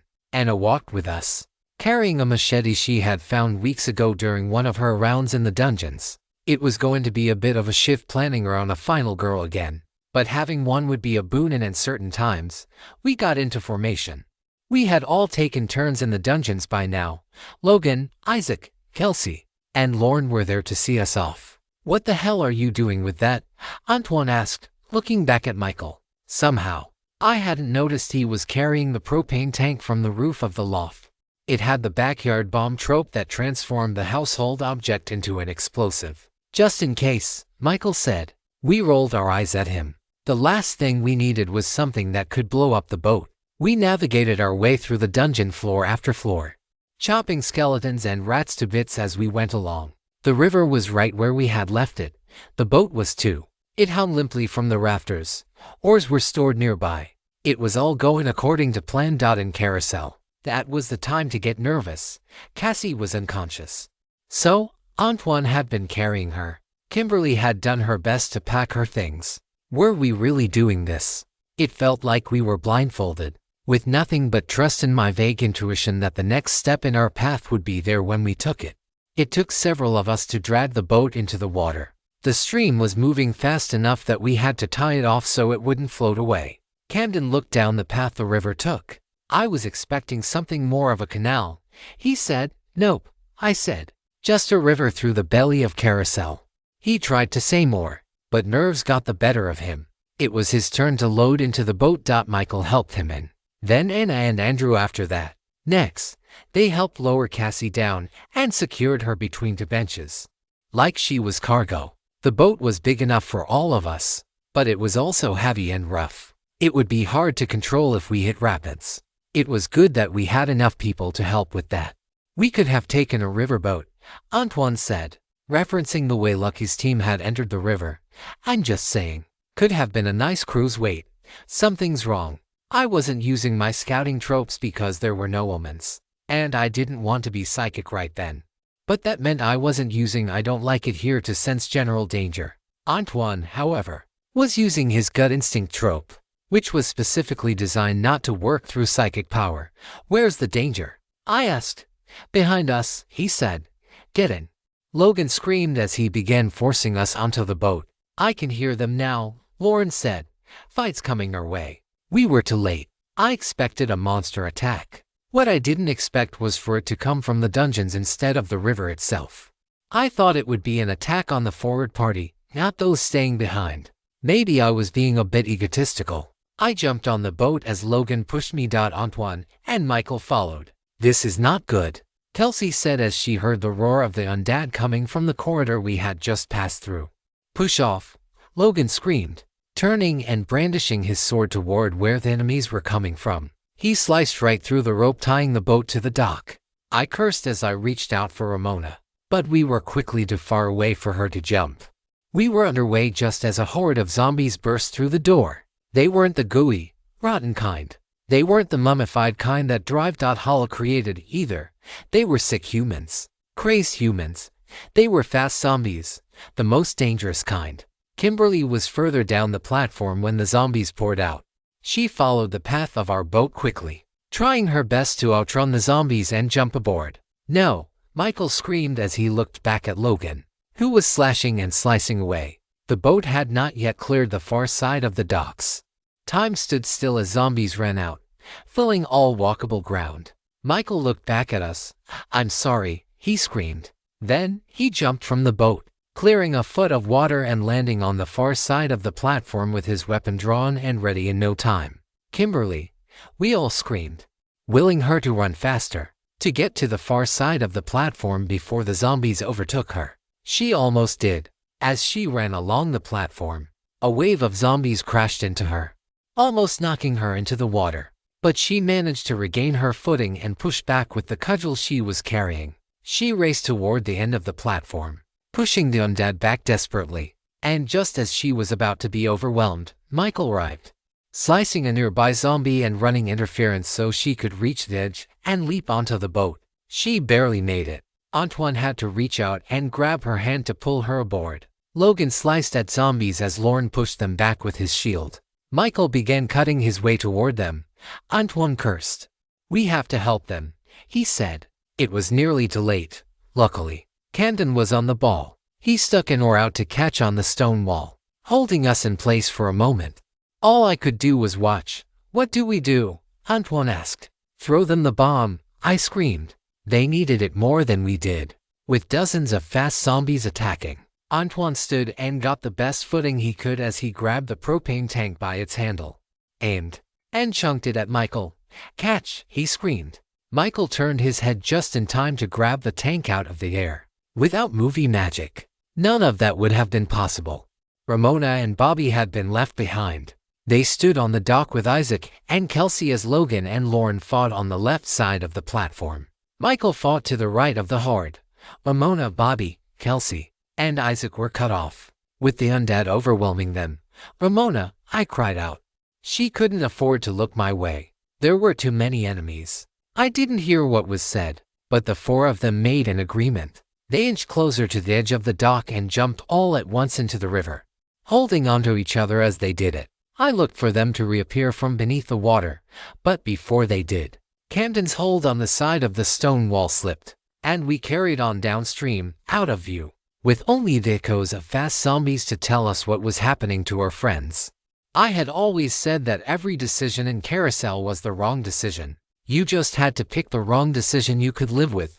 This time, I wasn't sure we had. The river was moving fast, even when we stuck our oars in the water to try to slow ourselves down in hopes of being able to drag our teammates out of the water.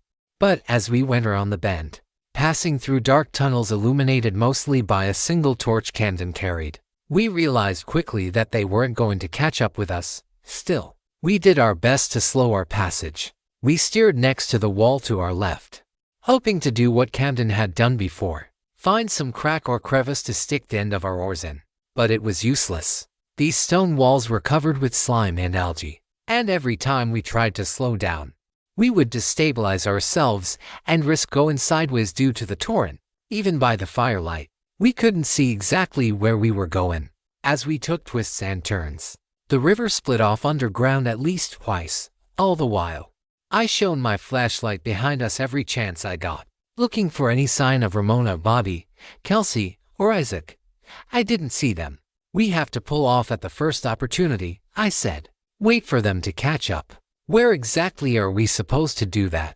Antoine asked as he did his best to prevent the boat from crashing against a rock wall. "Hold on," Camden screamed from the front. "We're about to go down rapids." I did my best to wrap my legs up under the bench I was sitting on while doing everything I could to keep the boat from turning sideways as we crashed haphazardly from side to side of the river. Then there was the first fall, not too big, maybe just a foot down, but that was a lot in a boat like this. I had been river rafting before in one of those big rubber rafts.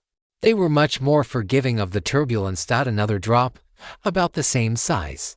I kept turning around, trying to shine my light to see if the others were swimming behind us. If by some miracle they had taken the same path through the dark tunnels as we did. I saw nothing but white water. I needed to devote my full attention just to keeping us from bashing ourselves to bits. Then there was a third drop, and while I couldn't be sure, it felt like we came down 5 feet before we finally slammed against the river again. I nearly lost my oar. I was so jarred. Forward we went. The river didn't care if our boat was moving in the right orientation or not. It would carry us all the same. And then the montage began. Not the type of montage that we would see in storylines, because there was no on-screen or off-screen. It was more like a dark ride through the underbelly of Carousel. At once, we entered a passageway that was clearly part of the sewer system. The river slowed, and we saw rats nibbling on the bones of some unfortunate man wearing a frat t-shirt. Then we were out of the sewers and back in a cave system of some kind, where we saw a sea witch boiling a brew in a cauldron near the river. She didn't pay us much mind, but the young family she had chained up against the far wall noticed us and called out for help. Next, we sailed through an entrance to a cave that we first thought was like the others before it, but we soon realized we were floating through the skeleton of a large snake. I didn't know where we had entered it, but we exited through its mouth. Its giant fangs were so large that if we had run into them, the boat would have shattered. We continued sailing, and the farther we went, the more we saw. There was a collection of goblins, with one head goblin yelling at all the others. The river was partially diverted off there to help power a large wooden wheel that was used to operate rough goblin machinery, like something out of a fantasy novel. I didn't know what the lead goblin was ranting about, but it struck me like he was trying to get the others to unionize. I didn't notice until we were already out of their cavern that they wore human bones on their belts, which was scary. Yeah, but also kind of tacky. More caves. More monsters, fighters, skeletons, and mole people all just went about their lives, ignoring us as we passed by them on the river. It made no sense to my eyes. But then I realized my eyes were limited. I couldn't see the complexity or the scale of the Carousel River, but I understood what was happening to some extent. The river, like Carousel itself, had a role to play in so many stories. And when you were outside of it, it just looked like a river. But when you were inside of it, you saw it all at once, continuous from one story to the next, until eventually we crashed out of a drainage pipe into a large body of water that looked much more like the river we had seen before. We were outside, with fresh air and sunshine, and the river slowed greatly as we tried our best to steer along its shores. Cassie never knew any of this. She was sleeping soundly in the bottom of the boat with no dreams, no thoughts, no fear. Andrew did his best to make sure she was comfortable, placing his bag underneath her head as a pillow. And just as I thought our trip was about to get normal, the lazy river that we were sailing down stopped being a river at all. The dark, murky waters abruptly halted, like how rivers do when they meet the ocean. But instead of meeting the ocean, they met swimming pools. Hundreds and hundreds of them, all linked together as if they were built that way. But I was sure that they weren't. And for each swimming pool we passed, there was a house or building near it. These were backyard pools, city pools, water parks, all kinds, shapes, and functions. From the perspective of the river, it was like they were all next to each other. I wondered if we were to pull our boat up to one of the pool sides and get out, would we see the river the way we did now? 1,000 linked swimming pools flowing in one direction. Or would we see it like a normal swimming pool? And if we did that, would we be able to get back to the river just by re-entering the pool, and lawfully taken from Royal Road? This story should be reported if seen on Amazon. I had no idea, but I didn't have long to think about it, because I heard a scream in the distance. In one of the houses up ahead, a young woman was getting chased around by a mask-wearing, knife-wielding serial killer. But as we got close, suddenly that all disappeared too. The house was still there, but in place of the victim and killer, there was nothing but a window on the back of the house that was left open. It was an omen for a storyline called Lights On, Nobody Home. And even as I watched the omen, I could see it being written and built in real time. The poster was switching around like Carousel was choosing between different options. The more interesting part was that I could see the omen so easily, despite not having a scouting trope equipped. But then, when all the details about the omen got settled, suddenly it disappeared. And it became like all other omens to the naked eye. But that wasn't the only time this happened. All around us were monsters and victims disappearing and turning into omens in real time. "What is going on?" Antoine asked. "What neighborhood is this?" "I don't think it has a name," I said. "Not yet." The river ran through everything, including the untamed corners of the world. It ran through dungeons and caves and forests and swimming pools. And then, after we had moved through a few miles of open pool, we moved out of them just as quickly. A large swath of land around us became flooded with around 6 inches of water. Fields and fields of nothing but water and rice rushed to meet us. The river cut through it all, not mixing and barely disturbing the water it moved through. Still, we had to do our best to stay on the river and not let the boat flow off onto the flooded land around us. It was a rice paddy, and from the looks of the people working that rice paddy, we were somewhere in ancient China, or some version of it. Suddenly, a large humanoid, dressed in traditional clothing but with a wolf-like head, emerged from the woods. It had no entry on the red wallpaper. Not at first. And when it finally showed up, it did so first written in Chinese, I had to assume. But then its subtitle became English. Something about a minor god. I didn't have time to see. I was more concerned with keeping us on the river so that we didn't accidentally join a storyline we didn't want to. The giant wolfman god began chasing the peasants and eating them whole, until eventually they all disappeared like a glitch on a videotape. And all that was left was some omen in the distance I couldn't see for more than a split second. Eventually, the rice paddy was behind us, but the wetland remained. It was different. No longer farmland. It was bleak. And the trees around us were dead. And the further we went along, the more people we saw. They looked like they were from the 1920s or so. I couldn't tell exactly, but they were carrying everything they owned on their backs across the wetland, as if some terrible disaster had occurred. Families, men, women, and children, elderly people, the occasional donkey or horse. They were walking across the wetland, tired and desperate. And as we sailed by them, they would look up at us, confused, as if the script hadn't told them to ignore the meta things they saw around them yet. Then, and only then, did the river finally let us back out in a familiar place. We were surrounded by forest again, and in the distance we saw, up on a hill, a castle. Players were standing around the castle walls, watching for us on the river. I looked for Ramona or Logan or Michael, but I couldn't tell from a distance. And they were so close together that when I looked at them, their profiles on the red wallpaper kept jumping from one to another. I didn't see any of the players we left behind in the dungeons. Neither those who had gone down there to escort us nor those who were supposed to have joined us.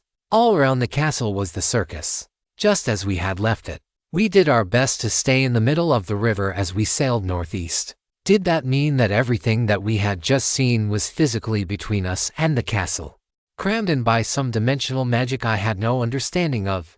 Who could say? It would seem that we are back on Carousel River proper, Andrew said. I hope it stays that way. I hoped so, too, but I had no faith in it. They're waving at us, Kimberly said with a crack in her voice. Do they not know what happened in the dungeon? They're not waving at us, Camden said. They're trying to get our attention. I squinted up at them, but they were pretty far away, and we could only see their top halves because of the castle wall that they were walking on. What are they trying to say? Antoine asked. They're warning us about something, Anna said. Something's wrong.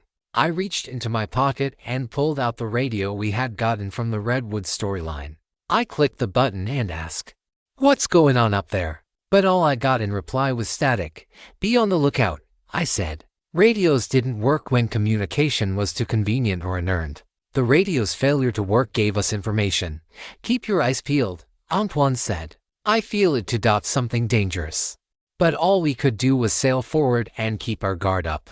We needed to get out of the area as fast as possible. But we were not fast enough. Right as we had sailed past the meadow near the river that we had spent weeks staring down at, something happened so quickly I barely even perceived it or realized what was going on until it was already done.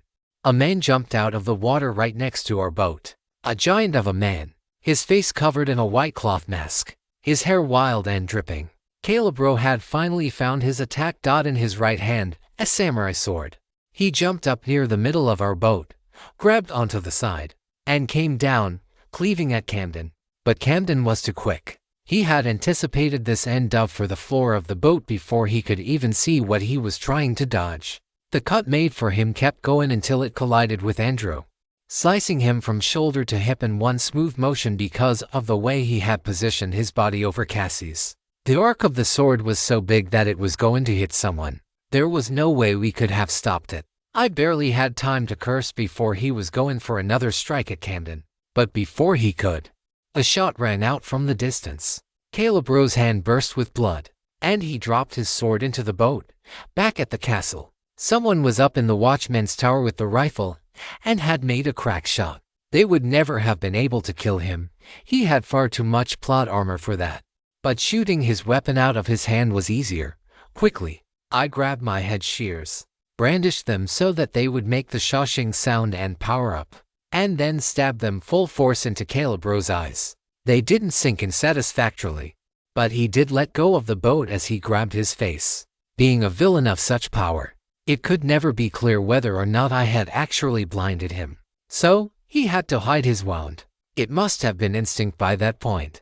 He dropped off the side of the boat and sank beneath the water, his fate unclear. All we could do was float on in stunned silence as we all stared at Andrew's body. He was dead so fast he didn't even have time to struggle or spit out blood. The cost of every decision in Carousel was great.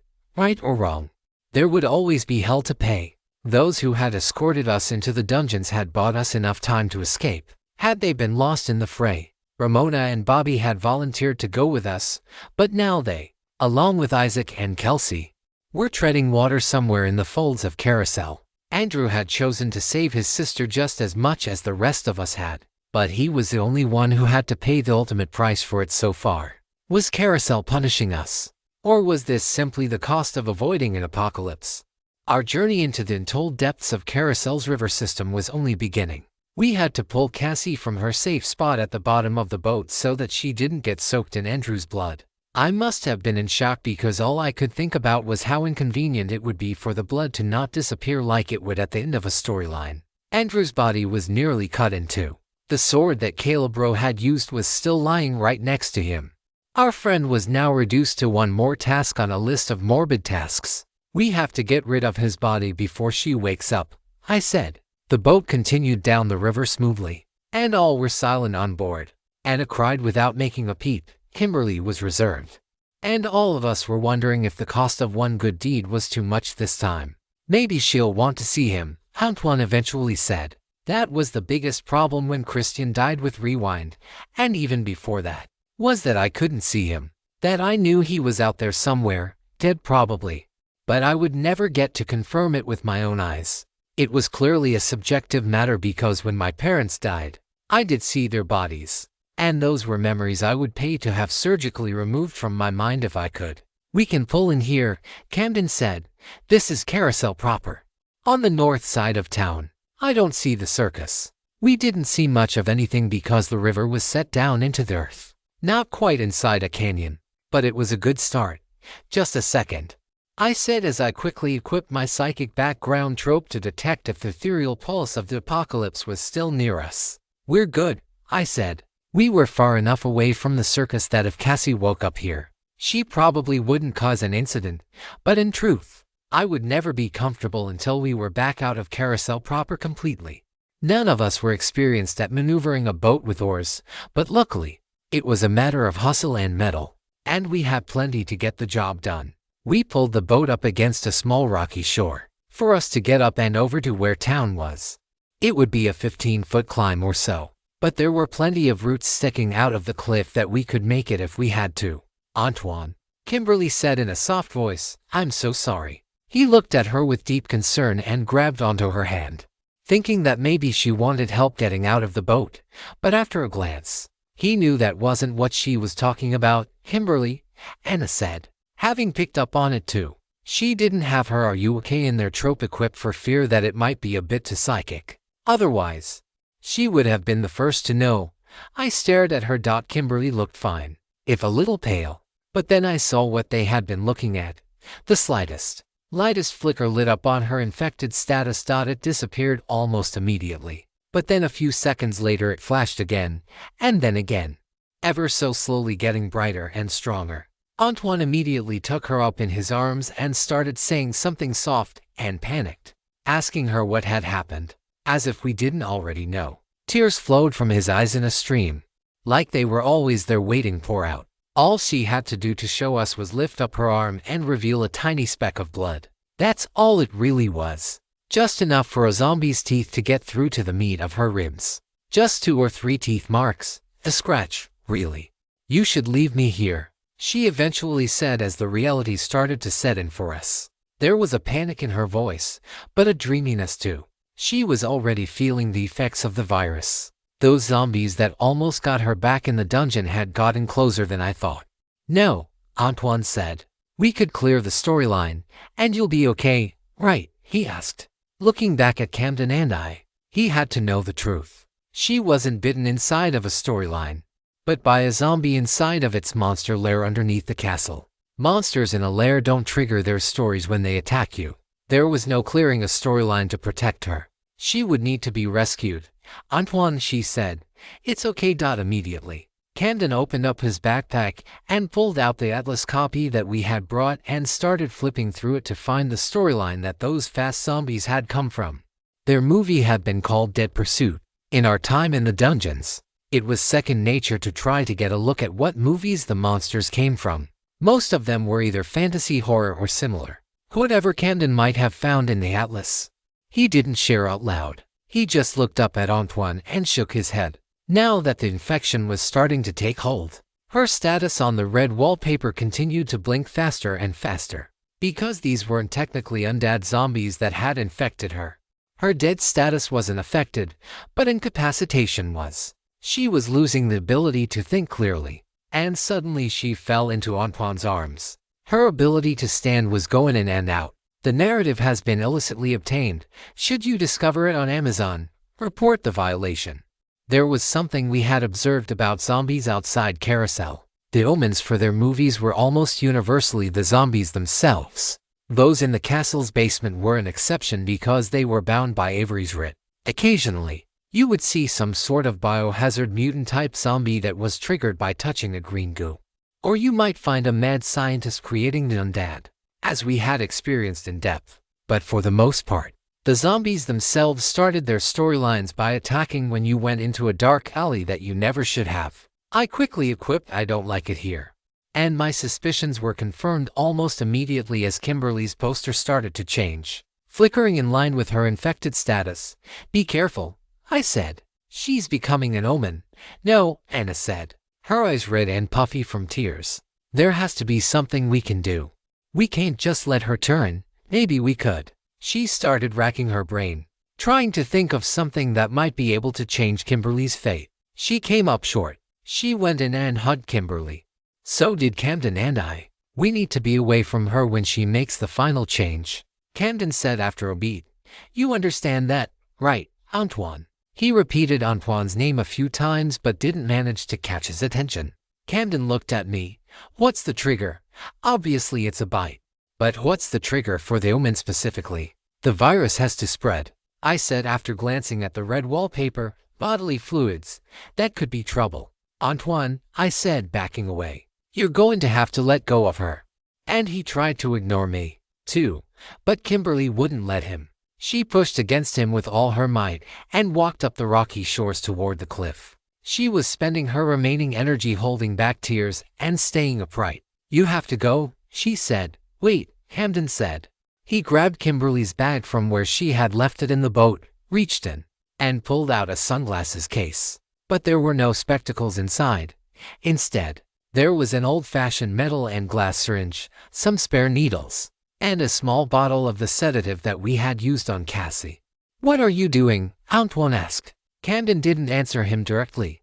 "Kimberly, you're the only one who can use this because you have the license. You need to inject this into yourselves so that you'll pass out." He turned to me and asked, "That should work, right?" I nodded. "Not as long as we want it to," I said. "But technically she's just a sick human. Sedatives could work on rage zombies." Kimberly eyed him suspiciously, but didn't even ask what he was planning. She walked up, grabbed the syringe, loaded it with some of the sedative, and jabbed it into her arm. "I love you," she said to Antoine. "I love all of you," she added while looking around at us. There was no time for goodbye. There never seemed to be. Then she fell unconscious to the ground. "What did that do?" Antoine asked. "Is it going to stop her from turning? Slowing her heartbeat or something?" "No," Camden said. He walked up next to Kimberly's body on the rocky shore and grabbed the syringe from her hand.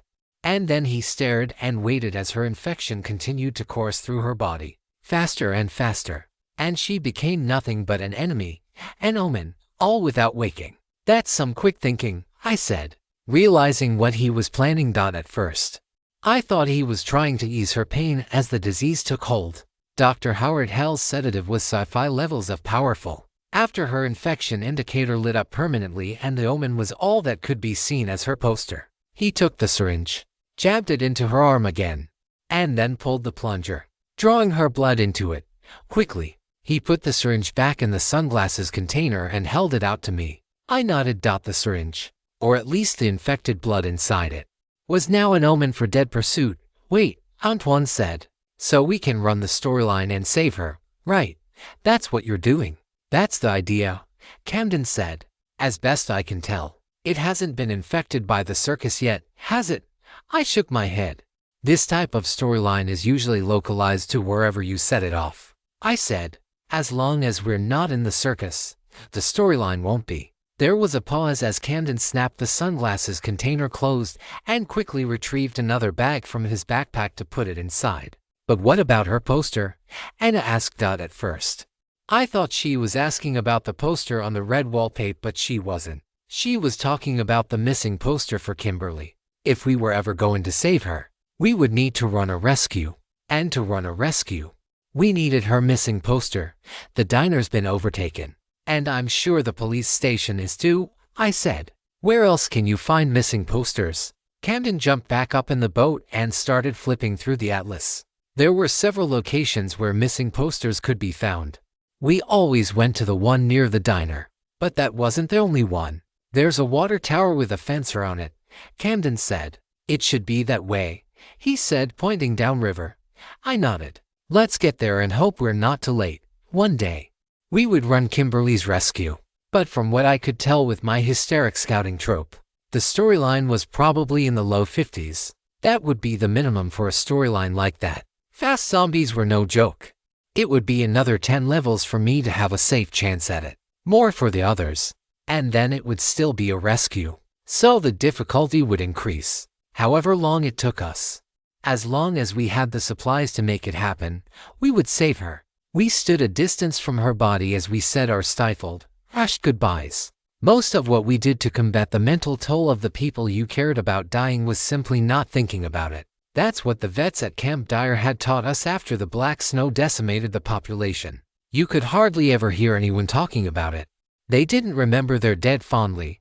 They didn't remember them at all. And when people died in storylines, focusing on it was only a detriment. So you trained your mind to ignore it all the same. But this felt different. There was no ignoring it.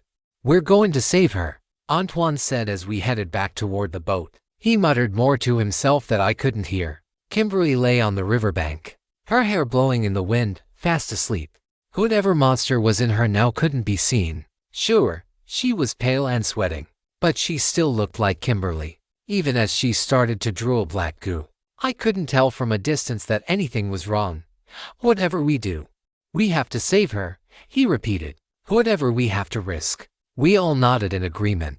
Anna was full on crying now. For people who saw death so much, we were suddenly having a really hard time dealing with it. The sadness was breaking through the cracks in our walls. It didn't feel right to just leave her there. But what else could we do? Before we left the shores, Antoine and I silently lifted Andrew's body out of the boat, and we quickly worked to rinse the bottom of the boat with river water and then tip it out in hopes that it wouldn't be obvious what had happened there. We gave him a moment of silence. It was all we had to give. By the time we were back on the river, Kimberly had started to twitch, but I never saw anything more than that. Kimberly was our leading lady. She had stepped up to be a final girl when Carousel had called her an eye candy. She became who we needed her to be. And I knew then that wherever we went, whatever we did, our path would wind its way back to her. Is Ramona there? I asked from a distance, keeping an eye out near the water tower. I didn't get an answer. Maybe I didn't ask loud enough. Antoine was quickly climbing up the fence the posters had been stapled to because the newest posters were at the top. I looked out in the distance. I could see large yellow tents, but the circus wasn't close enough for the psychic effect to start triggering yet. Our problem was not going to be clowns. It was going to be omens and free-range enemies fleeing the apocalypse. And those were all over. Killers, mutants, disgruntled housewives, standard enemies. There was a herd of possessed toys running in the distance. They hadn't noticed us yet. And they didn't have a particular destination in mind. They just followed their leader, a child-sized stuffed bear, as it ran for cover. I didn't know what they were worried about. The circus seemed like a fine home for such beings. But with the way they were running, it appeared that wasn't the case. Antoine jumped down from the fence, holding to posters. Only two, just Andrew and Kimberly. I asked as he ran back toward me and we began our run to the river. That was it, he said. No Ramona or any of the others that jumped into the water. He shook his head. Maybe they got out. The situation had looked impossible when we floated away. I was certain that by the time we got to the water tower, we would find all four of the players who had been forced into the river had been postered. And perhaps Logan, Michael, or Lauren among them. But in truth, it might have been too early. Those left behind on the platform could easily be hiding up in the rafters, doing their best to bide their time. Their fate all but sealed once they finally had to make an escape. I worried those who had jumped in the river might have gotten trapped in a storyline that had not yet finished. I could use coming to a theater near you to check, but I would need to run a storyline to reset it for new storylines. I had to push those thoughts out of my mind, as difficult as it might be, and focus on our survival doubt because if we survived, then all of the fallen would have a chance. That's what I had to tell myself. The path back to the river was less than a mile. We found Anna and Camden there with the boat pulled up on shore. They looked scared out of their minds. But because neither of them had a scouting trope, that meant that the crybaby would detect omens for them. We jumped back in the boat before any of those living toys found the river, being that the waterway wound through all parts of Carousel. Those that made sense and those that didn't. Once we left Carousel proper, it was hard to gauge how much distance we were actually getting. We must have floated for miles. But then I would look up at the shore and see parts of town that I recognized. I had long lost track of time when Cassie woke up. She had been at the bottom of the boat, her head resting upon Andrew's jacket just as it had been. But when she awoke, she started to weep immediately. She sat up and looked around at us in disbelief. "I'm alive?" she asked. I nodded. She took a few deep breaths and tried to manage the tears. When she had fallen asleep, she didn't expect to wake up. Not for a long time, not until after death. "Did you rescue me?" She moved her hands around her body, looking for injuries, looking for, I didn't know what, some sign of what had happened. "Cassie," Anna said, "we decided to take you on the river instead of sacrificing you. It's been about 3 hours since you were put to sleep." Cassie reached out and hugged Anna before looking around the boat. "No Isaac or Andrew?" she asked. "How did you convince them to stay behind?" For as much as they teased her, she knew it was a given that they would do whatever it took to protect her. When we didn't answer at first, her eyes narrowed. Kimberly would have already stepped in by now. Anna was more timid, especially after having been killed and rescued. But with Kimberly gone, Anna would have to step up. Because I certainly didn't know how to tell Cassie that her brothers were dead or missing. All because they wanted to save her. But that is what Anna told her, directly. In almost those exact words. "Isaac ended up jumping into the river to escape," Anna said. "There was no missing poster for him. So, he must still be alive." "But Andrew, we were attacked by a rogue enemy, and Andrew didn't make it." It was only then that Cassie looked down and saw Andrew's jacket, where he had left it rolled up underneath her head. And then from there, her eyes went to the red tinge of blood that we hadn't been able to wash out of the bottom of the boat. Cassie jumped up onto the seat next to Anna. "I told you that I was okay with dying," she said. "Why didn't you just do that? It would have been painless for everyone. Why didn't we put her sleeping body in the dungeon so that she would die before waking up and triggering the apocalypse with her psychic powers? Because I had a hunch that the meta narrative wouldn't like it. I had been so certain of it back at the castle. But now that I was going to have to explain that to Cassie, when her brother's fates were so dire, I didn't feel certain at all. The theory was one thing, reality was another. But I did explain it as best I could. And Cassie could only repeat that she had been a willing sacrifice. That we should have gone with her wishes. Truth be told, I practically blacked out for the whole conversation. And all I could do was nod. Because whether I was right or wrong, I was the reason that Andrew was dead and Isaac was treading water. For all I knew. And if Cassie was going to be upset with someone, it had to be me. We didn't even tell her about Kimberly yet. We rode on the river, avoiding omens that I saw, like whirlpools and any logs that looked suspiciously like sea monsters, which was all of them, pretty much, when you were scared. Anna kept her up to date on the status of Isaac and the others to the best of her ability. Her trope, "Are you okay?" in there was powerful, but limited. She could tell their emotional state.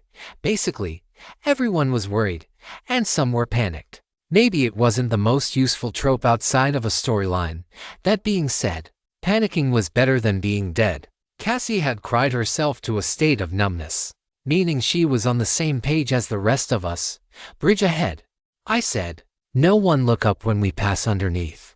A man was standing at the top of the bridge, and if you looked up, he was going to drop some cursed object down and hit you smack in the face, which would trigger a storyline. It was one we could handle, but we hadn't had the conversation about which omen we were going to trigger yet. But we would certainly trigger one of them.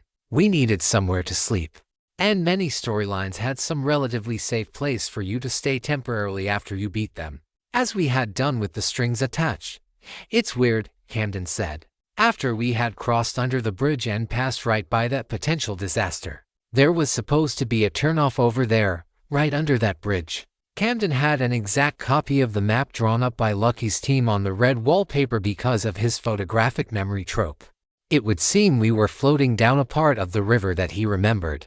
Looking back, I could confirm that there was no fork in the river, no inlet or outlet of any kind. It was just a grassy shore, a little bit too high to pull the boat up next to. But there was an omen, Camden said, thinking out loud. So the omens are the turnoffs, I said. That's how you sail the river, right? Triggering omens to open up new parts of the river. It would appear so. Camden said. The map wasn't so clear, and lawfully taken from Royal Road. This story should be reported if seen on Amazon. That means we might need to trigger a storyline at a moment's notice. Antoine said. How are we supposed to prep for that? Prep? We didn't have that luxury. I savvy general strategy, Camden said. With Antoine and Anna as melee. The rest of us are inside. Cassie, go defensive tropes. Riley, you stick to the side. I knew that once he had the opportunity, Camden was going to be able to take some of the leadership burden. We all had to take part in that burden. For the next few moments, we put our oars in the water to try to slow ourselves down. But we quickly learned that while you can speed up, slowing down was a little harder, unless you could find a lazy part of the river. We each equipped a set of tropes that we thought would be flexible. Regardless of the storyline we ended up in, luckily, we had always been invested in savvy. Camden and I were high savvy, and Antoine, Anna, and Cassie all had great support tropes for savvy-based players. Still, we had come to rely on scouting out storylines and coming up with specific strategies. We were going to have to learn to be a lot more flexible. We sailed along the river, and it was the same old story: dodge the monsters, dodge the omens. Feast your eyes on all the grandeur and beauty that Carousel had hidden horrific things inside of. Pretty much every direction you went in Carousel ended up in mountain ranges. But where the west had Dyer's Lake and the south had canyons and eventual deserts, the north had a much greater variety. It had an unfinished quality. There were small lakes here and there, high mountains, and secluded forests. And that was just in Carousel proper. On the occasion that we rounded a bend and ended up in some strange fold in Carousel's hidden dimensions, we ended up seeing things even more fantastical. As we went along the river, we found ourselves careening down a thinner and thinner path until eventually the river turned into nothing but a large pipe, so big that the boat and all of us could fit in it easily. And the pipe flowed through some kind of chemical plant with workers who didn't pay us any mind. And then we went out the drainage hole for that building, and we were back out in a real river. The only difference was that we were incredibly tiny, like ferngully tiny, and the plants around us were enormous. Giant bugs were now enemies, and even the slightest disturbance in the water felt like the world was blowing up beneath us. After we went through some river rapids, the world turned back to its normal size again, and we sailed on. There's supposed to be a turnoff up ahead, Camden said. I think this route is part of the one Lucky's team went on. How far ahead? I asked. It's hard to say. None of this has been making sense. Maybe a few miles. Are we taking that route? Antoine asked. Do we have any reason to? We certainly weren't ready to commit to Lucky's through line, but maybe familiarity itself would make it worth it. What do you know about it? I asked Camden. They camped there for several nights, he said. There are actual campgrounds. That's what we need, Antoine said. A place to stay and wait out the apocalypse. We have tents from Eternal Savers Club. The tone he struck wasn't excited or encouraging. The most he could muster was resolve. A hardened look on his face told me that he was doing everything he could to stay strong.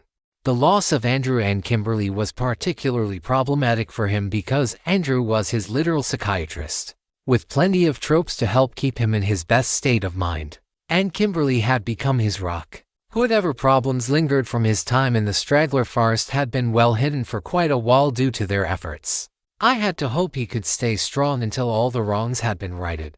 We sailed on until I found the omen that Camden interpreted to be the turnoff to the campsite we were after. The storyline would take more than moderate effort from us, but we had seen worse. The poster depicted a fishing hook deep in the water, and the story was titled Breathing Deeply. The omen was a set of docks in an alcove in the river. All we had to do was bring the boat to one of the docks, and we would trigger the omen. There were lots of NPCs out on the docks with a table set up. There were many boats tied up with fishing gear prepped. A large banner had been erected between two pillars that read Rogers Basin Lake Fishing Tournament. "That's our stop," I said. "Antoine, I have a feeling I know what kind of character you're about to play." "And what's that?" he asked. "Have you ever kissed a fish?" I responded. In better times, people would have laughed at that joke, but not even I could drum up a chuckle. Riley Lawrence is the film buff. His aspect is filmmaker. The filmmaker understands how movies are made and uses media insight and media rule tropes to subtly manipulate the environment, relying on high hustle to stay in scene while shaping the story behind the scenes. Riley has a plot armor score of 46, metal of 4, moxie of 13, hustle of 7, savvy of 15, and grit of 7. Free background trope. My grandmother had the gift.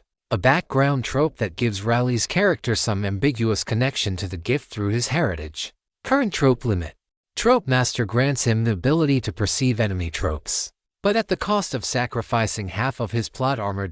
As an oblivious bystander, Riley remains untargeted by enemies as he convincingly acts oblivious to their presence. Escape Artist buffs his hustle to help enact plausible escape plans. The insert shot makes allies aware of an object the player chooses.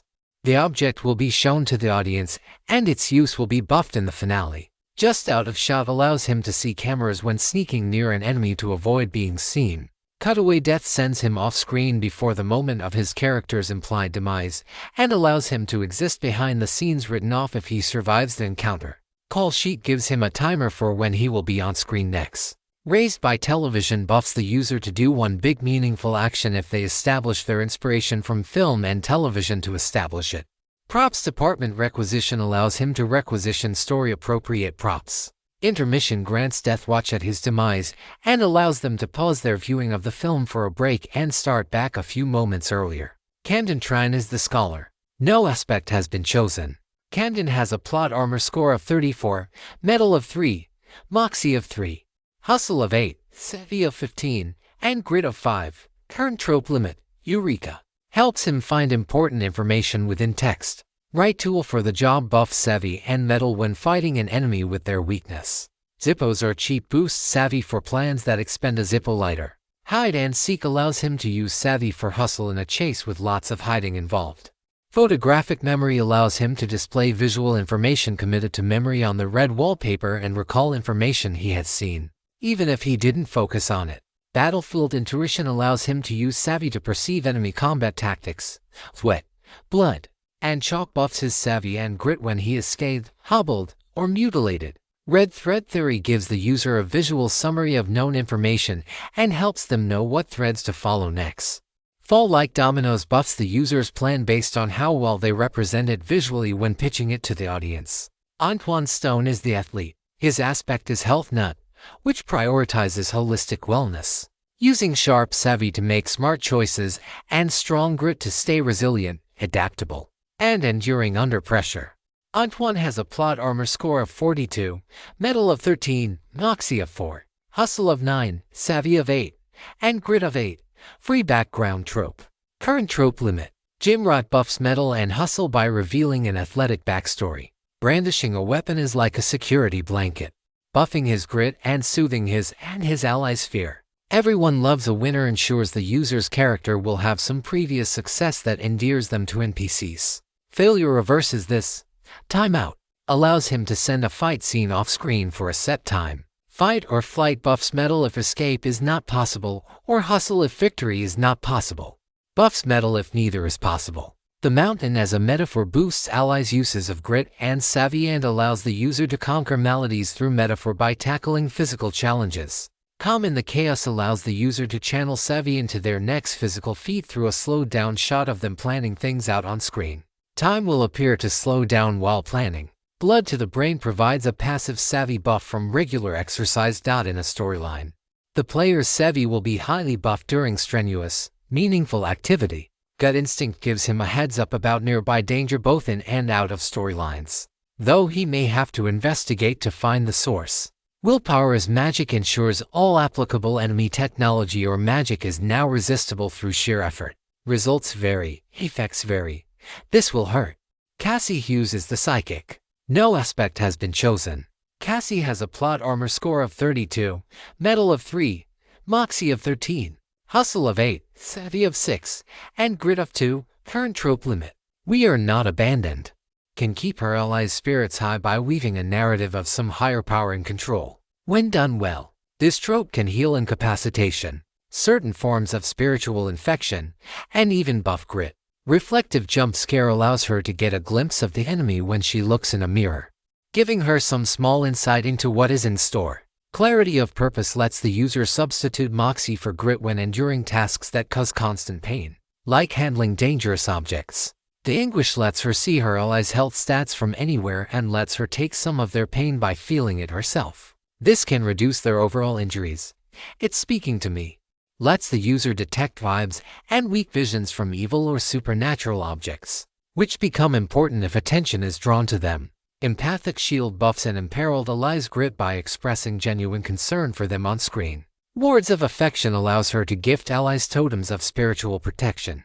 It is written codifies all spiritual or similar information in some kind of text that the user will have access to and gives them information about accurate to their character. Soul Read provides the user with unearned information, continuing until they fail to utilize it in the narrative. Anna Reed is the final girl. Her aspect is Girl Next Door. The Girl Next Door is a genuine, relatable emotional anchor whose high moxie and grit fuel connection, resilience, and quiet strength that protects others and uncovers unexpected solutions. Anna has a plot armor score of 32, metal of 8, moxie of 11, hustle of 4, savvy of 3, and grit of 6. Free background trope. Current trope limit. Last one alive prevents death until the rest of the party is killed. Who's with me? Buffs allies' efforts during the finale. Let's not fight buffs allies' savvy when she diffuses infighting. A kind face makes NPCs more likely to reveal important plot information. The heart allows her to end the game when she is the last one alive and to participate in her own rescue. Buffs those who protect her. Not hers to bleed temporarily debuffs the moxie and grit of an enemy that injures her. Lead in line gives the user narrative momentum when they actively facilitate exposition by high savvy characters. Buffs the use of that information. Are you okay in there? Allows her to sense all allies' emotional states on the red wallpaper. Along for the ride buffs the effective hustle and grit of a vehicle she or her allies are using. Arriving at the docks and tying off may have triggered the storyline, but it didn't teleport us to our starting locations. Other things changed, though. The river changed so much that I couldn't see it anymore. All I saw was a lake with a large interior and fingers snaking through the hills. After tying off, I managed to climb out of the boat, suddenly aware that I had a large digital camera in my right hand. This wasn't an at-home film your kids unwrapping Christmas presents type of camera. It was production quality. And the entire device was encased in a hard, waterproof plastic container. Luckily, we didn't start out on screen. We had a little bit of time to get our bearings. A young woman came to collect Camden, calling him Dr. Tren. Sounds like I might be doing surgery on one of you guys later, he said as he forced a snarky smile and followed the NPC. Before he left, I said, everybody loosen up. Get ready to play your characters until the end. We don't have time to feel our emotions, we have to feel our characters' emotions. I almost said, like Kimberly always did, but thought better of it. Antoine was taking deep breaths, trying to get into character while searching the area for clues about his character's identity. He checked his pockets, looked for name tags, all the normal stuff. I think I figured out your identity, Cassie said softly. How? He asked. She pointed to a base fishing boat that was being backed into the water a few hundred yards from where we were. Antoine's face had been vinyl wrapped onto its hull. Text read, Antoine Stone, outdoorsman. It didn't take me long after that to figure out what my role was. I was Antoine's field cameraman or some kind of producer. Upon examining the truck used to back the boat trailer into the water, I found all kinds of information about Antoine and me. He was a TV fisherman with numerous awards and accolades. The story was set in the mid-2000s. While Antoine and I were investigating that, Anna and Cassie had each found their own paths and were learning new things about their characters. Jackpot, I said as I lifted up a clipboard I found in the back seat of the truck. What you got? Antoine asked. Itinerary, I said. So the fishing tournament starts at sunrise, which is about 30 minutes from now. That was a bit confusing, as the sun was already up. But I knew it was in Carousel's ability to fix that. The sun in the sky was mere set dressing for a being of Carousel's power. We need to get some interviews then, I said. Meet the townsfolk. Learn about the tournament. That sort of stuff. Great, he said. Then he had to get into the truck and back the boat the rest of the way into the water, because the boat had just been hanging there, waiting for us to do it. Anna's at the table over there, I said. Let's get some footage of people signing in. Antoine nodded. He was still sullen and quiet, but he got rid of that the moment I pressed record, and we went on screen. As expected, the sun quickly hid back over the horizon, and all we could see was dawn's gray light. This is Antoine's stone. We got another tournament here. This is the Carousel Basin Lake Bass Tournament. Gotta go catch some fish, yelled in an instant. He had transformed into a magnetic, charismatic country boy, donning a ball cap from one of his several sponsors and leading me over to the sign-up table where Anna was working. Good morning, miss, Antoine said, holding out his hand for her to shake. How many boats signed on so far? She looked up at him, then at the camera. Like a deer in the headlights at first, but then she switched on the sweetness. 26, she said. It's more than we ever expected. Did you hear that? Antoine said, staring into the camera with a smile. We got some competition. Come on, folks. Let's go meet him. And so we went about interrupting fishermen as they prepared for the tournament's start and asking them inane questions about their strategies and experience. Well, I ain't telling you that, one of the men said with a not-so-toothy smile. I ain't giving away my secrets. He laughed, and Antoine laughed with him. Smart man, Antoine said. I almost got you. He looked down into the man's boat. I see you're using a lot of stink bait. You guys got some strange breed of bass around here or what? He asked. Not going for the bass, the man said. Going for the catfish. Total weight tournament. Catfish is legal. Wait, they allow catfish? I thought this was a bass fishing tournament, Antoine asked, confused. The fisherman we were talking to just shrugged and climbed into his boat. It was a bass fishing tournament, Camden said from behind us on the docks. He was wearing a fishing vest with many pockets and a bucket hat. It's not a bass fishing tournament anymore, Antoine asked. It wouldn't have been a surprise except that we found a flyer for the tournament, advertised as a largemouth bass event. Largemouth bass was the typical target for tourneys like this, according to a trade magazine I found in the truck. We had gathered the info, but then heard a contradiction on screen, suggesting it was our characters who were meant to be surprised. An authorized duplication. This narrative has been taken without consent. Report sightings. Largemouth bass numbers are low at the moment. Can't get them up to size no matter what I do, Camden said. Catfish are thriving. Carp are thriving.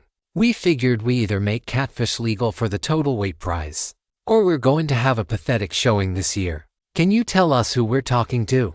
Antoine asked as we moved toward Camden. Dr. Camden Tran, he said. I work for the city's fish and game program. We work to rehabilitate the lake after some contamination, restocked it, and got it ready for fishing and swimming. This tournament is our big opening of the lake. But as I said, we haven't got the largemouth bass numbers where we like them. They're not at the legal size for fishing. So that was what kind of doctor he was. So we're adding catfish to the menu. That's just fine, Antoine said with a cheery tone.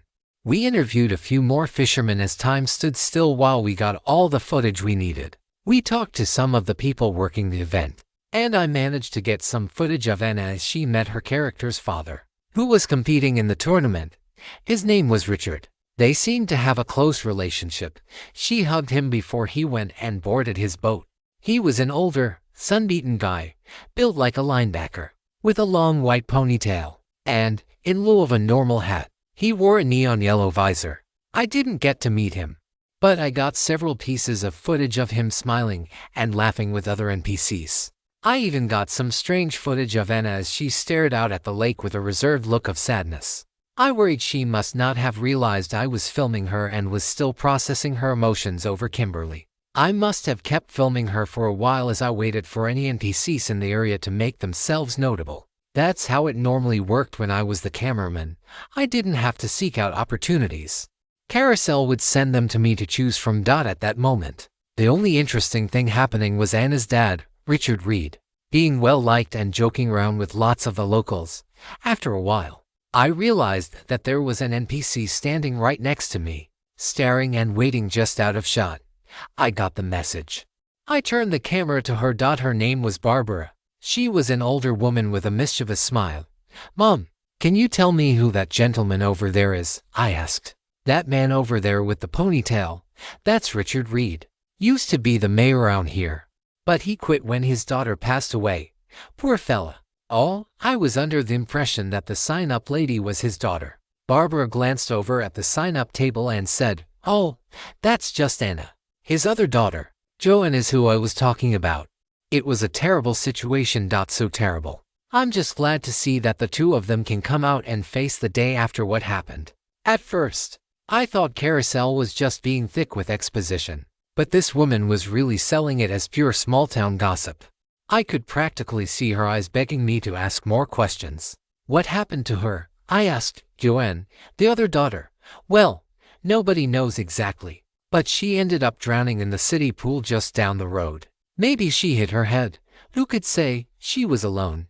They say Anna's the one who found her. A terrible tragedy. The poor girl was only 14, but she was the prettiest girl to ever come out of Carousel County. Or at least, she would have been if she ever made it out. Sad story," I said, as I moved the camera back to Anna and suddenly understood why she was looking out over the lake. I kept getting footage, but the sun was rising, and I realized the tournament was about to start. I hightailed it to where Antoine was getting the boat ready, and no sooner did I get in the boat than the officiant of the tournament started blaring the loudspeaker, sounding like one of the adults from Charlie Brown. Everybody in the boats was complaining, saying they couldn't understand what he was saying, yelling for him to turn the speaker down because of the reverberation. But the officiant, who was a short man named Dexter Hornswoggle, didn't notice or care. He was reading from a sheet without even looking up. But when he lifted the starting gun into the air as he looked down at his watch, everyone understood. We waited on bated breath and baited hooks until eventually he fired, and 26 boats took off into the lake all at once. It was more fun than I expected. Antoine was driving, and I got several action shots of him with sunrise in the background and some Carousel off-brand Oakleys wrapped around his eyes. The fishing tournament had begun. Now, we just had to figure out what type of monster was going to be fishing for us. Antoine had been angling before, and all I had to do was get good footage of him doing it while nothing happened. We were early in the party phase, but the needle on the plot cycle was moving pretty quickly. "Not a bite," Antoine said as he reeled in a shiny tackle that was meant to look like an injured fish of some kind.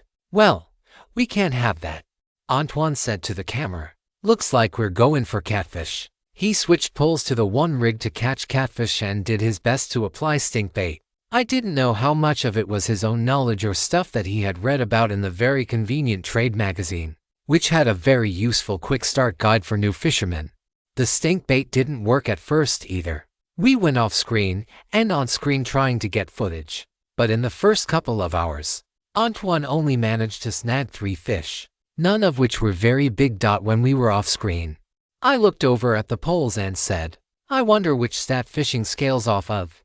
He looked at me, understanding what I was trying to say, and rolled his eyes. "Please don't say it's savvy," he said as he handed me the pole. It turned out to indeed be savvy. Catching fish was essentially a trap, and that was something Savvy was good at. Though we soon learned through trial and error that bringing in the fish required a combination of hustle and mettle. So, we had to work together. I had the savvy and higher hustle, whereas he had all the strength. I made sure to never get footage of our attempts, but eventually we got the hang of it, and I managed to get some good footage of Antoine reeling in some huge channel catfish. We went back to trying the lures designed to catch largemouth bass, but as Camden had said, those were nowhere to be found. The way the tournament worked was that there was a prize for the biggest fish and a prize for the heaviest total weight of your 5 biggest fish. We were definitely going to be contenders for both.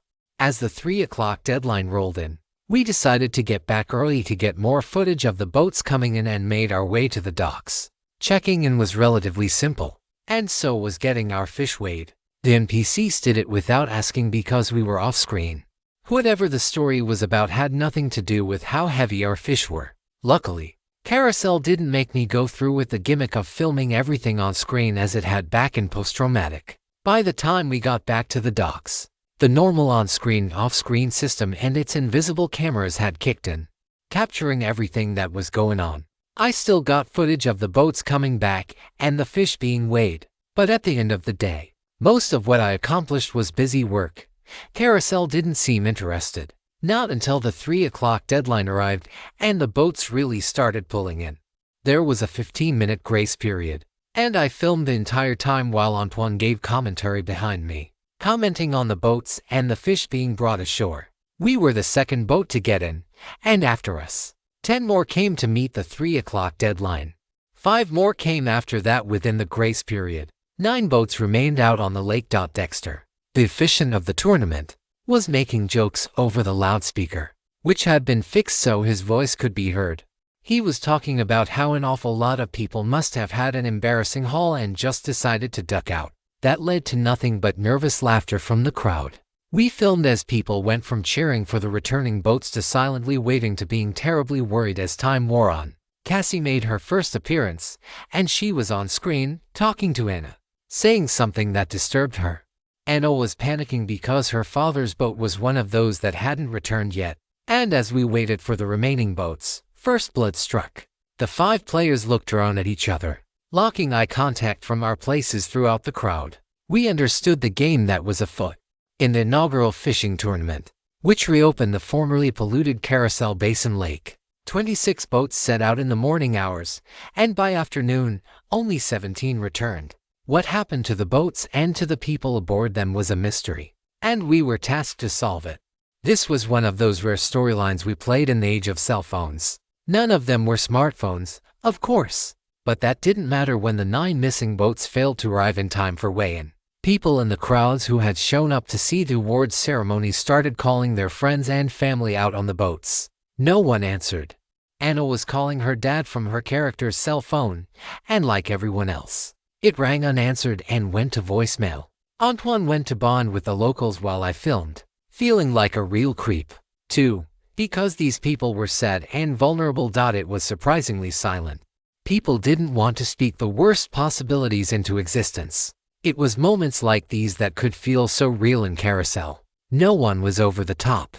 I had seen people mourning mass shootings and plane crashes on TV before. The feeling in the air was exactly like that as people waited for news of survivors.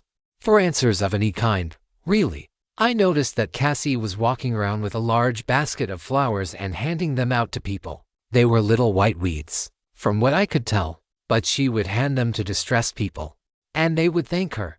Eventually, we crossed paths, and she handed me one of the little white flowers. She was clearly using her words of affection trope to try to strengthen people against spiritual attacks and supernatural foes. But as she handed me a flower after we crossed paths, I held it in my hands. And even with my psychic background active, I didn't really feel any sort of power coming from it. I was never one to lean into my psychic abilities. Still, the fiasco with the psychic clown apocalypse had made me ultra aware of the supernatural sensations that had once felt so subtle I could ignore them. I felt nothing. Maybe I was being blocked. Was this even a supernatural storyline? It was too soon to know. While we had some time off screen, we didn't get a chance to meet and share information. Eventually, Dexter, the guy running the tournament, started barking orders over the loudspeaker as emergency vehicles began pulling into the campgrounds where the story was set. "All right, folks," he said. "It seems that some of our contestants have gotten lost. Remember that this lake has lots of fingers, twists, and turns. And no one's been on it in many years. Nothing to panic about here, folks. We're going to go out and look for them. All right, we're going to bring them home." If only the man could put an ounce of confidence in his voice. That might have reassured people. Instead, it made them more nervous. No one who had made phone calls managed to get through, and people were lining up to volunteer for the search and rescue boats. I found Antoine while we were on screen, and we started filming some footage together. It seems that some of the contestants did not return by weigh-in. Antoine said to the camera, "So, we're going to go out and look for them right now. We don't think it's an emergency, but we are concerned. It's been about an hour since they were supposed to be back." and 9 boats are still missing. The current theory is that there are parts of the lake with unseen obstacles that may have caused the boats to become submerged or trapped. That's no big deal. We know how to handle situations like this. And my team and I would be glad to lend a hand. What did he mean by my team? It was just me. Before we could load on the boats, the whole area went on screen as a man wearing a bright orange life vest started running toward the crowd from along the rocky beach, waving his arms and screaming, "Wait!" He was a little overweight. The way he wheezed and stumbled as he ran, you would think he had just ran a marathon. The real trouble was that he was drunk as a skunk, absolutely plastered. Antoine and I made our way toward him as he reached the crowd and started catching his breath. He looked like he was about to hurl. Antoine must have recognized him. "Sir, are you one of the missing fishermen?" he asked as people began crowding around. The man took a few moments to get words out, but he was nodding his head energetically. "My brother," he said.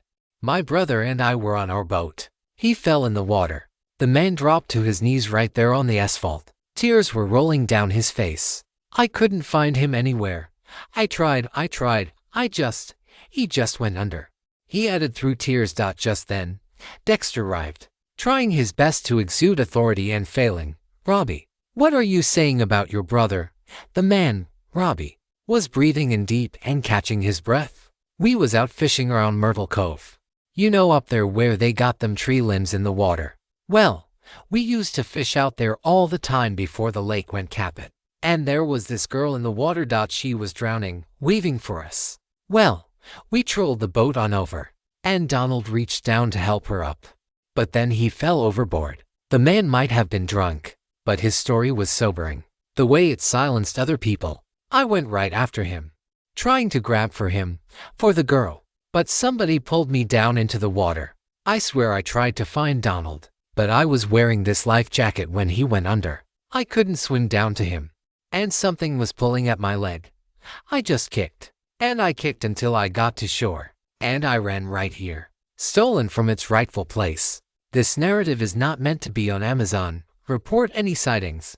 Now hold on, folks, Dexter said. Just a second while we get to the bottom of it. He then turned to Robbie and said, "What girl are you talking about in the water? Has a girl gone missing?" Hannah was there, and she was flipping through the registration pages. She shook her head. "None of the teams that went missing had any women on them," she said. No, Robbie said. "This was a younger girl. I couldn't see her face well 'cause she kept thrashing underwater. She had blonde hair and golden eyes. We was trying to save her." The whole crowd burst with people relaying to each other what he had been saying and commenting on it. "Did she have a necklace?" Anna asked, cutting through the bickering and worry. Robbie looked up at her, finally able to stop wheezing, and said, "Yes, I think she did. I know she did. Pearl necklace." Anna, giving it her best as an actress, looked like she had seen a ghost, or at least in this case heard someone talking about having seen one. Someone from the crowd said, "You reckon that's where everybody else is? They're out there. And to help this girl maybe." As if that made sense. "It was better than nothing, though," someone else said. "Robbie, you're drunk. What the hell are you talking about?" They weren't wrong. The alcohol issue was probably introduced to allow some people to dismiss his story if they wanted to. "We need to go forward with the rescue teams," Dexter said. "Robbie, can you show us where this happened?" Robbie nodded his head. The crowd started to move toward the docks as the story went off screen. For the first time since the story started, the 5 of us joined up together to share information. "He was describing my character's sister," Anna said as we huddled together. "She had blonde hair and golden eyes. I had a picture of her in my diary. Look." She reached into her bag, pulled out a black and white composition notebook, and flipped through it, revealing a rectangular photograph of a teenage girl. "She's the enemy," Cassie said. "I used reflective jump scare earlier, and that's who I saw." It was all coming together. "So, we're talking about a ghost," I said. "Some sort of drowned ghost dragging people to a watery grave. We were bound to get one eventually, but wait a second. One of the NPCs said that your sister drowned in the pool down the road 5 years ago, not in the lake. Ghosts tend to be specific about the places they haunt. The lake would have been completely fenced off 5 years ago," Camden said. "It was a huge project. They did everything they could to keep people and animals out of it. Carousel really screwed this place over. That's why they were generous enough to pay for the rehab. They even pay my character's salary. Yeah, she was found in the pool. They said it was an accidental drowning, Anna said. But look here, the pages in my diary right before it happened are ripped out. That's got mean something. Nice catch, I said. The girl next door has a dark secret. Also, having sisters named Joanne and Anna is confusing. Anna ignored my last comment. I don't know what happened. She feels so guilty about her sister's death, but it doesn't say why, Anna said. The needle on the plot cycle was moving pretty quickly. It looked like this was going to be a pretty short story. All right, we'll go out to search for the missing people, Antoine said. We can probably all come up with excuses to go together, can't we? Easy enough. Camden said. Cassie, are you sensing anything about this ghost? I asked. Because I'm not picking up any psychicness. Cassie shrugged. I checked around my cabin, she said, for some sort of book on lake monsters or something, you know. Because I have that it is written trope. But I didn't find anything, nothing about ghosts either. My character is more of a nature lover, free-spirited type. Thinks they should have left the lake alone. She thinks we're fooling ourselves and that nature will get revenge. Other than reflective jump scare giving her a look at Anna's sister. She wasn't having any luck from the supernatural angle. We talked a little bit more, sharing what information we had gotten from the townspeople, but we were about to be back on screen. So, we all took our places to get ready. On screen. Antoine and I loaded onto his boat and waited for the others while stowing the fishing gear. Do you guys mind if I go with you? Our boats are already full, Camden asked. Appearing beside us on the dock. Hop on in, Antoine said. We could use someone familiar with the lake. Cassie got on similarly. Anna's entry onto the boat was a little bit more dramatic. Please. My dad was on our family boat. I need to look for him, she said, holding back tears and trying to appear strong. I won't take much room. All right, Antoine said. Go ahead and untie us and then hop on. That was simple. We, along with every other boat in the marina, started flying out onto the lake. Unfortunately, since it had just been reopened, there weren't actually that many other boats, and emergency services were having difficulty finding any, so they were commandeering the locals' watercrafts. But we managed to sneak out before they showed up asking for ours. The only part of the lake we knew was cleared was the part that Antoine and I had fished in. So the first place we went was a cove near where we had fished that we had never actually gone down. I don't know where all these boats could be, Antoine said. If it were one boat, maybe, but 9. I can't imagine 9 boats getting caught anywhere, trying to rescue drowning victims or otherwise. Since the boat was going full throttle, he had to scream every word. Maybe some type of submerged sandbar, Camden responded. A place that looks deeper than it is could be a perfect trap for someone looking to find some bass. Of course, we knew that we weren't going to find the missing people stranded on some sandbar in the lake looking for a tow. But we had to keep our spirits up so that when we found out what was happening, we could act surprised. And that's exactly what happened. First, we found a little metal boat with its engine still running, idling. Whoever had been driving it was missing, and it was now caught in some brush. We would have investigated it more fully if a bright yellow boat nearby hadn't caught our eye before we could. It was easier to get to. It too was completely abandoned. The lake was filled with twists and turns. But it wasn't so large that 9 boats could hide in it. In fact, it was a little weird that no one had seen this boat during the actual tournament. But I was sure the audience wouldn't realize that until days later. This is making no sense, Camden said as we approached the yellow boat. Unlike the little metal one, its motor was not on, but as we got closer, we began to smell a burnt, oily smell. This looks like its motor got caught up in some weeds, Antoine said. Are those flowers? Best cut off the engine, I said. Get the trolling motor out. We quickly did so, moving the rest of the way with the little onboard foot-powered motor instead of the big one in the back. Sure enough, when we got close, we saw that the propeller for the yellow boat was absolutely trashed with green, slimy weeds with little yellow flowers, the kind that could be seen growing in the water along many of the shores of the lake. We need to keep looking, Anna said. My dad's boat is gray with red stripes. We'll keep looking, Antoine said. We'll do what it takes to find it. Antoine's character was going to get a huge ratings bump after this.